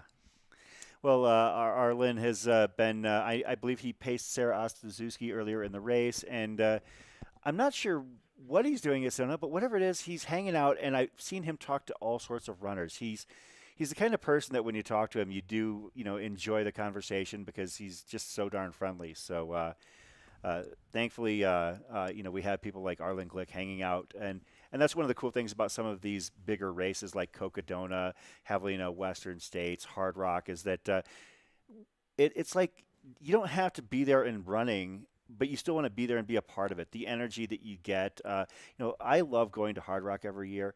I have no desire to volunteer. I have no desire to crew, pace, or anything like that. And it's not because I don't love to do those things. I do, but it's a vacation for me. Sure. And I just like to kind of lay back and watch everything else happen. And I know that I'm not alone because it's a who's who when you head up to some of these races. And it's really cool because, you're an elite level athlete, and in trail running, you still get to, rub shoulders with giants, so to speak. It's different than any other sport. Like, you're not going to go down to most of your rec gyms and see LeBron or Steph Curry down there and be able to play ball with them or, something to that effect. And even in road races, you're not going to be able to necessarily really, interact with some of the elites except maybe at an autograph booth. Whereas, you come to an event like Cocodona or you go to Silverton for Hard Rock and you're actually able to just basically meet and interact with the people whose careers you've been following for years. You could go so far as to try to box them out from the start of the race. Don't let them get to the front. And I'm getting word Arlen actually signed up for a volunteer shift. That is awesome. At the Sedona aid station. He's doing it for the credit. He's just trying to get a cheaper entry into Black Canyon using those race credits, right? that landed better than I actually thought it would. So thank you both. That's awesome. Again, well, I mean, that's not unheard of because at Crown King this year, who was in charge of the aid station at Oro Bell, mile 28? Our current Sedona Canyons leader, Jeff Browning. That's true. Well, and it's not surprising to me because Arlen Glick is a great Midwesterner, and it's in the spirit, Chris. Eric, originally from Missouri. That's right. Chris and I both originally from Illinois, so it's in the DNA, Well, it's funny because you're from the St. Louis area, correct? Yep. And Matt, you are from Southern Illinois. But the closest city to me is St. Louis, so... Well, I was going to say What's this. up, Matt? It's more like me being from Rockford, closer to Chicago. Like, basically anything below I-80 is almost essentially Missouri. Yeah. Like, that's Cardinals country down there. That's true. You're damn right it is, baby. Hey, did they win today? I don't follow baseball as much as I did when I was a kid and Ozzie Smith was still playing. And it was like, I could see someone do a backflip on the baseball field. That's Dude, cool. Ozzie was... No, they lost. Don't worry. Shit. Folks, we are hanging out here, myself, Chris Warden, and Eric Sensman, Matt Feldake, And we're just kind of soaking it all in at this point during Aravaipa After Dark. This is the time of day where we don't have the dynamic drone shots, and the follow cams are quite dark. So we kind of mill around the aid stations. We follow the tracker as closely as possible, but we also, we kind of just riff on whatever happens to come to mind. We had a great conversation. If you missed it, I highly recommend that you rewind and check it out later. Our conversation with ultra running legend Andy Jones-Wilkins, who really put together or put forth an inspiring word with regards to community and an emotional, heartfelt word about the trail running community as a whole. Yeah, he really did. You could tell those weren't empty words. No, not at all. You could tell he was very, very much speaking from the heart, which is great to see. Yeah, AJW, of course, has moved around. He's been a bit of a vagabond, I guess. He works in the education industry, and he had an opportunity to come back to Arizona a couple years ago, and he jumped at it. And what's funny is that I had actually met him just prior to that. I had reached out to him for an interview as I was previewing some Javelin 100 athletes, and we talked, we hit it off. He ended up actually not running Javelin 100 that year, but then when he talked about potentially coming to town for his career, we talked about it, and we started to connect a little bit. And before I knew it, we were hanging out, talking, and grabbing beers. And he was joining us in our group runs. And you want to talk about a guy who, I throw this. I don't want to throw this term around lightly, but a true legend of the sport in the American ascent of ultra running. He has done more than just about anybody to help the sport grow through his efforts as an athlete and as a writer and as a personality. And he was showing up to our group runs on Wednesday nights, the Aravaipa group trail runs. Shout out Gary Foreman for covering for me tonight. I think everybody's probably hanging out at Rift in Scottsdale having a good time. But AJW showed up completely unassuming.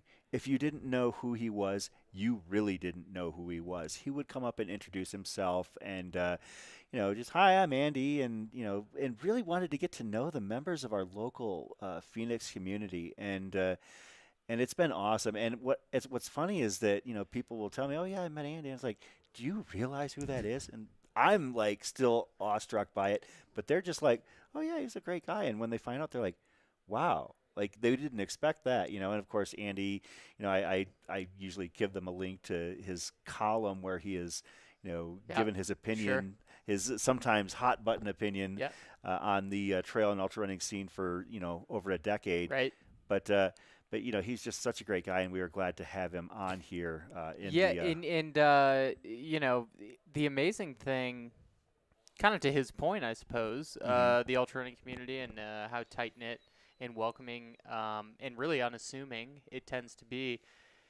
He's not the only one who sort of approaches it that way. Yeah. And just a very brief anecdote from my experience, but I was down in Sedona on April 1st for John Mettinger, John and Lisa's April Fool's 50K. Okay. I didn't realize you guys would put that on. Yeah. Yeah, fat ass. I shouldn't even ascribe it to them. It's no one's, but it's facilitated by them. But that sounds like a couple of the runs that he puts together. Yeah, totally. So I was down there, and I was running it with Ian Torrance. Ian Torrance, similar to AJW, a very storied career in ultra running. Has been top 10 at Western States, has been lots of top 10s at JFK. Great guy. And we're standing there at the start, and this guy's talking to Ian, and then looks at me, and he's like, oh, hey, I'm Eric. And I was like, oh, hey, I'm Eric too. Didn't think much of it, and him and Ian keep talking. And later, while I'm running with Ian during this 50K, I was like, wait, Ian, who was that Eric? And he's like, oh, that was Eric Clifton. And I was like, that was Eric Clifton? Why didn't you tell me? So Eric Clifton, for those that don't know, a legend of the sport from back in the 90s. Yeah. Won JFK, had the course record there for a number of years. Many years, yeah. Until Max King broke it, I think, in 2013. And Eric Clifton had run his time back in the 90s. Total legend. And I never knew. You know, he wasn't like, oh, I'm Eric Clifton. Yeah. He just said, hey, I'm Eric. So yeah, that's you love to see that people not, trying to. That's the spirit of the community right there, though. Yeah. That encapsulates it perfectly, Eric. Yeah. We're seeing Sedona Aid. It looks like we have some dancing for the camera. Show us your bibs. Show us your bibs. Yeah, we got to see the bibs. Otherwise, we don't know. Oh man, he was all there getting ready to dance. Oh, I for see us. it off the back. It's single digit. I would say go and grab his pack and lift it up a little bit. We don't want any sort of lawsuits to take place if you miss the reach. So there were some questions here, maybe worth sure, responding to just quickly on coverage and so forth. So someone was curious if you're going through till the first finisher, and I'm actually curious about that too, Chris. We haven't really. How about this, Chris? How about we leave it up to vote in the live chat? Oh, yeah, that democracy is going to work out well for us. You know what the people say is what happens here, Chris. I thought that was bib 18, but I'm not no, seeing that a would bib be 18. Aaron Barber, or not Aaron Barber, Tony Tadejewski, but that is. So is there anything we can promise people? We're kind of having two conversations. Sorry, guys. Just why don't you wrap yours up and we'll get back to mine. Oh, and we do have. That can't be. That's not Tony, is it? Yeah, because he would. That's be Denim Cowboy. Yeah. If it is. That was his name on the bib. That is Tony Tadejewski. I can't believe I didn't even realize who that was. Yeah, that's the Denim Cowboy from last year. So those who watched the Cocodona 2022 and saw him at the start line from head to toe. That makes sense because that did look like Nicole that we saw walking behind him at the aid station. I thought to myself, that looked like Nicole. Maybe she's volunteering. Yeah, that is Tony Tadejewski, last year Cocodona 250 racer. I believe he's actually stepped down to the Sedona Canyons 125 though. We are gonna make sure we're keeping an eye here on the Walnut Canyon aid station. This is actually that Ben Light right there? That is Ben Light. This is actually a pretty solid shot for being in kind of the greater Walnut Canyon area where obviously the aid station's not in the actual canyon. Yeah, who got it for us? This is courtesy of our great filmer Megan. Awesome. Megan Silviera. Apologize if I mispronounced there. Yeah, she was the one that was actually hanging out here in the house earlier. So she. Oh, nice. Yeah. Nice. Yeah, awesome. She's a friend of mine. She actually came out from Central California to volunteer for Cocodona. So it looks like if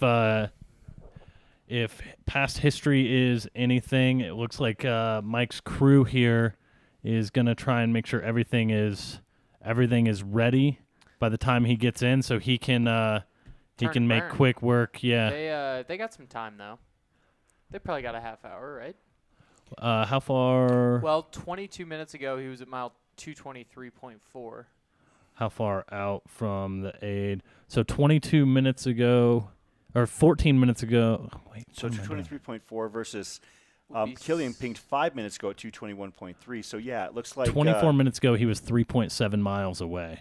Oh, is that it? Yep. Oh, okay. So he's probably a mile or a mile and a half away, depending on how he's moving through this section. This section's kind of interesting, especially at night, because it can be windy. There's a ton of little kind of offshoots that can kind of connect through here that take you out to some viewpoints and stuff. Right. And so at night, you've got to kind of be as aware as you can be.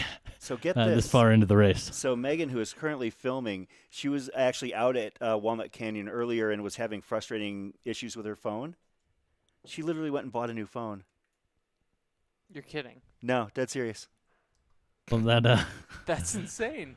That explains why we got such a great feed here. Yeah, this. If Jeff Garmire's tuning in at all, this is all you need in order to come in nice and crisp from these remote areas of the live stream is a new phone. Can we get Jeff one of those so he can call in? She got the Galaxy S23 Ultra with a 200 megapixel camera. Okay. So that's what she's filming with right now. So of course it's ridiculous. Shout out to Samsung. If anyone from Samsung is watching the live stream, Let's chat about how we can elevate next year's live coverage. Yeah, Walnut Canyon, I mean, basically a short run over to the base of Elden and, probably a bit of a slog up the hill and then back down. Yeah. God, the way when you say it like that, it sounds so easy. But I've never done it. And you have. Well, even just doing that on its own would be. Oh, I did it last Sunday. Yeah, I did it Sunday to remind myself how awful it was. Right. Because I hadn't done it in probably 8 or 9 years. And so I had talked with Pete Mortimer's coaching me, and he's like, oh, yeah, go up Elden this weekend. So I went up Elden, and, well, first of all, I got lost because I started to go around one way. And there's a lot of bushwhacking that's happened over on that trail system. So yeah, it's a little unfortunate. And but then I found the right path that I was looking for to go basically straight up. Yeah. And I got just to below the summit where my stomach really started to turn, so I headed back down probably about, I don't know, maybe about 200 feet worth of climb below the summit. But I got enough of the gist to remember how much I disliked the climb there on fresh legs. Yes. And these runners are going to be doing it with 240 more miles of wear and tear on their legs than I did. So. Yeah, it's a heck of a way to end it. What do you got, Matt? No, just shout out to Jan Rice in the chat, good friend of the Aravaipa family.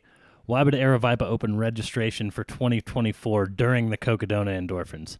First Trail Ultra, Elden Crest 2024. I see her on there. Shout out to Jan, and shout out to everyone who's either signed up or thinking about signing up. Regardless of the distance, it's an incredible experience. Don't listen to anything Eric says about the Cocodona 250. And it's just, how much do you hate yourself? That's all I'm saying. He's here to come and talk about it. But you can always, so he obviously loved it. You can always choose to come and sign up what is probably going to be one of the most beautiful 50Ks in the country, the Elden Crest 36. That's correct, Matt. And mostly I'm just doing a bit where I'm the guy who got murdered by this race, and I'm trying to get my revenge. But you didn't, though. You had a very respectable effort. I mean, when you went in, I don't know what your expectations were going in. Obviously, to finish. I just wanted to finish. Okay, that's fair. Because I was going to ask. Yeah. You're used to being, on the podium at golden ticket races. I mean, this is, you've had a very successful career. Cocodona is an entirely different animal, and I was wondering, as we were entering the, prognostication stage of the, race prep last year, and following your effort, I was like, what is Eric? Is he expecting to come in and podium or win this thing, or is it more of a finding things out? Obviously, with the film that Dylan Harris created, it was more evident that it really was you just kind of trying to find your upper limits. Yeah. Totally. So, yeah. But yeah, it's kind of interesting to see how, like we've alluded to before, this can be a different sport in a lot of ways, even though it still consists of one foot in front of the other from one line to another. Sure. Yeah. Sure. Yeah. No, that's exactly right. Matt, you looked like you wanted to add something. Well, I just wanted to, we're shouting out the film. I also want to shout out, our buddy Rob Ricardo, who wrote a lot of the music for the film, just released the title single from the film titled The Long Way Home that's out on Spotify. He actually wrote a score specifically for the film, and then so that, we didn't have any issues with the YouTube algorithm, recorded a new version just for release because so many people were asking about it. So huge shout out to Rob, big pioneer for the Cocodona 250 live stream as well, and helped me solve my audio issues the other day while he was at work. So shout out to Rob. Big shout out to Rob. And I just want to add, I remember with that song, Dylan sent me a cut, like a rough cut, kind of a draft, before he had the final version of the film. And this was like maybe a week before it was going to, I don't know, premiere. It was like late. Yeah, it was like September.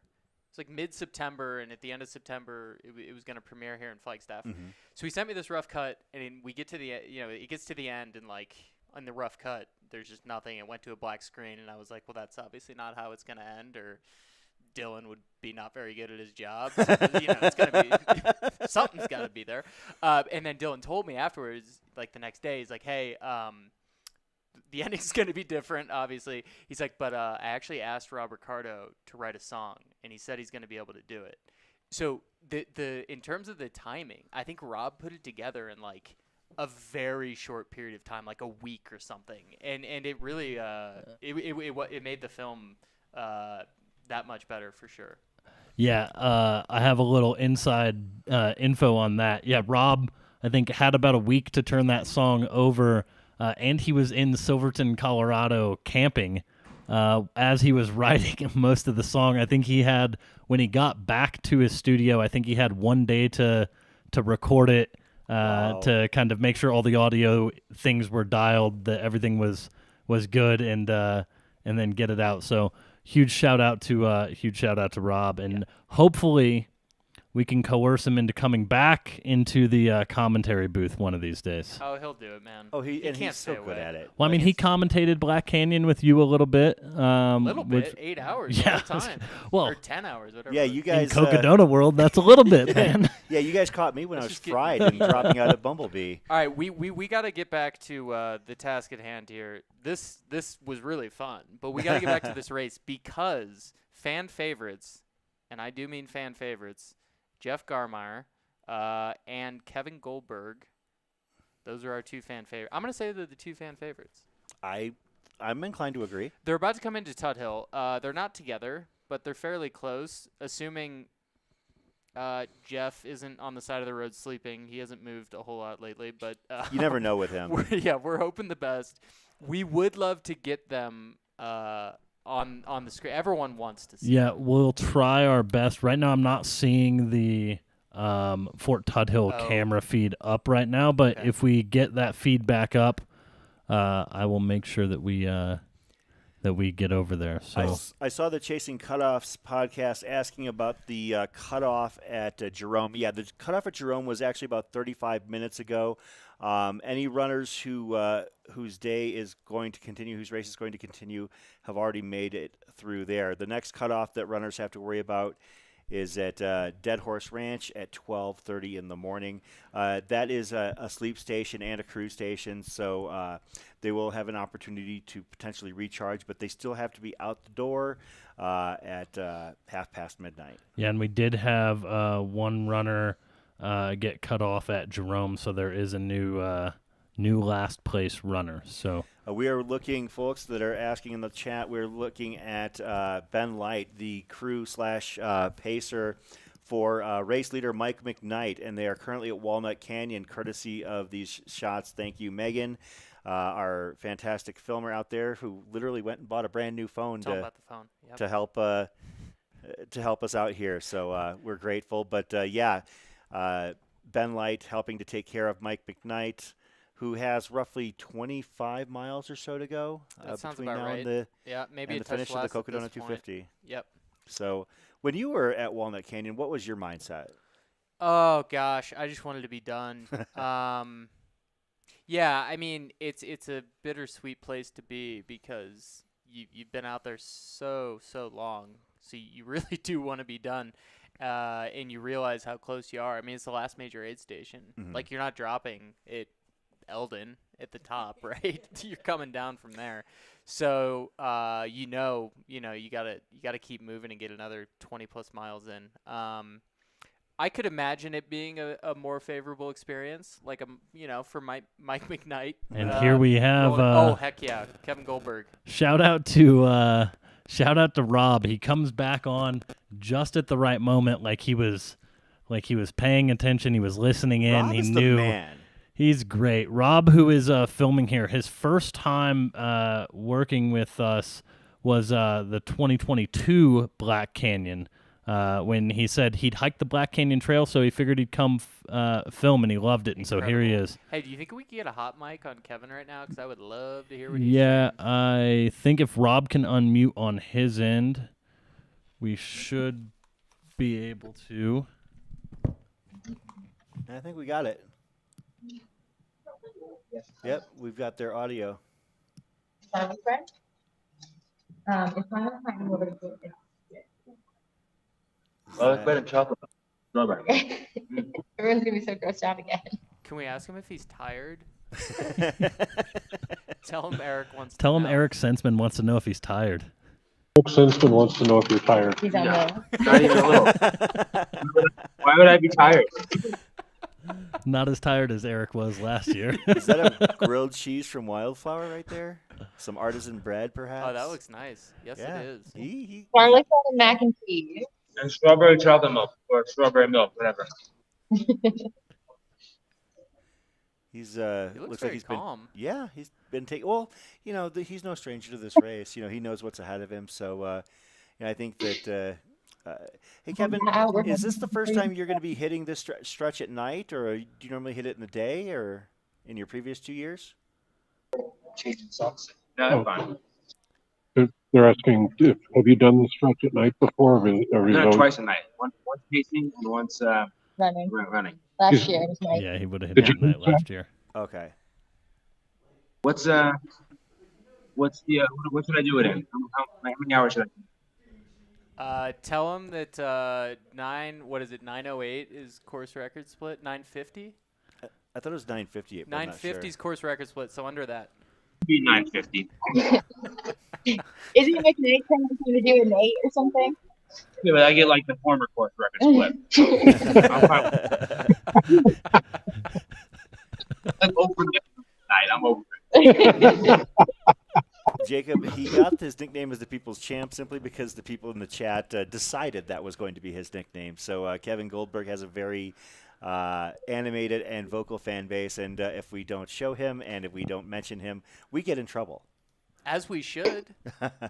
And just so everyone knows, I am keeping my eye on our feed over at Walnut Canyon as well. So I promise we won't miss the Dark McKnight coming through there either. But I'd rather sit here and watch Kevin Goldberg eat some food instead of watching the aid station. Based on the chatter here in the feed, I think if we took a poll, people would say we want to watch him keep eating.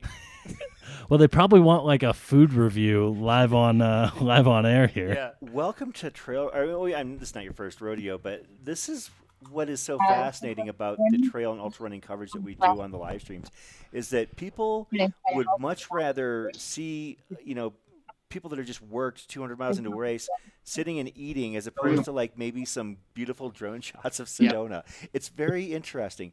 As a friend of the community and an amazing person, Chris Thornley, the creator and owner of Squirrel's Nut Butter, is taking care of Kevin Goldberg right now. Chris, you know, if you're feeling tight, you know, he'll definitely work your shoulders. He's good at that. Oh, no question. Yeah. Chris Thornley also has an amazing hat. He does. That's kind of it. So, like, my mustache is my calling card, or that's what people tell me. Mm-hmm. His is the hat. That's it. Does he need a jacket? And I want to apologize. Actually, I was incorrect earlier. I had mentioned that Chris Thornley was the aid station captain, but that's assistant this year. Yes, he's the assistant because Kim Casey is the captain this year. So I should have corrected you. I'm sorry. That's okay. I got a text. Blame it on me. I got a text from Noah Doherty. Okay. And Noah let me know that he's like, "Hey, moron, you're wrong." And so you got to give credit to the right people here, Chris. Absolutely. What are we doing? I agree, and this is why I'm falling on my own sword because Kim Casey. First of all, Kim is awesome. Like, and her husband, you know, Joe is great as well. So, you know, I've known the Caseys for years, and they are great contributors to the Arizona trail running community. They volunteer at a lot of Aravaipa races. Yep. And I think the world of them. So I don't want them to think that I'm not giving credit where it's due. Right. No, of course. I don't think that of you either, Chris. What you could tell them is I've slept all of 6 hours over the last 3 days. So just, I'm sorry. It has been a little bit daunting to keep up this schedule. I shudder to think what the financials for the properties that I do accounting for are going to look like, but don't tell anybody. Yeah, probably something you shouldn't have put out on a live stream with 1,500 people watching or 1,400 people watching here, Chris. But we are losing numbers. It's probably me. I'm doing my, you know, I'm doing what I'm supposed to be doing during the day. So I've had no complaints or any issues yet. So. And again, our dear producer Matt is closely watching the feed at Walnut Canyon for a McKnight sighting, just FYI. Yeah, I can switch it over there. This is what we have. Yeah, they're We've just got out. some let's crew go back to hanging Kevin. out. So We gotta watch him eat. Is Mike just kind of like I haven't really seen him on camera. I've seen Ben, and I've seen the rest of McKnight's crew, but well, McKnight's not been spending any time where the cameras are. well, he's the until dark knight. recently, he operates in the shadows. Well, yeah, when it matters though. What am I doing on here? I'm looking here. Wow. How can you people hate the purple hat? What? People hate it? Chris Thornley's No, purple come hat. on, It's guys. amazing. You know how happy it makes me to see that at Haviland 100 every year when he sets up his tent right in front of the start-finish line? Oh, man, it's a great feeling to see him out there. Yeah, listen, just let Chris do his thing. You know, he's not hurting anybody. Yeah, maybe you don't like it, but just keep it to yourself. No, Eric is not anti-McKnight. Somebody say that? I feel like Eric is anti-McKnight. I'm not anti-McKnight. I Why would don't I be think any of anti-McKnight? us are anti-anybody here in this. I don't know. I don't think you have any sour grapes from him crushing you last year. I mean, a lot of people did, you know? Yeah, that's right. I'm pro everyone doing the best that they can. Okay, whether that's winning or getting DFL. I love it. Just Couldn't go have out said there it and do better. the best you can. Kevin Goldberg, it looks like he's grabbing a. Is that Gator light? I think that he's got in his hands because we were. Oh no, that was the old shot. Here's the new shot. He just looks so chill. It's almost upsetting. You know, I want to know, did Kevin try any of the floata at the Satisfy Fane Ranch aid station?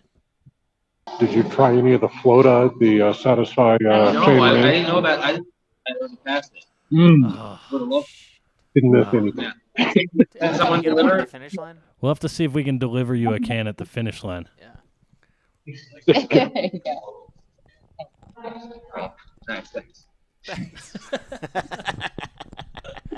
Can we ask Kevin if he has a game plan here in terms of timeline, how quick he wants to get out?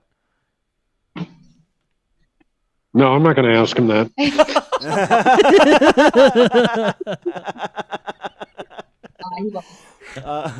Although it is kind of interesting, this is the first time I think we've seen Kevin Goldberg not on his phone. I think he's too tired.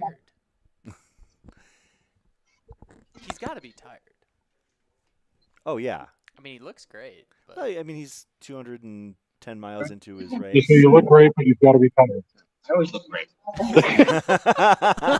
He's so humble, folks. He's so humble. oh, it's I so love it. good. Let the record reflect. I kept up with Kevin last year for about 20 miles. That was right around the time you wanted to take your first nap break. I was like, wait, we're supposed to start napping, right? I mean, this seems I thought about that was right. what I signed up for. Kelly Paulson encapsulates it perfectly. Other sport coverage, people running around. Running coverage, people sitting and eating.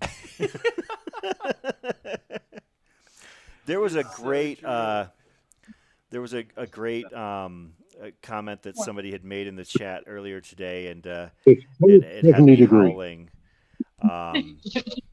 Are you thinking differently, or? Find it here. I have not been in there. The claim is it's 70 degrees. There was somebody that said, people in here, this is in the chat, people in here talking about they're jealous that these runners get the week off from work as if they aren't in this chat doing nothing while at work. I thought that was perfect. A critic of our time. Yes. Sometimes the most upsetting view is inward. Yeah, that's right. Oh, and look at the running form. Looking good, Kev. Is that a sleep room or a restroom or? Yeah, it looks like Robert. Robert, are those the restrooms? The like sleep rooms. That's sorry. the sleep. That's right. Eric Yeah. has That's also a been over sleep there room. as well. I Yeah. mean, I know that there are a couple of little sleep rooms there. Is it just a pretty basic, like almost like it looks like a hangar, kind of, or like garage warehouse? Yeah, I was pretty disoriented. I don't know. Oh, you were there today. How disoriented were you? It feels like I've never recovered. I think It's a I think year with Kevin going down for a little sleep, we're going to send it back to the action at Walnut Canyon just to be safe, and I will keep my eye on that Fort Tuthill cam for whenever Kevin wakes up from his nap. Yeah, Matt's not even gonna blink actually until he sees Kevin Goldberg emerge, and he can let us know. So yeah, right now we've got. Oh, look at that little kid! He's having a great time.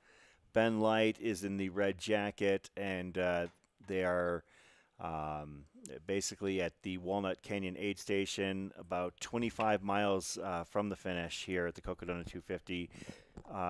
One large, imposing task remains for the runners when they hit this aid station. That is the Elden climb. It is steep. It is hard. It is going to be hella windy tonight, so hopefully the runners are going to be prepared for it. Considering the two people that are going to be trekking up, Ben Light and Michael McKnight here first, I'm not worried about their preparation, so they're going to be just fine heading up the mountain. You're talking about two of the most experienced and stout runners and hikers in our community. Yeah, and just to give folks a little context here, once McKnight reaches this aid station, Joe McConaughey split 5 hours, 50 minutes from Walnut Canyon to the finish. To the finish last year. 5:50. Yes, 5 hours 50. Mike McKnight last year ran that section in 6 hours 53. And in 2021, Michael Versteeg ran that section in 7:26. So it gives you just maybe a little bit of perspective of how much longer we might expect. And That is Mike McKnight. there he is, right there. He has entered the aid station. He looks good. Yeah, he looks great. I'm wondering if he's going to go out without an extra outer layer, but No, he knows what he's doing. He'll bring. Yeah, I that's think what I he's figure. swapping packs altogether. But we'll see here. Do we want to try to get audio? Because that'd be cool. Yeah, Megan, Megan are you can able to unmute? unmute on her end. I can try to.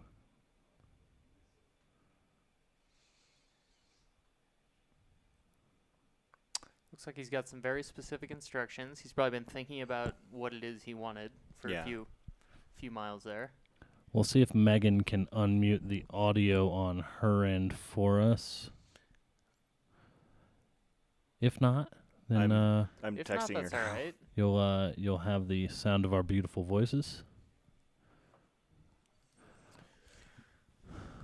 She is still probably just learning how to use this phone. All right, so he's going to switch shoes. He's What got a is- jacket on. So he must have actually gone down for a short nap.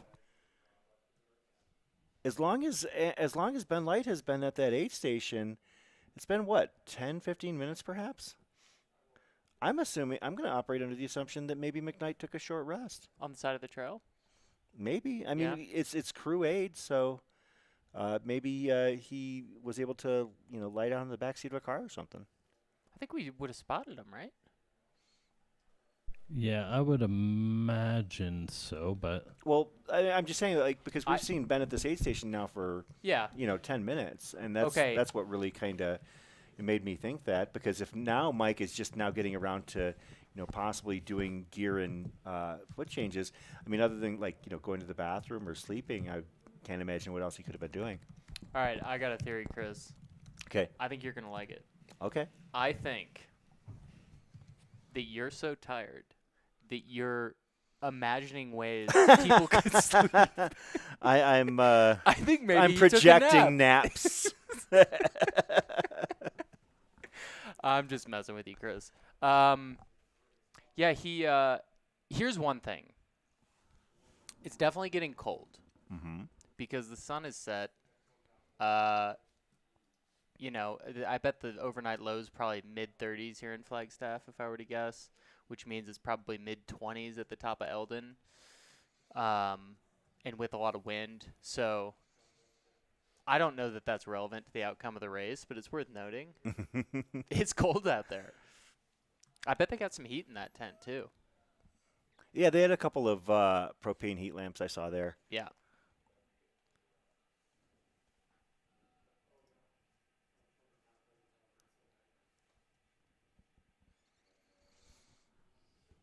And it was Annie Hughes last year who set ablaze to the course in 71 hours and 10 minutes. Yeah. Fair to assume. Yeah, fair to assume that Mike McKnight will be under that 71:10 Oh, from yeah, Annie well, Hughes last year. And, of course, that was a different course. Yeah.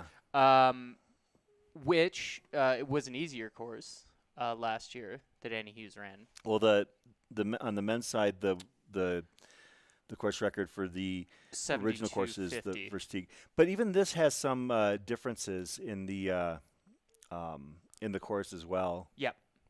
Well, really, in a roundabout way, what I was trying to get to, and we got a privacy blanket. We'd love to see it, making our live stream family friendly. Don't you think, Matt? I do, and a little bit more perspective on how Mike McKnight is running here. Last year, Joe McConaughey ran 4 hours from Fort Tuthill to Walnut Canyon. Mike McKnight just ran 4 hours 1 minute. Okay. Well, that is on it. Yeah. That's as good as you could be. 4 hours 1 minute. Wow, that's impressive. That means he's doing about 4.5 miles an hour or something. Yeah, probably around there on average. And while we have the privacy blanket up, we have another crowd favorite. Oh, buddy. Here we go. Here, this is Bryce Brooks, who's pacing Sally McRae here. So shout out to Bryce for being out there. I don't know that I'll have. Sally looks like she's having a good time. I don't have any audio from Bryce, but. And I understand she is fourth female at this point. That was the rumor. Yeah, Sally McRae is currently in fourth. She's currently in fourth, and look at how still looking happy, still moving strong. Right along. She looks good. I'm just going to put a bow on the point I was making. Annie Hughes ran insanely fast on what was a faster course, and I remember thinking last year that would be crazy if anyone ever ran that fast again on the women's side. And Eliza LaPierre is going to get probably damn close. Okay. Except on the original course. So the course record on the original course was from Maggie Guttrell, and it was 85 hours. Eliza will be as long as faster. she stays steady, she's going to absolutely shatter that number. Oh, he went with pants. Good move. Yeah, with the nighttime temperatures and the wind that you can expect up there, once you get up on Elden, it's going to be pretty cold. Yeah, it is. I'm saying mid-20s. Wind chill in the teens. Single digits. I don't know. Matt, do you know what time we're going to have a static cam for the finish line set up? No, I don't. Okie doke. That's all I've got. I know that Jamil was on his way to start setting up some of those static cams, so we hope to have a static cam set up at the finish. We will also have camera operators following Mike from Buffalo Park to the finish. So, we'll be or whoever the race leaders are at that point. So now he's getting his feet looked at. This is a man who knows the importance of taking care of your feet in a 200-plus mile race. Can't be overlooked. Yeah, no, I'm sure you think about all the different races he's run, all the 200 milers. I mean, he's got to have it down to a science, and he's got to be into a rhythm. Like, he's got to know, exactly what he wants to do and how to combat any of the issues. I would assume that he's probably handled any sort of troubleshooting far more than just about any other athlete in this space. Yeah, with the amount of experience he has. And that, I mean, one thing we've talked about this earlier on the broadcast, just, these 200-plus mile events being, again, what I would call a different sport. And I think two of the main reasons that's the case is troubleshooting, the variables, the range of variables and the range of possible outcomes is just exponential at these distances, and at Cocodona in particular. And then secondly, the sleep deprivation is just a skill set. It's something you have to develop, and he's had time to do that. What do you got for us, Matt? Just gonna see if Megan can just refresh her live stream feed real quick to see if we can get some audio in. So once she refreshes that link, we might be able to get some audio in, but we will stay right Just text here her with no directly. audio until then. Chris texted her directly. We got an in. Yeah, we got an in. Chris is the plug, as the kids say these days. Yep. I don't know what that means. Is that a good thing or a bad thing? I don't know. I just know that the kids say it. Yeah. I don't look at me. I'm not one of the kids. Because we think of kids as always saying nice things about people and whatnot. Yeah, so Mike McKnight passed Killian at, maybe mile 219, 218, somewhere in there? Yeah, probably 6-7 miles outside. Yeah, I was of going to say Tuthill. 5-6 miles. And 5-6 miles back. Per Matt, I'm going to pin this on you. You got to take this, Okay. whether it's true or false. The last time he slept, was it? Oh, I thought you were going to say it. Wait for it. It's not coming out of my mouth. I believe the last time he slept was at Friendly Pines, unless he's done any dirt naps out there or anything like that. But he got in about 2 hours there, which was pretty good for him. And he had a long break prior to that aid station as well at Camp Kippa. Yeah. So Ben Light said when we talked to him at Fort Tuthill that it was something that the crew was thinking about, was whether the sleep would become an issue when the lights went down. But he did say, Mike didn't have to do a lot of running through the first night. He spent a lot of time kind of either getting a little nap in or relaxing and getting evaluated by medical. And he won't have to go, a full night here, right? He doesn't have to go till 7 a.m. the next morning. They're expecting it to be, just a partial night into kind of the early morning here. Right. So they think that will kind of be enough sleep for him to kind of get to the finish. Yeah, that checks out. And I mean, worst case scenario, at this point, if you're leading, you don't want to spend more time here than you have to. Worst case scenario, if you literally can't keep moving due to sleep deprivation, he could, conk out for 5 minutes on the side of the trail.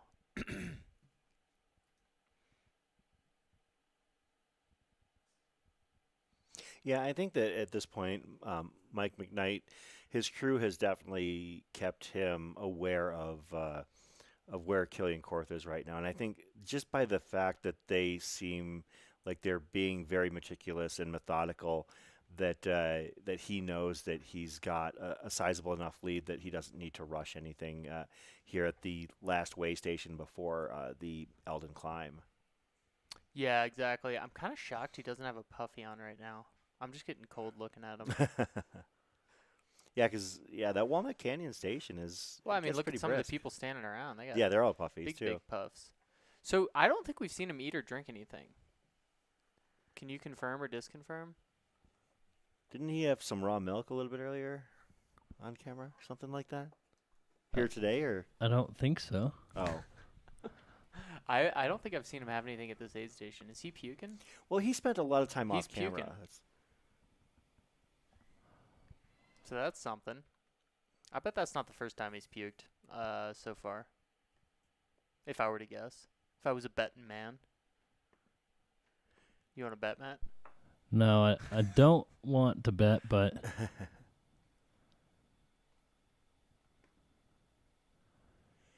Did you have any reversals of fortune when you were running last year, Eric? I've only puked twice in my life. Once when I drank too much visiting at college my senior year of high school, and once when I was a kid and I had some illness, flu bug or whatever. That's it. You've never... Twice. Puked twice my whole life. Wow. I'd like to be able to. I don't... Why? That's a good question. So while I have you,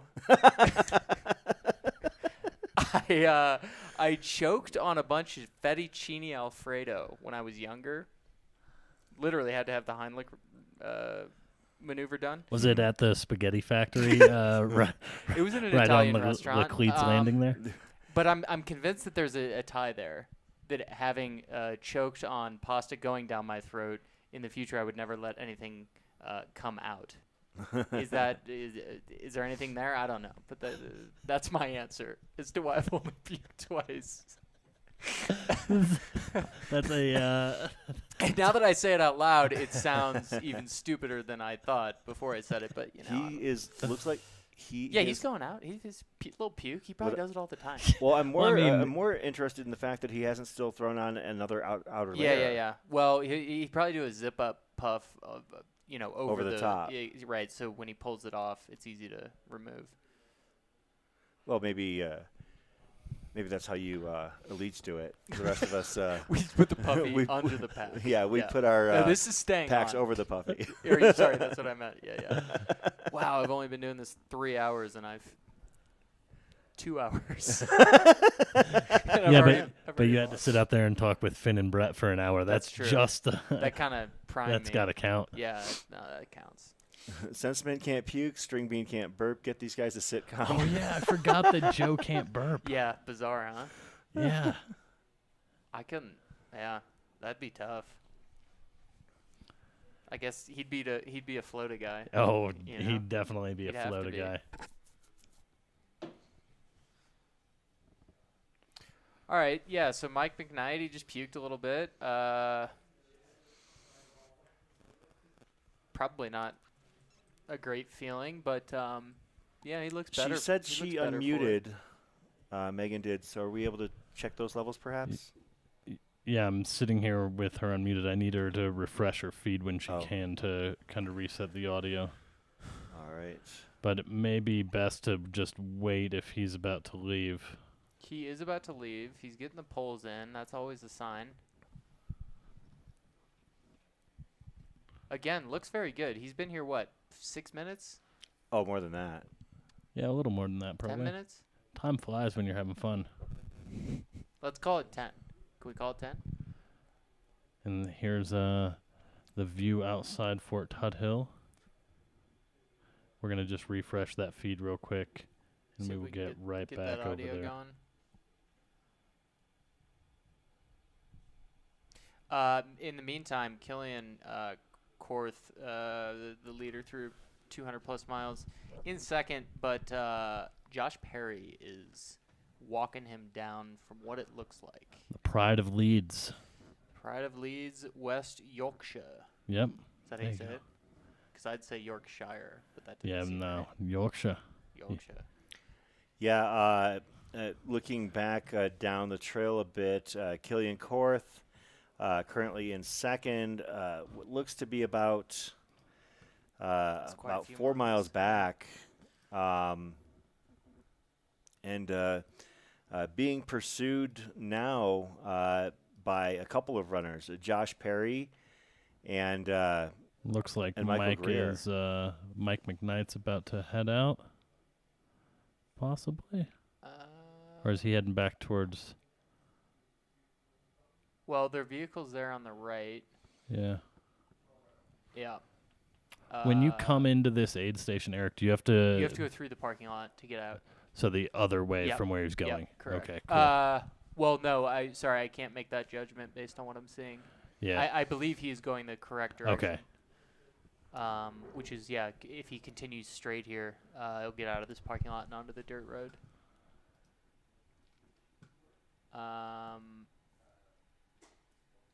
He might be in the. Oh, that's his pacer. Maybe a bathroom break. Yeah, exactly. I think he's in the porta potty. It's probably pretty warm in there. I can't stop talking about temperature. I don't know what's wrong with me. Something happened to me. That was me in the inaugural year, except that it was in the first 50K when runners looked like they were frying like eggs outside, and I was in a studio that we kept at like 64 degrees so that we didn't explode our equipment. Yeah, that's not great. And we got Cole Crosby in the chat here. What up, Eric? You ready for Cocodona round 2? What you know up, you Cole? want to give it another shot. Cole, you know me too well. I'm not taking the bait. God, no. I think Cole knew that I would say no, and he was trying to get me to admit He's like, it. oh, I'll do it if you do it. Yeah. Cole doesn't want to do it either. Yeah, no. Cole might, man. Cole's probably crazy enough. I don't think I am, and I do mean that as a compliment. Cole is awesome. He was our Nathan rep when I was managing some retail stores at Fleet Feet Atlanta. So known Cole for quite a while. So shout out to Cole. He had a really fast last mile last year. Did he? Yeah, I remember him just flying down from the hospital. Yeah, that checks out. And maybe he was running late for his flight or something. So. Yep. Or we just saved something for that last push. Yeah. Of course, Mike McKnight is at Walnut Canyon at mile 20 or 227. Our first place female, Eliza LaPierre, is basically about a little bit less than a 10K out from Walnut Canyon. There are 4 men in front of her, but yeah, she's currently about 6 miles out. Sarah Ostaszewski is about 10 miles out, so that's about a 4-mile gap between Eliza LaPierre and Sarah Ostaszewski. Mika Tews is at mile 213, so and there's been a bigger gap than there had been in the top 3 of the women for quite some time. And while we wait on Mike here, can we just take a look from this vantage point at what that kind of aid station setup looks like? I'm not sure if Megan can hear us or no. Yeah, if we can just get a look at what that setup looks like. It's a nice little setup. Yeah. Looks pretty standard. It is. And again, we will make sure we don't miss Mike. But this is nice. Walnut Canyon's like kind of just out in the middle of kind of nothingness out there. Let's not overstate. You come directly out of the middle of nowhere. Thank you so much for that, Megan. And then back into the middle of nowhere. And at night, you're even more in the middle of nowhere. That's exactly right. Awesome. There you see it. But this begins your walk back towards civilization because you're heading towards Route 66. True. That is true. Yeah, I'm trying to remember. How do you navigate 66? Oh, you go under. You're on it. You go over the highway in the railroad tracks. Yep. On 66. And we'll see if once we have eyes on McKnight coming out of the restroom, we'll make sure we're. We'll see if Megan can pivot back over to Mike McKnight and his crew. We're all just trying to figure out what Mike's doing. You think he's gone? It looks like he might be gone. Let me see.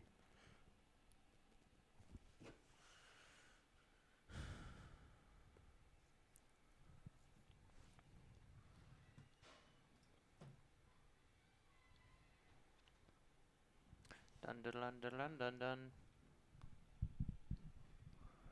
We'll see if we can get the camera panned back up here. Well, it looks like Mike's gone. Yeah. Yeah. So did he leave? Let's just try to stay positive, folks, in the chat. I know people are going to be upset about this. And we got coverage of we a got to runner see him for a lot. At Walnut Canyon. That's not a great place for reception. Yeah. So we should all feel really lucky. Positivity. Yes. Well, no, I will say this. In the inaugural year, we had such poor reception at Walnut Canyon. We got zero feeds of Dax and Peter battling at this aid station. Last year, we got a little bit of coverage, and I believe is this where you picked up Kirsch? Yes. To pace. Yep. Good old Steve. Good old Steve. Good old Steve. If anyone's wondering, I split 7.5 hours from. I was actually going to bring it up, but then I was like, I've kind of. It's not that bad. I was like, I've kind of made fun of you enough tonight. Probably I should. I still want you to. I did 3 miles an hour for 7 hours to finish. That's not that bad. Well, it's because you have so much experience up the Little Hill. Yep, the local hill. Oh, the local hill. Yep. Yeah, the local hill. It's kind of little. It's not that big. Yeah, this is. You know what this is like? This is like in Batman, where like when you turn away and you're talking to him, and you turn back and he's gone. Yeah. The Dark McKnight, the same thing. Ooh, dang, that's true. You just turn around and he's gone. Kind of slithered away. So he's got 21. I think officially they call it 21.7 miles from Walnut. To Elden. To the finish. Oh, to the finish. But I think we can call it that. I think it's not quite that, but that's fine. call it 21 miles. That's it. That's all that's standing between Mike McKnight and his first ever victory in 3 tries. Yeah, at the McKnight's already Cocodona. pinging away from Walnut Canyon Aid, so he is on his way. Our next runner expected to hit there would be Killian Korth, but giving pursuit are Josh Perry and Michael Greer. So it's likely that Killian Korth is the next runner to hit Walnut Canyon, but we can't be entirely sure. On the women's side, Eliza LaPierre is leading and is a few miles out of Walnut Canyon, as well as Sarah Ostaszewski in second. And she remains 5 miles back, which is what she's been since they left Fort Tuthill, so they're moving similarly at the moment. And Micah Dews is just a couple miles back of Sarah. So it is fairly close, but at the same time, this is also probably the most spread out the front of the women's field has been. Yep. Doing a quick little spin around to the Sedona Canyons 125, the 125-mile race going on right now. Take a look at that Jeff Browning kid. He's going places. And the places he is going are the roads en route to the town of Flagstaff. He has currently got a 13.1 mile. He's got a half marathon lead on the lead woman, Rachel Buzzard. And he's opened up about a 14-mile lead on the second place male, Matthew Kahn. So Jeff Browning just doing what he does and moving extremely well. Of course, their race started at 7 a.m. today, so this is at the 14-hour, 14-minute mark that he is currently at mile 73.4. And our filmer, Megan, there did say she did confirm that McKnight ran out when her camera froze when she was panning back. So I think he disappeared like Batman. So we wouldn't have missed him. If it weren't for the Samsung, Chris. So apparently the the pacer we saw was his previous pacer. Yeah, so apparently he switched pacers. All right. Well, that's good. He had Ben Light prior to that, but has a brand new pacer. All right. I don't know how many people from Flagstaff are following the race. I imagine quite a few. The whole town is, right? Now, yeah, I mean, you would hope. Yeah. But well, on Saturday when it disrupts traffic up and down Beaver Street, they'll be paying attention. They're gonna know, yeah. I don't know. I'm just thinking maybe a few people go out there and cheer Mike on if he comes across the line first. Well, whoever the first finisher is, but if it's Mike, that'd be cool. A couple people out there. Is it graduation weekend? Probably. Yeah, maybe we can get the bat signal out to all the that's a good idea. all the kids who are going to be up at this I hour wish Jared anyway. was in town. He could do this for us. Maybe we'll give away a can or two of Flota along the way too. You can just put that out there as a carrot. Be like, hey, maybe if you show up, you can win a can of Flota. Maybe we should pair it with like a shooter, a Jim Beam or something. I think that someone in the chat was saying they don't think that Flota and whiskey are going to go too well together. Well, Pete did confirm that last night. Guys, I wish I could say this differently, but I have to go. Understood. First of all, go ahead. No, you go. I was going to say, because I heard you're the kind of guy that pours the milk before the cereal. That is actually not true. Do people do that? That sounds like a psychotic thing to do. What? You pour the milk before the cereal? I don't know. That's what they said in no the... one does that. We don't do that that's in the Midwest, crazy, that's for sure. That's crazy.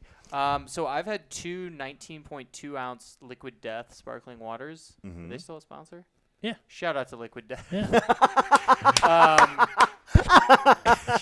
Shout out to Andy Pearson. He was out on course shout out for to a while. Andy. So I also had a Flota, and that's coming in at 222 milliliters, 7.5 ounces. Yep. I haven't peed. Oh goodness.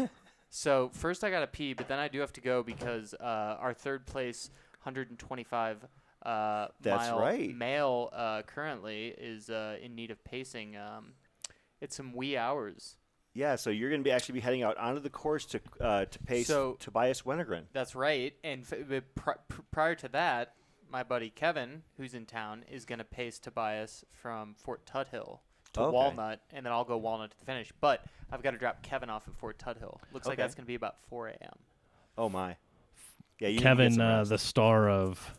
The real star of the long way home. The real star of the long way home. Oh, that's right. As everyone knows, Jared Hazen was the villain and Kevin Malik was the star. I told this to Eric off camera, but Jared just dunking on him for like a good couple minutes was one of the highlights, along with you finishing and the triumph and the all joy. cool But That stuff. too Rob was pretty Ricardo's cool, yeah. song. Yeah. But like, we thought Eric was retired.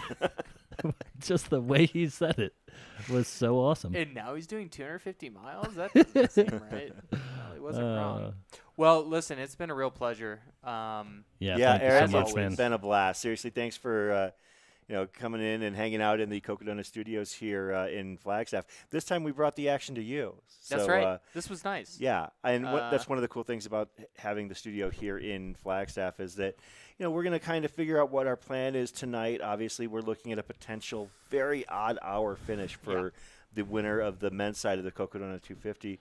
And so we got to figure out how to bring that. And we're going to probably put that together here in just a little bit. But Eric Senseman, thank you very much for joining us here in the live stream. We really appreciate it. You're always a blast to hang out with. So we'll have to do this again sometime. We're going to do it again, Chris. I have no doubt. Yeah. Got to make this happen more often, man. Absolutely. We will. Thanks, Matt. Thank you. All right, guys. I'll be back. Peace.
We are back with our Rob Martin cam here at the Fort Tuthill aid station, seeing all the sights and sounds and happenings Of course, of because that aid station. Do we have Jeff Garmeyer in the looks like I was Jeff going to say, Garmeyer looked like Jeff's pacer there, and the then light Jeff blue. over there in the light blue, the participant shirt from last year. Yep, Jeff Garmeyer competing in his his third Cocodona 250. And if you're interested in competing at the Cocodona 250 yourself, well, guess what? Registration for 2024 just opened. We've already got a handful of entrants from 5 different states. Lowest prices you will see for this race, good until May 15th. So we already have entrants across Sedona Canyons, Cocodona, and Elden Crest representing over 10 states and multiple countries. looks like Rob's feed dropped there, so we're going to have him refresh his browser if he can, and see if we can pull that back up. This camera shot right here is at Walnut Canyon. Walnut Canyon is quite remote for those not familiar with the Cocodona 250 course. Only one runner has actually come through here at this point, and that is race leader Michael McKnight. I'm going to give a heads up on the leaderboard here. Okay. In regards to the Cocodona 250, your current race leader is Michael McKnight, who has just left Walnut Canyon. We have a trio of runners in second, third, and fourth that are approaching Walnut Canyon Aid, not too far apart from one another, basically within a mile of one another. Killian Korth in second, Josh Perry in third, and Michael Greer in fourth. The three of them are roughly 1 mile apart as they approach Walnut Canyon. On the women's side, your leader is Eliza LaPierre at mile 222. Sarah Ostaszewski giving chase behind her about 4.5, 5 miles back at around mile 217 and a half. And Mika Thus is in third place at mile 214. Those are your leaders on the men's and women's side in the Cocodona 250. In the Sedona Canyons race, the 125 that started this morning just outside of Jerome, Arizona, your leader is Jeff Browning, who is approaching the 75-mile mark. having an absolutely fantastic race. Bronco Billy himself going for yet another 100-mile victory. He's got a couple dozen to his name, looking to add to that list. Your lead woman in the Sedona Canyons 125 is Rachel Buzzard, who is currently at mile 60.5.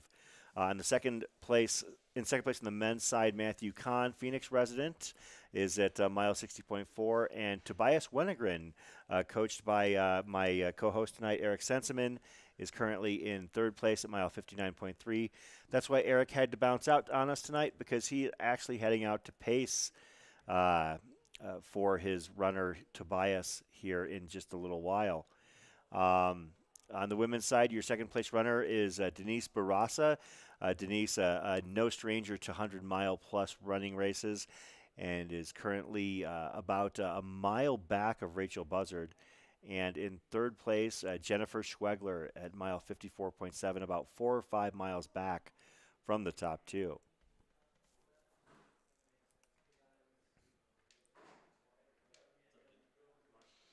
Once again, this is the shot from Walnut Canyon at mile 227 of the Cocodona 250. Runners from here are going to have basically run across a stretch of trail that includes crossing Route 66, and they are going to hit Mount Elden, hit the Elden climb, the last large climb on the course that's going to bring them up to over 9,000 feet. There they will hit the final aid station on the course altogether, which is hosted by Julian Galuzzi and Pete Mortimer and the Hash House Harriers. Pete's meets will be available for those runners atop Mount Elden. Pete and Julian, I know for a fact because I have inside info, started cooking yesterday morning for the runners here this week at Cocodona. So they have been doing work and making sure that these runners are going to be taken care of as they hit the top of the race, literally the top of the race at mile 243. And then from Elden, they're actually going to head downhill, and it's going to be a screaming downhill for them as they run down Elden into Buffalo Park and through the streets of Flagstaff before they finally head down to that iconic left hand on Birch and down Cocodona Alley to the finish line.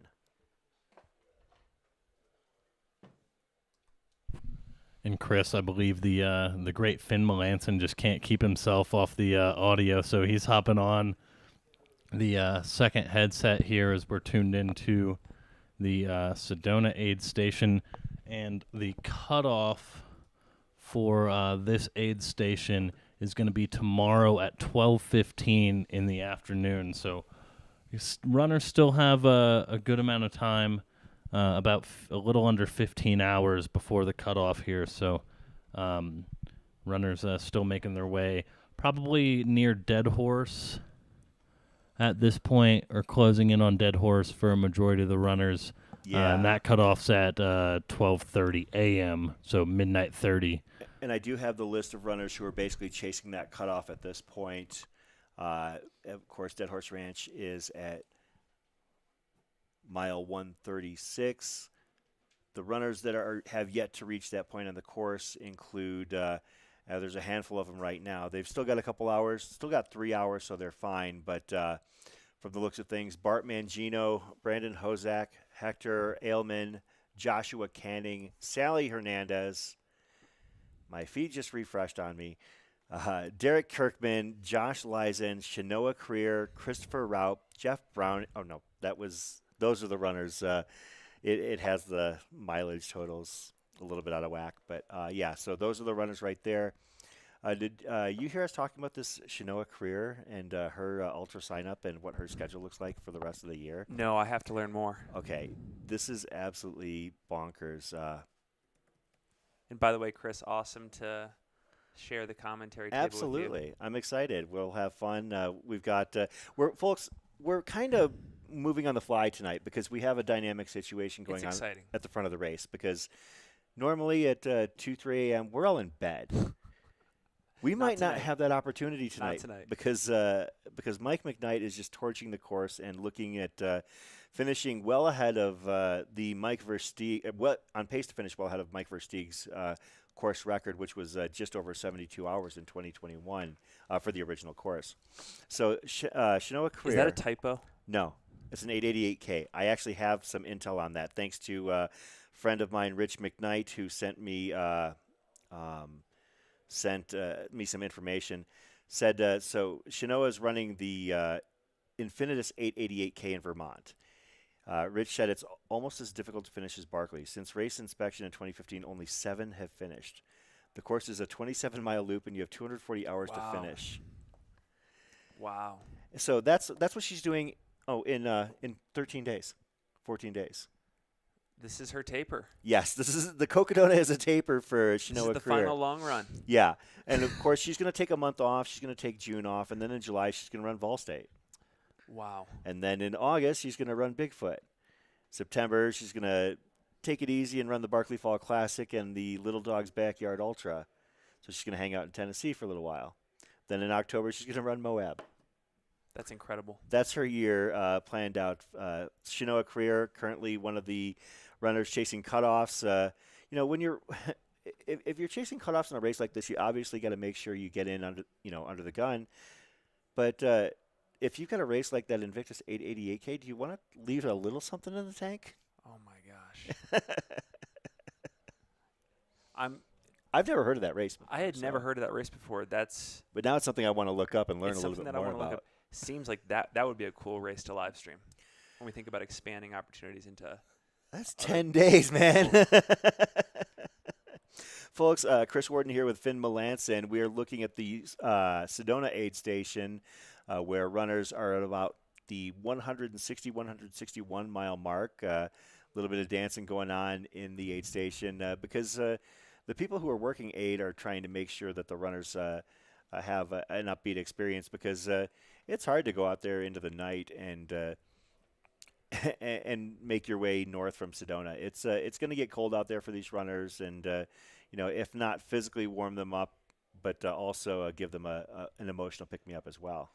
Chris, is that temperature reading there off, or is 70 degrees accurate? That is not correct. I believe that is actually from Black Canyon City. I don't know how to adjust our widget, but Gotcha. I can grab a Sedona temp.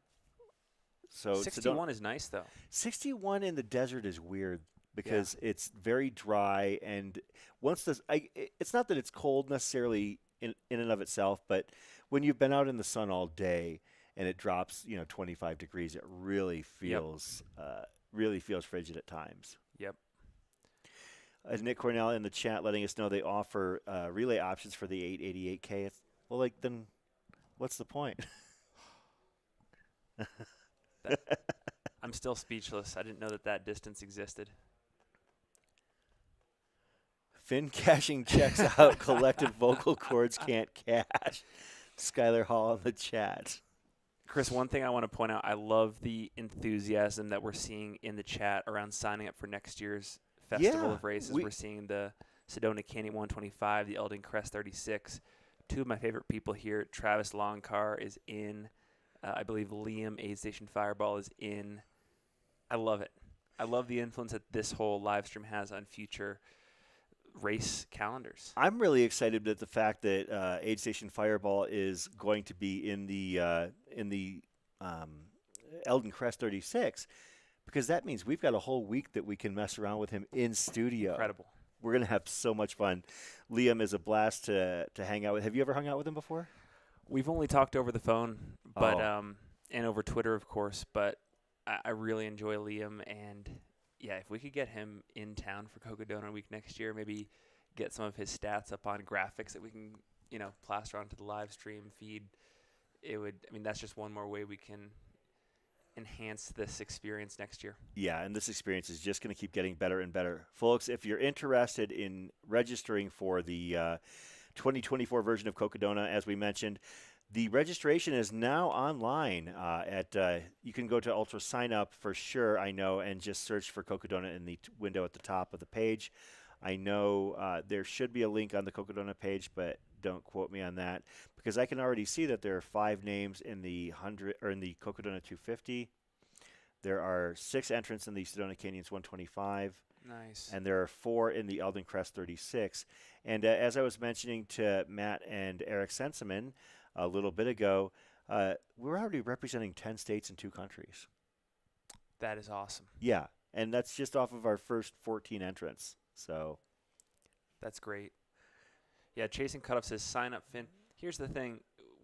It is so fun to be a part of the media circus for this, Chris. I'm sure you can agree. Like, with Aravaipa putting on the live stream for Javelina, for Black Canyon, for Cocodona, I don't think I can touch those races from a running standpoint anymore. I just want to be a part of the discussion, the fanfare, the live chat. How can I miss out on this? I will say that the advancement in our live stream technology and capabilities has definitely had a detrimental effect on my running performance over the last few years.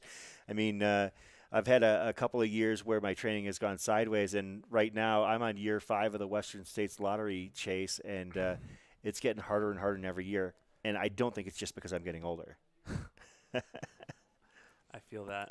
I'm going to actually slide around to the producer's chair really quick, and I'll be able to talk, and we'll be able to go back and forth. But I want to see if we've got any other sorts of camera shots or angles or anything. So, while Chris is getting oriented here at the producer's table, you know, I got to say I signed off with Brett back at 6 p.m. Pacific, and I could not get my mind off this race. I don't know what Brett's going to do later this evening, but I think I am going to sprint down over to downtown Cocodona. Our Airbnb here where we have the live stream HQ set up is about a half mile from the finish, and I think at least a few of us are not going to sleep tonight. We're going to make that pilgrimage down to the finish line, and iPhone, GoPros will be in tow. We'll get hopefully some content, some finish line interviews with, you know, whoever ends up here on the podium winning, etc. So suffice to say, we're staying up with you tonight. As you can see, we've pivoted over to Fort Tuthill, where we've got fan favorite Kevin Goldberg hanging out. Was that a Liquid Death in hand? Great choice. That only reaffirms my love and appreciation for Goldberg.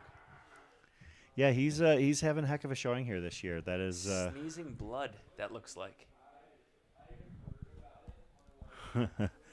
And we're gonna pivot away from that shot. Oh wait, is he okay? Okay, now I'm a little bit concerned.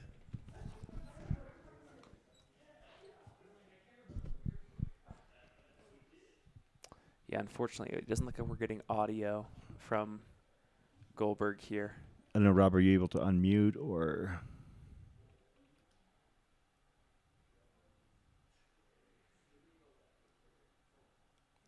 Let's see if we can just get a thumbs up to see that he's okay. That was my only concern right there.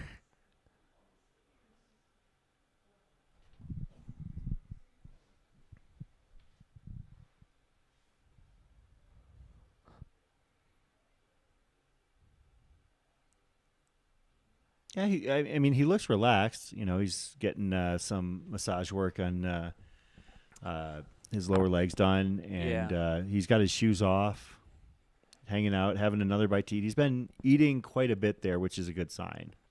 And I can attest to this too, Chris. I know that when I transition very quickly from one temperature zone to the next, I will get bloody noses. It happens to me all the time in the winter, in spring if there's temperature swings.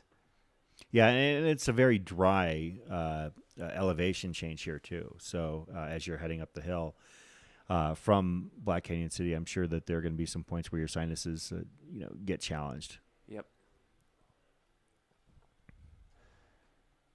Chris, looking back at the last 3+ hours of coverage since you've been in the chair, what have been some of the most exciting, pivotal moments of the early evening? I think that the one thing that was it was an inevitability, but to see it happen, to see Mike McKnight actually make the pass on Killian Korth was pretty impactful. I knew that it was in all likelihood going to happen. I just didn't think it was going to happen as early as it did. I thought that they would actually probably be around Walnut Canyon or possibly even after Walnut Canyon when that happened. Yep. But it happened, far earlier than I expected. Yeah, we saw that gap shrink very quickly as Brett and I were leaving the stream back around 6 p.m. but Mike McKnight was a person on a mission. There was no question about it. I think all indications of him making quick work of that 2:09 aid station showed he had an objective, and he wasn't going to stop until that move was made. Yeah, and now McKnight looks like he's on another level. I mean, it really does look like a different race than it did a few hours ago, where it looked like Killian Korth was, and it's not to say that he's having a bad race at this point. I mean, he's still moving. Oh, he's so tough. Yeah, he's so tough. Gritting it out.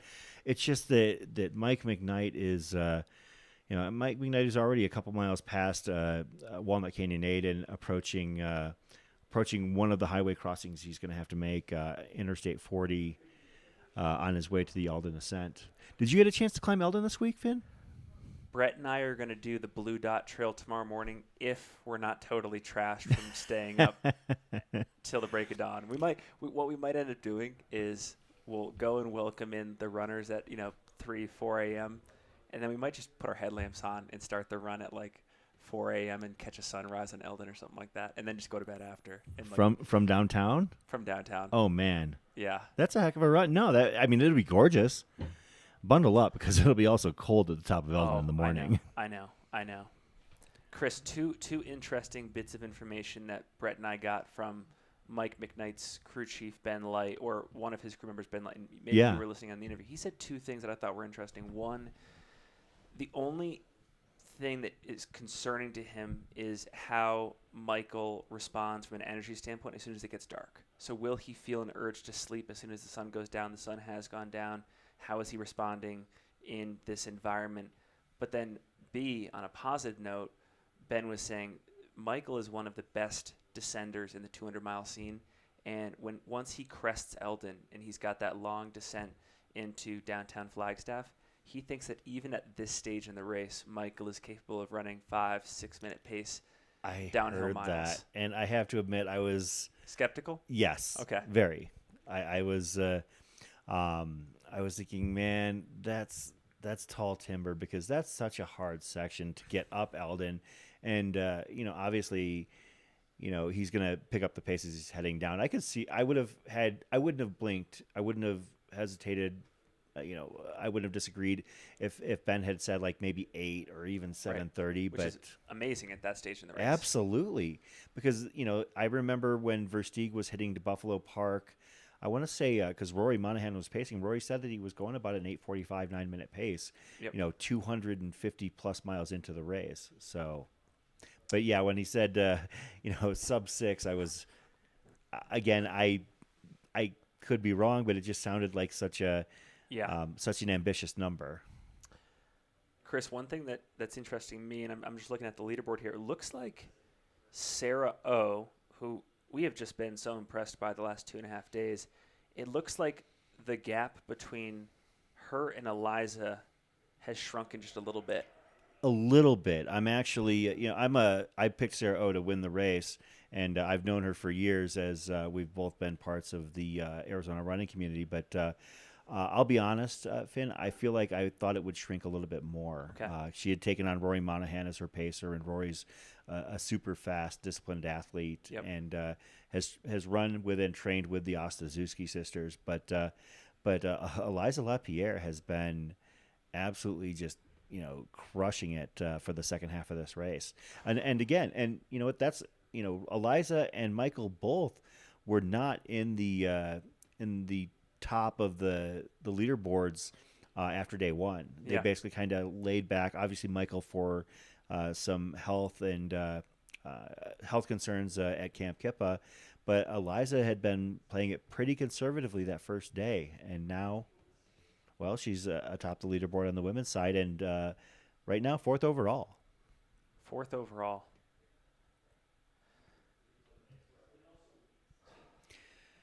Matthew Smith asking if we have any pics of Elden. For those of us that aren't familiar, how steep of a climb are we talking here? I might be able to actually pull something up on the iPad here. So if you can enjoy the smooth dulcet tones of Finn Melanson and the shots of crowd favorite Kevin Goldberg, I'll see if I can pull up something on the iPad for us. one of the things about Kevin Goldberg that has impressed me the last 2.5 days is how he has maintained this inexplicable range of motion. He can sit in a chair, he can cross his legs, he can easily, get up off of his hamstrings. I am blown away. I just finished reading this book called The Supple Leopard by Kelly Starrett, which is all about the importance of any athletes out there, passing a certain test when it comes to range of motion, regardless of your background, regardless of athletic ability. Like, here are the things that you need to do to really put yourself in the best position to be like your best athletic self. And Kevin Goldberg is kind of like a range of motion champion. That's one thing that sticks out about him. I know that, there's a huge fan group of Goldberg people out here, understandably so, but that's one of the things that I've picked up at these aid stations. He's a nimble guy. I just went onto the Google machine and found a representative photo of what the runners are going to be coming from and what they're going to be hitting. So it's steep. And Chris, one fun little story to tell. If folks are trying to not just visualize what the climb looks like, but the mindset of the runners who have to complete this final daunting task on the course, go back to the 50-minute mark in the Dylan Harris, Eric Sensman video, where Eric is recounting that last climb up Elden at the 2022 Cocodona, and just what it did to his mind, what it did to his body, how at that point in the race he's like, I didn't need this last climb. It wasn't going to help me one bit. And he just talks about barely surviving it. So, yeah, that's that right there was a taste of Mount Elden for the runners that awaits the runners as they are in the final 10 miles of this race. Yeah. As I said, you're going to go out there and check it out tomorrow. I went up Elden on Sunday, got a little bit lost and misdirected, but still basically just stopped short of the summit. And it reminded me from the last time I had done the race, or not the race, but done Elden about 8-9 years ago, and it's just as gnarly as I remember. There was someone who said in the chat earlier, this is a long race when even the crew is starting to exhibit signs of exhaustion and, et cetera. And no doubt about it. Here's Goldberg. He, obviously he seems to be puttering around the aid station. Maybe he just went and used the bathroom. Yeah, he's taking his time. He doesn't. He's chill. Look at this. The flexibility. He's stretching the legs. I love it.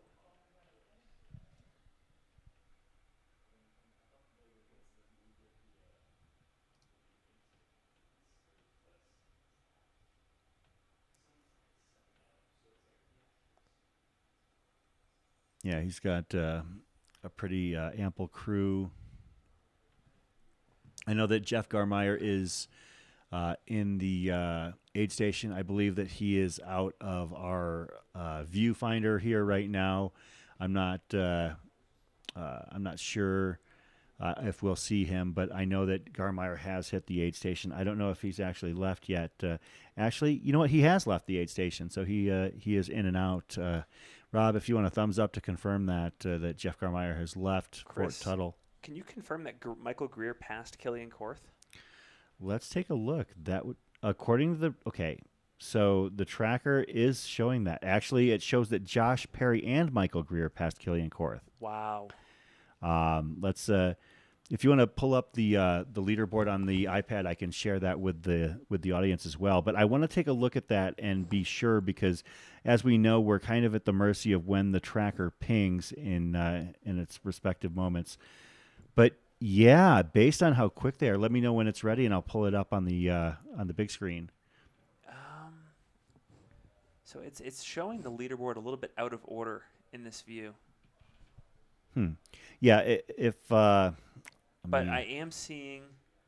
So what I'm seeing right now is if you want. Killian Korth is, according to this tracker, he's barely moving. He's moving at 0.3 miles an hour. By contrast, Michael Greer 2.3 miles an hour, Josh Perry 2.2. Yeah, what I'm looking at right now, it shows Michael McKnight in first, Josh Perry in second, and Michael Greer in third, and Killian Korth now in fourth. All within about a mile of one another, but but that is a startling development here at the Cocodona 250. Yeah.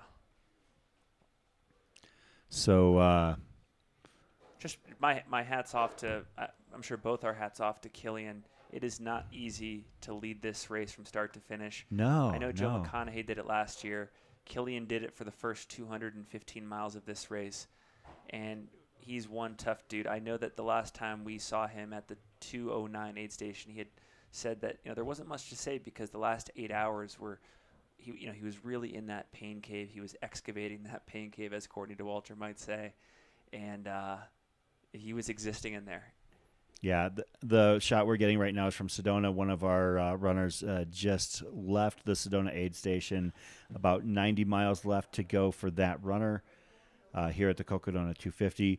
And we are covering 2 different distances at this point now that the Sedona Canyons 125 has started. I don't know how much you were paying attention to the Sedona Canyons race, Finn, but I'm not surprised whatsoever at what I'm seeing so far. Jeff Browning. You called him early. You called it early with Jeff. I really did. Maybe too early, but man, he's just what he's doing is just almost unbelievable, even beyond what I know. I mean, about Jeff Browning, at mile 77, he's got a 16-mile lead on the field, on the men's field. And actually a 16-mile lead on the men's and women's field because the first place woman and second place male, Rachel Buzzard and Matthew Kahn, respectively, are both within 0.2 of a mile of one another at this point. Jeff Browning just laying waste to the field here at the Sedona Canyons 125 in search of yet another 100-plus mile victory. Wow.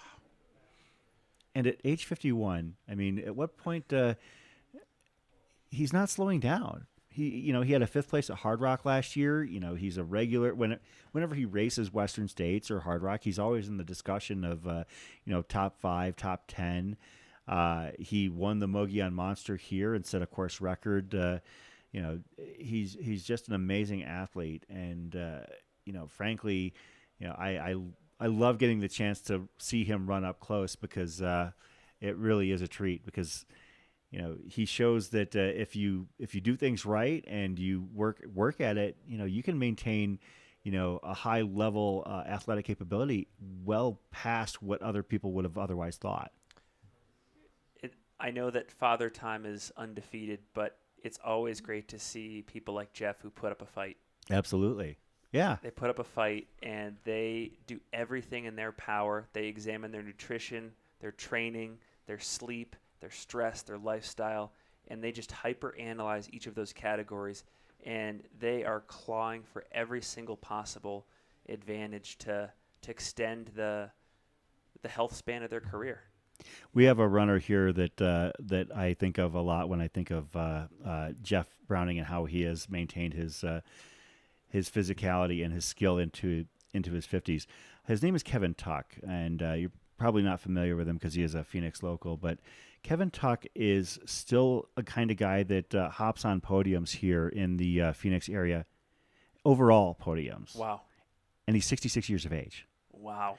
Like, for instance, his most recent podium was about a year and a half ago at the Damn Good Run 26K, where he ran a 26K in just over 2 hours, finishing ahead of Tessa Chesser. That's wild. Yeah, at 66. 66, so 1957. Yeah. Graduated high school in 75. I mean, McDowell Mountain Frenzy, a very popular race here. I believe, no, actually, that wasn't the one I was looking at. The Coldwater Rumble 20K. He finished 3rd overall in a 20K with a time of 1:30. He shows that if you keep doing the work into your 60s to be competitive with, some young guns, legit young guns. That's what we're looking at when we've got Jeff Browning here. Wow. We see Kevin Goldberg, it looks like, has left the aid station, which means he's probably going to enter the chat here any minute.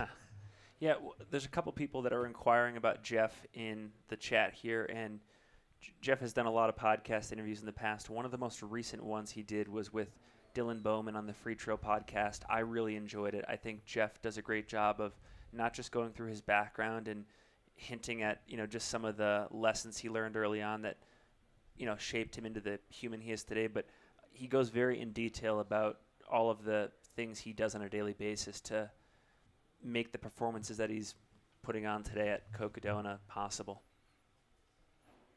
Yeah, it's absolutely been something to behold here. Here at the Cocodona, I don't even really know how to verbalize it. Skylar Hall throwing shade at Kevin Tuck. Cost him a DRT Series overall championship in 2015-2016. He's about 40 years older than Skylar, and out racing him here locally. Wow. Yeah.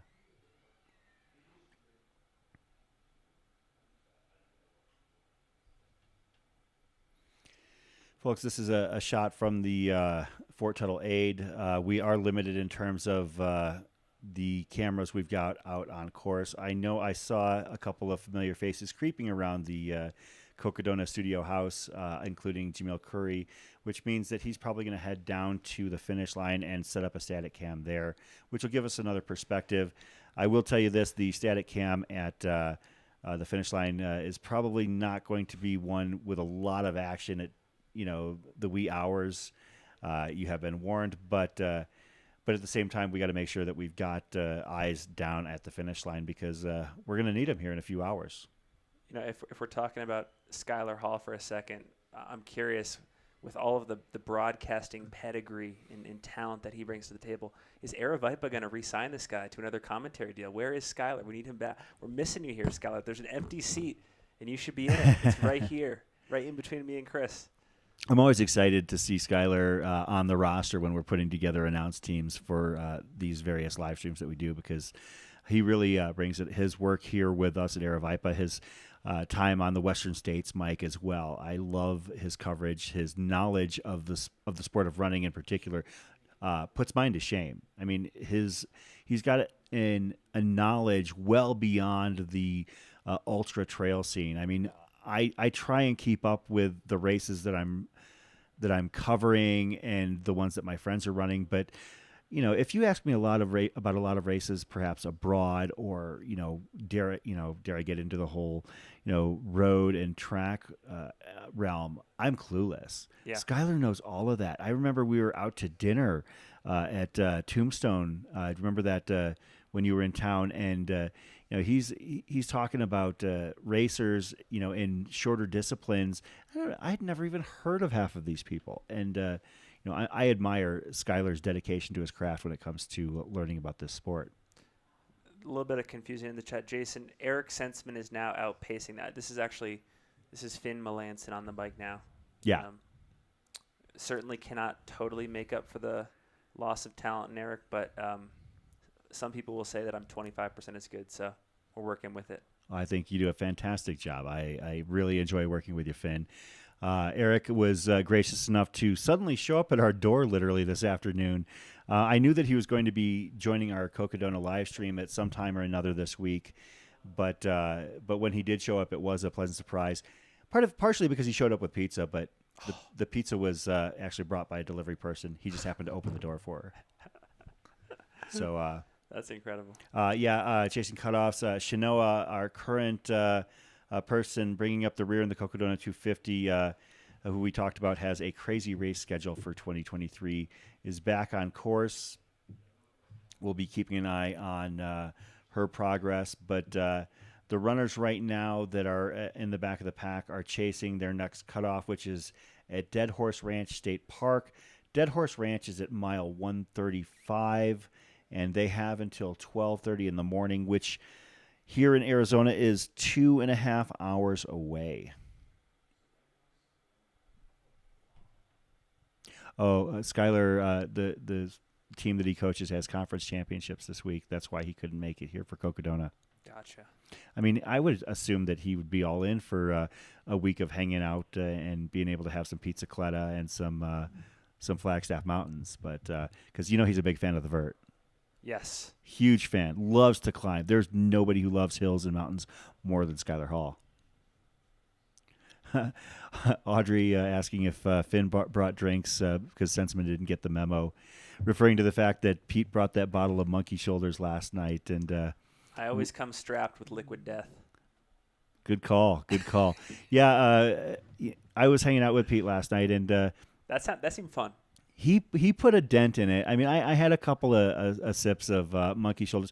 I'm not a whiskey guy, but yeah, I really enjoyed hanging out with Pete because, like I said, he's been coaching me now for almost a year, and we've gotten to be friends. We were friends before that, but really, hung out and done some running together, and he's really helped me as a runner personally, simply because I struggle with motivation and my fitness in general. I'm not in the shape I was even a few years ago. And Pete, as a runner who kind of got a later start, I mean, if you look at his race results maybe 8-10 years ago when he was in his early 30s, he was a modest middle-of-the-pack runner. And at 41 years old, he's winning Hurt 100. So talk about somebody who figured something out and unlocked something later than most people ever do.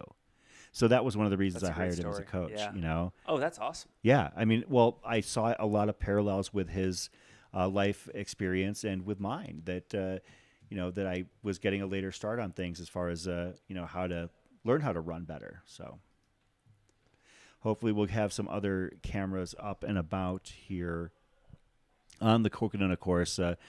Thank you to Rob Martin for sticking around at Fort Tuttle tonight. Just basically, doing the work. Rob is literally the only camera we have on course right now. All of our static cams are down.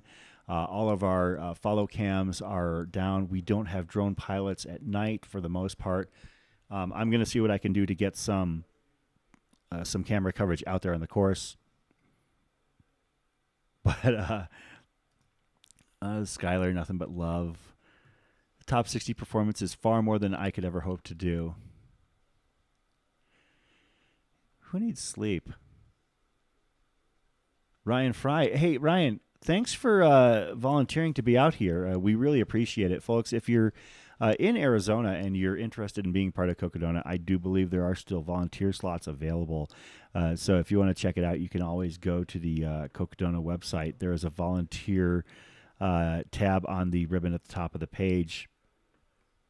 And so, you can check us out through there and join us here this weekend. The finish line of Cocodona is one of the most emotional, vibrant scenes that I've ever experienced at a race. Getting to see my friend Andre Lee be the DFL in the inaugural Cocodona was truly a special moment. And last year, as much as I loved being on the call and how much it struck me emotionally, I felt like I was missing something because as we were watching Stephen Park grind his way to a finish with less than 5 minutes to spare before the final cutoff, I was in the studio and just felt a little bit detached. You see something like Stephen Park finishing the Cocodona 250, literally with moments to spare. Howie Stern capturing that moment, immortalizing it even, and with it ending up on the cover of Ultra Running magazine. It's an image that is burned in my head and a moment that I'll remember forever. Now, Aaron, there is not a camera at the top of Walnut Canyon right now. We're trying to figure out what feeds we can get and which feeds we're actually going to need, simply because we just don't have the manpower, from midnight to midnight. We've got, we're working with, in some cases, volunteers, in some cases, some people who have been working long hours.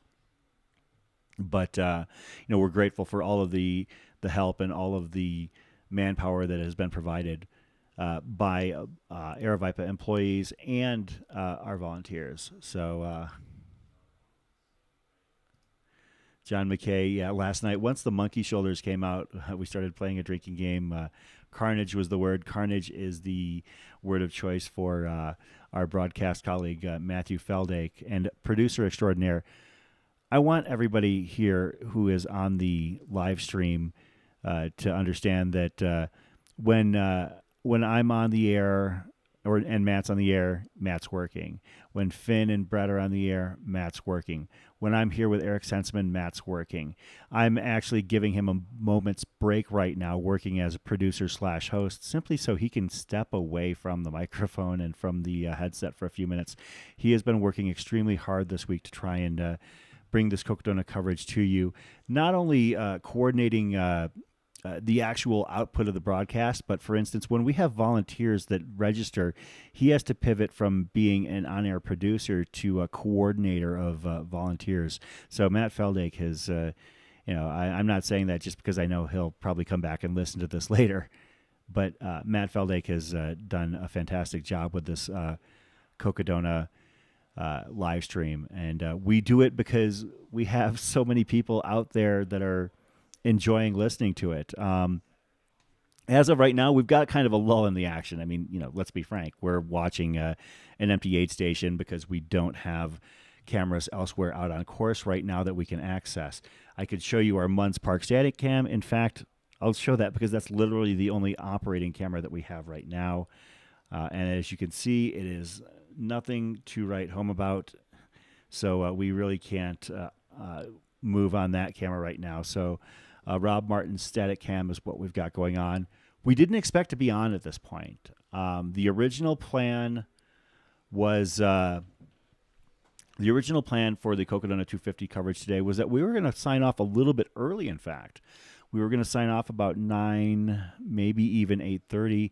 However, with the developments in the race and Mike McKnight turning on the afterburners to get through the second half of this course, we realized that in order to bring the finish of the race to you, that we were going to have to get a little bit creative and pull some long hours. So, thank you for bearing with us tonight. I'm going to give a quick wrap around of the leaderboard here because there has been some movement. There has been some significant movement on the men's side of the Cocodona 250 leaderboard in particular. Your race leader is still Mike McKnight. He is currently at mile 231, so about 20 miles out from the finish. He does have the daunting Elden climb, but at this point, it is his race to determine whether or not he is going to finish first. Because as of right now, he has about a 5-mile lead on Josh Perry. Josh Perry, the international man of mystery, the FKT demon from the UK, actually participating in his first trail race as far as we could tell. Because if you look Josh Perry up, you don't see him on Ultra Sign Up. He doesn't have anything there. He has the Arizona Trail FKT, though, or at least one of them, one of the iterations, as well as a Pacific Crest Trail FKT. Currently in third place is Michael Greer. Michael Greer has been running in the 3-4-5 area most of the last 24 to 36 hours. So Michael Greer holding steady in third place. In fourth place is former race leader Killian Korth. Killian Korth, a young gun at the age of 27. Currently at mile 225, was leading until fairly recently when Mike McKnight a couple hours ago overtook him. And ever since then, Killian has been falling back on the leaderboard. We're going to see if he can pull it back together and compose himself. He does have a safe amount of distance on the next male, Mike Gronenwagen, who is currently running fourth. About 9 miles separate the two of them with about 30 to go. On the women's side, our current leader is Eliza LaPierre. Eliza, I believe, participating in her first 200-plus miler. Currently about 225 miles into the race.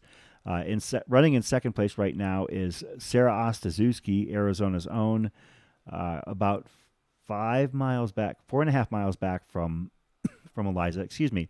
One of the things that I'm surprised about, to be honest, is that I thought that this would be through Walnut Canyon, Sarah Ostaszewski's chance to close ground, and she has to a small degree, but not the degree she would need to be closing ground in order to potentially overtake Eliza. So while it's not nearly as striking as it is on the men's side, Eliza LaPierre is in fair command of the women's race. In third place is Mika Thews, currently at mile 215, about 4 miles back from Sarah Ostaszewski. Folks, I'm going to step away from the microphone for a moment because I have to cough really bad, but maybe Matt will head back to the producer chair.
What is up, ladies and gentlemen?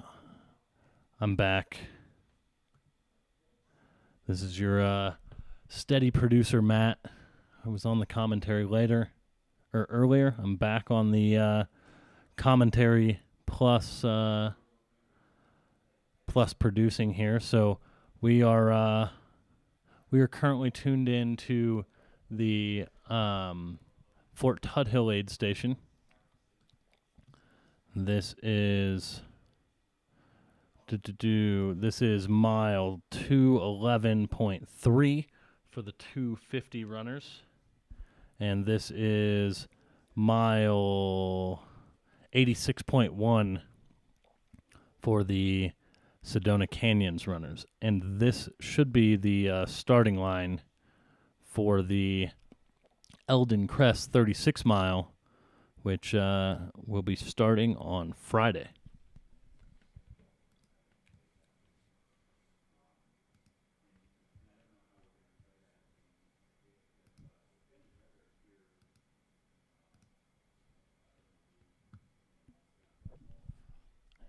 Tara G in the chat. I forget, is Sally making a film about her run? Hope so. We've seen a film crew out there with her, so I assume that she is filming for the good old YouTube. But we will see the end product when we see the end product.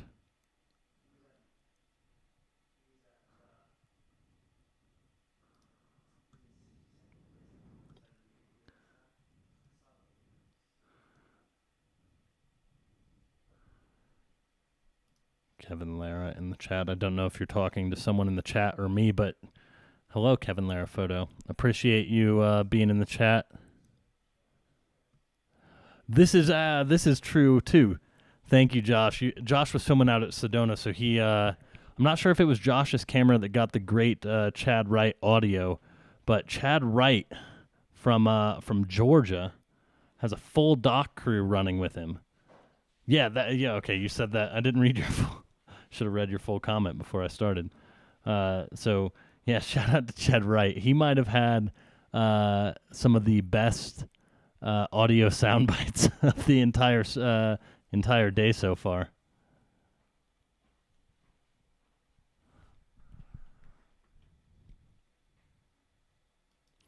We got Stephen Park in the chat here. Shout out to the legend himself, the Ultra Running Magazine cover boy.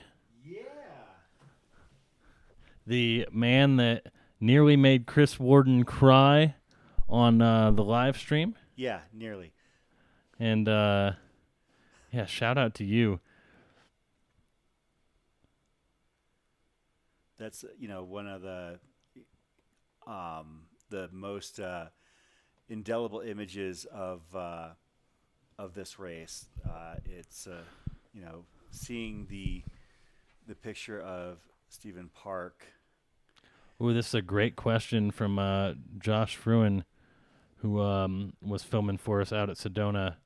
Would Stephen Park ever do it again?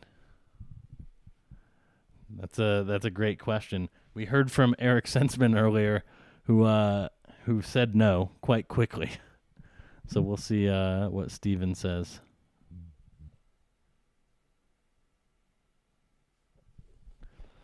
Yeah, chasing cutoffs. Shanoa Greer was the individual who got timed out at Jerome. Oh, Shanoa Greer got timed out? Yeah. She was the one runner, I believe, that got timed out at Jerome at cutoff.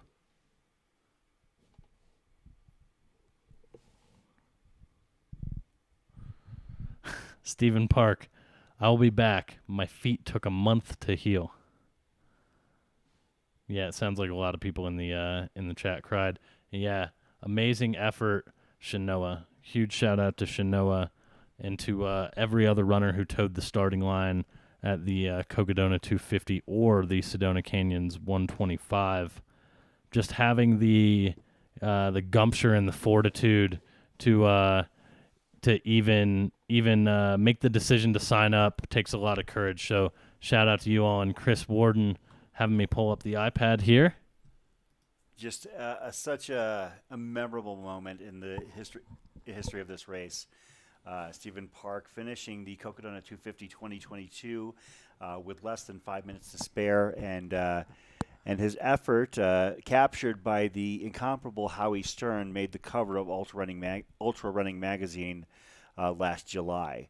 Such a beautiful shot. The whole line of people at Cocodona Alley, dozens, if not well over 100 people raising their arms in a spirit tunnel to see Stephen cross that finish line with no time to spare, and then to collapse and just to soak it all in. A triumph of human spirit, a well-earned Cocodona finish last year. That was truly a wonderful moment, captured on the cover of Ultra Running magazine last year. And for those looking at that who looked at that photo, that's pretty much what his posture was the last mile or so. It wasn't that he was ducking because it was a spirit tunnel. He was giving it everything he had to stay up out there. So, Stephen Park, thank you for one of the most memorable moments that I've had in this space.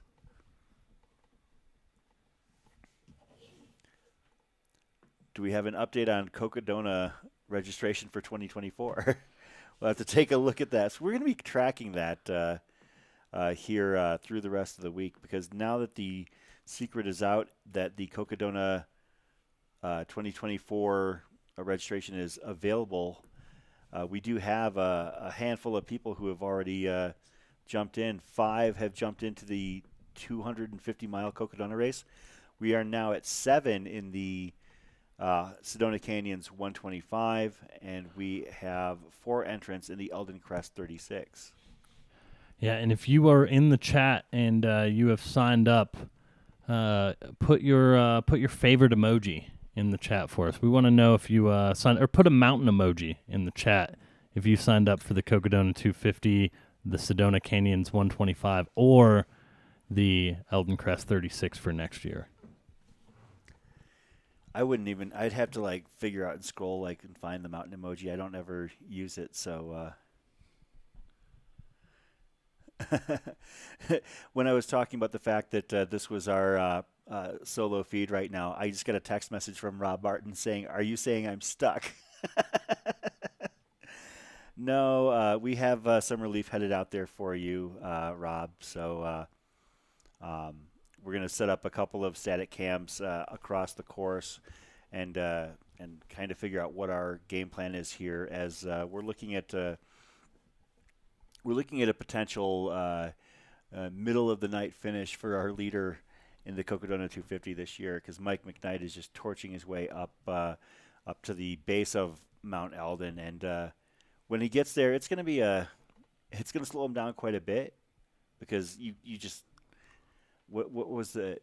Pete Mortimer told me. He goes, "No one runs Elden but Walmsley." So that was the way he put it to me when he assigned me to go and hike it. But I just want to know if we're going to have a, Ben Light was saying Mike McKnight's a fast downhiller. I want to know if we're going to have a new Strava FKT on the segment down Elden, which is currently held by Jim Walmsley at a 4:25 per mile pace.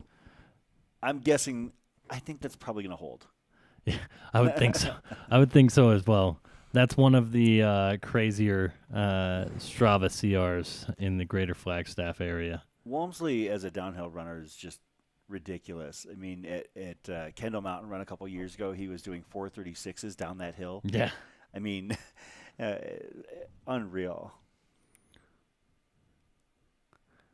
Yeah, Shanoa, I'm sad to see that she had DNF'd because she had a heck of a schedule ahead of her here in 2023, including some super daunting races. But hopefully, if since things didn't work out for her here, she's able to keep something in reserve for the rest of her racing season because she has a lot of miles ahead of her. A lot of miles.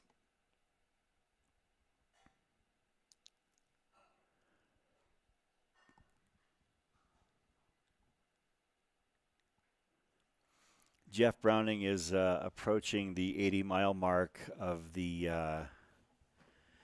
Sedona Canyons 125. But we actually, I need to verify this, but we might have some movement on that race course here.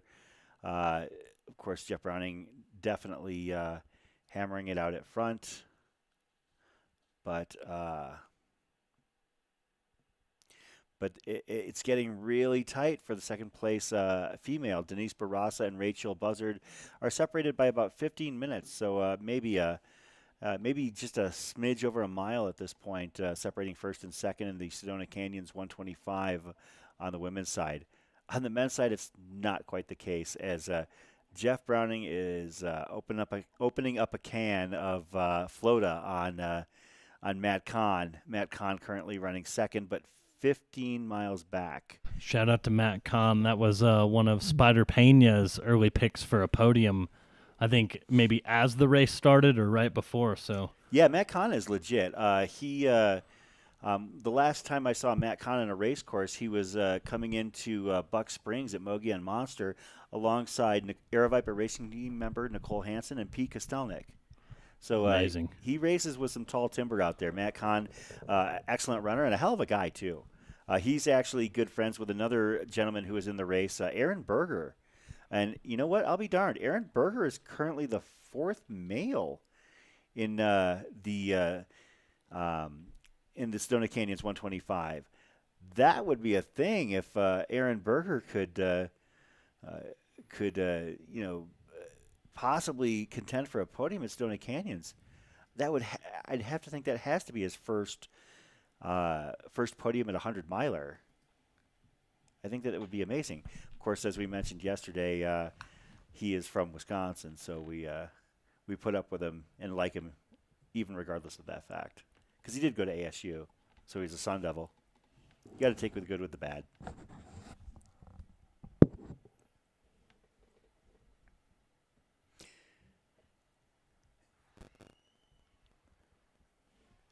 Yeah, I was actually just about to ask. I saw somebody note the name Tiny Debo in the chat about Denise Barasa, but I get it. I figured it out. I didn't have to ask. But I'm kind of slow right now. It's okay, Chris. It's okay.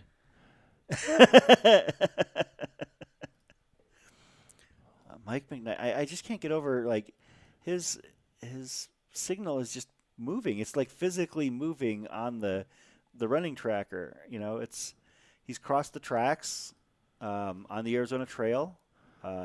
Man, he's having such a strong run here. Yeah. So is Josh Perry. Josh Perry ascending into second. Michael Greer in third. Killian Korth in fourth. Liza LaPierre in fifth overall, first female.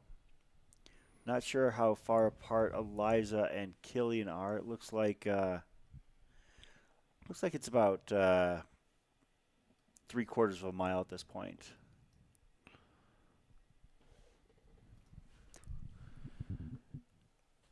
Do you know who is up on Elden tonight, Chris? Peach Meats. We should see if we can get them a link up there. You want me to send them a guest link? Send them a text and ask if they're willing. I'm just gonna send them a text with a link and say, "Hey, you bored?" They can just Hey, Julian, put it on. Julian, are you in the Set it chat? up. Are you guys up there? Julian Galuzzi paying attention to the chat for sure. So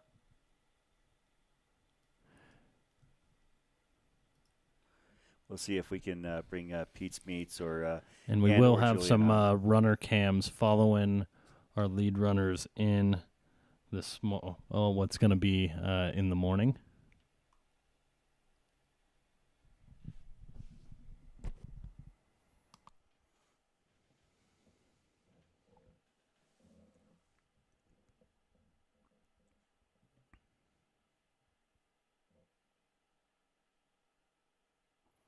I just got a message that a friend of ours in the chat is going to be coming up here for this weekend, and maybe we'll see if we can drag him over to the studio for a few moments. TJ Gardner might be making his way into town. At least that's what the word on the street might be. Dude, TJ, I haven't seen you in so long that I think that it's a must that you come join us in the studio. We had a blast with him last year. He came on for an hour or two one night with nothing planned other than to just hang out and talk about this amazing race that we've all become so fond of.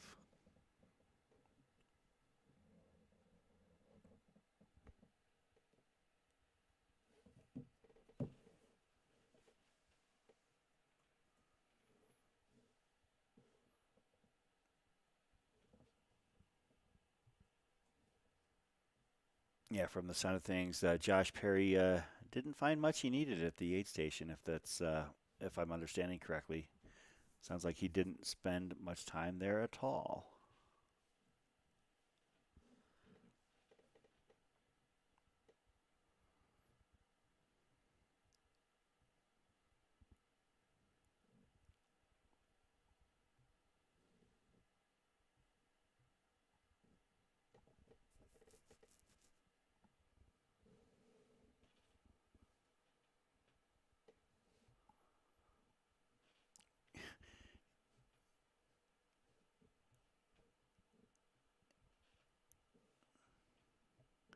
Looks like our next runner to hit the Fort Tuttle aid is going to be Christopher St. Jean, who has had an excellent race, Flagstaff local. What they call him, House Life Chris now. The artist formerly known as Van Life Chris. Yeah, I think that's what Pete was calling him. So funny thing, Matt, there is only one other runner between Kelly Canyon and Fort Tuttle. Who's that? That's Jeff Browning. Oh my gosh. He's already on his way to Fort Tuttle. That's amazing. We're going to see him, probably in the next couple hours here on the feed. But yeah, Jeff Browning is already. Well, if Mike McKnight weren't running so fast, he and his athlete, Mike, could have maybe finished together. Could have. But Mike's just crushing it. I don't, and I'm looking at the feed right now. I mean, I don't know if Jeff is going to pick off too many more people at this point, simply because there really, first of all, aren't many people left to pick off. Second of all, the runners that he's basically caught. He's caught the top 12 of the Cocodona 250. And he's definitely moving faster than they are. Currently clocking it at a 12-minute or a sub-12-minute mile, while the Cocodona runners are more in the 24 to 28-minute range. So, I mean, it is conceivable that I could see him catching Chris St. Jean, Kevin Goldberg, Jeff Garmeyer, and possibly Mika Twos. I got a hot take for you, Chris. Uh-oh. What if he catches Killian Korth? Oh, boy. I mean, he could. Killian Korth, okay, I mean, he's definitely slowed down quite a bit. Killian Korth has about 24 miles to go. How many miles does Jeff Browning have to go? What mile mark is he at? Jeff Browning? Yeah. He's about at 81. He was at mile 79.3 14 minutes ago. So I'm going to say he's probably at 80. Oh, he just pinged. Mile 80.7, so basically mile 81. Yeah, so he's got about, just 44 miles left, I mean? Yeah, so he would, and he's running at a 5.5 mile an hour, so you're talking 11-minute miles right now in the dark in those trails. Pretty awesome. Yeah, Jeff is. I know that I had kind of speculated whether or not he could finish in under 24 hours, but the way he's moving, it wouldn't surprise me in the least.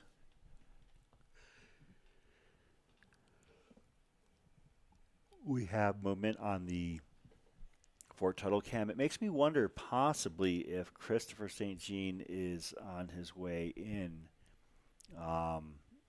He's not moving too quickly, but also not far out from the aid station either. About a mile and a half.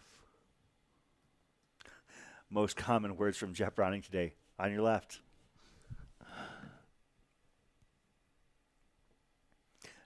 Driven by metal. I was slow to that party too.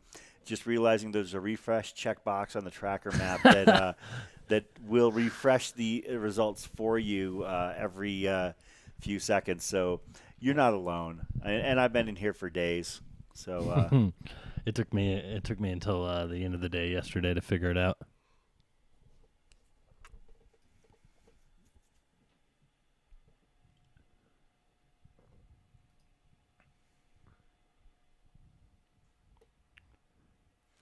Well, it looks like Michael Greer has hit the aid station, so our top three men have all hit Walnut Canyon. Keeping an eye on Mike McKnight's tracker. I'm going to try and figure out and actually I can zoom in on that map. I'm familiar enough with that area that I'll be able to tell when he starts the Elden climb.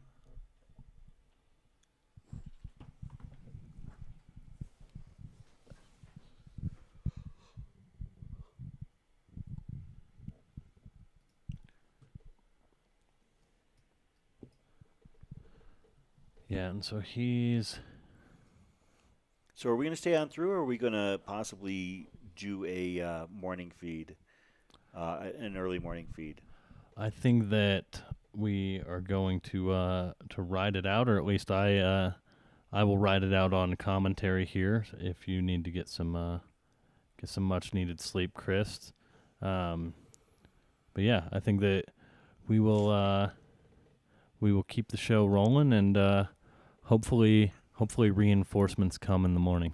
I'm going to try and do what the ultra runners do and take a short nap and see if I can rally. Basically, I look at it now as if I have a if I won't get the solid sleeps until about after tomorrow night's live stream. It's like going 24 hours, so it's like maybe having like another 75, 80 miles to go in a race. How many naps am I going to need to actually push through that? Hey, it's Joe. Hey, Joe. Joe Casey hanging out in the aid station, working to take care of runners. Our next runner anticipated is Christopher St. Jean.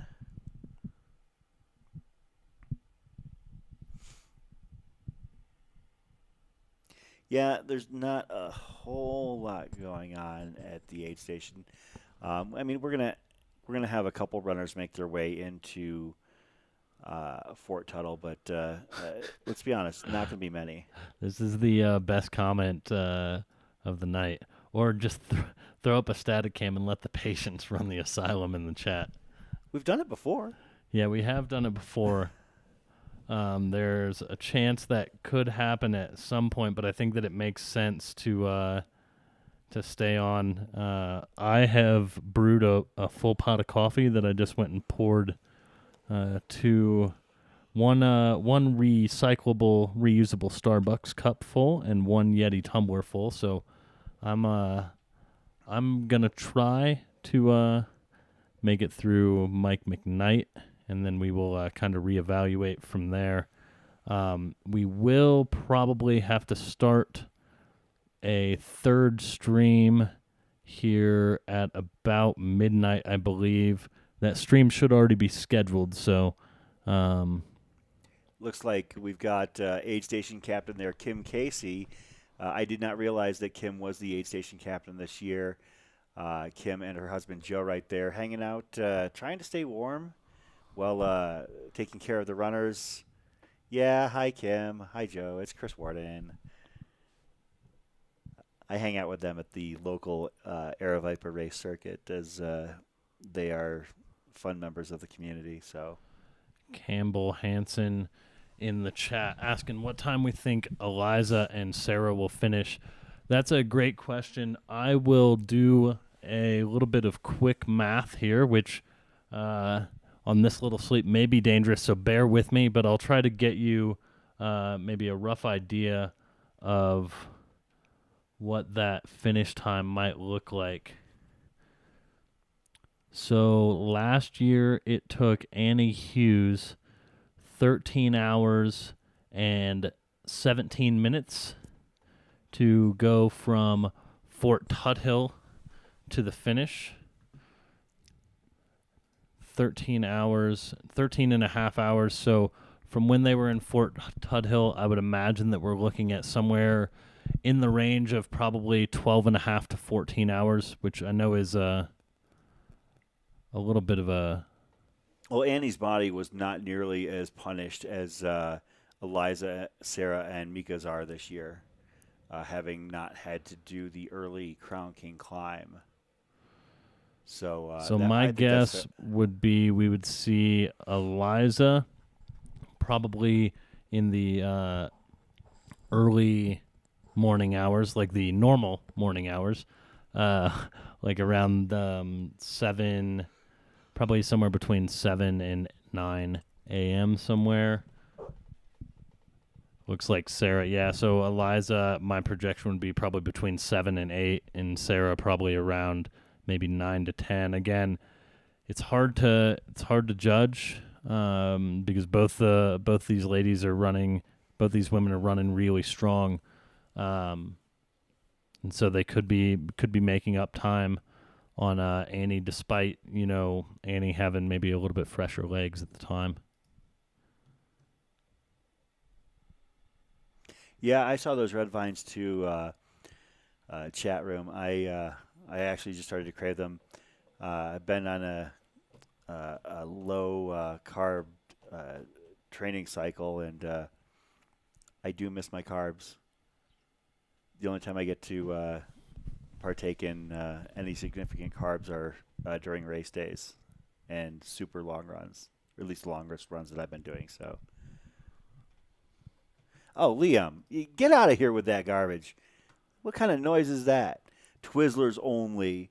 There is room for 2 kinds of red licorice type flavored products in our world. Nah, I'm with Aid Station Fireball on this one. I don't even know you people. They both have their place. You want to know how I know you're from the greater Chicago area? How? Because you apparently like red vines and not Twizzlers. I didn't say that. I said that there's enough room for 2 different types of red licorice in the world. There are red vines and Twizzlers. Red vines are great when you're at a movie. Like when you're hanging out and you can use it as a straw. No, that's what you do with a Twizzler. Twizzlers are too thin.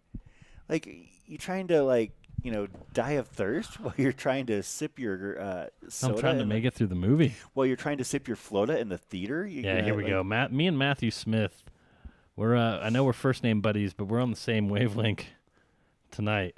They're both trash, but Twizzlers kill red vines. Oh my God, what is wrong with you people? Hey man, you got. I guess y'all were raised in a barn or something. You got you got some red vines love in the chat. I just like control them the both. comments over here, you know. I love red vines and I love Twizzlers. I like red vines a little bit better most of the time, but that's how you know that you're wrong. Actually, is when Skylar agrees with you. You know, you know what I like more than those even, and I know I'm going to get dragged for this one. The black super ropes. Like, you know what the super ropes are that are made by the same people that make red vines? The black super ropes, the black licorice ones, oh, so good. Dude, you know what I want to know? Why has Skylar not called into the live stream yet? Did you give him a link? No, he said, I'll let you know when the bus... He had a track meet today. He said he'd let me know when the bus leaves, and then didn't message me back. I think we need some Skylar energy for this overnight shift. Well, Skylar's got thoughts on Twizzlers, so... yeah. Travis, I'm down with that, too. Pull and peel Twizzlers are excellent. I'm a big fan of licorice-type products in general. The pull and peel, I like the little nibs and... the little bite-sized pieces. That's good stuff. I'm trying to think what they call it something else. I think it's a different brand, but they call it something else in Australia. And my mother-in-law likes the black ones. They might be like chocolate flavored. I think they call them bullets, maybe. Okay. But they're just. I like also the fancy licorices, like the fancy black licorice and the strawberry fancy licorice too. Like those are good. The one thing I don't like is some of those really weird flavored black licorices. Oh, Skylar's not even home yet. So, hey, it is what it is, buddy. We just miss you over here. Now, I've got a question. Yeah. Oreos. You the original guy, double stuff. What's the max stuff? They've got flavored versions on the inside now. You a flavored guy like chocolate or just the original? I want my original. I mean, I'll do the double stuffs, but I'll do the originals too. Ooh, what about the vanilla outside or the golden outside versus the traditional black outside ones? I want the traditional chocolate outside. Okay. We're on the same page there. Talking about like Twizzlers versus red vines, Hey, technically, Rachel, we have Tim Tams in the States too, sold at least at Target. I know that Is because this something my wife I need would to try out. Are those the ones you're talking about? Tim Tams are probably they should actually be part of Aravaipa's aid station fair. Interesting. Maybe we can get a partnership with Arnott's or Arnott's, however you pronounce it. Okay.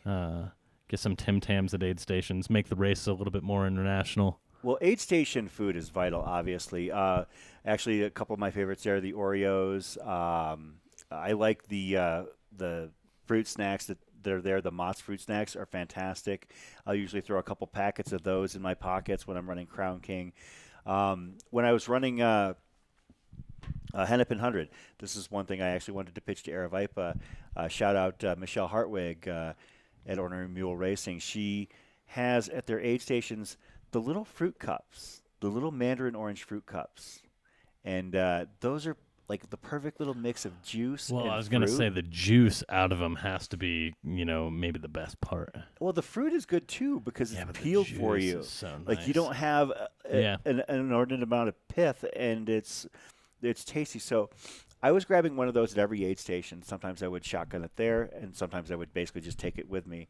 I get to the last aid station, and I'm pretty much wrecked. And I'm like trying to keep my composure and avoid, falling into a hole. Got about 90 minutes left to go 4 miles, and I needed darn near every minute. And so I go and grab one of the fruit cups, as I had been doing at pretty much every aid station out there. And I grab it, and I open it, and I start to sip the juice out of the cup. And I'm almost crying at this point, and I look over at the aid station people, and I say, "Are these peaches?" I was so fragile at that point that I was about to cry because I got peaches as opposed to oranges in my fruit cup. I felt like a 4-year-old with a serious attitude problem all over again. They looked at me like, "What?" And I was like, "These aren't oranges. These are peaches." And they just kind of looked like, "Okay." They didn't understand my frustration or my meltdown. Yeah, Jason, on that note, talking about other aid station fuel, I mean, there are just certain staples that you love to have. You know what my not necessarily an aid station fuel, but my go-to, and I think me and Pete, I don't know that he does this while running, but some Sour Patch Kids. Oh, yeah, I'm in agreement with you there. Any sort of Sour Patch Kid or gummy. I know the Austin Horn big Sour Patch Kids guy. I like Sour Patch Kids a lot. I don't do them all the time when I'm running, but once in a while. But any sort of like gummy-based snack. And some sour too. Sour's good, but I also do. I'll do Mike and Ike's. One of the things that you'll see me at one of the fixed time races, such as Nardini Manor or across the years, where it's a small loop. You'll see me actually do loops while I'm carrying a box of Cheez-Its, like a full-size box, and I'm just grabbing handfuls of the Cheez-Its and stuffing my mouth with them. Typically, the burnt Cheez-It box. Like when they came out with that one, that was a game changer. I could eat burnt Cheez-Its as my only thing during an entire race and come out in great shape. See, that's weird, but I'm also not on board with the burnt Cheez-Its, but the big Cheez-Its. I haven't actually tried the big Cheez-Its. Yeah, they're just a little bit bigger. I mean, I can't argue with that logic. I don't know. To me, I like them better. So we have taken this thing way off the rails as we look in here. What do you expect? It wasn't that far off the rails. We were looking at aid station food. So yeah, I think we're doing great. Well, I mean, we went from like trying to figure out which Oreo is our favorite. So I think we're the car is still on the road, so to speak. Chocolate bullets. That's what it was. Shout out to Dan Purvis in the chat. Shout out to my mother-in-law. Big chocolate bullets. Big chocolate bullets are the licorice-like thing? Yeah, I think it's licorice. Maybe it's something else. She offered it to me multiple times, and I turned it down every time. So I'm not sure. Yeah, I'm down with the gummies. I'm down with the jellies. I'm good with anything like that during a run. Good and Plenty's is another one that I actually like when I'm on a run sometimes. Oh, I don't know if this is actually true, but it would make sense. Matthew Wells, big Cheez-Its, bigger salt crystals. That's the key. Maybe that's why I like it more. Big salt guy. Big salt guy over here. Seatown fan in the chat, getting us back on track. How far ahead is Michael McKnight, the Dark McKnight? Well, I mean, sure. So just as like an aid station update before you check in there, he came into Walnut Canyon an hour and 25 minutes ahead of Josh Perry, who was in second, and Michael Greer is in third, 5 minutes behind Josh Perry at the aid station. The last ping we have for Michael McKnight was passing that last water station on the course and heading towards Highway 89. I'm going to guess that he is really close to getting to the base of the Elden climb.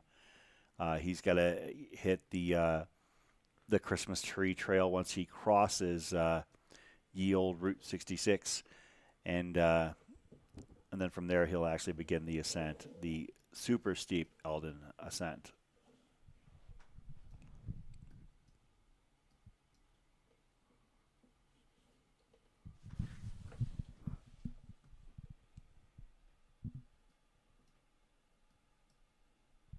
Yeah, I agree, TJ. That's what I'm thinking, is that he is probably pretty close to the base of Elden simply based on the way he's running. So, and new this year they go to Elden proper, the summit, whereas in years past they've turned on the Sunset Trail a little bit below the Elden summit. So, so that's pretty cool. Yeah, adding an extra few hundred feet of climb to the Cocodona 250. Yeah, but then you get like just epic views up there. He won't. Yeah, you'll get to overlook Flagstaff. Oh, but it's a dark sky district, so there won't be any lights except cars. Yeah. It'll be awesome. Elden's always great. So will we have coverage by Elden? Probably not, but we can possibly try. We sent out the Pete's Meats signal, and we haven't heard from the grill master himself yet. Let me reach out to Julian Galuzzi, as he is supposed to be up at the top of Elden helping to cook Pete's Meats. And I know they're paying attention because they have to know when their first runners are getting there. They're just ignoring us. Yeah, probably. Pete's like, yeah, I had my fill of this last night. I'm not calling them. Yeah. Yeah, I was going to say.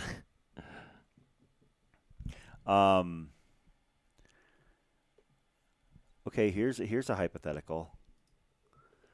What if Michael McKnight, as a low-carb runner, hits that aid station and sees the amount of amazing smoked meats that are awaiting him atop Mount Elden, and becomes so distracted with the smorgasbord of excellence that he loses sight of what he's doing and ends up eating too much of Pete's Meats.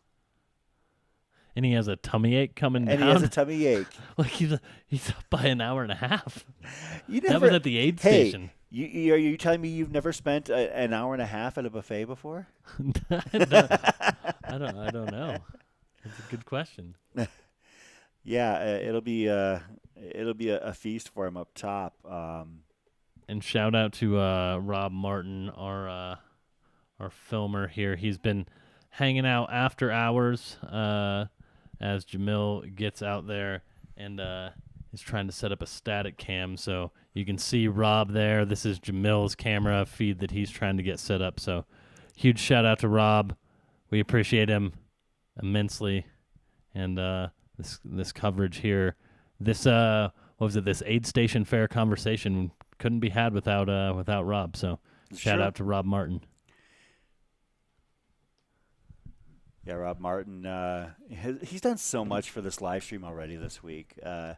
If you're not familiar with Rob Martin out in the audience, he's a local member of our crew here. And he was in the lower corner of the viewfinder there a few moments ago.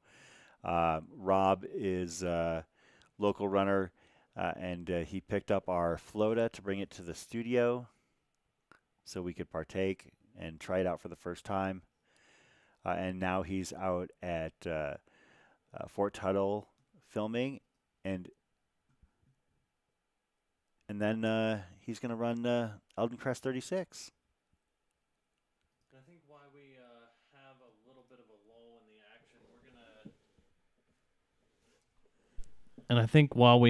lull in the action, This is a lull in the action? Well, we're gonna take a little commercial break here and have a few commercials from our partners at Discover Flagstaff and one of the crowd favorites, Tannery Sunscreen.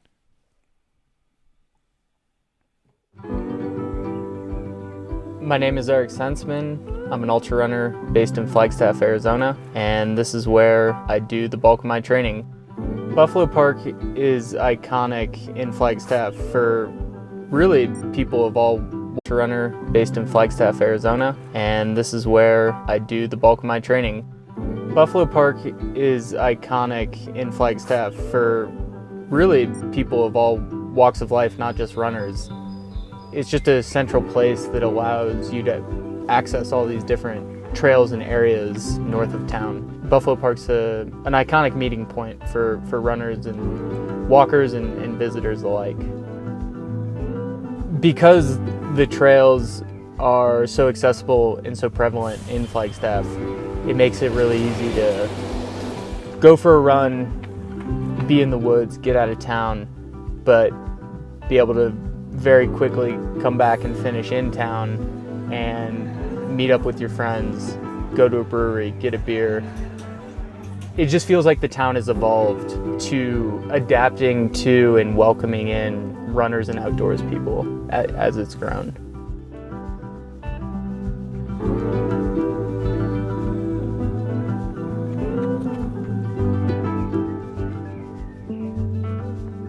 I hope I can stay in Flagstaff forever.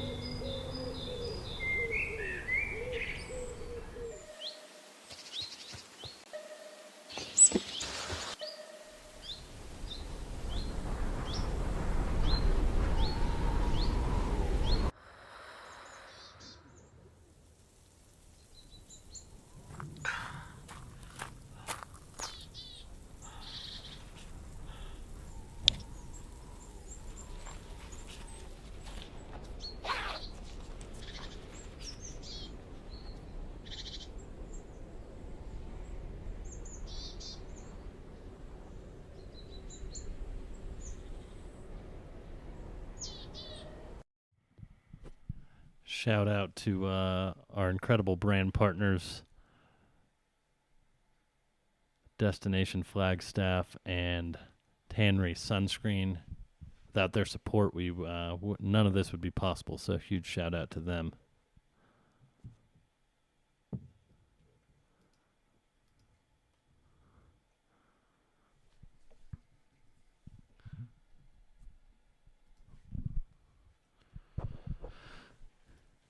And you see Jamil there, after he's just finishing up getting this static shot set up for us.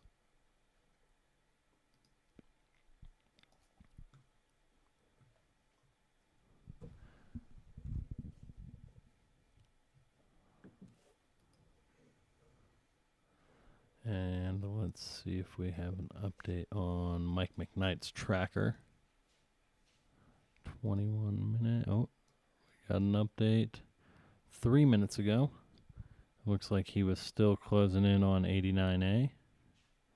So he should be getting to that 89A crossing in the not so distant future. He's got about just under a 5-mile lead over Josh Perry.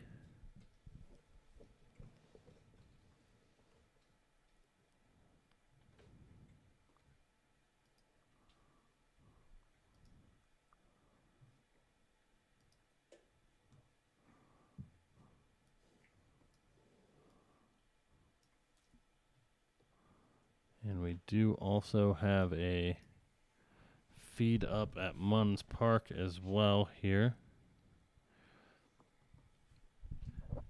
It is a little bit dark out there, but you can see runners still in and around the aid station. Can't tell who is at Munns Park there, but got a few runners. Let's see if we can maybe see who's all there based on the live tracker.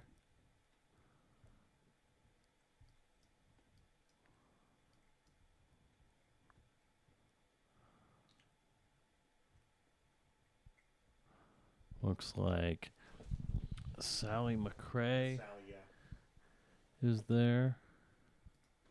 Looks like we've got Rachel Buzzard.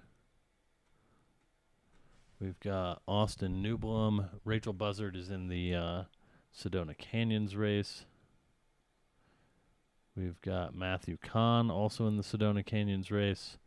Rolando Mendoza in the Cocodona 250. Chad Wright, the People's Champ, Georgia's own.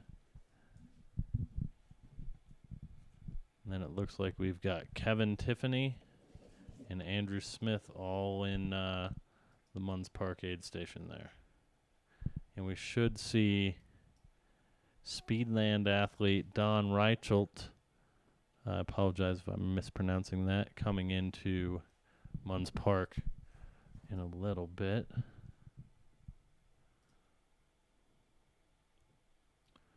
And checking in on the live tracker to see when we should have some action at Fort Tuthill. Looks like Christopher St. Jean should be coming in to Fort Tuthill any time now. That's okay.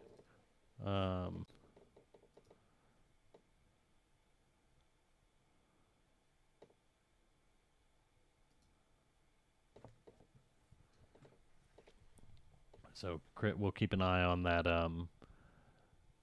static shot in Fort Tuthill as well to see when we can switch back to that.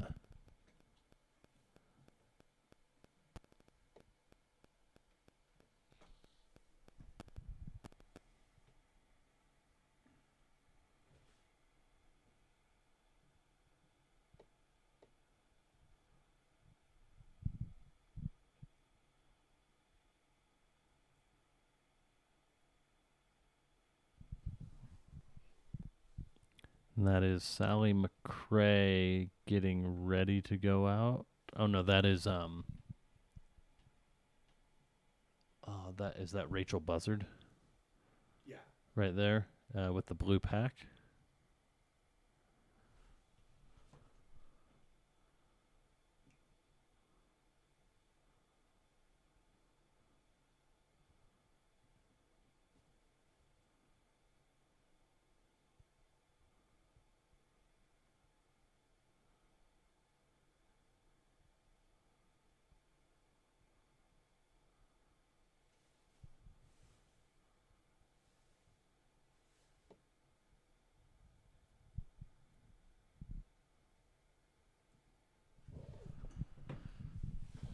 And again, let's go ahead and take a look here at the Fort Tuthill aid station. I'm just going to dub this the gateway to Flagstaff, Chris. I think that's fair. You know, Kelly Canyon, Kelly Canyon and Munns Park, they're close to Flagstaff, but I don't think you really feel like you're in Flagstaff till you get to Fort Tuthill. I agree. No, I think that is kind of the way that I've looked at it, if never vocalized it. It's just, that's always been the way I look at it when we're talking about in terms of the Cocodona 250.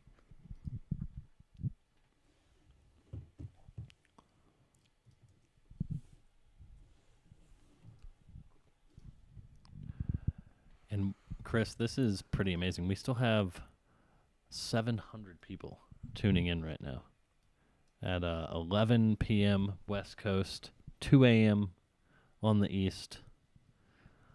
Shout out to our international audience for tuning in. Yeah, we're grateful. Absolutely. You all are the reason that we stay up all night and bring you this coverage. Without you, none of this would be possible. So.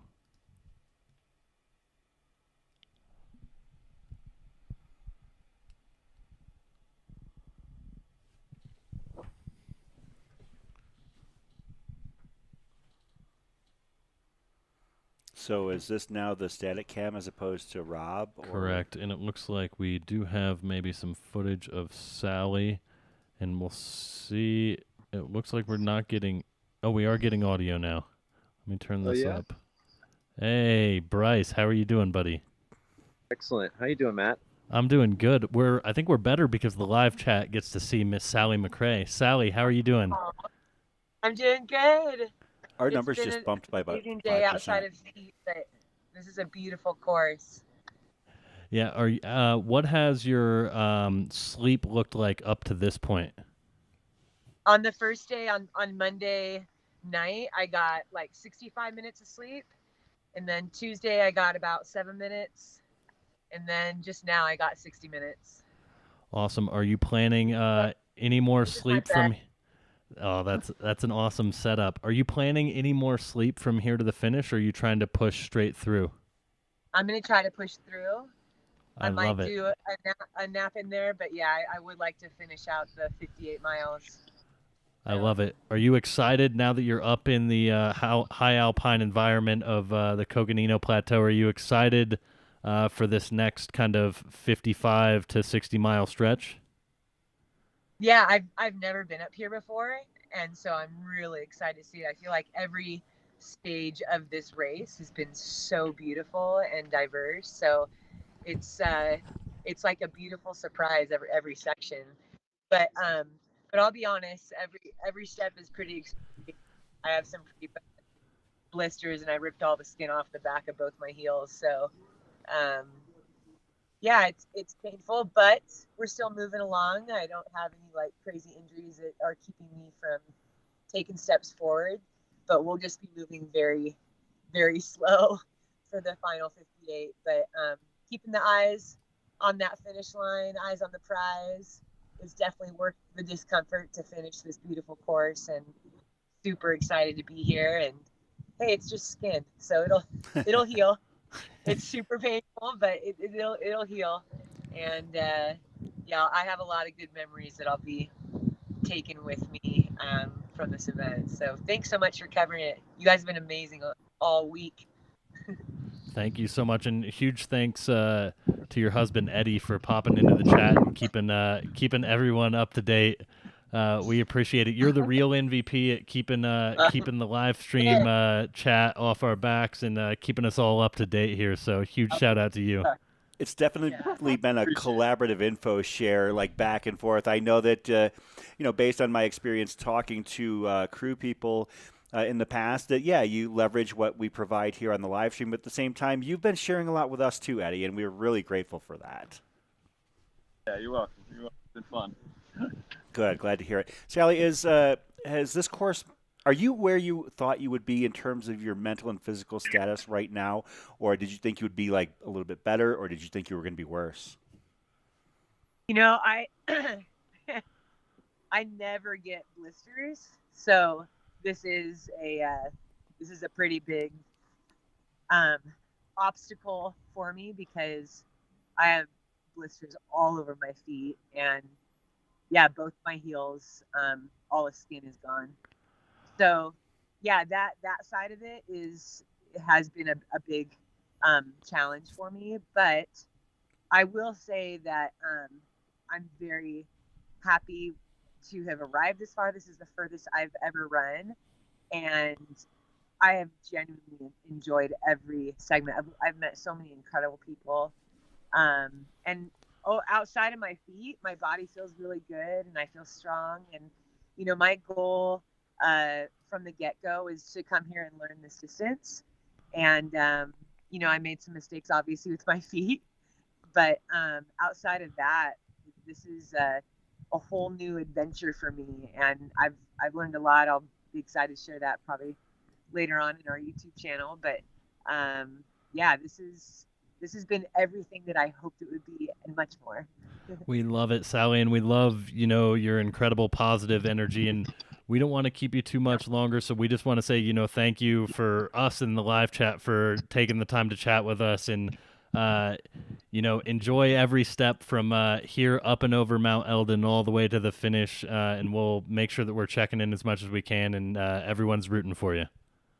Thank you so much. I have felt the love and encouragement all day, because every time I come in, Eddie tells me all the kind things y'all are saying, and I have felt that all day. So thank you so much. Thank you so much, Sally. Incredible experience. Thanks, Sally. All right. Huge shout out to Sally McRae there, and to our lovely camera operator Bryce Brooks, and to Eddie. Absolutely. Huge shout out to Eddie. Eddie's been helping us get all the juicy Sally McRae updates throughout the day. So yeah, that's huge shout out. One of the things that, like I was alluding to, that I love about this is that I know and I feel proud of and confident about how the crews and the runners actually leverage the coverage. It's unique in that way in the sporting world, that the participants are going to use the coverage in order to try and in real time, potentially track their competitors, or even formulate strategy. We know that's happening. I've spoken with people at several races that we do, whether it be Cocodona, Black Canyon, Javelina, because you can walk around the infield at Javelina headquarters, and you'll see the live stream on in several tents. You walk into aid stations out on the course at Black Canyon City, and further down the course in the Black Canyon 100K, and they've got the live stream on. It's nice to know that that we're that people are paying attention and following along. I mean, we appreciate everybody who's hanging out at home. I mean, it's funny. It's the Sally effect. I'm going to dub it. Our numbers jumped about 10% as soon as she came on and was talking to us. I think people are telling each other out there when Sally comes on. Yeah, they've got it automated. As soon as they hear Sally's voice, their streams kick straight back on. Yeah, it was genuinely a real thing. So we're glad to bring Sally and all of the other runners that are on both the Cocodona 250 and Sedona Canyons courses. And we're following along with everything. It looks like Eliza LaPierre has passed Killian Korth for 4th overall.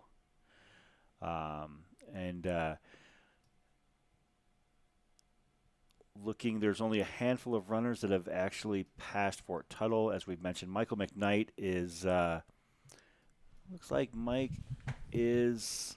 He should be over 89A and probably closing in on the start of kind of the proper Elden climb up Elden, yeah.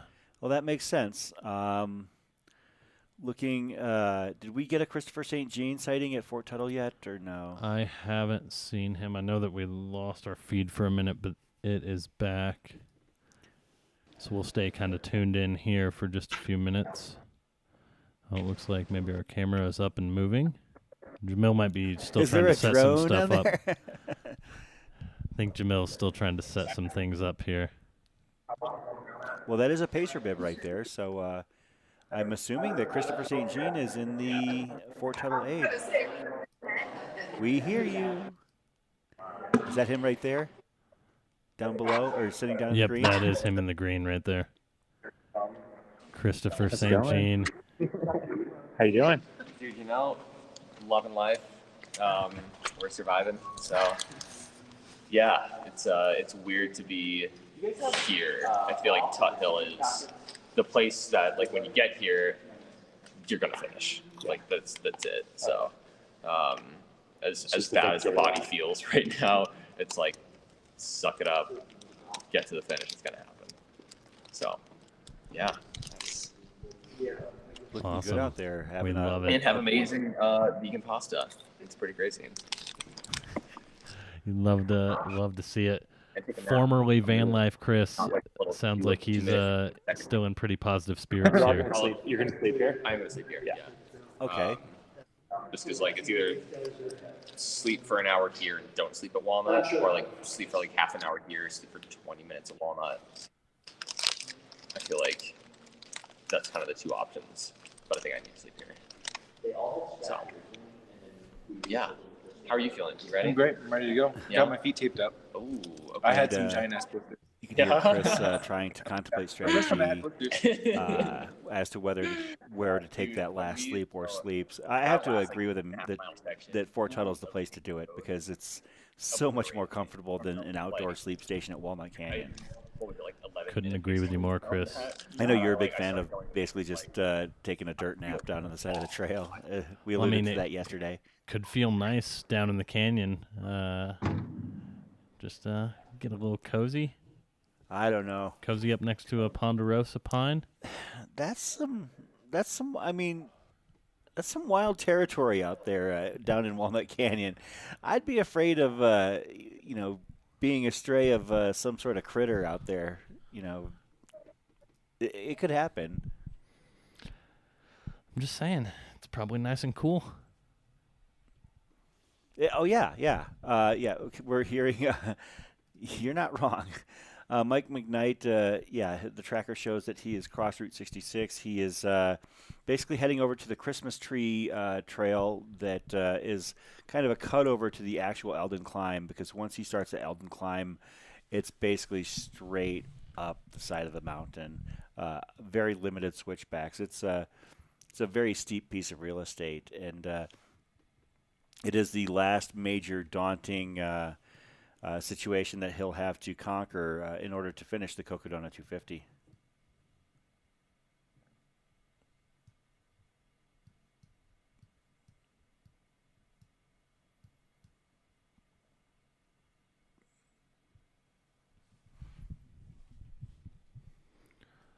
Yeah, the 89, that section of 89 is technically Route 66 still, right?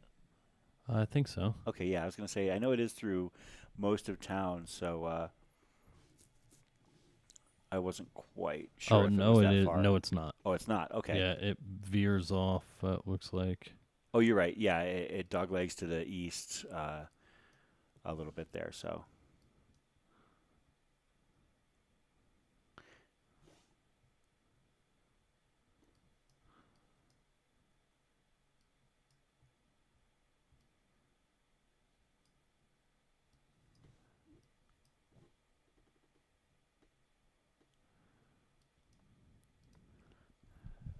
And Mike McKnight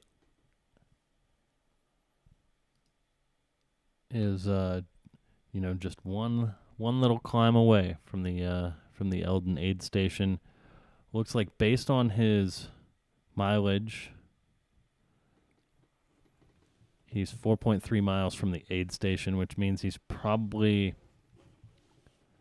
about a mile or so from the start of kind of the proper climb up Mount Elden on the Elden Lookout Trail.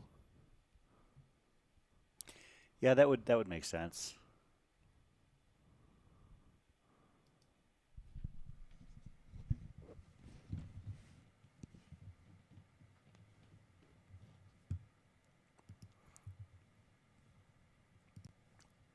think I'm going to actually hang tight for just a few more minutes here, Matt, and then at that point I am going to probably have to tap for the evening. I feel my body starting to rebel in ways that that probably aren't pretty good right now. But I am having fun. I mean, I'm having a blast, but at the same time, at some point you're just kind of tapped out. I mean, we'll be on. I'll actually probably take a short nap and maybe periodically wake up to see where Michael McKnight's at, to see if you either need me to hang out here in the studio, or even possibly to head down to Heritage Square in central Flagstaff. It's only about it's less than a mile from where we're actually at right now. Yeah, sorry, Seatown fan. All the coffee in the world is not going to help me keep going here. So I'm going to take a look and see where. So Bronco Billy is actually crossing I-17 here in order to head over to Fort Tuthill. Probably going to be there in just a few minutes.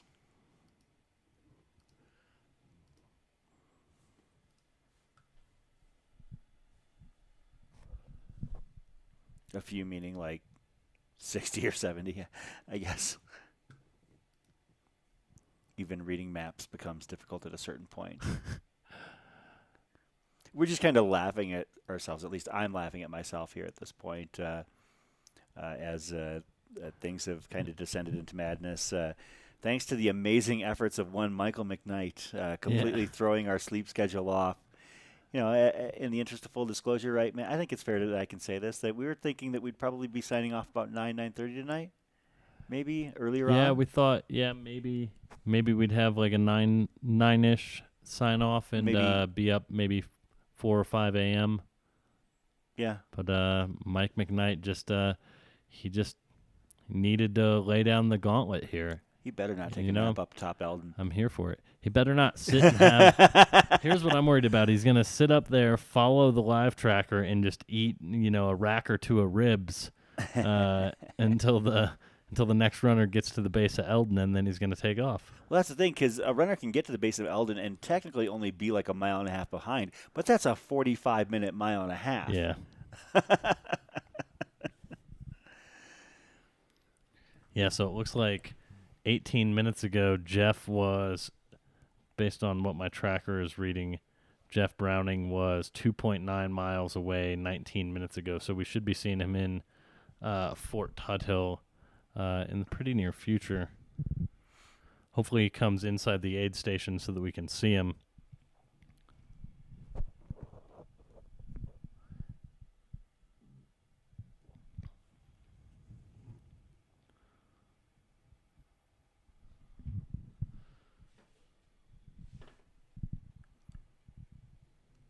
Yeah, we're going to be in the studio during Cinco de Mayo. We're going to have to behave through a... When's that? When's Cinco de Mayo? Yeah. Well, I know it's May 5th, but like what day of the... How many days from now is that? Well, as it's still the 3rd, it's 2 days from now. Okay, so tomorrow's the 4th. It's Friday. Oh, I didn't even know what day tomorrow was. Folks, the Cocodona live stream brought to you by Aravaipa Running.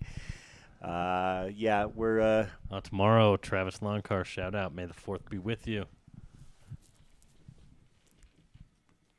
Oh, that's right. It's that Star Wars Day thing. I just like saying it. It sounds fun. TJ, you got this on pay-per-view, man. You got ripped off. I was going to say, I was about to promise refunds to everybody who was watching, but you get what you pay for. We're having fun out here. We're just having interesting moments of discourse here as we're watching. This is still Christopher St. Jean and his crew. Chris is grabbing a bite to eat. He had, I believe, some vegan pasta sauce on some, looked like some possibly mastacholi or some sort of tube pasta. and is hanging out at the Fort Tuthill aid station. He's got about 38 or so miles to go. So, and he did say he was going to actually, he's going to try and go down for a short sleep here. As we've mentioned, I'm inclined to agree that this is the time to do it because given the choice of the final 2 aid stations with sleep setups on the Cocodona 250 and Sedona Canyons courses, this is one, Walnut Canyon is the other, and Walnut Canyon is outdoor with tent setup, whereas this actually, some of those rooms in the background are blackout quiet sleep rooms. So I think that if Chris is indeed going to play it safe and get some rest, this is definitely a place to do it. He is currently just outside of the top 10, I believe. I believe he's in 11th place right now. There's actually a pretty big gap between he and the runners behind him. He is at currently, Fort Tuthill is at basically mile 209, and nobody else behind him has eclipsed the 200-mile mark as of yet.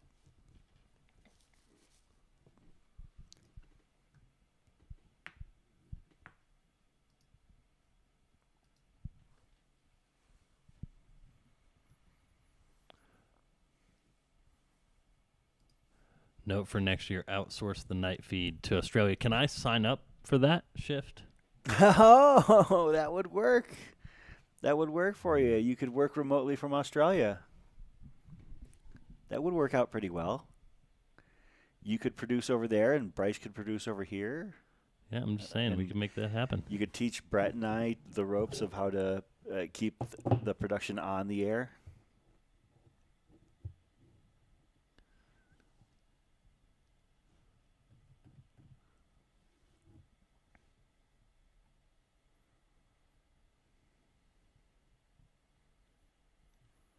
Yeah, that's not a bad idea at all. TJ has been full of great ideas here this week. TJ does have great ideas. He is an idea man, most definitely. Did we ever share the graphics that he came up with for the Aravaipa blimp idea? We haven't. We'll have to do that at some point.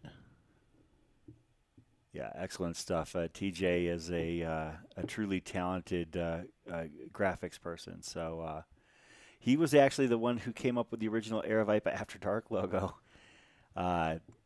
Basically just did some creative modifications to an Aravaipa mountain logo, and came out really well.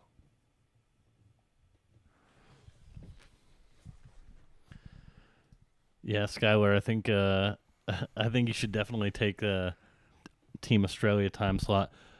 But are you going to do it from the States? I feel like you would be a perfect candidate for the Aravaipa After Dark segments here, Skylar. You going to stick the poor guy with me?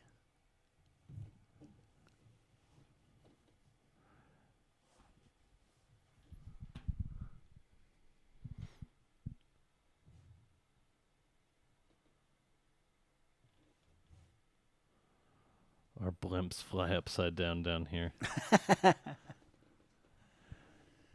You have to sit on the opposite side of the blimp to steer as well.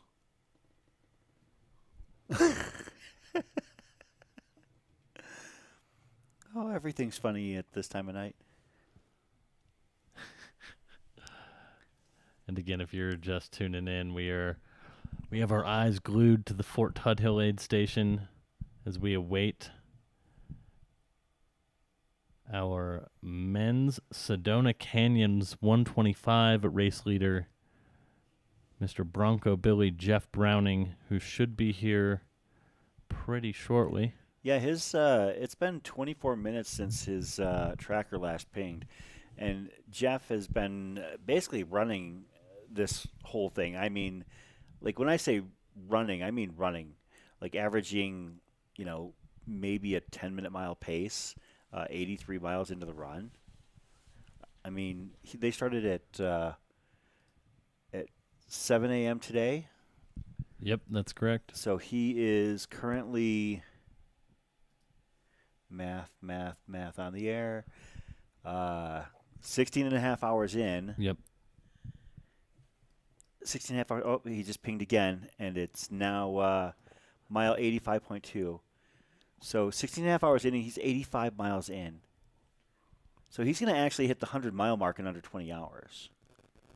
Depending on how long he takes at this aid station, I would assume, right?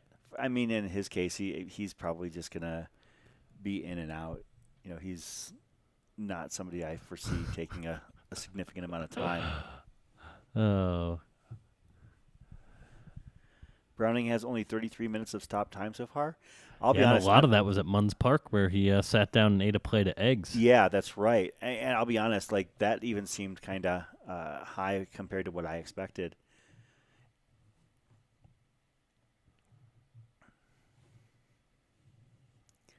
Well, I think that Jamil sent a text message through that said he's going to go out to find Browning. So Jamil, he's staying up with us too. So he's going to help bring us some footage from the trail. Jam doing work and making sure that if the rest of us are going to push through and do work, that he's going to push through and do work too.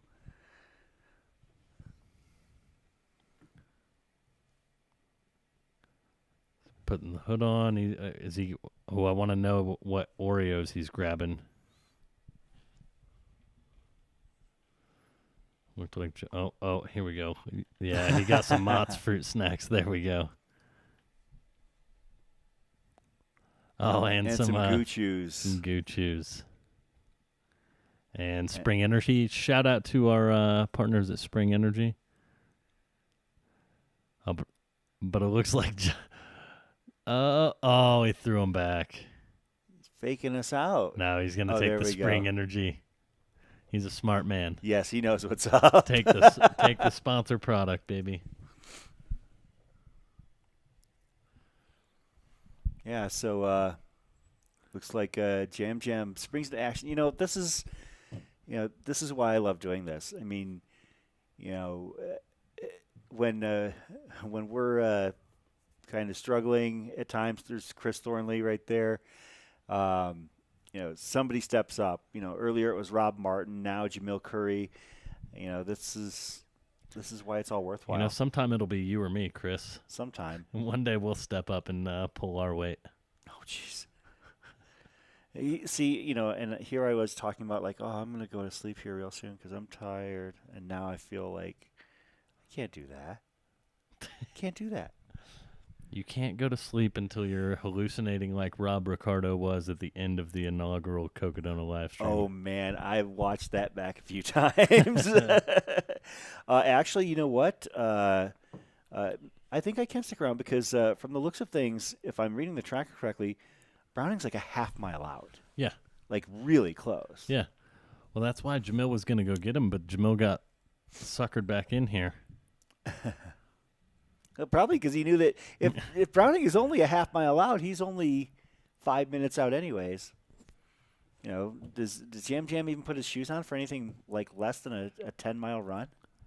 I don't know, but the desert boy himself had his Cocodona hoodie on with the hood up, so yeah, it's probably getting a bit chilly out there.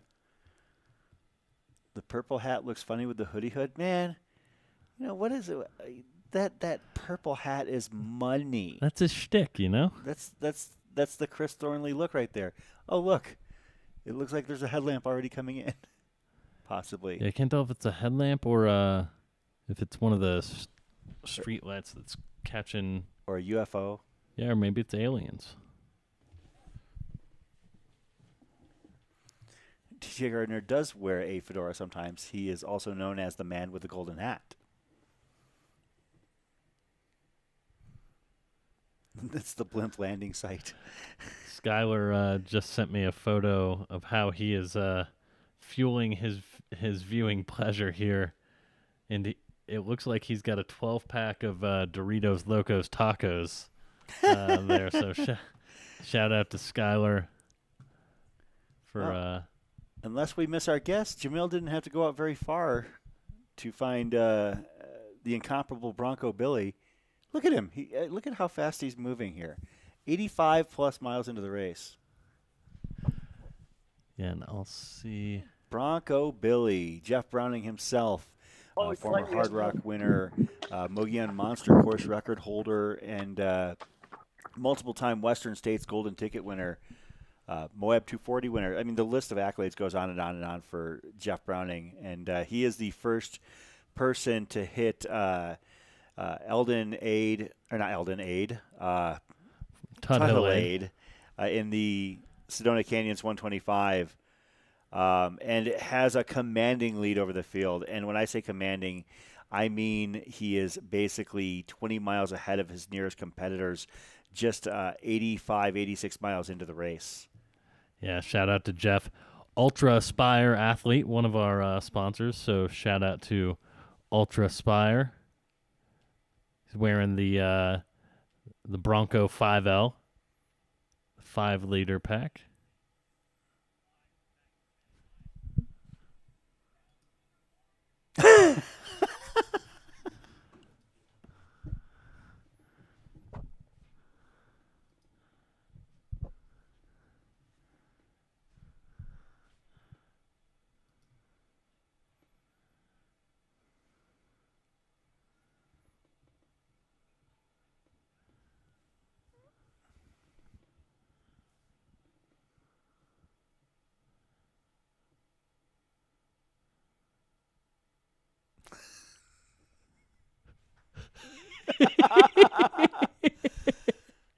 Did you see the look on his face? Oh, that was great. That was, I love those raw moments, you know, and you could see the excitement and happiness for Jeff, obviously, as Michael McKnight's coach. Yep. You know, having working with him and finding out that his athlete has basically had an unbelievable day here at the Cocodona 250.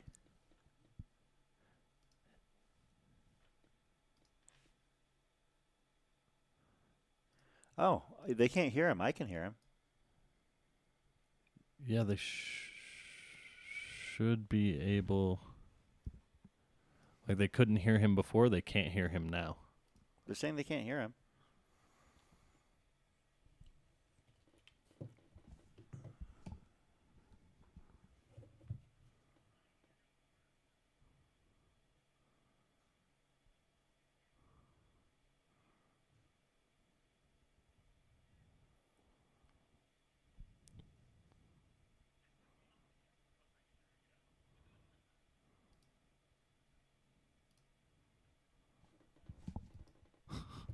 They should be able to hear him now. Can you hear us, Matt? Yeah, they should be able to hear. I've been able to hear you the whole time, but the chat couldn't hear you. But that should be fixed. I'm gonna get I'll get a word in the chat after. Yeah, there we go. Yeah, that was my fault. I'll own it. Basically, the reaction you saw was Jeff reacting to finding out that Mike was in the lead. Here, tell Jeff to act surprised all over again. Yeah, can you have Jeff reenact that reaction for us? Jeff, what did you just tell us about Mike McKnight? He had to find his what? Inner warrior. Yes. What are you cooking up here? Made some mashed taters. Some mashed taters. That's Derek Lytle helping out Jeff Browning right there. Hey, you don't have any extra vegetables? I have some. Actually, no. Well, I need to take one extra. For some reason, didn't get that's my last one. Really, I'm not taking that. Yeah, I don't have one there. Yeah, Jeff has got such a commanding lead over the field right now. I think he's just gonna, make sure that he's got everything buckled in, dialed down, and leaving nothing to chance at this point. I don't know if he had a specific time goal, but if I had to venture a guess, that 24-hour mark that we talked about would have been something that definitely would have been interesting to him to try and accomplish. I got a hooded jacket and. It looks like Mike McKnight just made the turn onto Elden Lookout Trail. Jacket on. It'll be even over Elden. So he'll have kind of a gradual Mike climb. is heading up Elden Lookout right now. Dude, what's he gonna run? Course record. Yeah. What do you think his time's gonna be? We were thinking like 3 a.m., so it could be like 70 hours, like maybe sub 70. Dude, it's probably what he's thinking. Yeah. Like, because he's got a shot at it. Hey, lights. I need to switch lights, too. I need to find... Grab some. No. I should have a Ziploc somewhere. For up what? I'll grab some. This has some cream. Is that okay? I just want a little bit.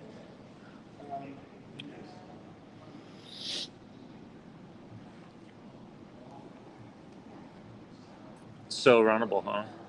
Oh my gosh. I was thinking this is going to be brutal in the 250, this section. That section is like so freaking runnable. Like everything. And it's all like Yeah. slightly. Slide up. Just need like a baggy.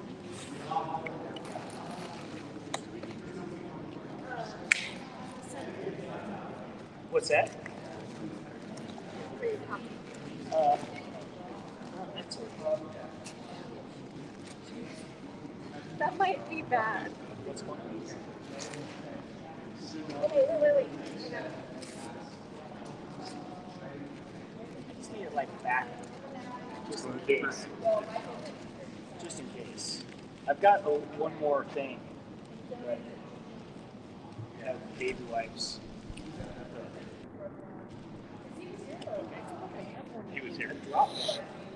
I had in multiple drop bags. Can you kind of go through my drop bags and find the baby wipes and give it to me for the next one? Probably not. Tell you the truth, probably not. Thanks a lot. Get our house. And we've got my Shout out to Scott Jenkins in the chat. I But believe you can go back to my house. we crowdsourced him an adult beverage for the That's Fort right. Tuthill aid station I last remember year. that. Yeah, Scott Jenkins. I remember that during the coverage last year. Oh, yeah. He's a international runner, right, from the UK. I want to say. I believe so. Yeah, Scott. Thanks for joining us. Glad to have you. Look at that. Yeah, we talked about obviously Ultra Aspire athlete Jeff Browning here, and Can Jeff, Jamil? Can you have Jeff tell the audience what pack he's wearing for those who maybe didn't see him earlier? Potatoes always taste good. Those are good potatoes. When you get a second, can you tell us about your pack again? There were some people that didn't hear about that earlier. The 5-liter Bronco race vest. the Ultra Aspire Bronco race vest. Yeah, 5-liter Bronco race vest. Love it. Thank you. Of course, he's a fan. It's got his name all over it. Let's see if we can move some units in support of Bronco Billy here, folks. Jack Cooper with a comment. Something tells me Jeff's idea of runnable is different from mine. You ain't kidding. You ain't kidding. I've seen that man tear up and down hills on hard rock, and I'm just like, oh my God.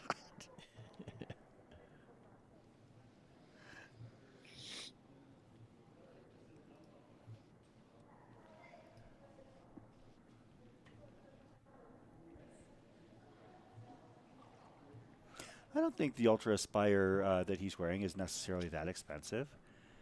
Not by comparison from other packs at all.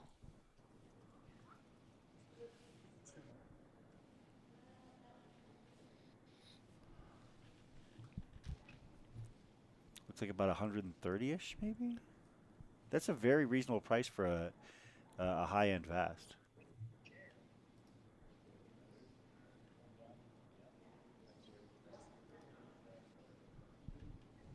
Yep, looks like $129.95. Oh, Scott Jenkins is coached by Jeff.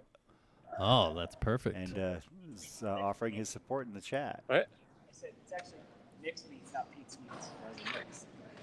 Nick makes really good meat too. Oh. Nick did all the stuff last year at Cocodona, and Pete got all the credit. Like, put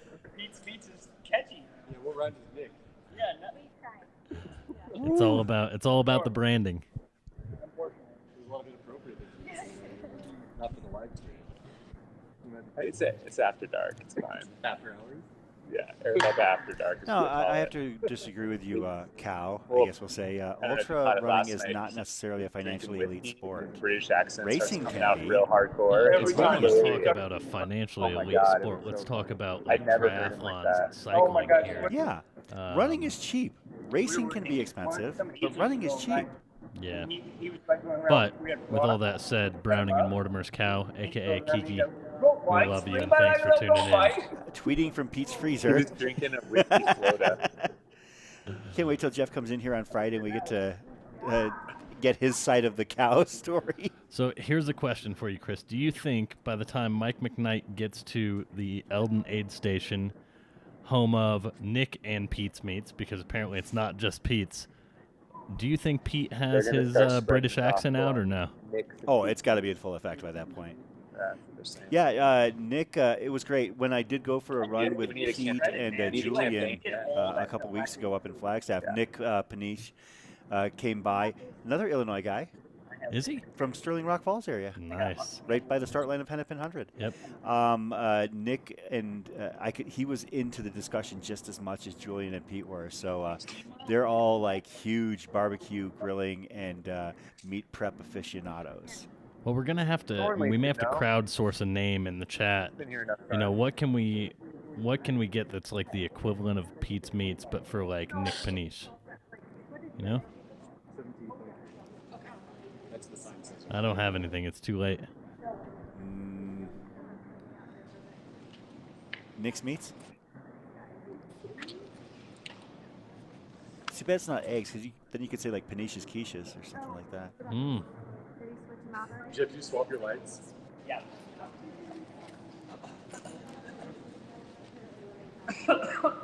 Still have your rape whistle, just in case.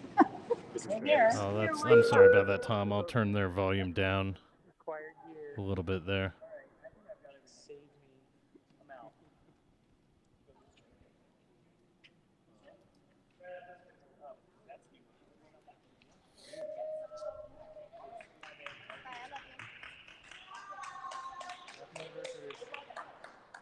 There he is. Jeff Browning, your current leader of the inaugural Sedona Canyons 125.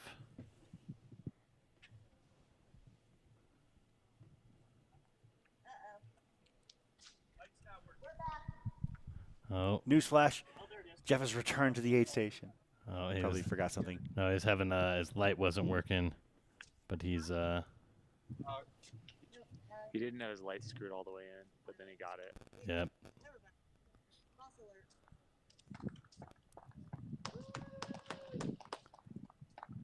Nick's Nummies is a pretty good one.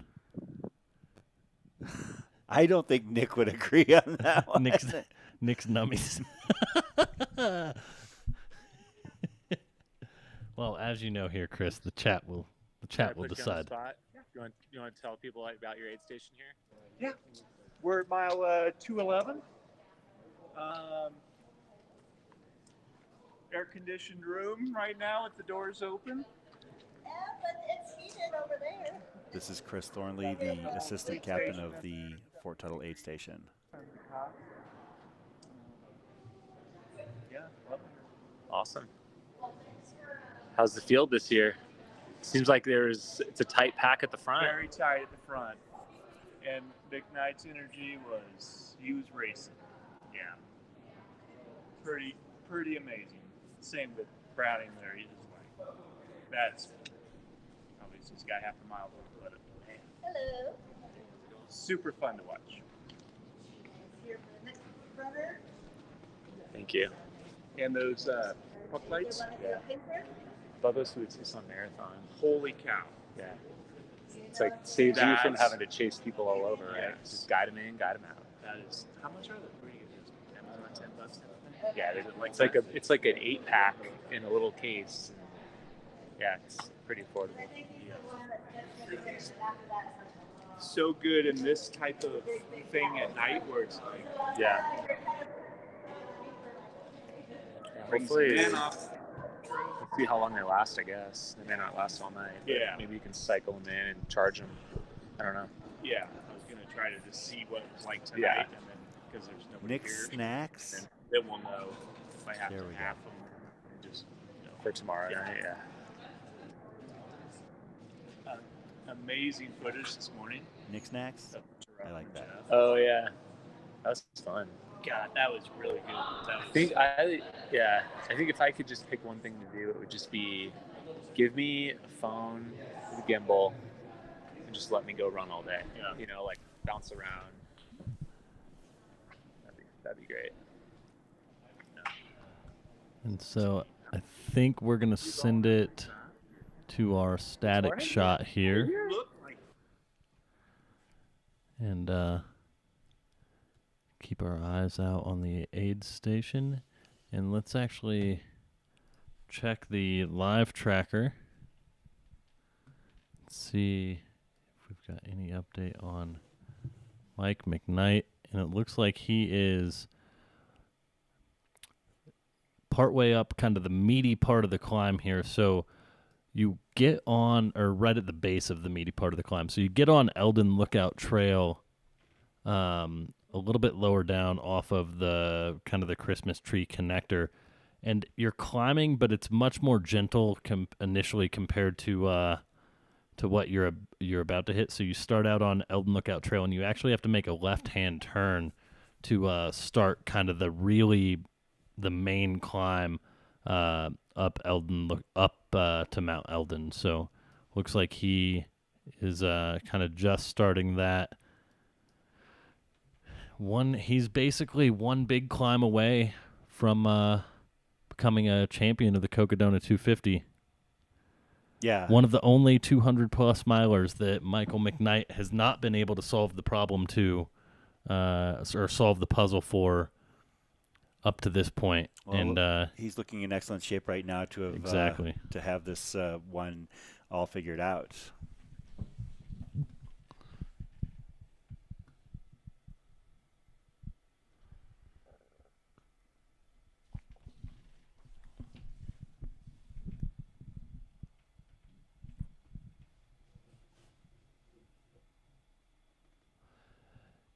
Yeah, I agree. I think Amber has won. I agree. Nick Snacks seems like it's the winner. So we've got Pete's Meats and Nick Snacks. You know, they could be like one of those. But now we have to. Julian Galuzzi is also like part of the meat trio, or the barbecue trio. We can't leave him out, can we? Well, we can until we think of a name.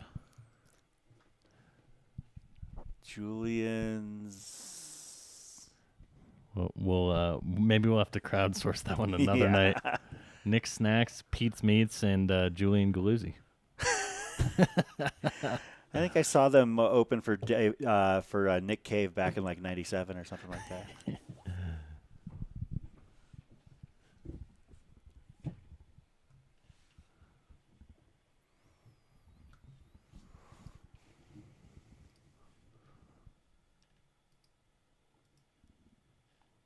The meat trio.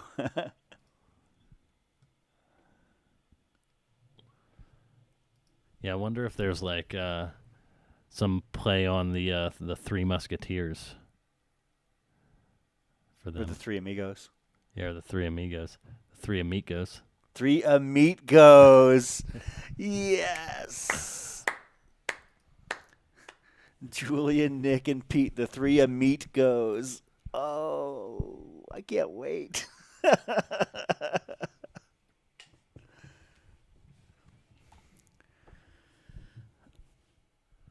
Oh, Jamil sent a link out to Pete Mortimer for us. So and shout out to Jam Jam for trying to get us a cam on Mount Elden, and we will see. I will do some work on the back end, which I know is one of the chat's favorite things for me to say. So to make sure that if Peter does in fact pop on, that we're able to we're able to pull that straight on.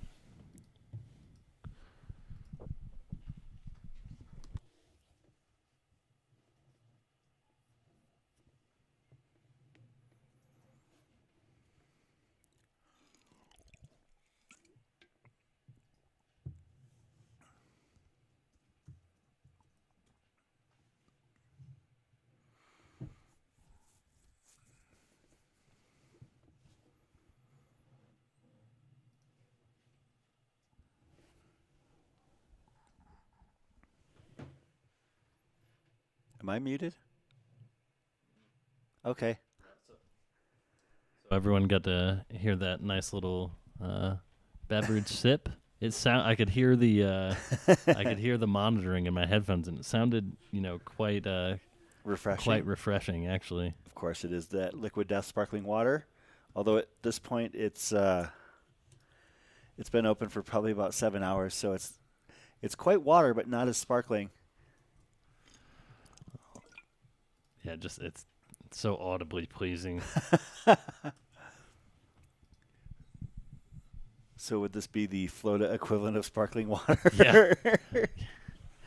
You've let it flatten a bit. Any chance that Josh Perry will catch McKnight? I mean, a chance, yeah, but there's likely always a chance, right? But likely no. I mean, and I always hate to really handicap races while they're going on. I mean, I always make my predictions beforehand, but I am as hesitant as anybody to actually try and handicap a race as it's going on or try and predict what's going on. I try and just call it as I see it. But there comes a point in a race such as this where it's not necessarily calling it in terms of declaring a winner, but and just being honest that this is basically Mike McKnight's game, and everybody else is playing it by his rules. And the likelihood of anybody catching him is pretty remote. Mike McKnight is at mile 238. Josh Perry is about 4.5 miles back. I mean, putting together a great chase. Michael Greer about 3-4 miles back of Josh Perry. And Killian Korth about 3 miles back of Michael Greer. So, I mean, while there's always a chance, the likelihood is drawing more remote by the moment. Yeah, 1.2 miles per hour up Elden is not bad. I mean, you just have to. Mount Elden is a serious climb. It's pretty painful.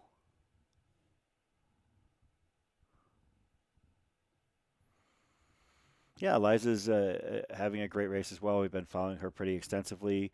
I have to check to see where her tracker is pinging. Looks like she is right around Killian Court. Looks like they're both actually at Walnut Canyon, if I had to venture a guess there. We'll see what happens when they head out from there. Sarah Ostaszewski has actually closed the gap on Eliza LaPierre at this point from the looks of things. Sarah is now Sarah has in the expanse of Walnut Canyon has closed the gap from 5 miles to 2.5 miles. So Sarah Ostaszewski giving furious chase. Do we know who Eliza LaPierre's pacer is? Because we know who Sarah Ostaszewski's pacer is, and that's Rory Monahan. And Rory's a beast, but yeah, it looks like maybe Eliza has taken a bit of a rest here at the Walnut Canyon Aid, and Sarah is giving chase.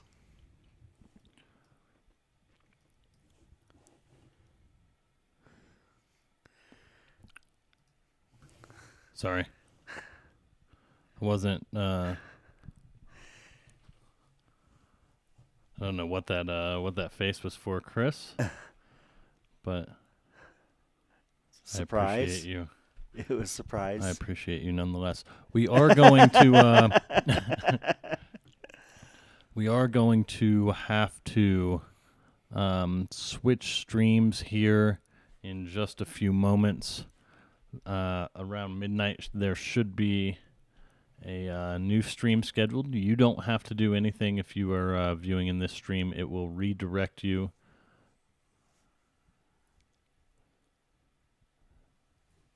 It will redirect you automatically to the next stream.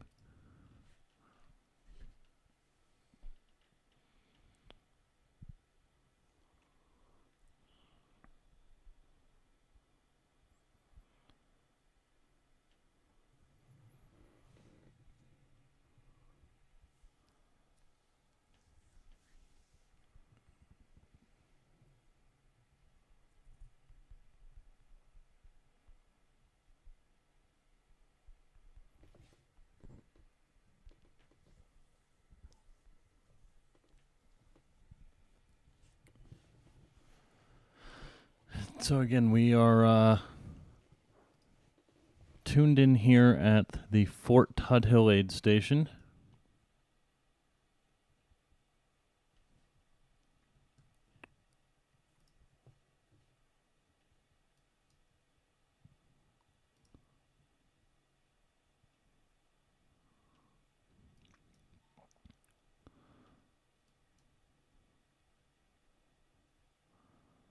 And it looks like Sarah Ostaszewski's gotten some GPS drift there. Looks like maybe Eliza has maybe decided to take a nap at the Walnut Canyon aid station. Looks like based on our incredible friends in the chat that she had been there for quite some time.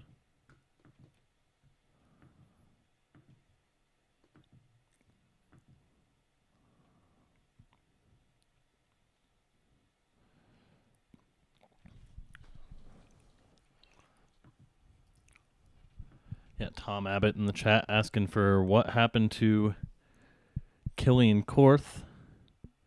And basically, things are slowly unwinding. We saw him at Fort Tuthill, and he looked okay. He didn't look bad, but compared to all of the other kind of top runners who came in, he looked in the worst shape.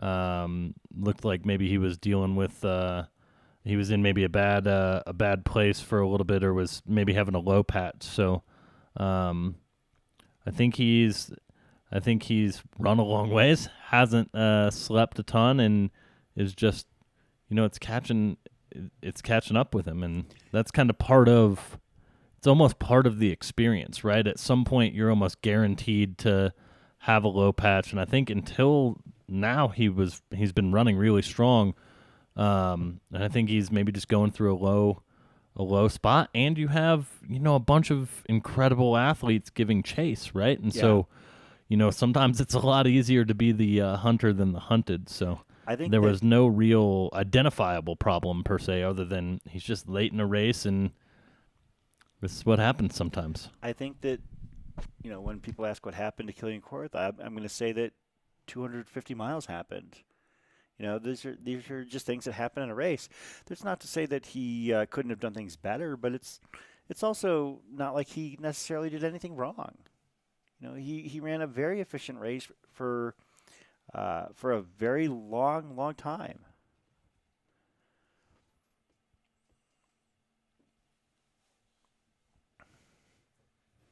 Sarah Ostaszewski's pinging is no longer off course. That's just float. She did not go off course, nor did she somehow speed up to 23.7 miles an hour.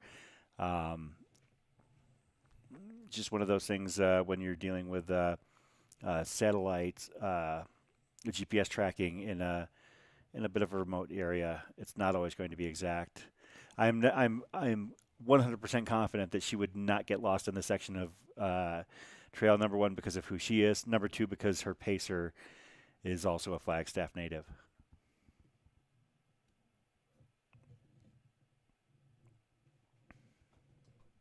Yeah, I mean, I wonder if there's anyone in the race in the 250 mile distance who knows these trails from Fort Tuthill to the finish better than Sarah? I would assume that nobody actually in the field knows. Probably them no better. one knows them better. There may be some that know them as well. There's a number of Flagstaff locals who probably train on a lot of these trails, but yeah, I can't imagine her getting lost, and especially with Rory as her pacer, who also knows all of these trails like the back of his hand. Yep. And she's been having tracker issues all day. She had some bad tracker issues to start the day down in Sedona. Had some kind of between Schnebly and Munns Park as well. So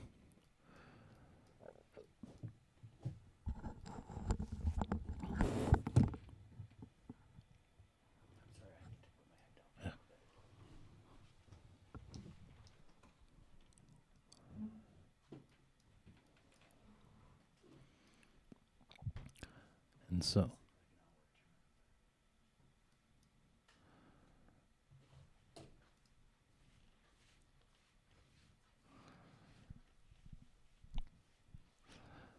Chris Warden is gonna go and have a little rest here. Much deserved. He's been pulling double duty. So Chris has been helping with the live stream and working his regular day job. So a huge shout out to Chris getting some much needed rest here. This morning there was some talk of Browning catching up. He's hauling, but he won't catch up. Yeah, no, I think that one of the things that was interesting, I think the only way Jeff really could have caught up is if the finish was going to be 72 hours or more, or 74 hours or more, because I think 24 hours or under was going to be a pretty tall task for Jeff, and we'll ultimately kind of see where he ends up. But our race leaders are looking at probably a sub 70-hour finish. So that would have made, Jeff would have had to have run, a 20-hour, 125 mile or something like that. So.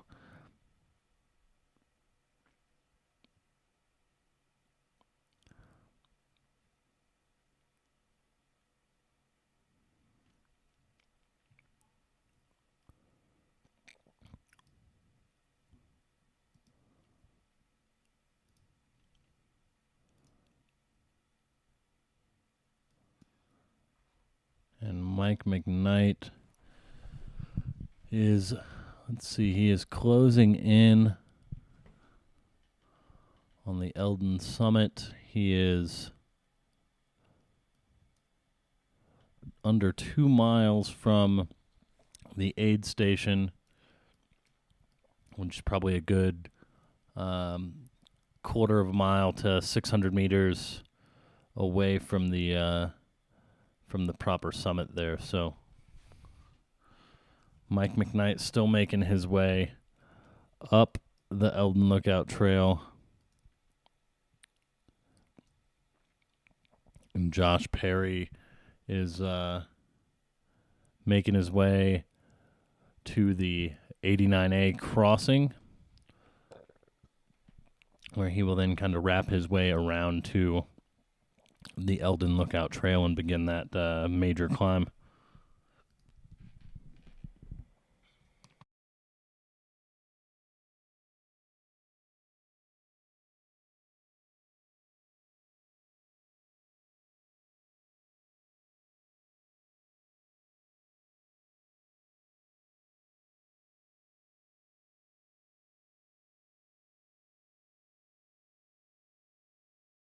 The course record is 72 hours and 50 minutes and some odd seconds by Michael Versteeg in 2021 on the full course.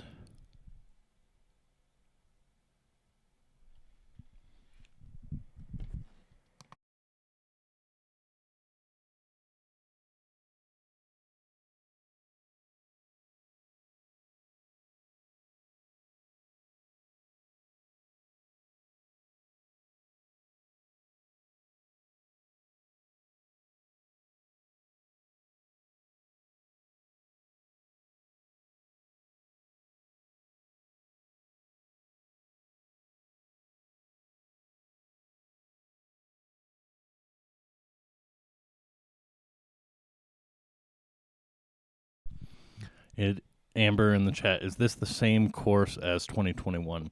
It's not the exact same course, but it is quite a bit similar than to 2021, and this would be kind of the main course going forward.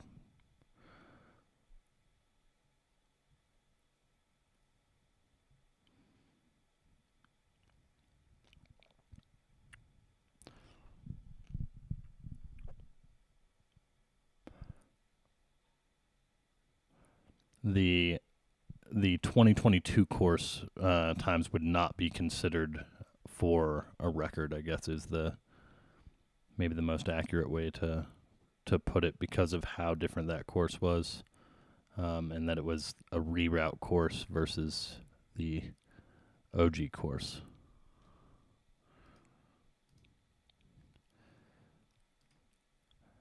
Yeah, less than 2 miles until the first serving of the 3 meat goes. I'm hoping that is a nickname that sticks, and I'm hoping that if Nick, Julian, or Pete are tuning in, that maybe they're able to bring us some footage from up on Elden at the 3 meat goes aid station.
And so I think before, since we have a nice little pause in the action here, we're going to switch over to our next stream.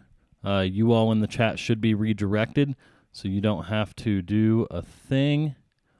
All you have to do is just stay tuned, and we will